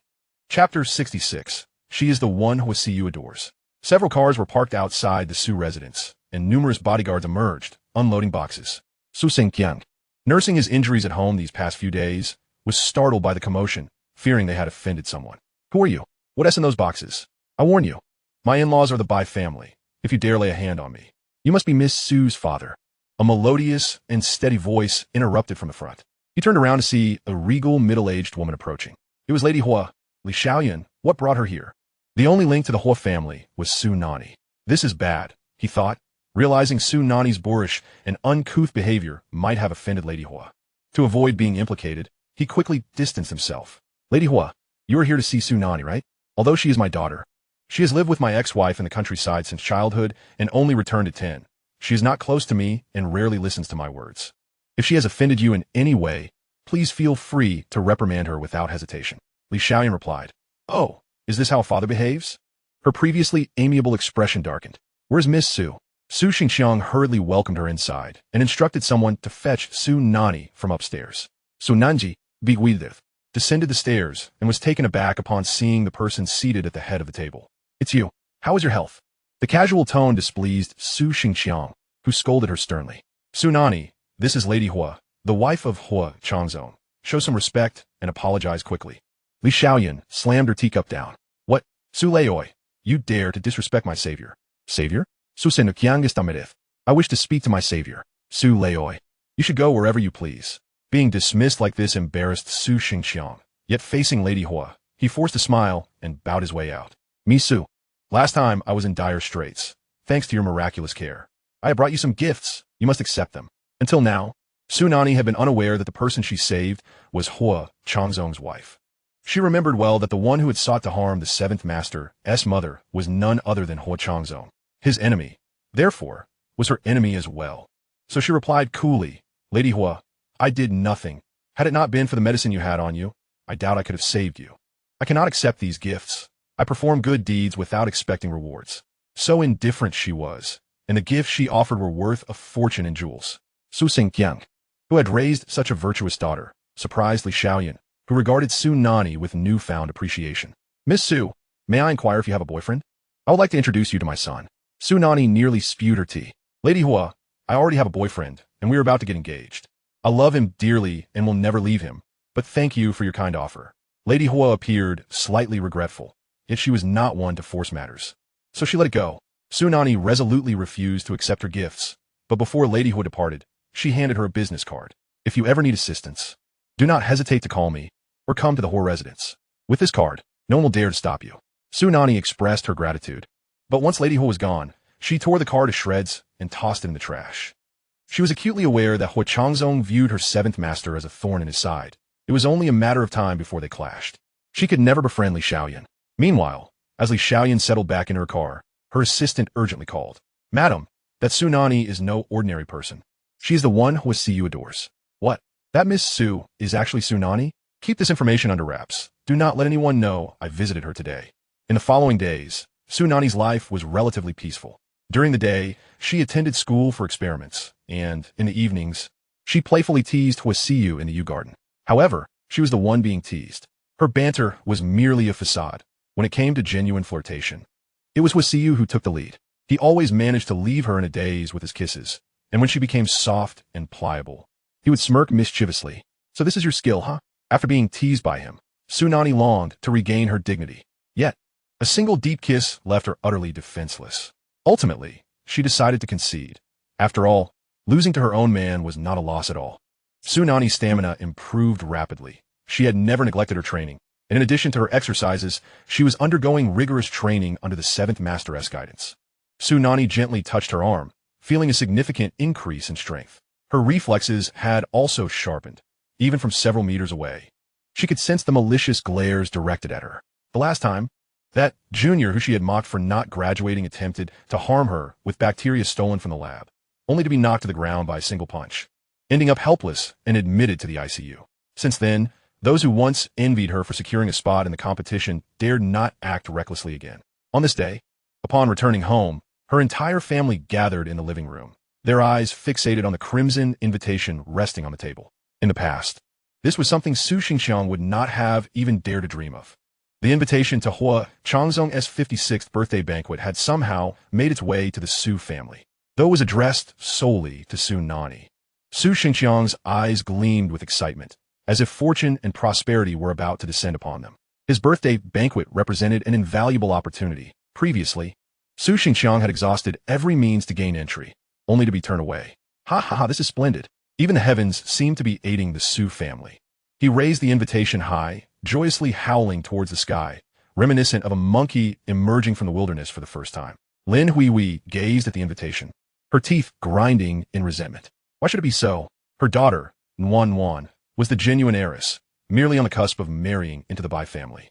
Yet Su Nanyi, lacking both talent and virtue, merely possessing beauty, what right did she have to win the favor of the matriarch Huo, and now receive an invitation from Huo Changzong? "My dear, the birthday banquet of Huo Changzong is such a significant occasion.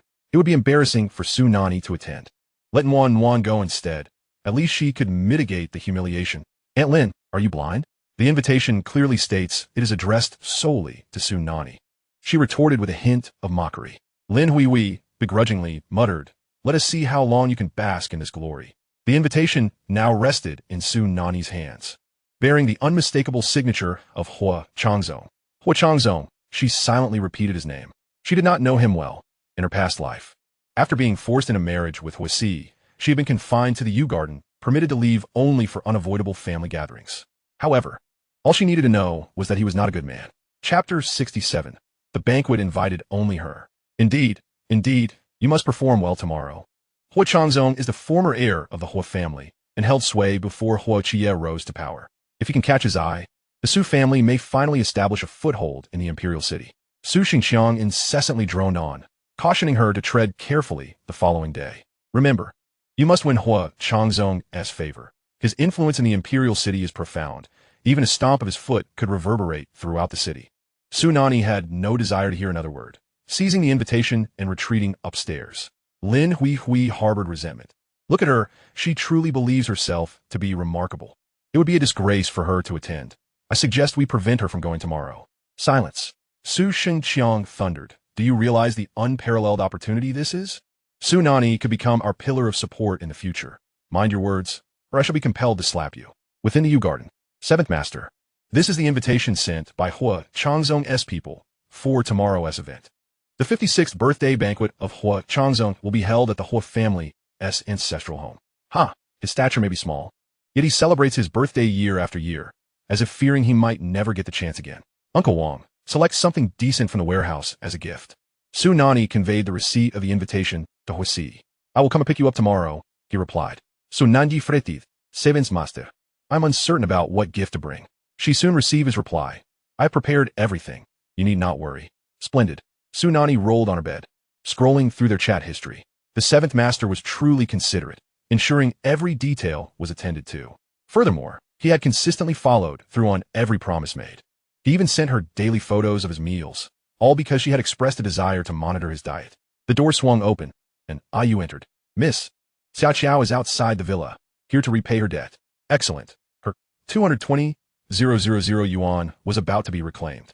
After several days of absence, Xiao appeared adorned in designer brands, still clutching that 400,000 yuan handbag, a bank card dangling from her fingertips, which she occasionally tapped against her palm.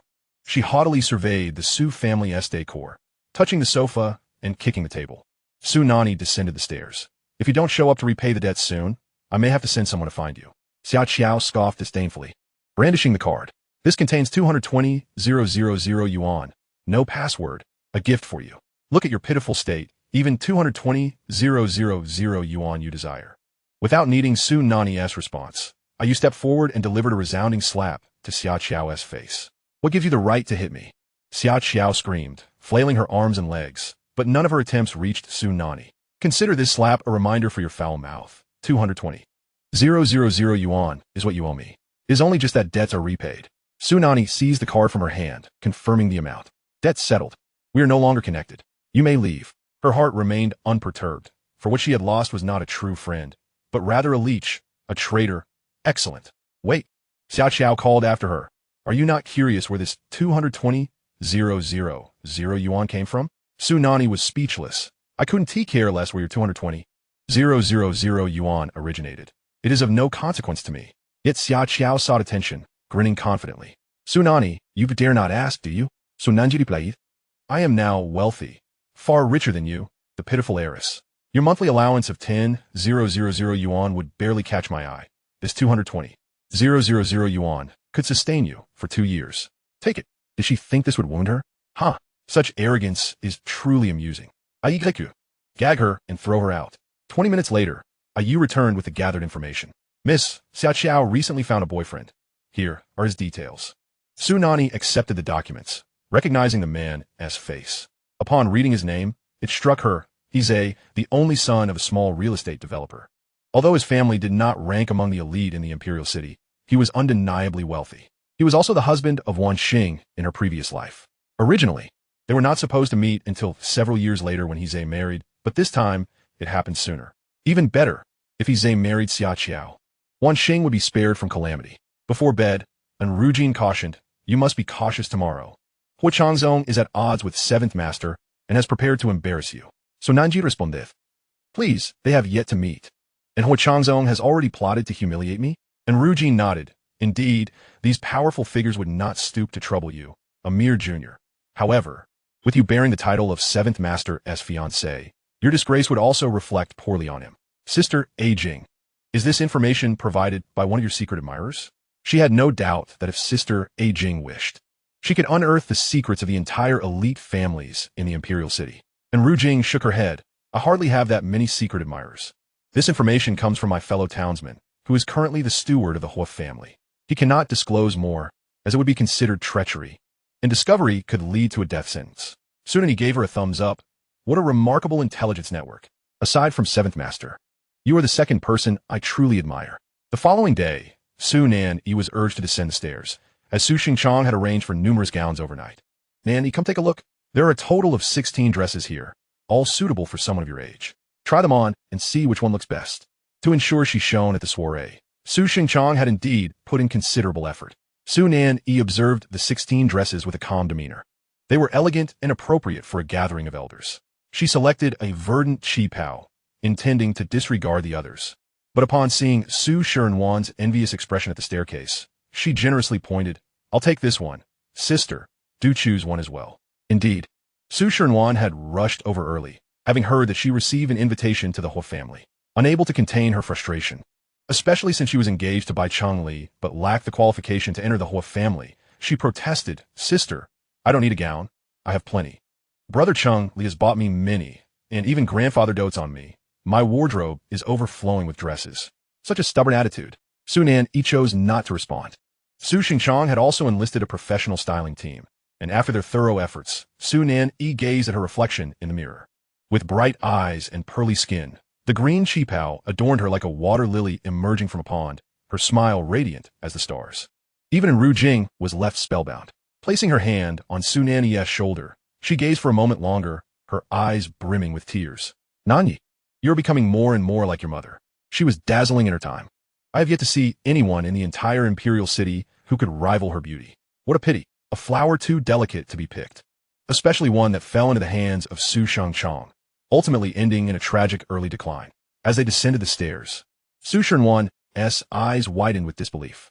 Damn it, why does she have to look so stunning? Is she trying to entice Brother Changli, knowing he will attend the banquet?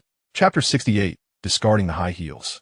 Su Shernwan clenched her fists. Sister, I believe your attire is inappropriate. After all, this is a Huo family banquet. The family members should be the focal point. You are overshadowing them, and they will not be pleased. Is it not you who is displeased? Are you jealous of me? Su Nanyi smiled as she passed by, not sparing her another glance. Su Shernwan's expression soured like never before, yet she dared not speak, her eyes bulging with resentment, wishing to tear her apart. Su Nanyi was aware of Su Shernwan's animosity. But so what? The one with the greater capability shall emerge victorious. In her previous life, she had suffered a devastating defeat, yet this time, her gaze was resolute, the desire to win etched in her eyes. She would not lose. Seventh Master, she said as she entered the vehicle. Huo Siyu consistently parked a distance from the villa. Do I look beautiful today? Su Nanyi leaned in to inquire. Having noted that since she entered the car, Huo Siyu's gaze had been fixed upon her. Beautiful, Huo Siyu nodded, candidly acknowledging that she was indeed striking. A rare beauty in this world. Su Nanyi joyfully linked her arm with his. Seventh Master, I am attending today as your fiancé. Holding your hand is hardly an outrageous act. Of course, it is both reasonable and fitting, Huo Siyu replied gently, tightening his grip on her arm. Soon they arrived at the Huo family's ancestral home. As the car halted at the entrance, they had to disembark and walk on foot. The estate spanned 100 acres, and Su Nanyi regretted wearing high heels. Brother Nanyi, Wan Xing waved ahead. She had arrived early to accompany the matriarch. She produced a pair of flats. Nanyi, these are the shoes brother asked me to prepare. Try them on. The size should be just right. And the color perfectly matches your qipao. Su Nanyi was taken aback, about to thank her when she felt a coolness on her instep. Huo Siyu had knelt down, lifting her foot to remove the bothersome heels and kindly replacing them with the flats. Guests were coming and going, yet he appeared utterly oblivious, changing her shoes with tender care. A rosy blush crept to Su Nanyi's fair cheeks. Wan Xing, supporting her, mused at her brother's focused demeanor, realizing that only Su Nanyi could prompt such devotion from him. From now on, refrain from wearing high heels. Anything that causes discomfort should be discarded, whether it be people or shoes. After saying this, he handed the high heels to a nearby maid, instructing, take these away and dispose of them. Su Nanyi got spit. Those shoes had cost her quite a bit. There was no need to throw them away. She had worn them only once. According to her nurse's reasoning, items worn once could still be sold as nearly new in the second-hand market. However, she certainly did not dare to protest against Seventh Master. Thank you, Seventh Master. You are so kind to me, she nestled closer, her hand instinctively reaching out to intertwine her fingers with his. Wan Xing followed behind, feeling delighted at their sweetness, and stealthily snapped a photo to send to old Madame Hua.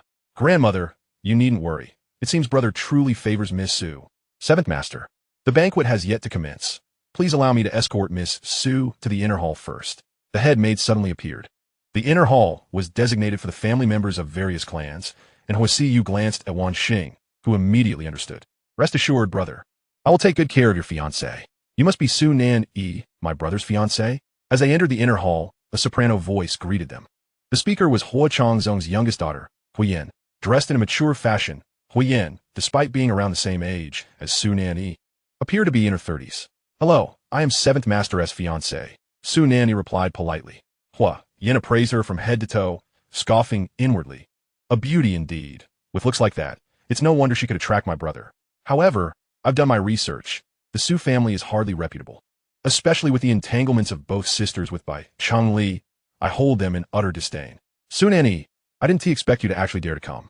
Do you think you can climb the Huo family's ranks? That recent scandal about the broken engagement, was that not you? How naive. Thinking the Huo family would accept you after the Bai family turned you down. Su Nanyi remained composed. I have indeed made many mistakes in the past. Failing to recognize people. I had entanglements with Bai Changli, but I have since come to my senses and severed ties completely. I am now 7th Master's fiancé, and my presence here is due to an invitation from Elder Hua. Producing the invitation, she continued, if the Hua family believes I am unworthy, they needn't have sent me an invitation. My attendance is merely out of courtesy. While the Hua family is esteemed, it is 7th Master as a person that I admire, not the family name behind him. Sharp-tongued, Huiyin silently scoffed. She had seen enough of those who claimed to value love over wealth, only to abandon their principles at the first sign of adversity. Men were untrustworthy, and so were women. Well, I have no intention of making things difficult for you. After all, Huo Siyu is my brother. I cannot dictate whom he chooses. Do not think entering the Huo family is easy. Yuan even passed my grandfather's scrutiny. She turned her gaze towards Wan Xing, who was casually draping her arm over Wan Xing's shoulder. Oh, dear sister, you have finally deemed it worthy to visit the ancestral home. I was beginning to think you had no desire to befriend me. The complexities of the Huo family were labyrinthine, with each member harboring a multitude of ulterior motives. However, Huiyin was not one to engage in such intricate schemes. She preferred the tranquil presence of Wan Xing. Besides, Wan Xing was the granddaughter adopted by the matriarch, existing outside the Huo family's web of interests. After the banquet, I shall take you to a bar. You've been so pious, like a nun under your grandmother's watchful eye. Tonight, I shall introduce you to some men. Wan Xing. Each time, she found herself unable to resist the vivacious spirit of her fearless and unrestrained sister. Reluctantly, she pulled her aside. Ayan, I can accompany you to the bar, but you must promise me that you won't speak to Nan Yi in such a manner again. Why shouldn't I? She is no more precious than we are, Huiyin replied nonchalantly. After all, she is engaged to my brother, who, along with our grandmother, holds her in high regard. Besides, you are biased against her. The other members of the Su family may be lacking, but Nan Yi is a good girl. All right, Huiyin sighed, her patience wearing thin with her sister's incessant nagging, which reminded her too much of their grandmother. I promise from now on, I will merely refrain from being sarcastic when I see her.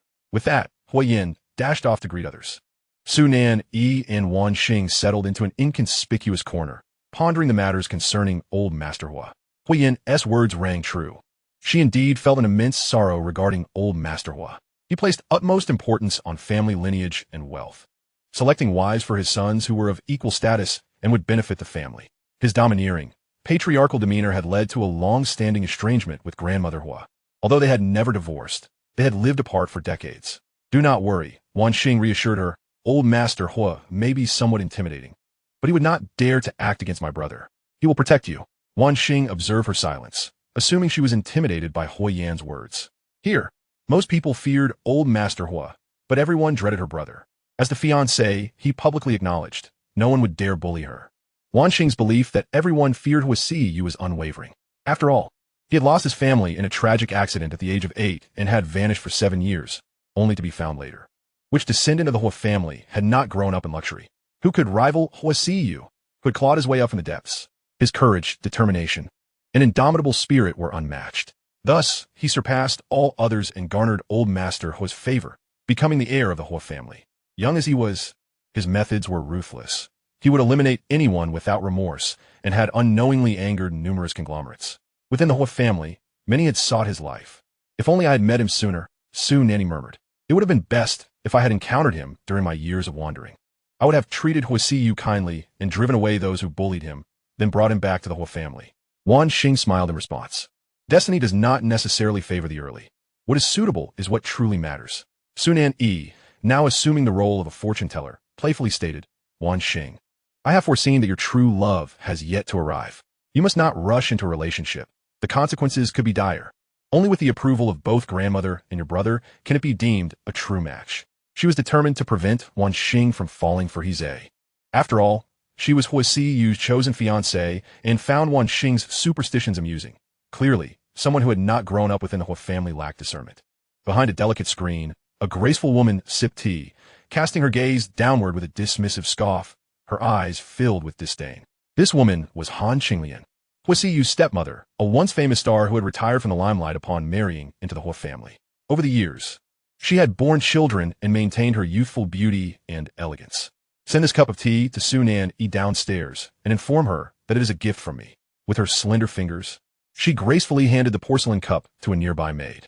Su Nanyi, regarding the small teacup before her, was filled with questions. Misu, this tea is a gift from Our Lady, the maid relayed, mimicking the disdain she perceived from Han Qinglian toward Su Nanyi. Su Nanyi was well aware of the maid's intentions. Although her visit to the Huo family had yielded little, she had certainly garnered a wealth of condescension and mockery. Did they truly believe she was a mere grasshopper on the stove, to be trampled upon at will? She maintained an indifferent demeanor, lifting her chin defiantly. What kind of service is this? You've spilled tea on me.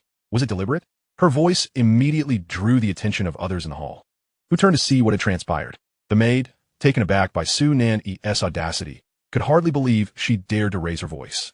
How petty she seemed, as if she were in her own home, in the Huo family, who would dare disregard Han Qinglian's authority. Miss Su, you must be mistaken. I served the tea directly to you. No matter how it spilled, it cannot have reached your clothes. Are you disrespecting me, or my lady? Gasps of shock echoed through the room, and even Han Qinglian on the second floor stood to peer down. Su Nanyi remainit composit, pointing to the tea stain on her collar. If this tea stain on my clothing wasn't tea caused by you, then who else could it be? My seventh master has said that while at the Huo family, one should treat it as their own home. If anyone dares to disrespect me, I am to return the slight, for he will support me. Upon hearing this, the maid faltered, realizing she could no longer hold her ground, especially with the powerful figure of Huo Siye behind her. Rumor had it that someone had gone missing after incurring his wrath. She fell to her knees, pleading, Miss Su, I am sorry. My hands simply trembled. Please forgive me. Now aware of her error, Su Nanyi crossed her arms, unwilling to let her off easily. Otherwise, others might think her too lenient and easy to bully. I am indeed accommodating, always treating others kindly and never causing trouble. Yet, my seventh master enjoys my more assertive side. How shall I punish you, I wonder? The maid trembled in fear, glancing upwards, knowing even her lady would not intervene. Su Nanyi stood, lifting the cup of tea with a beaming smile as she approached the maid. With each step closer, the maid flinched. Why are you so terrified? I was merely joking. Rise, there is no need to stay on the ground. If Huo Siye sees you, he might think I am bullying the weak. The maid remained confused, unsure of Su Nanyi's true intentions. Here, drink this tea. You look positively shaken. It may help calm your nerves. The cup of tea was now before her, and the maid, unable to refuse, took a sip. Before long, her stomach began to rumble uncontrollably. The tea had been laced with a laxative, which she had known all too well. Now, she clutched her abdomen, embarrassed as she cast a mortified glance toward Su Nanyi. Human needs are urgent. You may go now. With that, the meaning became clear to all present. The tea she had been gifted contained something foul. They all understood that Han Qinglian, as a stepmother, had long been at odds with Huo Siye, intent on securing her own son's future. To target the unwed fiancé right from the start was a rather underhanded tactic. Whispers of outrage began to circulate. How cruel, to give someone laxatives on their first meeting. After all, she was not even blood-related. How could she possibly care for her daughter-in-law? Among them, Li Xiaoyun, in another room on the second floor, bore witness to the entire scene. Han Qinglian is indeed a foolish woman, who does not know that Huo Siyu is not to be trifled with. She is truly courting death. The trusted maid beside her remarked, Madam, should we lend Miss Su a hand? She waved her sleeve dismissively. No need, do not concern yourself with her. Our assistance will not be valued by Huo Siyu. Rather, it will only provoke the master's displeasure. On the other side, Han Qinglian returned to her screen, beckoning. Bring Su Nanyi here. Su Nanyi had witnessed Han Qinglian's malicious nature in her previous life. Aware of her wickedness, she could not be bothered with subtlety. Tongue, why have you sent someone to deliver me a cup of tea laced with a laxative? Is this a deliberate attempt to humiliate me? Han Qinglian placed a cup of tea before her, nonchalantly explaining, How could that be, Miss Su? You are simply overthinking. It all comes from the same pot. Mine contains no laxative. Do taste this pre-rain long jing.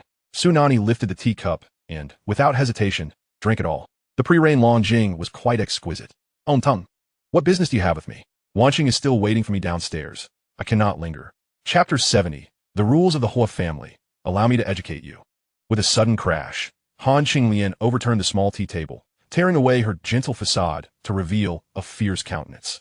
Su Nanyi, do not refuse a toast only to face punishment. A mere Su family dares to act arrogantly before me? Do you truly believe that Huo Siyu holds you in his heart? If the seventh master does not acknowledge you, then you are merely Han Qinglian to me. It is already quite polite to refer to you as Aunt Han, Su Nanyi retorted, rising to leave. Wait, Han Qinglian called after her. I know you were not taught proper etiquette from a young age, so let me enlighten you. I am Huo Siyu's stepmother, and you ought to address me as Madame Huo. Turning back, Su Nanyi scoffed. Only if the seventh master recognizes you can you claim to be Madame Huo. If he does not, then you remain Han Qinglian in my eyes. It is already sufficiently courteous of me to call you Aunt Han. With that, she turned to leave. Upon opening the door, she encountered Wanqing, who had been eavesdropping outside, her mouth agape in shock. Nanyi, you are truly courageous, unafraid of anything. She genuinely envied such resolute bravery, contrasting it with her own cautious demeanor after so many years in the Huo household. Do not fear that she will harm you. The moment you approached her, I sent a message to my brother. He should be on his way. After all, he had entrusted her to care for Nanyi. She could not betray his trust. Su Nanyi patted her hand. Wanqing, if anyone dares to cross you, promise me you will bravely fight back. Grandmother, your brother, and I will always protect you. Though Wanqing was a few months her senior, Su Nanyi perceived her as a timid younger sister. The two linked arms and prepared to descend the stairs. Unexpectedly, Han Qinglian pursued them outside. As the matriarch of the household, her authority was challenged by a mere newcomer, and discomfort flickered across her beautiful features. Su Nanyi, since you're already recognized as Huo Siyu's fiancé, let me teach you the rules of the Huo family. Lest you embarrass us outside. Come fort.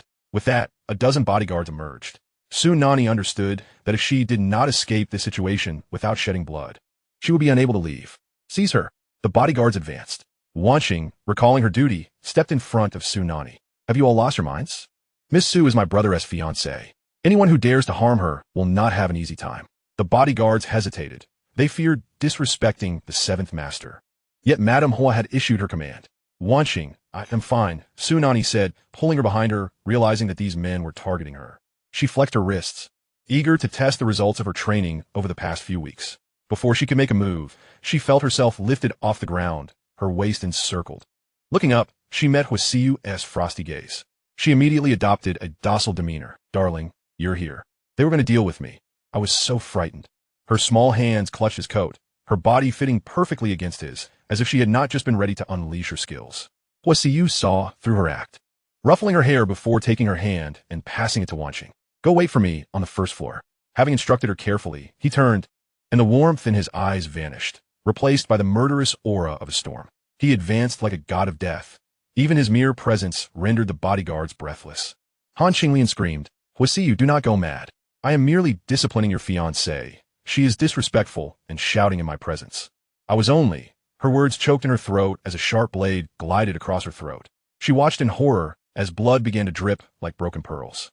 For the first time, she experienced fear and understood why the entire Huo family feared Huo Siyu. Because he was indeed capable of murder. In an instant, Huo Siyu had sheathed his dagger, disdainfully tossing it into her teapot to wash it clean. His voice emerged like a warning from hell. My fiancée requires no one to discipline her. Han Qinglian, if you find yourself too idle, I can certainly find you some work. You. Han Qinglian recoiled, clutching her neck. Shouting downstairs, Doctor, call the doctor. This madman has killed. The guests in the hall scattered in terror. Who? Who's been killed? Run. The hall descended into chaos. Su Nanyi felt her heart tighten with worry as she looked upstairs, seeing Han Qinglian covering her neck, blood seeping through her fingers. This is bad. What about Huo Siyu? Will he be all right? She hastened upstairs, only to see him descending, unharmed. His suit was immaculate, cold and solemn, yet his eyes warmed slightly upon seeing her. Seventh Master, are you all right? She anxiously checked him over, her small hands moving aimlessly. Huo Siyu grasped her hand. It is fine. I'm not the one injured. That person merely received a shallow cut on her neck. It is nothing fatal. Seventh Master, as long as you are safe, Su Nanyi sighed in relief. Resting her head against his chest, she felt as if she might hyperventilate. Just the thought of anything happening to him conjured horrific images in her mind. Him spitting blood, dying in her embrace. The thought made her tremble slightly. Why are you shaking? Huo Siyu pulled her away, scanning her for injuries, confirming that she was unharmed. He then chuckled lightly, his gaze deep. Worried about me, my little fiancé? Huo Siyu, you are insane. Just then, a furious man burst in, bearing a striking resemblance to Huo Siyu. He was Huo Changyang, Huo Siyu's father. Qinglian, are you all right? How are you holding up? His focus was solely on Han Qinglian as he knelt and embraced her. Passing by Huo Siyu and Su Nanyi, he even let out a cold snort. If anything happens to Qinglian, I will not spare you. The doctor arrived promptly. Huo Changyang slammed the table, demanding, Huo Siyu, what grievance do you hold against Qinglian? She is neither competitive nor contentious in this household, and she has no connection to you whatsoever. Why do you insist on pursuing her relentlessly? She is not going to die, so there's no need for such melodrama. Huo Siyu reclined casually on the sofa, responding nonchalantly. This demeanor ignited Huo Changyang's fury. Han Qinglian was his beloved, his one true love, and he would not allow anyone to mistreat her, not even his own son. Thus, he withdrew a small fruit knife from the platter, the blade poised at Huo Siyu's throat. This action astonished everyone in the inner hall. The father and son confronted each other with a knife's edge. For every injury she has suffered, I will return it to you. If you dare to show disrespect to Qinglian again, I shall expel you from the Huo family. Huo Siyu, you never should have returned to the Huo household. Why don't you follow your mother's example and disappear? Huo Siyu, who had been lounging on the sofa, felt a surge of anger at the mention of his mother, igniting a smoldering rage in his otherwise dim eyes. He sprang to his feet, moving as swiftly as a shadow, seizing the knife from Huo Changyang's grasp and plunging it into his arm. Chapter 71. You shall not marry Huo Siyu. Oh, murder! Numerous guests screamed, scrambling to escape the scene. Lying down, Han Qinglian cursed vehemently. Huo Siyu, he is your father. If you dare to harm him, you will face retribution. You, a villain and a madman, deserve to go to hell. Immediately, Huo Siyu smirked. He was unafraid of hell. If this group had not already descended into its depths, he certainly would not. He withdrew the knife and clattered it onto the ground. Huo Changyang clutched his arm, his face ashen, while Huo Siyu's cold voice pierced through the air. Huo Changyang, the Huo family as well belongs to Huo Siyu, not to you. If you dare to mention my mother again, I will personally cast you out of the Huo family. His mother was a thorn in his heart, and Huo Changyang had no right to mention her. Huo Changyang felt as though he might faint from the pain. After marrying Han Qinglian, he had lived a leisurely life, unaccustomed to physical suffering. Yet now, he found himself injured by his own son. How audacious! Could a son truly cast out his father? Huo Siyu, do not revel in your triumph. Do you think there are many in this household who respect you? If you do not learn to humble yourself, you will eventually face our reckoning. Mark my words. Su Nanyi observed this entire spectacle from behind. Previously, she had only known that Huo Siyu was emotionally detached, valuing only his grandmother. She had assumed that his dark demeanor intimidated others, preventing them from approaching him. Now, she realized the fault lay not with Huo Siyu, but with him. Aside from his grandmother, no one in the Huo family had truly accepted him as one of their own. The Huo family flourished under his stewardship, and while everyone benefited from this prosperity, they failed to acknowledge his contributions and constantly schemed against him, even his own father. She stepped forward, positioning herself in front of him, much like he had always done for her in her past life. You need not concern yourselves with the seventh master. While you do not regard him as family, he will always be mine. I will stand by his side, believe in him, and care for him. You hypocrites are unworthy of him, having feasted off him and dressed in his gifts. It is you who should learn to humble yourselves. Huo Changyang was being bandaged by a doctor, the medication making him dizzy. Huo Siyu was accustomed to lawlessness. It was no surprise that he had gone mad. Who was this person to dare raise their voice in the Huo family? You are Miss Su? Huh. Don't think that just because you are not yet married into the Huo family, you have any say in matters here. Su Nanyi met Huo Siye. As long as it pertains to the seventh master, I have a right to speak. Do you not understand what he means? The Huo family who belongs to Huo Siyu. You are merely an insignificant father who only brings chaos. What gives you the audacity to criticize him? You. Who do you think you are? Huo Changyang exclaimed, underestimating the strength of this Su family member. He had only heard that she was the granddaughter-in-law favored by the grandmother. Yet he never expected her to be so protective of Huo Siyu. How absurd it was that someone like Huo Siyu had a defender. Such a lack of decorum. You are not yet married, and I tell you this. Without my consent, you shall not marry Huo Siyu. Whether I marry him is my decision. Huo Changyang. How dare you think you have any authority here? Huo Siyu pulled Su Nanyi closer, questioning why he was even wasting energy in conversation. Su Nanyi's cheeks puffed up defiantly.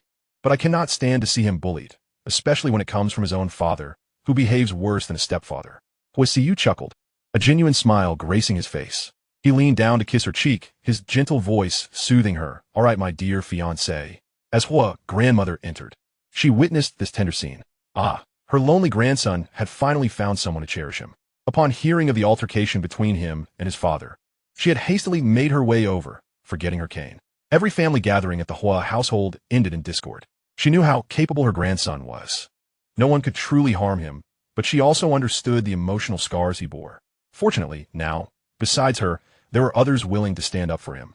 Huo grandmother leaned against the door, smiling with satisfaction. Nanyi was right. She was Huo Siyu's fiancée, and that made her family.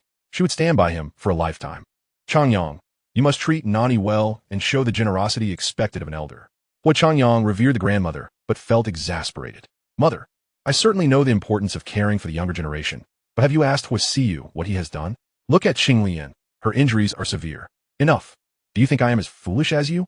Huo grandmother shot him a glare. Before you seek justice for your Qinglian, did you inquire what she has done? Han Qinglian lowered her head, muttering in discontent. I did nothing wrong. Miss Su is disrespectful. She provoked my maid upon our first meeting and called me by my name. If she wishes to enter this family, someone must teach her the proper etiquette. Huo grandmother countered. You have been married for over a decade. What etiquette have you learned? If I were to apply the standards of a mother-in-law to you, I would never have approved of your entry. Remember, you are merely the stepmother of a Yu. Nanyi is not your daughter-in-law. If anyone is to teach etiquette, it is certainly not you.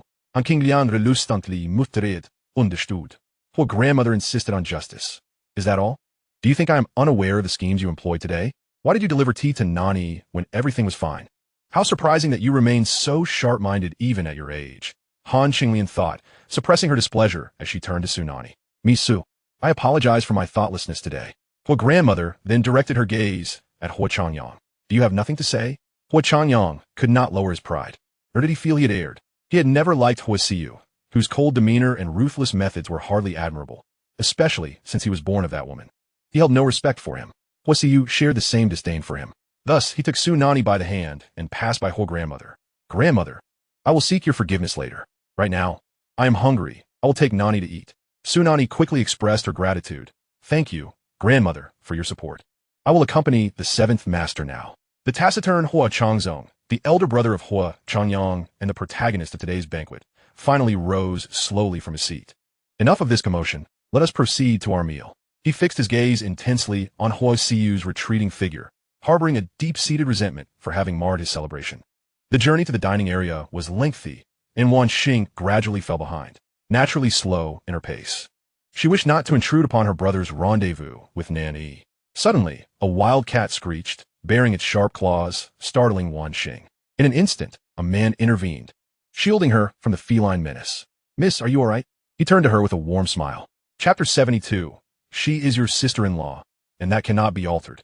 The man who assisted her was a stranger, one she had never encountered before. Wan Xing politely expressed her gratitude while maintaining a respectful distance. My lady, may I inquire your name? This is my first visit to the Huo residence, and being unfamiliar with the surroundings, perhaps we could traverse together? He extended his hand in an inviting gesture.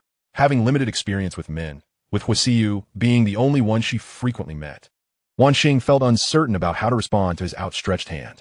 I am Sheng Wan Xing, she stammered, refraining from taking his hand. What do you intend to do with Wan Xing? Step aside. A figure clad in teal rushed forward. Before Wan Xing could discern the identity of her savior, she witnessed the man being knocked to the ground. Su Nanyi, alarmed, realized too late that Wan Xing had fallen behind. Upon turning back to see Hize entangled with Wan Xing, her blood boiled with fury. Despite all her precautions to prevent Wan Xing from encountering Hize, fate had conspired against her. In the banquet hall, they had indeed crossed paths. Like a mother hen protecting her chicks, she shielded Wan Xing behind her. He didn't harass you, did he? Wan Xing hurriedly clarified. Nanyi, I'm fine. He didn't bother me. It was a fierce wild cat, and he helped me. For reasons unclear to her, she sensed that Nanyi was overly anxious, akin to a mother fretting over her prize cabbage being threatened by a pig. Though the analogy seemed somewhat flawed, it resonated with her. Amused by her own thoughts, Wan Xing said, Nanyi, why are you so worried about me? I've been to the Huo residence many times. Who could possibly bully me? Hize had already risen from the ground, having suffered no significant harm, save for few scrapes on his palm. I did nothing. I merely asked if this lady wished to accompany me, he retorted, somewhat irked. Flirting with a beautiful lady alone was one of his favorite pastimes. Yet this unexpected woman had thwarted his intentions. Huo Siyu glanced over, a smirk playing on his lips. Ah, he's the man who had caused Wan Xing's demise in a previous life. His uncle, Huo Changzong, truly welcomed all sorts of guests to the banquet. After a brief phone call, he soon found himself in a secluded corner, surrounded by a few shadowy figures. I possess an invitation. On what grounds do you deny me entry to the banquet? Who are you? Hize exclaimed, having been forcibly brought to this location. The individuals surrounding him found his voice grating and swiftly knocked him unconscious. The seventh master had only requested that Hize be expelled from the Huo family's banquet, without specifying whether he should be conscious or not. Su Nanyi felt a shiver of fear as she clutched Wan Xing's hand. Wan Xing, listen to me, at that moment. It was just the two of you, and he extended his hand to engage you, clearly with ill intentions. You must keep your distance from him in the future. Wan Xing could not help but smile. It felt delightful to be cared for by her future sister-in-law. As for the man in question, she had scarcely paid him any mind, hardly remembering his features. Nanyi's warning rang true. She should indeed maintain her distance from him. That man is Hize. Relying on his family's modest wealth, he cavalierly flirts with women. I have long held a distaste for him, Huiyin suddenly interjected. She had witnessed Hize's audacity in reaching for Wan Xing fuming. She had intended to confront Hize herself, but Su Nanyi had beaten her to it. Nanyi, you protected Wan Xing this time. I shall accept you, Huiyin declared, hands on her hips, her words still as forceful as ever. Nanyi, puzzled, replied, what do you mean by accept me? Feeling somewhat bashful, Huiyin stamped her foot and responded, I accept you as my friend. Among friends, loyalty is paramount. Your willingness to defend Wan Xing proves you are a person of principle. Noticing Nanyi's silence, Huiyin's face flushed slightly. Will you be my friend or not? Just give me a clear answer. She was indeed a charming, yet assertive young lady. Nanyi extended her hand. All right, I accept. That is more like it. Huiyin grasped her hand firmly, and Wan Xing joined in, sealing their newfound friendship. Upon returning from his phone call, Huo Siyu approached Su Nanyi. Huiyin quickly stated, Brother, I've accepted Su Nanyi as my friend, but whether she can be my sister-in-law is still under consideration. Huo Siyu shot her a sidelong glance, wrapping his arm around Nanyi's waist as they moved forward. Mind your manners. She is your sister-in-law, and that is immutable. In the main hall, Huo Changzong, the focal point of the banquet, was surrounded by numerous guests offering toasting tributes. He reciprocated with a smile, seemingly unaffected by the recent turmoil, until an assistant, with a grave expression, approached him. Mr. Huo, the second young master is missing. What? How did this happen? His two sons were his most cherished treasures. The assistant relayed the distressing news. The second young master was abducted on his way to the banquet, and the culprits were from Wuying. Wuying? That meant they were Huo Siyu's men. Enraged, Huo Changzong smashed his wine glass, plunging the room into an immediate hush as all eyes turned toward him. Bewildered by the sudden upheaval, his beloved son had been taken, and his fate was uncertain. Huo Changzong's anger boiled over as he stood abruptly. Huo Siyu, what have you done to Danner? The atmosphere became thick with tension as the crowd shifted their gaze between Huo Changzong and Huo Siyu. The latter, however, remained unfazed, continuing to serve Su Nanyi with food. It was Su Nanyi who grew uneasy, gently tugging at his sleeve and whispering, Seventh Master, did you abduct his son? Is there some unresolved conflict between you two? Huo Siyu paused, placing his chopsticks on the rest, and turned to her, offering a succinct reply. No. Su Nanyi held unwavering faith in Huo Siyu. She immediately directed her attention back to Huo Changzong, whose face was now contorted with rage. My seventh master claims he did not kidnap your son. Huo Changzong had two sons. His youngest, Huo Lindan, was merely 16, favored for his striking resemblance to his father. It was said that on his birthday, Huo Changzong had lavished gifts upon him, even gifting him 3 companies, inciting envy in his elder brother. Yet, this most cherished son, despite the heavy security, had been abducted by Wuying, an affront to Huo Changzong's authority. Seething with rage, he wished to tear Huo Siyu apart, but he inhaled deeply, suppressing his fury. Huo Siyu, I care not what grievances you harbor against me. Return Danner at once, and I shall pretend this incident never occurred. Huo Siyu chuckled lightly. Uncle, what jest are you making? How could I harbor any animosity towards you? As for your younger son, I have yet to lay eyes on him today. Are you implying he has gone missing? Would you like me to dispatch Wuying to assist in the search? Chapter 73. Such a sharp-tongued young lady. Huo Changzong's fingers trembled, for he, a distinguished heir of the Huo family, had never endured such indignity. He drew his gun, aiming it squarely at Huo Siyu's head. Huo Siyu, I shall grant you one final opportunity to return Danner to me, or I will send you to your demise this very moment. In this nation, private gun ownership is prohibited, and many individuals have never even glimpsed a firearm. Now, Huo Changzong's menacing stance with a weapon sent guests scurrying beneath tables in fright. The Huo family's steward, perceiving the gravity of the situation, hurriedly dispersed the guests. Now, only the Huo family remained at the banquet. Huo Changzong's wife, Li Xiaoyan, rushed over. Although she had not intended to dine, upon hearing the news from the foyer that her youngest son had been kidnapped, she felt her heart shatter. Without him, how could she possibly go on living? Disregarding everything, she knelt before Huo Siyu in front of Huo Changzong. "You, I implore you, release Danner. I have never wronged you. Please do not use my son as a means of punishment. He is innocent."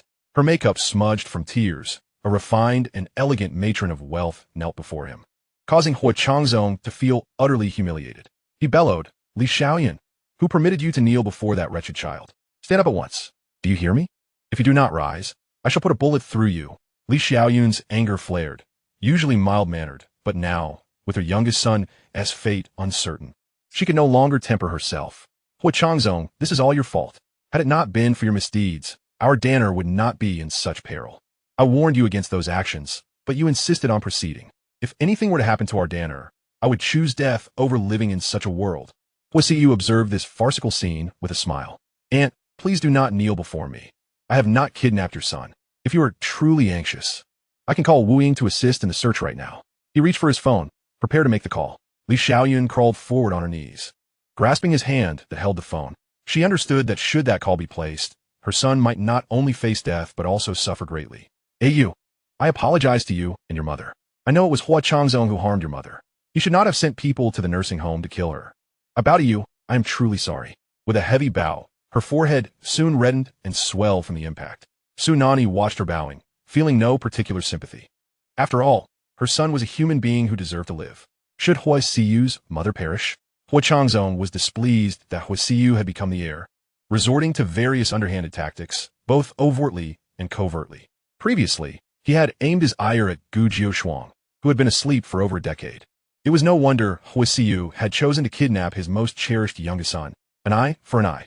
Given Huo Siyu's temperament, how could he simply let it go?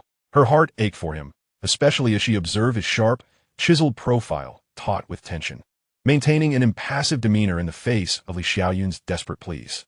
Now capable of self-preservation and seeking justice for his kin, one could only ponder the years he had returned to the Huo family. Had anyone ever lent him a helping hand? Li Xiaoyun continued to plead on the ground, while Huo Siyu's gaze turned provocatively towards Huo Changzong. Huo Changzong, his face contorted with rage yet resigned, lowered his weapon reluctantly. "Huo Siyu propose à condition, surely. Your abduction of Danner cannot merely be for amusement." Huo Siyu embraced Su Nanyi, his gaze soft and tender. "I now have family. I value my life greatly. How could I engage in such abduction and extortion? The Huo family is a legitimate corporation, and my associates are business elites, unacquainted with such underworld dealings." The other members of the Huo family gasped at his audacity. If he refrained from such actions, who would dare? If his people were truly clean, then crows would be the purest species in existence. Su Nanyi tightened her grip on his hand. He stood against the entire Huo family with just his strength. Though she could not assist much, she could remain by his side. Huo Siyu, touched by her focused gaze, pressed a kiss upon her hand. What a time it was! Yet he was still indulging in sweet nothings. Did the others, trembling in fear, still wish to survive? Huo Changzong laughed, raising his gun once more, this time aimed at Su Nanyi. "Huo Siyu, every man has his weakness. Your beautiful fiancée has yet to cross the threshold into your home. You wouldn't want her to perish at my hand, would you?" Huo Siyu remained composed, responding leisurely. "I heard your precious son was bitten by a snake while climbing as a child. He still fears snakes to this day. What a coincidence.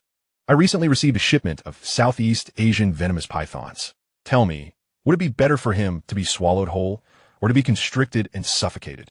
Though both end in death, the latter seems less painful." The words sent shivers down the spines of all present. Just the name Southeast Asian venomous python conjured images of gruesome, bloody scenes of consumption. Some of the younger members were so terrified they vomited. A dreadful atmosphere enveloped the banquet, rendering everyone breathless. Huo Changyang was present. He did not admire his elder brother, yet witnessing him threatened evoked a sense of pity. Thus, another foolhardy individual was courting disaster. "Huo Siyu, is this how you treat your uncle? Danner is your brother. How could you be so ruthless? No wonder they call you a vampire. You are truly a monstrous leech. Huo Changyang, keep your silence, and no one will take you for a mute. Su Nanyi interjected, unable to bear the sight of this father any longer. Huo Changzong had dispatched individuals to kill Huo Siyu's ex-wife. Had it not been for the vigilance of Seventh Master, she would have long since met her end. Do not speak of Seventh Master not having kidnapped his son, even if he had, and killed him. It would have been vengeance. What right do you have to cast aspersions? How dare you speak to me? Huo Changyang's face darkened with fury. Who in the Imperial City would dare disrespect him? Yet this little girl had the audacity to address him directly. Su Nanyi, in that moment, feared nothing. I am speaking of you. Can you believe you are the biological father of his Seventh Master? His mother has been bedridden for over a decade. Have you ever visited her even once? The last time she nearly faced disaster, did you utter a word of concern? Now, as he seeks justice for his mother, if you cannot assist, then kindly shut your mouth. Huo Changyang stuttered, his nervous disposition causing him to falter, unable to utter a single word. Huo Siyu drew her into his embrace, kissing the top of her head, his eyes filled with admiration. Miss Su, how have I never noticed your eloquence before? He held her chin, effortlessly parting her lips, admiring her neat, white teeth. Her words were so melodious. What sharp-tongued young lady she was.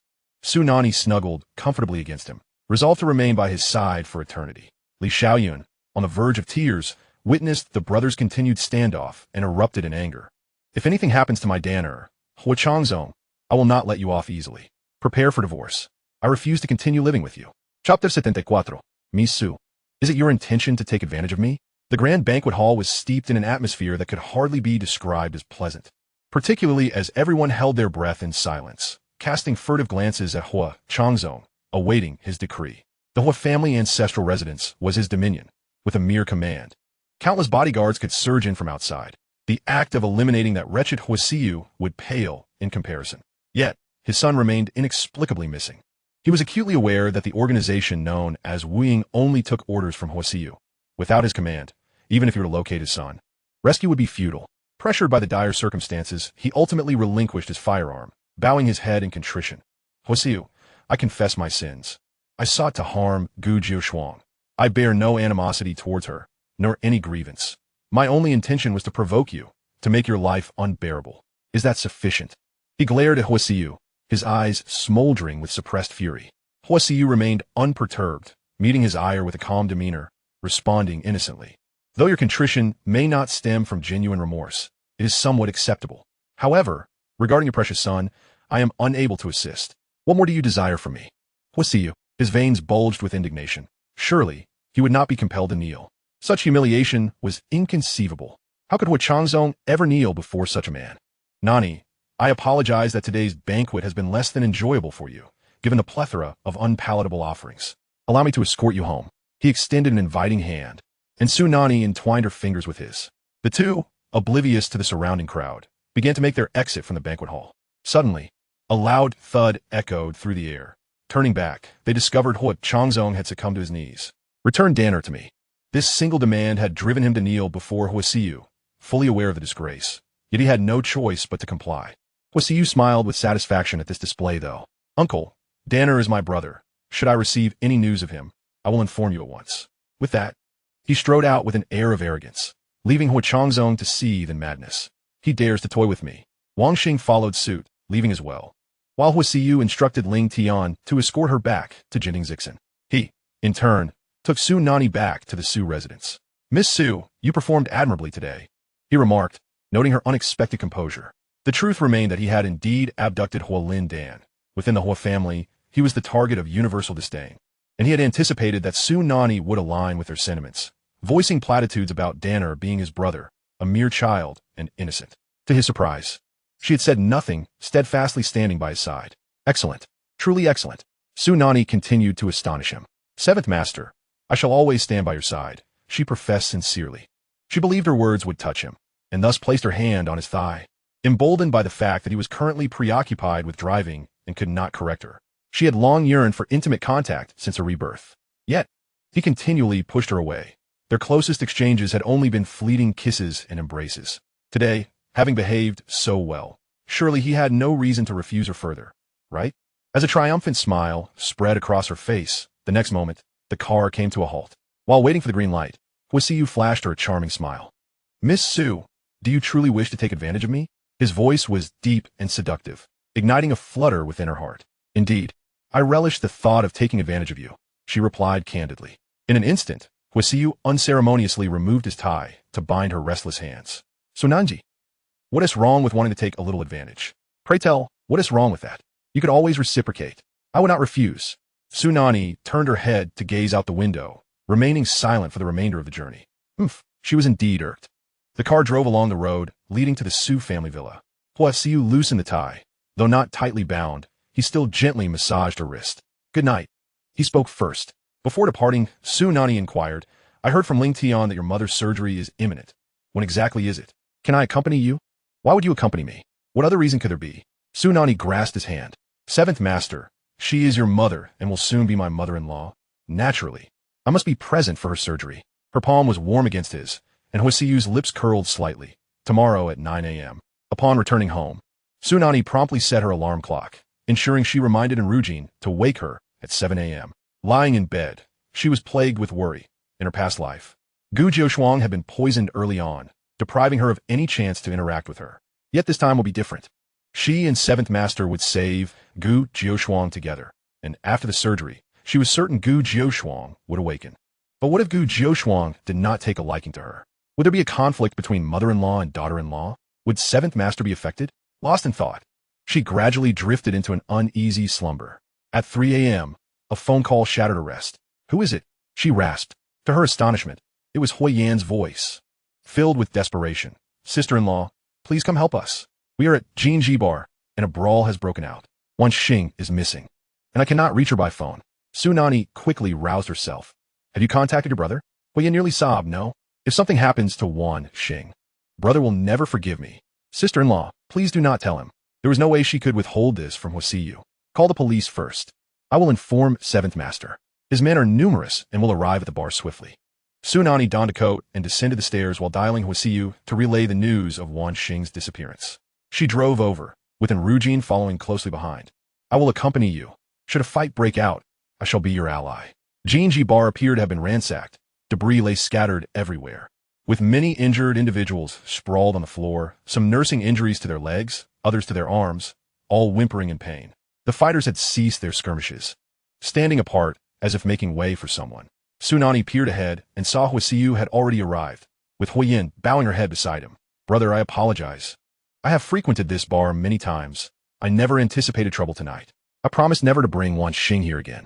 Huo Siyu's expression was as cold as ice.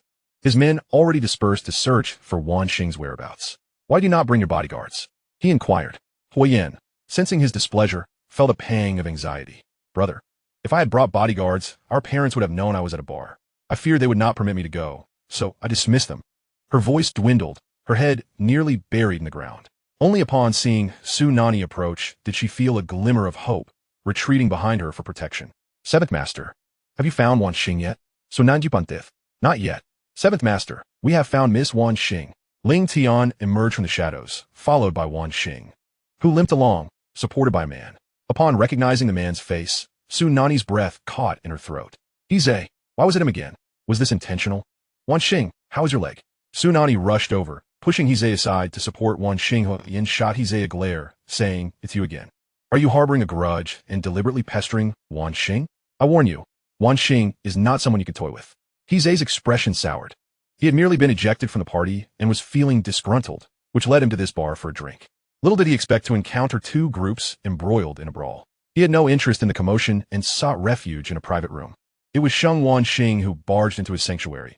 He would have liked to intervene, but the men from Seventh Master arrived swiftly, leaving him no opportunity. Wan Xing hurriedly explained, Again, it has nothing to do with him. I accidentally twisted my ankle while trying to escape from the fighters, and that's why I ran into his room. He didn't do anything to me. Su Nanyi remainet unjominjit. Determined to prevent any further contact between Wan Xing and Hize. If she were to fall for Hize, it would spell disaster. Wan Xing, let me take you to the hospital. The bar owner rushed in, panic-stricken. A life has been lost. Seventh Master's sister was injured here. I would be ruined if I had to compensate. Seventh Master, I take full responsibility for Miss Wan Xing's injury. I will ensure proper compensation, the owner pleaded. Huo Siyu cast a sharp glance at him. And how do you intend to compensate? The owner bowed deeply. Seventh Master, I will cover all medical expenses for Miss Wan Xing, and from now on, whenever your people come, I will reserve the best private room, free of charge. Huo Siyu scoffed, recognized their faces. If you wish to allow them entry again, you might as well close your bar. The owner nodded repeatedly, relieved that seventh master was not pursuing further action, wiping the cold sweat from his brow while keeping a wary eye on them. Huo Yin was displeased. Brother, I won't take Wan Xing to the bar anymore. This incident was an accident. You can't forbid me from going to the bar. It's my only form of entertainment. Do you want me to call Mom and Dad? Huo Siyu's words made Huo Yin lower her head, no longer daring to voice any objections. At Bo Wenji's hospital, he treated Wan Xing's injury. You probably won't be able to walk normally for a month. Remember to rest. Use a wheelchair, if necessary. If you need follow-up care, I will visit you at Jinting Zixin. Wan Xing noted his advice. Thank you. Dr. Bo, don't be so polite with me. You are seventh master sister, which makes you my sister too. We are family. Huo Yin chimed in. I'm also seventh master sister. Why don't you show me the same patience? Bo Wenji nearly shouted. Eldest miss, Wan Xing is gentle and lovely. Just look at yourself. Every time you come here, you seem intent on tearing down my hospital. Huo Yin blushed. I just want to catch your attention. If you care for me a bit more, I could also be gentle and lovely. Bo Wenji clasped his hands. Dear lady, I dare not imagine. You can exit to the left, take the elevator down a floor. Take care. Huo Yin huffed in annoyance and ignored him. Wan Xing laughed softly. It was always amusing to watch Dr. Bo and Huo Yin bicker. They truly were a pair of comedic rivals. By the way, do you all know Siye? Why do you seem so tense when you see me with him? Especially you, Nan, Yi. Huo Siyu, who had been casually listening to their chatter, turned his gaze sharply towards Su Nanyi upon hearing Wan Xing's question. Indeed, her reaction was overly intense. In a previous life, Wan Xing had been bullied by Siye, but in this life, those events had yet to unfold. She should not be reacting this way. Su Nanyi sensed Huo Siyu's penetrating gaze and coughed nervously. Well, there are no particular reasons. I just dislike Siye. I took an instant dislike to him the first time I saw him. I've heard so much gossip about him at school. They say he changes girlfriends as often as he changes clothes, and many girls have fallen victim to his charms. Wan Xing, promise me you'll stay far away from him. Huo Siyu discreetly instructed Ling Tian via his phone. Arrange for 2 people to follow Wan Xing discreetly and ensure Siye keeps his distance. With her leg injury addressed, Huo Siyu arranged for them to be taken home. Su Nanyi noticed he did not intend to return to Yuan, so she decided to stay with him. Tomorrow is Aunt Gu's surgery. I want to stay at the hospital to accompany you. She settled into his lounge while he attended to work, and she lay beside him, sleeping soundly. At the Huo family residence, the night was sleepless, particularly for Huo Changzong. His face was as dark as if he had been buried in the earth. His precious son was still missing despite sending numerous people out, and there was not a shred of good news. Useless. A bunch of useless fools. He smashed a collection of antiques to the ground. Sir, good news. The second young master has returned. He was left at the doorstep and has already been brought in, the butler reported, panting heavily. Huo Changzong was momentarily stunned, gripping the butler's collar tightly, his eyes blazing. Is Dan still alive? Huo Lindan's life was indeed saved, with no significant injuries aside from a bruised face that made him barely recognizable. Dad, you have to help me. Our Huo family is paramount in the Imperial City. Who dares to kidnap me? You must kill him. Send someone to kill him. Huo Lindan, having been coddled since childhood, could not endure even the slightest grievance. Did you see who kidnapped you? Huo Changzong was also unwilling to let his son suffer such indignities. Apart from Huo Siyu, no one would dare commit such an act. Kidnapping his son was an affront to his authority. He could not let Huo Siyu off so easily. Dad, they were all wearing masks, and they specifically targeted my eyes. I couldn't see their faces clearly. As soon as I regained consciousness, they came at me again. I endured so many beatings, my body aches all over. Li Xiaoyan cried in pain, my son, you have suffered. She then turned and glared at Huo Changzong, her eyes bloodshot. This matter cannot be let go. Do not provoke him again, and do not trouble his mother. For woman's mercy. Huo Changzong angrily shook off her hand. From this night onward, he severed all ties with Huo Siyu. The next day at the hospital, Nuo Feng rushed in early. Today he was the lead surgeon for Gu Jiushuang, with Bo Wenji as the assistant. Seventh Master, I will do everything in my power. We have prepared for this surgery for 10 years, and I will ensure Aunt survives. At 9 in the morning, the surgery commenced punctually. Huo Siyu waited outside, silent and tense. Su Nanyi remained by his side, her fingers splayed open, and after a few seconds, Huo Siyu intertwined his fingers with hers, their palms fitting perfectly. For hours later, the operating room door swung open. A slightly fatigued Nuo Feng emerged. Seventh Master, the surgery was a success, and should awaken within 3 days. Everyone exhaled in relief. Gu Jiushuang entered the observation room, and Huo Siyu gazed at her through the glass. Seventh Master, Aunt will be fine.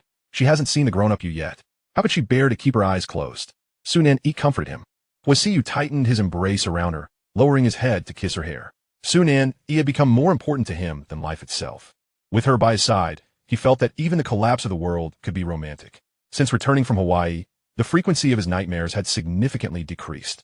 In the past week, he had only dreamt once of the tragic ending from his previous life.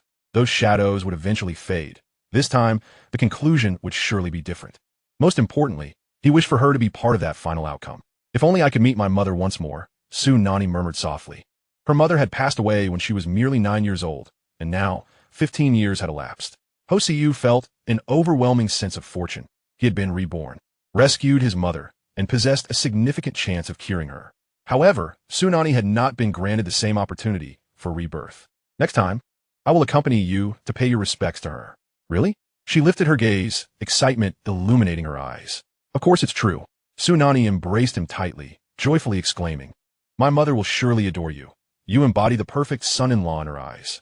2 days later, Gu Jiushuang, who had been transferred to a regular ward, finally opened her eyes.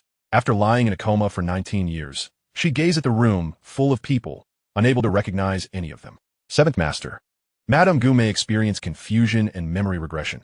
It would be prudent to frequently engage her in conversations about events from 19 years ago, suggested Nuo Feng after the surgery.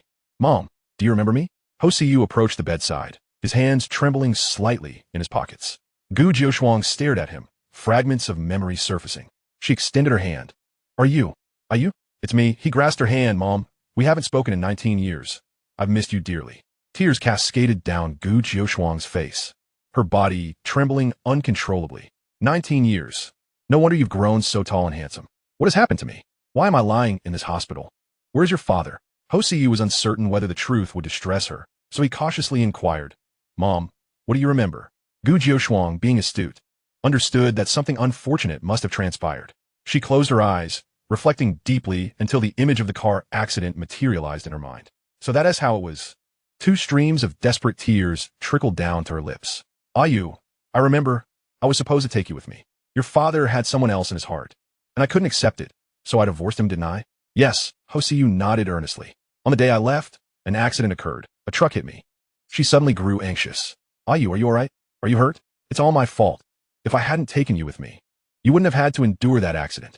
The usually strong Huo Siyu's eyes glistened with unshed tears. Mom, do I look like someone who is hurt? I'm Fina. Now that you have awakened, our family will be well again. Good child, I have missed you for 19 years, missing out on your growth. I will make it up to you. She resolved to recover her health. Once discharged, she would reclaim the lost time of the past 19 years and would no longer allow herself to be consumed by that man. By the way, who is this? Gu Jiushuang's gaze fell upon the only girl in the ward, Su Nanyi. What a beautiful young lady. I wonder whose child she is. Su Nanyi sniffled and hurried to the bedside, kneeling with a thud.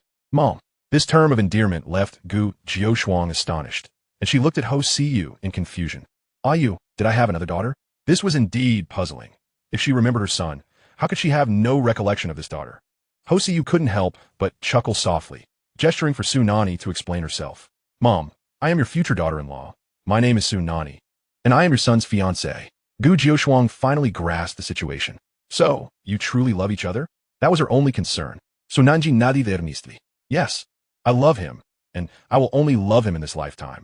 Huo Siyu assisted her to sit up, their fingers entwined as he solemnly addressed Gu Jiushuang. Mom. She is the woman I have chosen. That will never change. Wonderful, that is splendid. Gu Jiushuang wiped her tears with difficulty. As long as you genuinely love each other. I bless you both. Ayu, a marriage without love cannot endure. That was my experience with your father. Thankfully, you have not followed my path. After having slept for so long, Gu Jiushuang quickly grew fatigued and could not speak for long.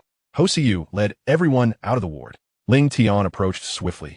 Seventh Master, your father has arrived, and we have detained him on the first floor. Huo Siyu scoffed coldly. The old man had not cared for his mother in 19 years, yet now that she was awake, he rushed over. How amusing. Downstairs. Ho Changyang could no longer remain seated, standing with his hands clasped behind his back, accompanied by Han Qinglian. What is it? Huo Siyu addressed him directly. I heard she has awakened. Ho Changyang's expression was stiff. They had had an unpleasant encounter a few days prior, making it difficult for him to be cordial to his son. Naturally, Huo Siyu was even less inclined to be amicable. She has awakened, so what? His tone remained as frigid as ever. Let me see her. Out of the question. The audacity of such a shameless request left Huo Siyu feeling merciful for not tossing Ho Changyang out on the spot. I am your father. Is this how you speak to me? Ho Changyang attempted to assert his paternal authority. Huo Siyu turned and ascended the stairs. Since Ho Changyang could not communicate properly, he saw no reason to waste time listening to him. Wait. Ho Changyang became agitated. I want to see her. But you tell her that I have long since divorced her. She insisted on leaving, so I bear no blame. Huo Siyu was well aware of the underlying implication. Rest assured, my mother will not pester you. Do you think you are something worth coveting? Ho Changyang led Han Qinglian away, his intentions clear. He hoped Gu Jiushuang would not have the audacity to seek him out. Han Qinglian, feeling uneasy, asked, Changyang, she want to come and try and take you from me. Will she? You need not worry. My heart belongs only to you, and no one can take me away. Upstairs, Huo Siyu watched them depart hand in hand, a cold smile gracing his lips. From now on, neither of them is allowed to set foot here. Otherwise, I shall dismantle your hospital. Bo Wenji assured him, 7th Master. You can rest easy on that front. The security of my hospital is top-notch. Not even a mosquito could enter, let alone 2 living beings. Chapter 77. I will marry you eventually. Gu Jiushuang was recovering rapidly and could now walk with the aid of the wall. Su Nanyi spent her days in the hospital, accompanying her through rehabilitation exercises. Gu Jiushuang noticed her dedication. Nanyi, who is your father? Since you were to marry you, I would like to visit your parents once I recover. If you are willing, we can arrange the marriage. The prospect of an engagement thrilled Su Nanyi. However, meeting Su Xingqiang was another matter altogether. He was unworthy. Dear Auntie, I must confess that my relationship with the Su family is not good. My father cheated during his marriage, and after my mother divorced him, he remarried. I have a half-sister, but I do not consider them family. If you wish, I can bring my wet nurse to meet you. She is the second closest person to me after my mother. Gu Jiushuang felt a pang of sympathy. Her plight mirrored her own. What is your mother's name? I would like to meet this kindred spirit. My mother's name was Guan Mingyue. She passed away when I was 9. Guan Mingyue. This name struck a chord. Gu Jiushuang pondered for a moment. Oh, so your mother was her. Poor Mingyue. How is it that you have endured such tragic events as well? We are indeed very similar. Fate is truly remarkable. It turned out that Guan Mingyue and Gu Jiushuang had been desk mates since elementary school, only parting ways in college. The 2 women shared a bond akin to that of sisters, engaging in endless conversations until Gu Jiushuang married first, shifting her focus back to family, which gradually diminished her connection with Guan Mingyue. Nanny, would you be willing to take me to pay respects to your mother? Su Nanyi readily agreed. As soon as your health improves, I will take you to see her without delay. Huo Siyu listened intently to their exchange. As he assisted Gu Jiushuang back to her hospital room, he took her hand and led her toward the elevator. I'll have Ling Tian drive you home. You've had quite a taxing day. Su Nanyi clung to the railing, reluctant to step into the elevator. I'm not tired at all. Seeing your mother brings me joy. Just yesterday, I was worried she might not like me. Now that I know she does, I can finally breathe easy. 7th Master. Mark my words, I will marry you eventually. Huo Siyu effortlessly lifted her into his arms as they approached the elevator. If you intend to marry me, then you must ensure you rest well. Su Nanyi flailed her legs in confusion. What do you mean? Within the confines of the elevator. His tall figure enveloped her as he leaned close, his warm breath brushing against her sensitive ear. In his alluring voice, he whispered, what I mean is, while we are still unmarried, you should take care of your health. Once we are wed, I shall not let you off easily. The words sent electricity coursing through her, leaving her feeling both exhilarated and flustered. With flushed cheeks, she shot him a glare, you rogue. Upon returning to the Su residence, she found herself in a heated stare-down with Su Xingqiang. Su Nanyi, you seem to have ignored everything I taught you. Where were you last night?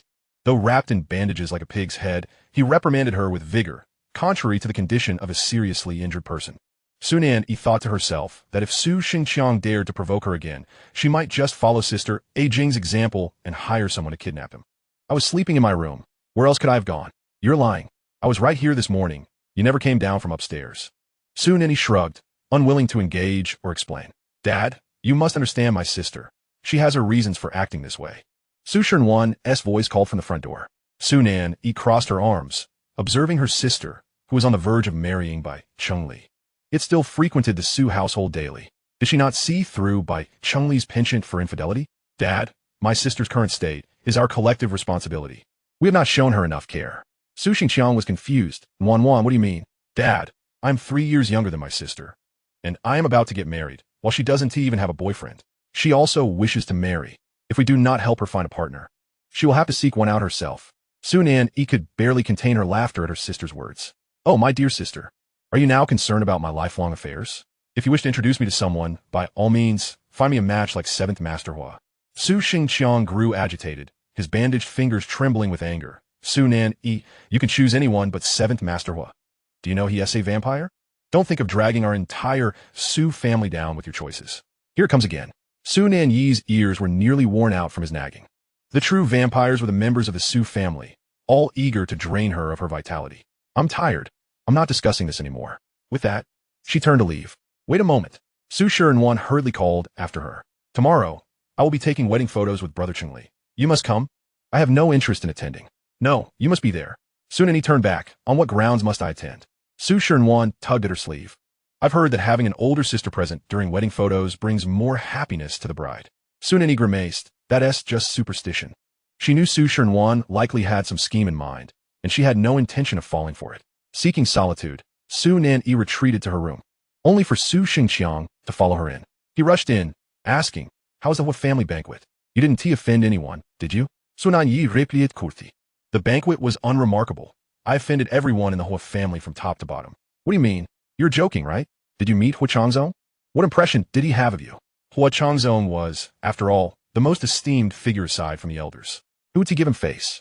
If you managed to win his favor, you could walk with confidence in the Imperial City, and our Su family could bask in your success as well. He continued to chatter away, but Su Nanyi remained unresponsive, and Ru Jin stepped in to intervene. Enough, old man. Is this all you care about? Forcing her to curry favor with the Huo family for the Su family's benefit? Why don't you care whether she has been wronged in the Huo family? Did she eat well? Did she drink well? Su Xingqiang touched his nose, wondering if such inquiries were necessary. She was not a child. Did he expect her to rely on adults to seek justice for her grievances? And Ru Jin glared at him. If you don't help her when she is wronged, how can the Su family expect to prosper through her? Su Xingqiang had a plethora of excuses, rambling on. If the Su family thrives, won't she benefit as well? How much pocket money did she have before, and how much does she get now? Shouldn't she contribute to the family? And Ru Jin scoffed. What has Nanny received from you? If you dare to demand she flatter others, I will return all her pocket money from these years to you. And from now on, she will have no ties to you. Hey, wait a minute. Jing Su Xingqiang was unceremoniously ushered out. Chapter 78, Staying for a Blind Date. In the room, Ru Jin sincerely suggested, you have some savings now. I think you should move out, buy a small apartment, and cease interactions with the Su family. They're all like vampires. Su Nanyi shook her head. It's not quite the right time yet. Su Shirenwan and her mother are both still doing well. They must have something sinister brewing. I can't leave the Su family just yet. At least I still have eyes on them here. However, purchasing my own small apartment outside sounds like a good idea.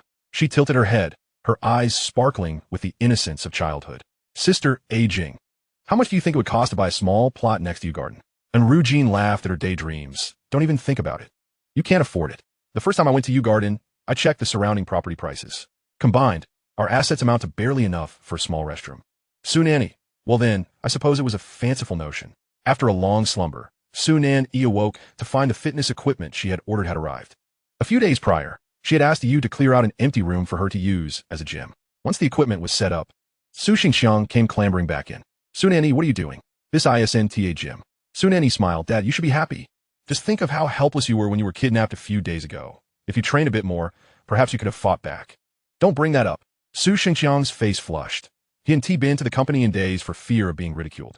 By the way, you're staying home tonight for a blind date. Wan has introduced several wealthy young men to you. Originally, she planned for you to meet them during the wedding photo shoot tomorrow, but since you refused to go, she had to bring them home. Your sister is quite concerned about you. Make sure you put on a good show. So that was the real reason Su Shirenwan had been pushing her to take wedding photos. What kind of good suitor could they possibly be? She suspected Su Shirenwan was merely using her to do a favor. She had a plan. All right, let them come. As night fell, under the cover of an Ru Jin, Su Nanyi stealthily slipped out of the window, climbing down the tree and landing on the ground. She dusted off her hands and walked away. She merely suggested that her prospective match come, yet did not promise to wait for him. She had brought several takeout meals from a nearby restaurant to the hospital. At this moment, Grandma was stood beside Gu Jiushuang's hospital bed. Jiushuang, after all these years, I have finally waited for you to awaken. I thought this old body of mine would never see this day. Once you recover, why not move in with me? It's peaceful there, with no disturbances. Gu Jiushuang felt a surge of emotion, remembering the old lady's kindness, her eyes brimming with tears. Thank you, Mom, for taking care of you all these 19 years. The old lady too wiped her tears, saying, "Oh, there's no need for thanks. You is my grandson. It is only natural for me to care for him, and you, well, you are my daughter-in-law. But I have long been divorced from him. I can hardly be counted as such. Yes, you made the right choice to leave him. He does not deserve such a wonderful wife as you. From now on, if you don't mind, consider me your mother. I only have 2 sons and am in need of a daughter." Gu Jiushuang gratefully accepted this. If she had any lingering affection for the Huo family, aside from you, it was the old lady who mattered most. At that moment, Grandma Huo pulled over Su Nanyi, who had been waiting nearby. "You've met this child, haven't you? She and you are quite smitten with each other.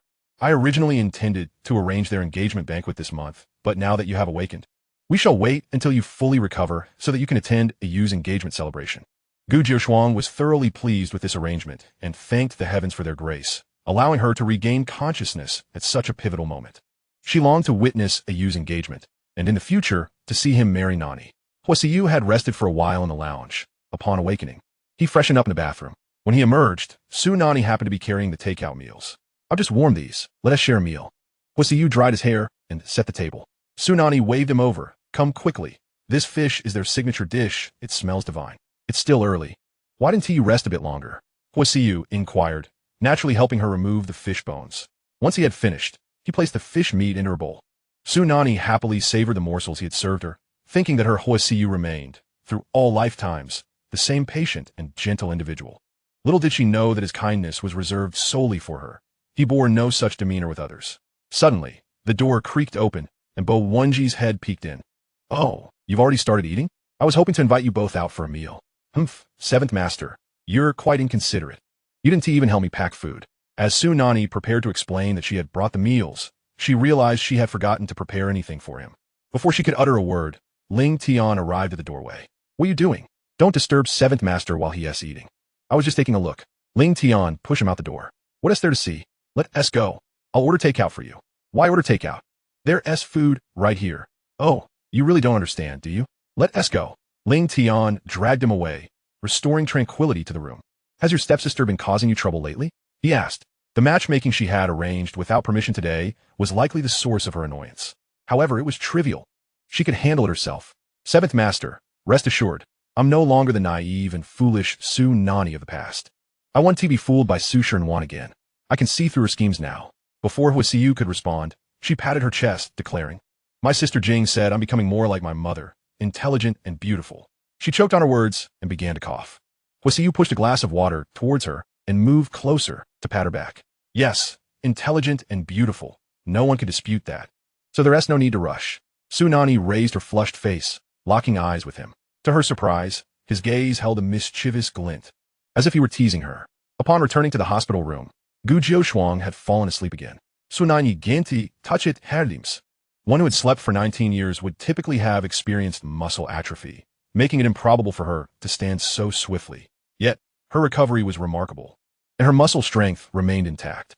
7th Master had arranged for doctors to care for her diligently over the years, coupled with the medication from their research lab, which explained why Guani appeared to be a medical miracle. Nuo Feng, clad in white, leaned against the hospital room. "Master, you're awake. You've worked hard today." Su Nanyi hurried over, massaging his shoulders and back. She thought simply that if it weren't for Master S' presence, the surgery wouldn't have been so successful, and 7th Master S' mother wouldn't have awakened so soon. She wanted to express her gratitude properly. However, this scene was fortuitously witnessed by Huo Siyu, who had just arrived. "Such enthusiasm. Woman, you were just circling around me, and now you've swiftly switched your affections to someone else." He grasped her collar and pulled her closer, pinching her face playfully. "Were you not here to see my mother? Su Miss, were your eyes wandering?" Before she could finish her sentence, Huo Siyu domineeringly wrapped his arm around her waist and drew her into the hospital room. With a loud thud, he kicked the door shut behind them, inadvertently knocking in a Nuo Feng, who had been caught off guard. "Ouch, 7th Master, that counts as workplace injury." Inside the room, when Su Nanyi beheld his frosty countenance, his dark eyes devoid of color, solely focused on his phone as he sent emails, she understood this was a precursor to an impending storm. She threw herself into his arms, resting her chin comfortably against his collarbone. "Darling, don't be angry. My heart belongs only to you.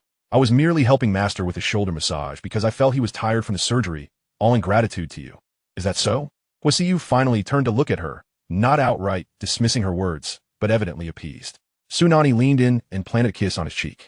Just then, Gu Jiushuang stirred and let out a soft laugh. She had awakened and witnessed a Yu and Nani's tender interaction. How wonderful. This is how a couple in love should be. Mom, you're awake. Are you hungry? Su Nanyi stood up nervously. Gu Jiushuang waved her hand. I'm not hungry. You've been so diligent today. The hospital is stifling. Take her out for a walk and show her some affection. Su Nanyi instinctively shielded him. Don't worry, Yu treats me exceptionally well. There's no other man in this world who could be as good to me as he is. How many men do you wish to have? Huo Siyu suddenly interjected. Su Nanyi clung to his arm. You will always be the only man for me. As the moon rose high, Huo Siyu accompanied her down to the ground floor. This is the high-definition footage of the surgery. You might find it useful.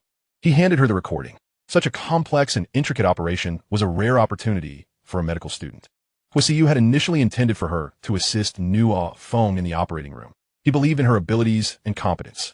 However, she had declined. Seventh Master, I'll have plenty of opportunities to be on the operating table.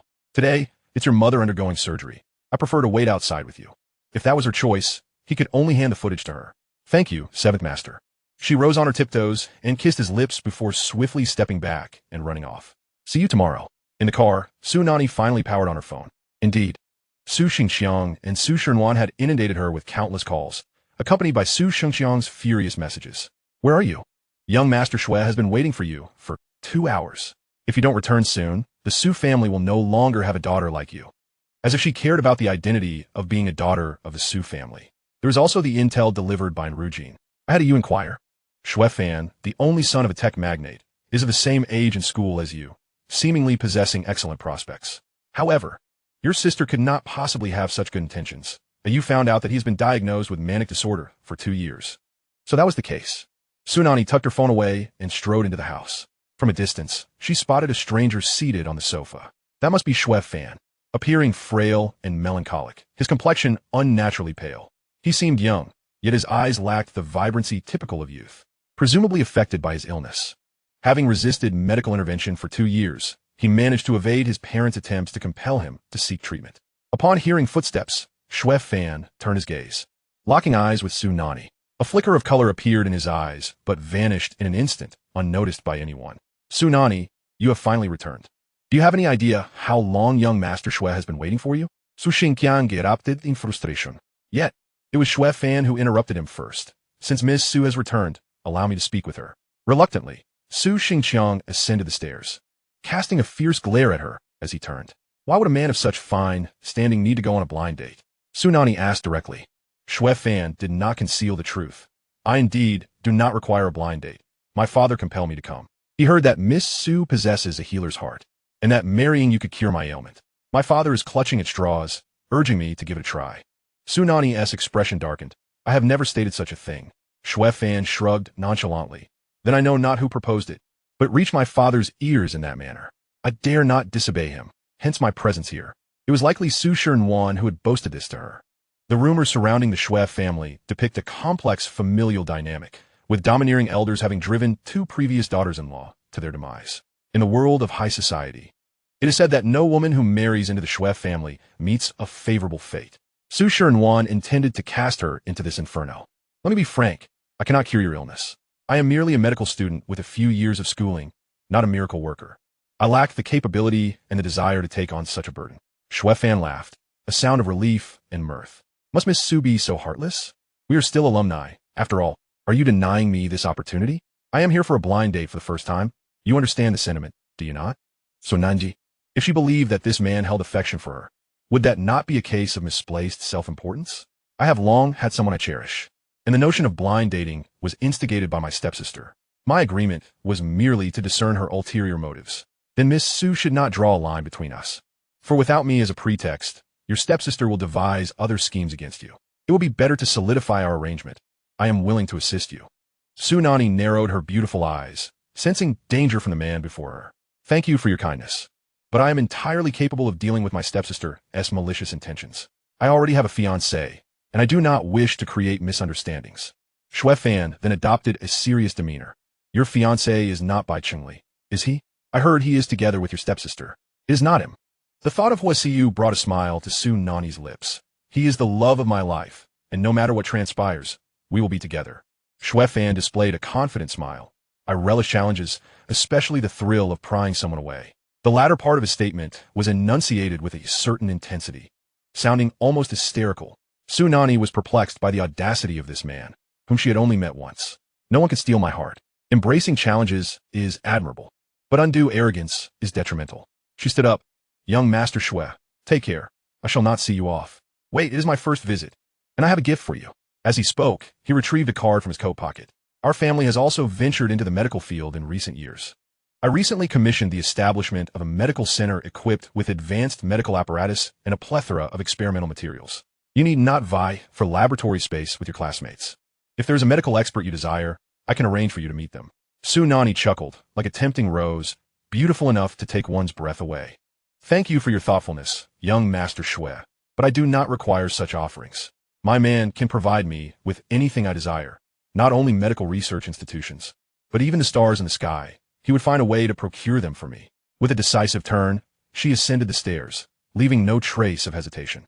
Chapter 80. The man from the blind date is engaged so swiftly. The card in Shui Fan's hand felt like a hot potato.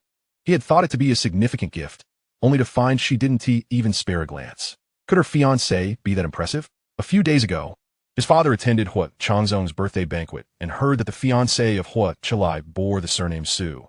It couldn't possibly be Su Nanyi, could it? Impossible. Upon returning to her room, an Rujin awaited her. How was the blind date? Did you discover that no one compares to the seventh master? She teased. Su Nanyi shook her head helplessly. This was not a blind date. Conversing with Shui Fan revealed Su Shernwan's intentions. She sought to exploit the Shui family to drive me to my demise. Everyone knows that being a daughter-in-law of the Shui family is no easy feat, yet she fails to consider why I would want to become one. With the seventh master by your side, you would certainly not choose anyone else. However, this matter will soon reach the ears of the seventh master. He may already be aware of it. Consider how you will explain it. Su Nanyi waved her fingers dismissively regarding Huo Siyu. She held an unwavering confidence in him. You would relay everything to him. He would not misunderstand me. In the next moment, Huo Siyu's call came through, and Rujin smirked. Teasing. Could it be that our little Nanyi is about to be embarrassed? The call connected. Was the blind date enjoyable? His voice bore an unclear emotion. Su Nanyi soothed.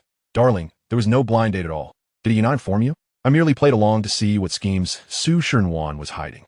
You possess leverage over her. Would she dare to scheme against you outright? Ah, she had forgotten. The footage from the bed that seventh master provided. I forgot to use this to threaten her. I shall warn her shortly. No need to rush. He chuckled softly through the receiver. I heard you wanted the stars in the sky. I would procure them for you?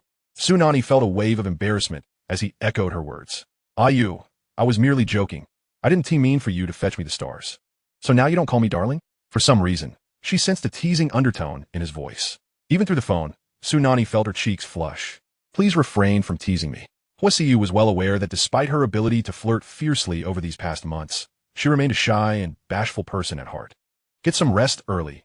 Don't come to the hospital tomorrow, and be sure to close the windows. Su Nanyi listened intently to his every instruction. Suddenly, a feeling akin to having spent half a lifetime together enveloped them. After hanging up, Su Nanyi pondered. What if the seventh master had also been reborn?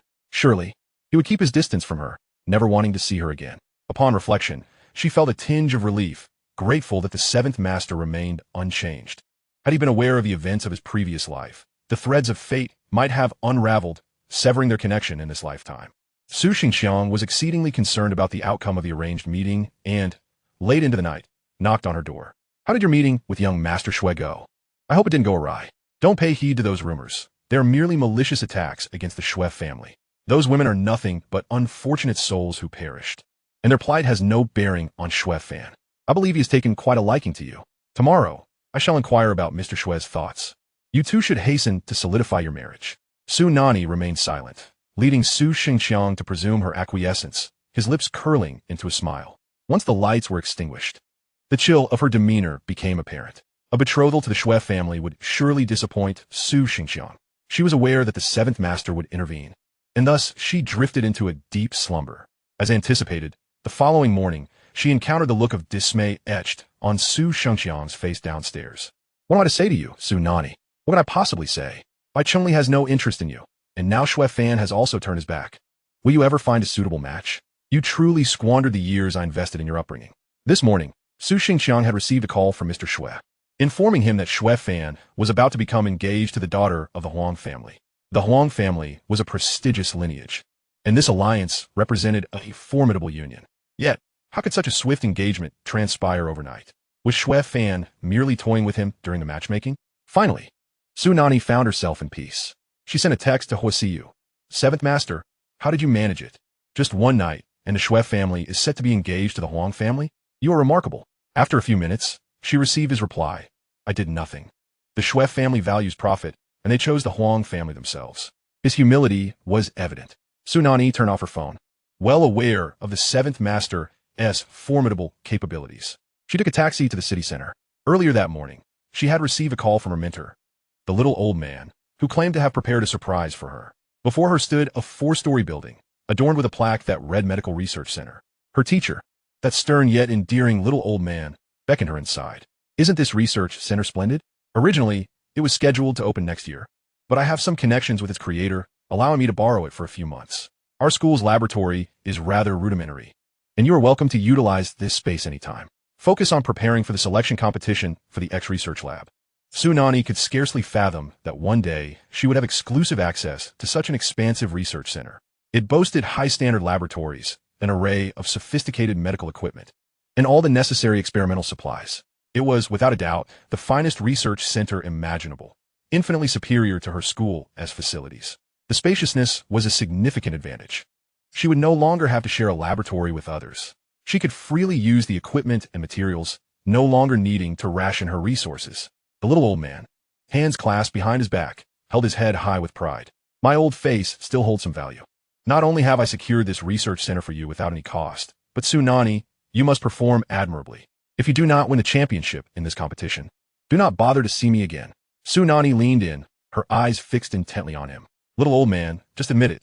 This research center ISNT borrowed. It was a gift from the Seventh Master, wasn't it? What a remarkable coincidence.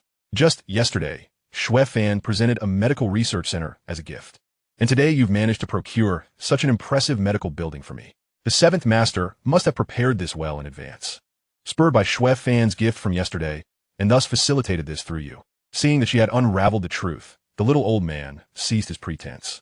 Over the years, he had witnessed the Seventh Master's dedication to her, and did not wish for his goodwill to remain unacknowledged. "I have known the Seventh Master for a decade.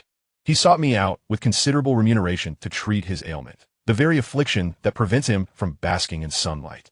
Su Nanyi's heart tightened.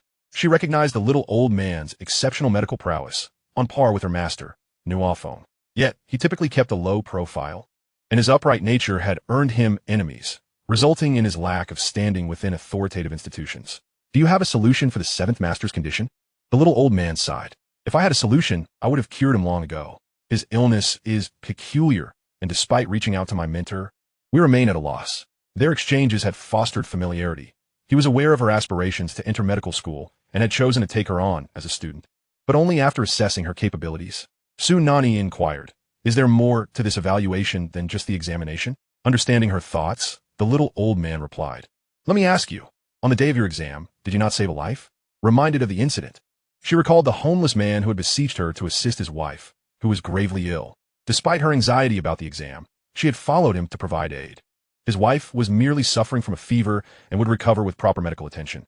Yet the homeless man had feigned injury, compelling Su Nanyi to carry his wife to the hospital. Seeing that he appeared to have no money, she had even paid the medical fees herself. "Indeed, that was my evaluation.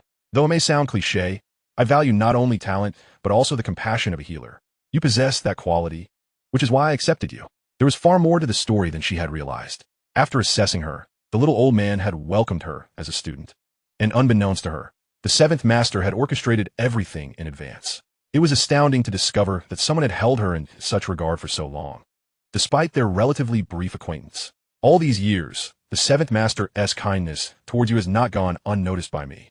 Hearing the rumors about your pursuit of by Chengli made me wish to reprimand you." Su Nanyi quickly acknowledged her mistake. "Teacher, one cannot always be right in their judgments. I have come to my senses and will not disappoint you, nor the Seventh Master." After touring the research center, Su Nanyi planned to return to the school to gather some books and materials, intending to bring them to the center and avoid the school laboratory in the future. The Seventh Master had bestowed upon her such a grand gift, and she felt compelled to express her gratitude. On her way, She sent him a message. Seventh Master. Thank you. Huo Siyu replied. Question mark. She smiled brightly. I want to tell you. Taking a shortcut to the laboratory, she strolled towards the lakeside, only to encounter an unexpected figure waiting there. Let us elope. The audacity of his words struck her like lightning. Shui Fan, arms crossed, nonchalantly uttered this phrase as if discussing an ordinary matter. Su Nanyi retorted, I just met you yesterday, and today you wish for me to elope with you? Shui Fan, do you hear how absurd that sounds? Moreover, I harbor no feelings for you. I do not like you. Shui Fan shrugged. You get to spend time with me. Once you do, you will come to like me. I possess considerable wealth and can whisk you away to a foreign land where no one can find us. You will no longer have to deal with your family. Su Nanyi had no desire to endure his nonsensical ramblings any longer, so she simply turned away, opting not to take this shortcut. Wait, do you have a connection with Lord Huo Siye? He hastily inquired from behind. Su Nanyi bluntly responded, he is my man. Shui Fan erupted into a frenzied laughter, trembling with mirth, his eyes reddening with tears, unable to stand upright. Concerned that he might be experiencing a manic episode, Su Nanyi decided it best to maintain her distance. You actually like Lord Huo Siye? Do you know his past? What past? Shui Fan grasped her hand, insisting, come. I will take you to see his past, lest you mistakenly believe you have attached yourself to a good man. This month, Su Nanyi had learned some self-defense techniques from Huo Siyu. As Shui Fan dared to seize her hand, she swiftly executed a shoulder throw, sending him crashing to the ground. Her foot firmly planted on his palm. Who gave you permission to touch me? Only Lord Siye is allowed to hold my hand. Should you dare to be so presumptuous again, it will not merely be a matter of stepping on you. Shui Fan cried out in pain. Su Nanyi released her foot. You just said you would take me to Lord Siye's past. Lead the way, and do not attempt any tricks. The car sped away, leaving a cloud of dust in its wake. Su Nanyi turned to gaze out the window, noting the increasingly desolate surroundings, with scarcely a soul in sight. For her safety, she activated a location-sharing app within Rujin, ensuring that should any mishap occur, her sister could rush to her aid. At that moment, Ling Tian happened to be out running errands for Lord Siye, when he felt an unsettling premonition, sensing that Miss Su was in the car across from him, accompanied by a man. For safety's sake, he dialed Su Nanyi's number, just in case she needed assistance. As she answered and was about to speak, Shui Fan snatched the phone from her and hurled it out of the window. Are you insane? Su Nanyi snapped, unable to contain her anger. Shui Fan sneered. There's no need to share your location with anyone. I merely wish to take you somewhere. I will not harm you. After all, you are someone I hold dear. When he was quiet, he resembled a frail, introverted youth, but when angered, the stubbornness in his eyes resembled that of a madman. Su Nanyi turned her gaze back to the window, suddenly feeling quite unsettled by his infatuation. Ling Tian saw clearly that Miss Su was indeed in that car, and as she answered a call, her phone was thrown by the man in the driver's seat. A wave of anxiety washed over him. Something must have gone awry. He quickly changed direction to follow, simultaneously reporting the situation to Lord Siye. It was midday, and Lord Siye typically rested during the day. He would not usually disturb him, but today was urgent. The phone rang only briefly before it was answered. Lord Siye, Miss Su has been abducted. What did you say? Huo Siyu's voice was as cold as the depths of the Arctic. Having just emerged from the shower, he hastily donned his clothes and dashed toward the garage. I didn't get a good look at the man, but Miss Su's phone was thrown away. I'm pursuing that vehicle. Rest assured, I will do everything in my power to protect Miss Su. Ling Tian spoke rapidly. Huo Siyu had already instructed the driver to get the car ready. It was high noon, and the summer sun blazed fiercely, yet all of Lord Siye's vehicles were modified. The unique window materials and interior ensured that not a sliver of sunlight penetrated the back seat. Huo Siyu opened his phone, observing the direction in which Ling Tian was driving, and a sense of foreboding gripped him, fear rising in his chest. A rare crack appeared in his usually impassive demeanor. Could it be that she was being taken to that place?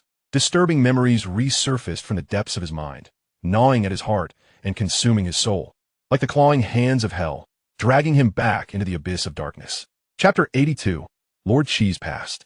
The vehicle ventured further into desolation. Su Nanyi's mind raced as she memorized the route, questioning, where exactly are you taking me? This place is so remote. What could it possibly have to do with Huo Siyu's past? A sinister smile lingered at the corners of Shui Fan's lips. He was lost for 8 years. Found again at 15. You must be aware of this, right? I know, and then what? Shui Fan turned to face her. In such a vast city, how difficult do you think it is to locate a lost child? Do you know how the whole family discovered his whereabouts? Su Nanyi understood. He wanted her to respond. So she remained silent. He continued speaking. I may not think much of him, but I must admit, his looks are indeed exceptional. Exceptional? So Nanjin detective. He could be described as breathtakingly beautiful, a celestial being descended to earth. A man who never mingled in the entertainment industry, yet dominated the headlines every few days. Such was Huo Siyu. With perfectly chiseled features, broad shoulders tapering down to a narrow waist, muscles concealed beneath his attire, and an aura that was both cold and imposing, he was the focal point in any crowd. Shui Fan observed her dazed expression and smirked mockingly. At 13, he caused a sensation with a single photograph, truly worthy of being Lord Qi. Even in his time of hardship, he had already developed a shrewd business acumen. He was promoting goods in high-end malls, and someone fortuitously captured his image and shared it online. His beauty remained a trending topic for a month. This photograph was both the Huo family's clue to finding him and his death warrant. Do you understand? He suddenly paused, fixing his gaze on Su Nanyi with a mocking expression. Such unparalleled beauty not only attracts the opposite sex, but also entices the same sex, especially a mere 13-year-old child, defenseless and without connections, who encounters a horde of powerful and depraved older men. Can you imagine the dire fate that awaited him? A chill coursed through Su Nanyi's body, and she could not bear to contemplate further. A 13-year-old child, so fragile. Flames of rage surged within her, wishing she could shred to pieces those who had tormented him back then, her eyes reddening with fury and compassion alike. We have arrived. Shui Fan pushed open the door and stepped out. Before them stood a 3-story garden villa, long abandoned, with ivy overtaking its exterior. Have you heard of the Little Garden news? This place is known as the Little Garden. Shui Fan lit a cigarette, tilting his head to gaze at the villa with a sense of pride swelling within him. Su Nanyi recalled the news she had read many years ago, her heart sinking. The Little Garden was indeed this villa, where those with peculiar inclinations built a retreat far from civilization, solely for the purpose of indulging their desires. They toyed with lives as if they were playthings, abducting anyone they fancied, indifferent to whether they lived or died. A wave of terror coursed through her, raising goosebumps all over her skin. You mean? Exactly. Shui Fan extinguished his cigarette, ascending the stairs, tearing open the seal, and kicking the door wide. Within lies the past of Huo Siyu, and I can reveal it all to you, Nanyi. Do not be deceived by his exterior. He led her to the second floor, where a room was arranged like a stage, complete with an audience seating area below and dazzling lights above. He pointed to the stage, his smile gleeful. He was tied there, with men filling the audience, the eldest among them likely over 60. They gazed at Huo Siyu with glinting eyes, as if they had spotted a delectable morsel. I can only imagine that each of them concocted 100 different ways to torment him. As for Huo Siyu, he was bound tightly, his wrists and ankles chafed until they bled, and his face bore numerous slap marks, all from his disobedience. Su Nanyi stood by the window, the scorching summer sun beating down upon her, yet she felt only coldness. A chill seeped into her bones, despite the dilapidated state of the place. With cobwebs festooning the corners, she could almost envision the harrowing scenes of years past. Scenes unfolded before her like a film playing in her mind. The defiant youth, bound to the rack, struggled in vain, his fierce and tumultuous eyes defiantly glaring at each of the avaricious and self-serving men below. How excruciatingly difficult it must have been for him at that moment. Su Nanyi could almost hear the sound of her own heart shattering. So, how do you know such intricate details? She forced herself to suppress her overwhelming fury as she inquired of Shui Fan. A fleeting expression of embarrassment and fear crossed Shui Fan's face. Why did he possess such knowledge? It was because he had been coerced into attending, compelled by the Shui family. He despised witnessing such repulsive spectacles, yet his even more loathsome family insisted he bear witness. It was during that fateful occasion that he laid eyes upon Huo Siyu on stage. What a striking visage he had. That was his initial impression, and he felt a twinge of sympathy for him. Yet, within a few years, he had metamorphosed into the long-lost grandson of the Huo family. Before long, he became the renowned 7th master of the empire, adored by all, even by the goddess of his youth, now a fervent admirer. Studies were neglected, family ties severed, friendships abandoned, all consumed by an obsession to orbit around that man. Yet Huo Siyu, from beginning to end, had never cast a single glance at his goddess. Anger surged within him as he thought Huo Siyu was merely a plaything for older men. What gave him the right to be so high and mighty? To reject his goddess? And now, the very Su Nanyi he had secretly adored for nearly a year had also fallen for Huo Siyu. He could endure no more. Huo Siyu was merely blessed with a handsome exterior. His true nature was base and despicable. Thus, he resolved to bring Su Nanyi here today, to expose the facade before her. Nanyi, you should now understand what kind of person he truly is. He is unworthy of your affections. He is nothing but a filthy wretch. Su Nanyi had already surreptitiously picked up a brick while downstairs, concealing it behind her. and at this moment, she gripped it tighter, enveloped in a shroud of rage.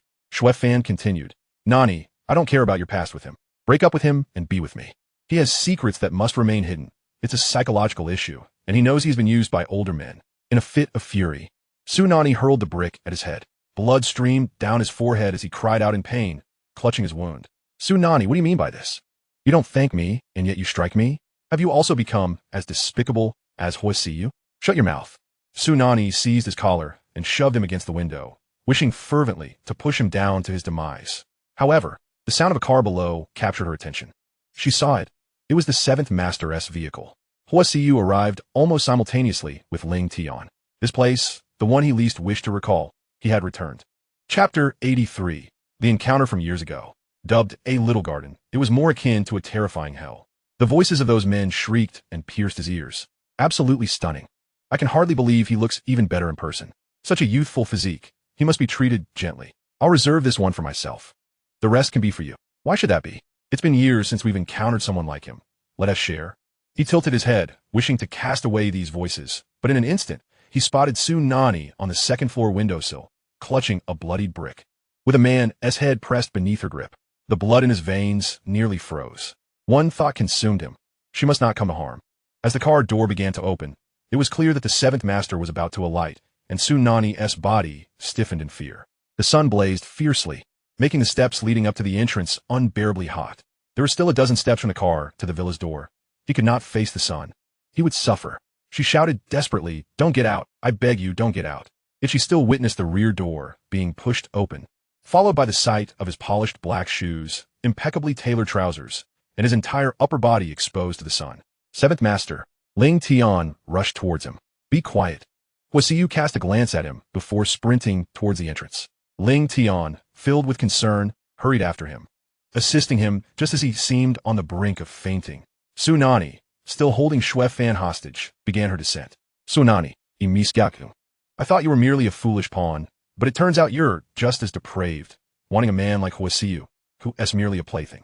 Have you not already been ruined by him? Su Nanyi wasted no time, hurling another brick at his head. If you dare speak ill of my man again, I will castrate you. The cold steel in her gaze left no doubt that she was not jesting. Shu Fan stood stunned. Was this still the quiet and demure Su Nanyi he remembered?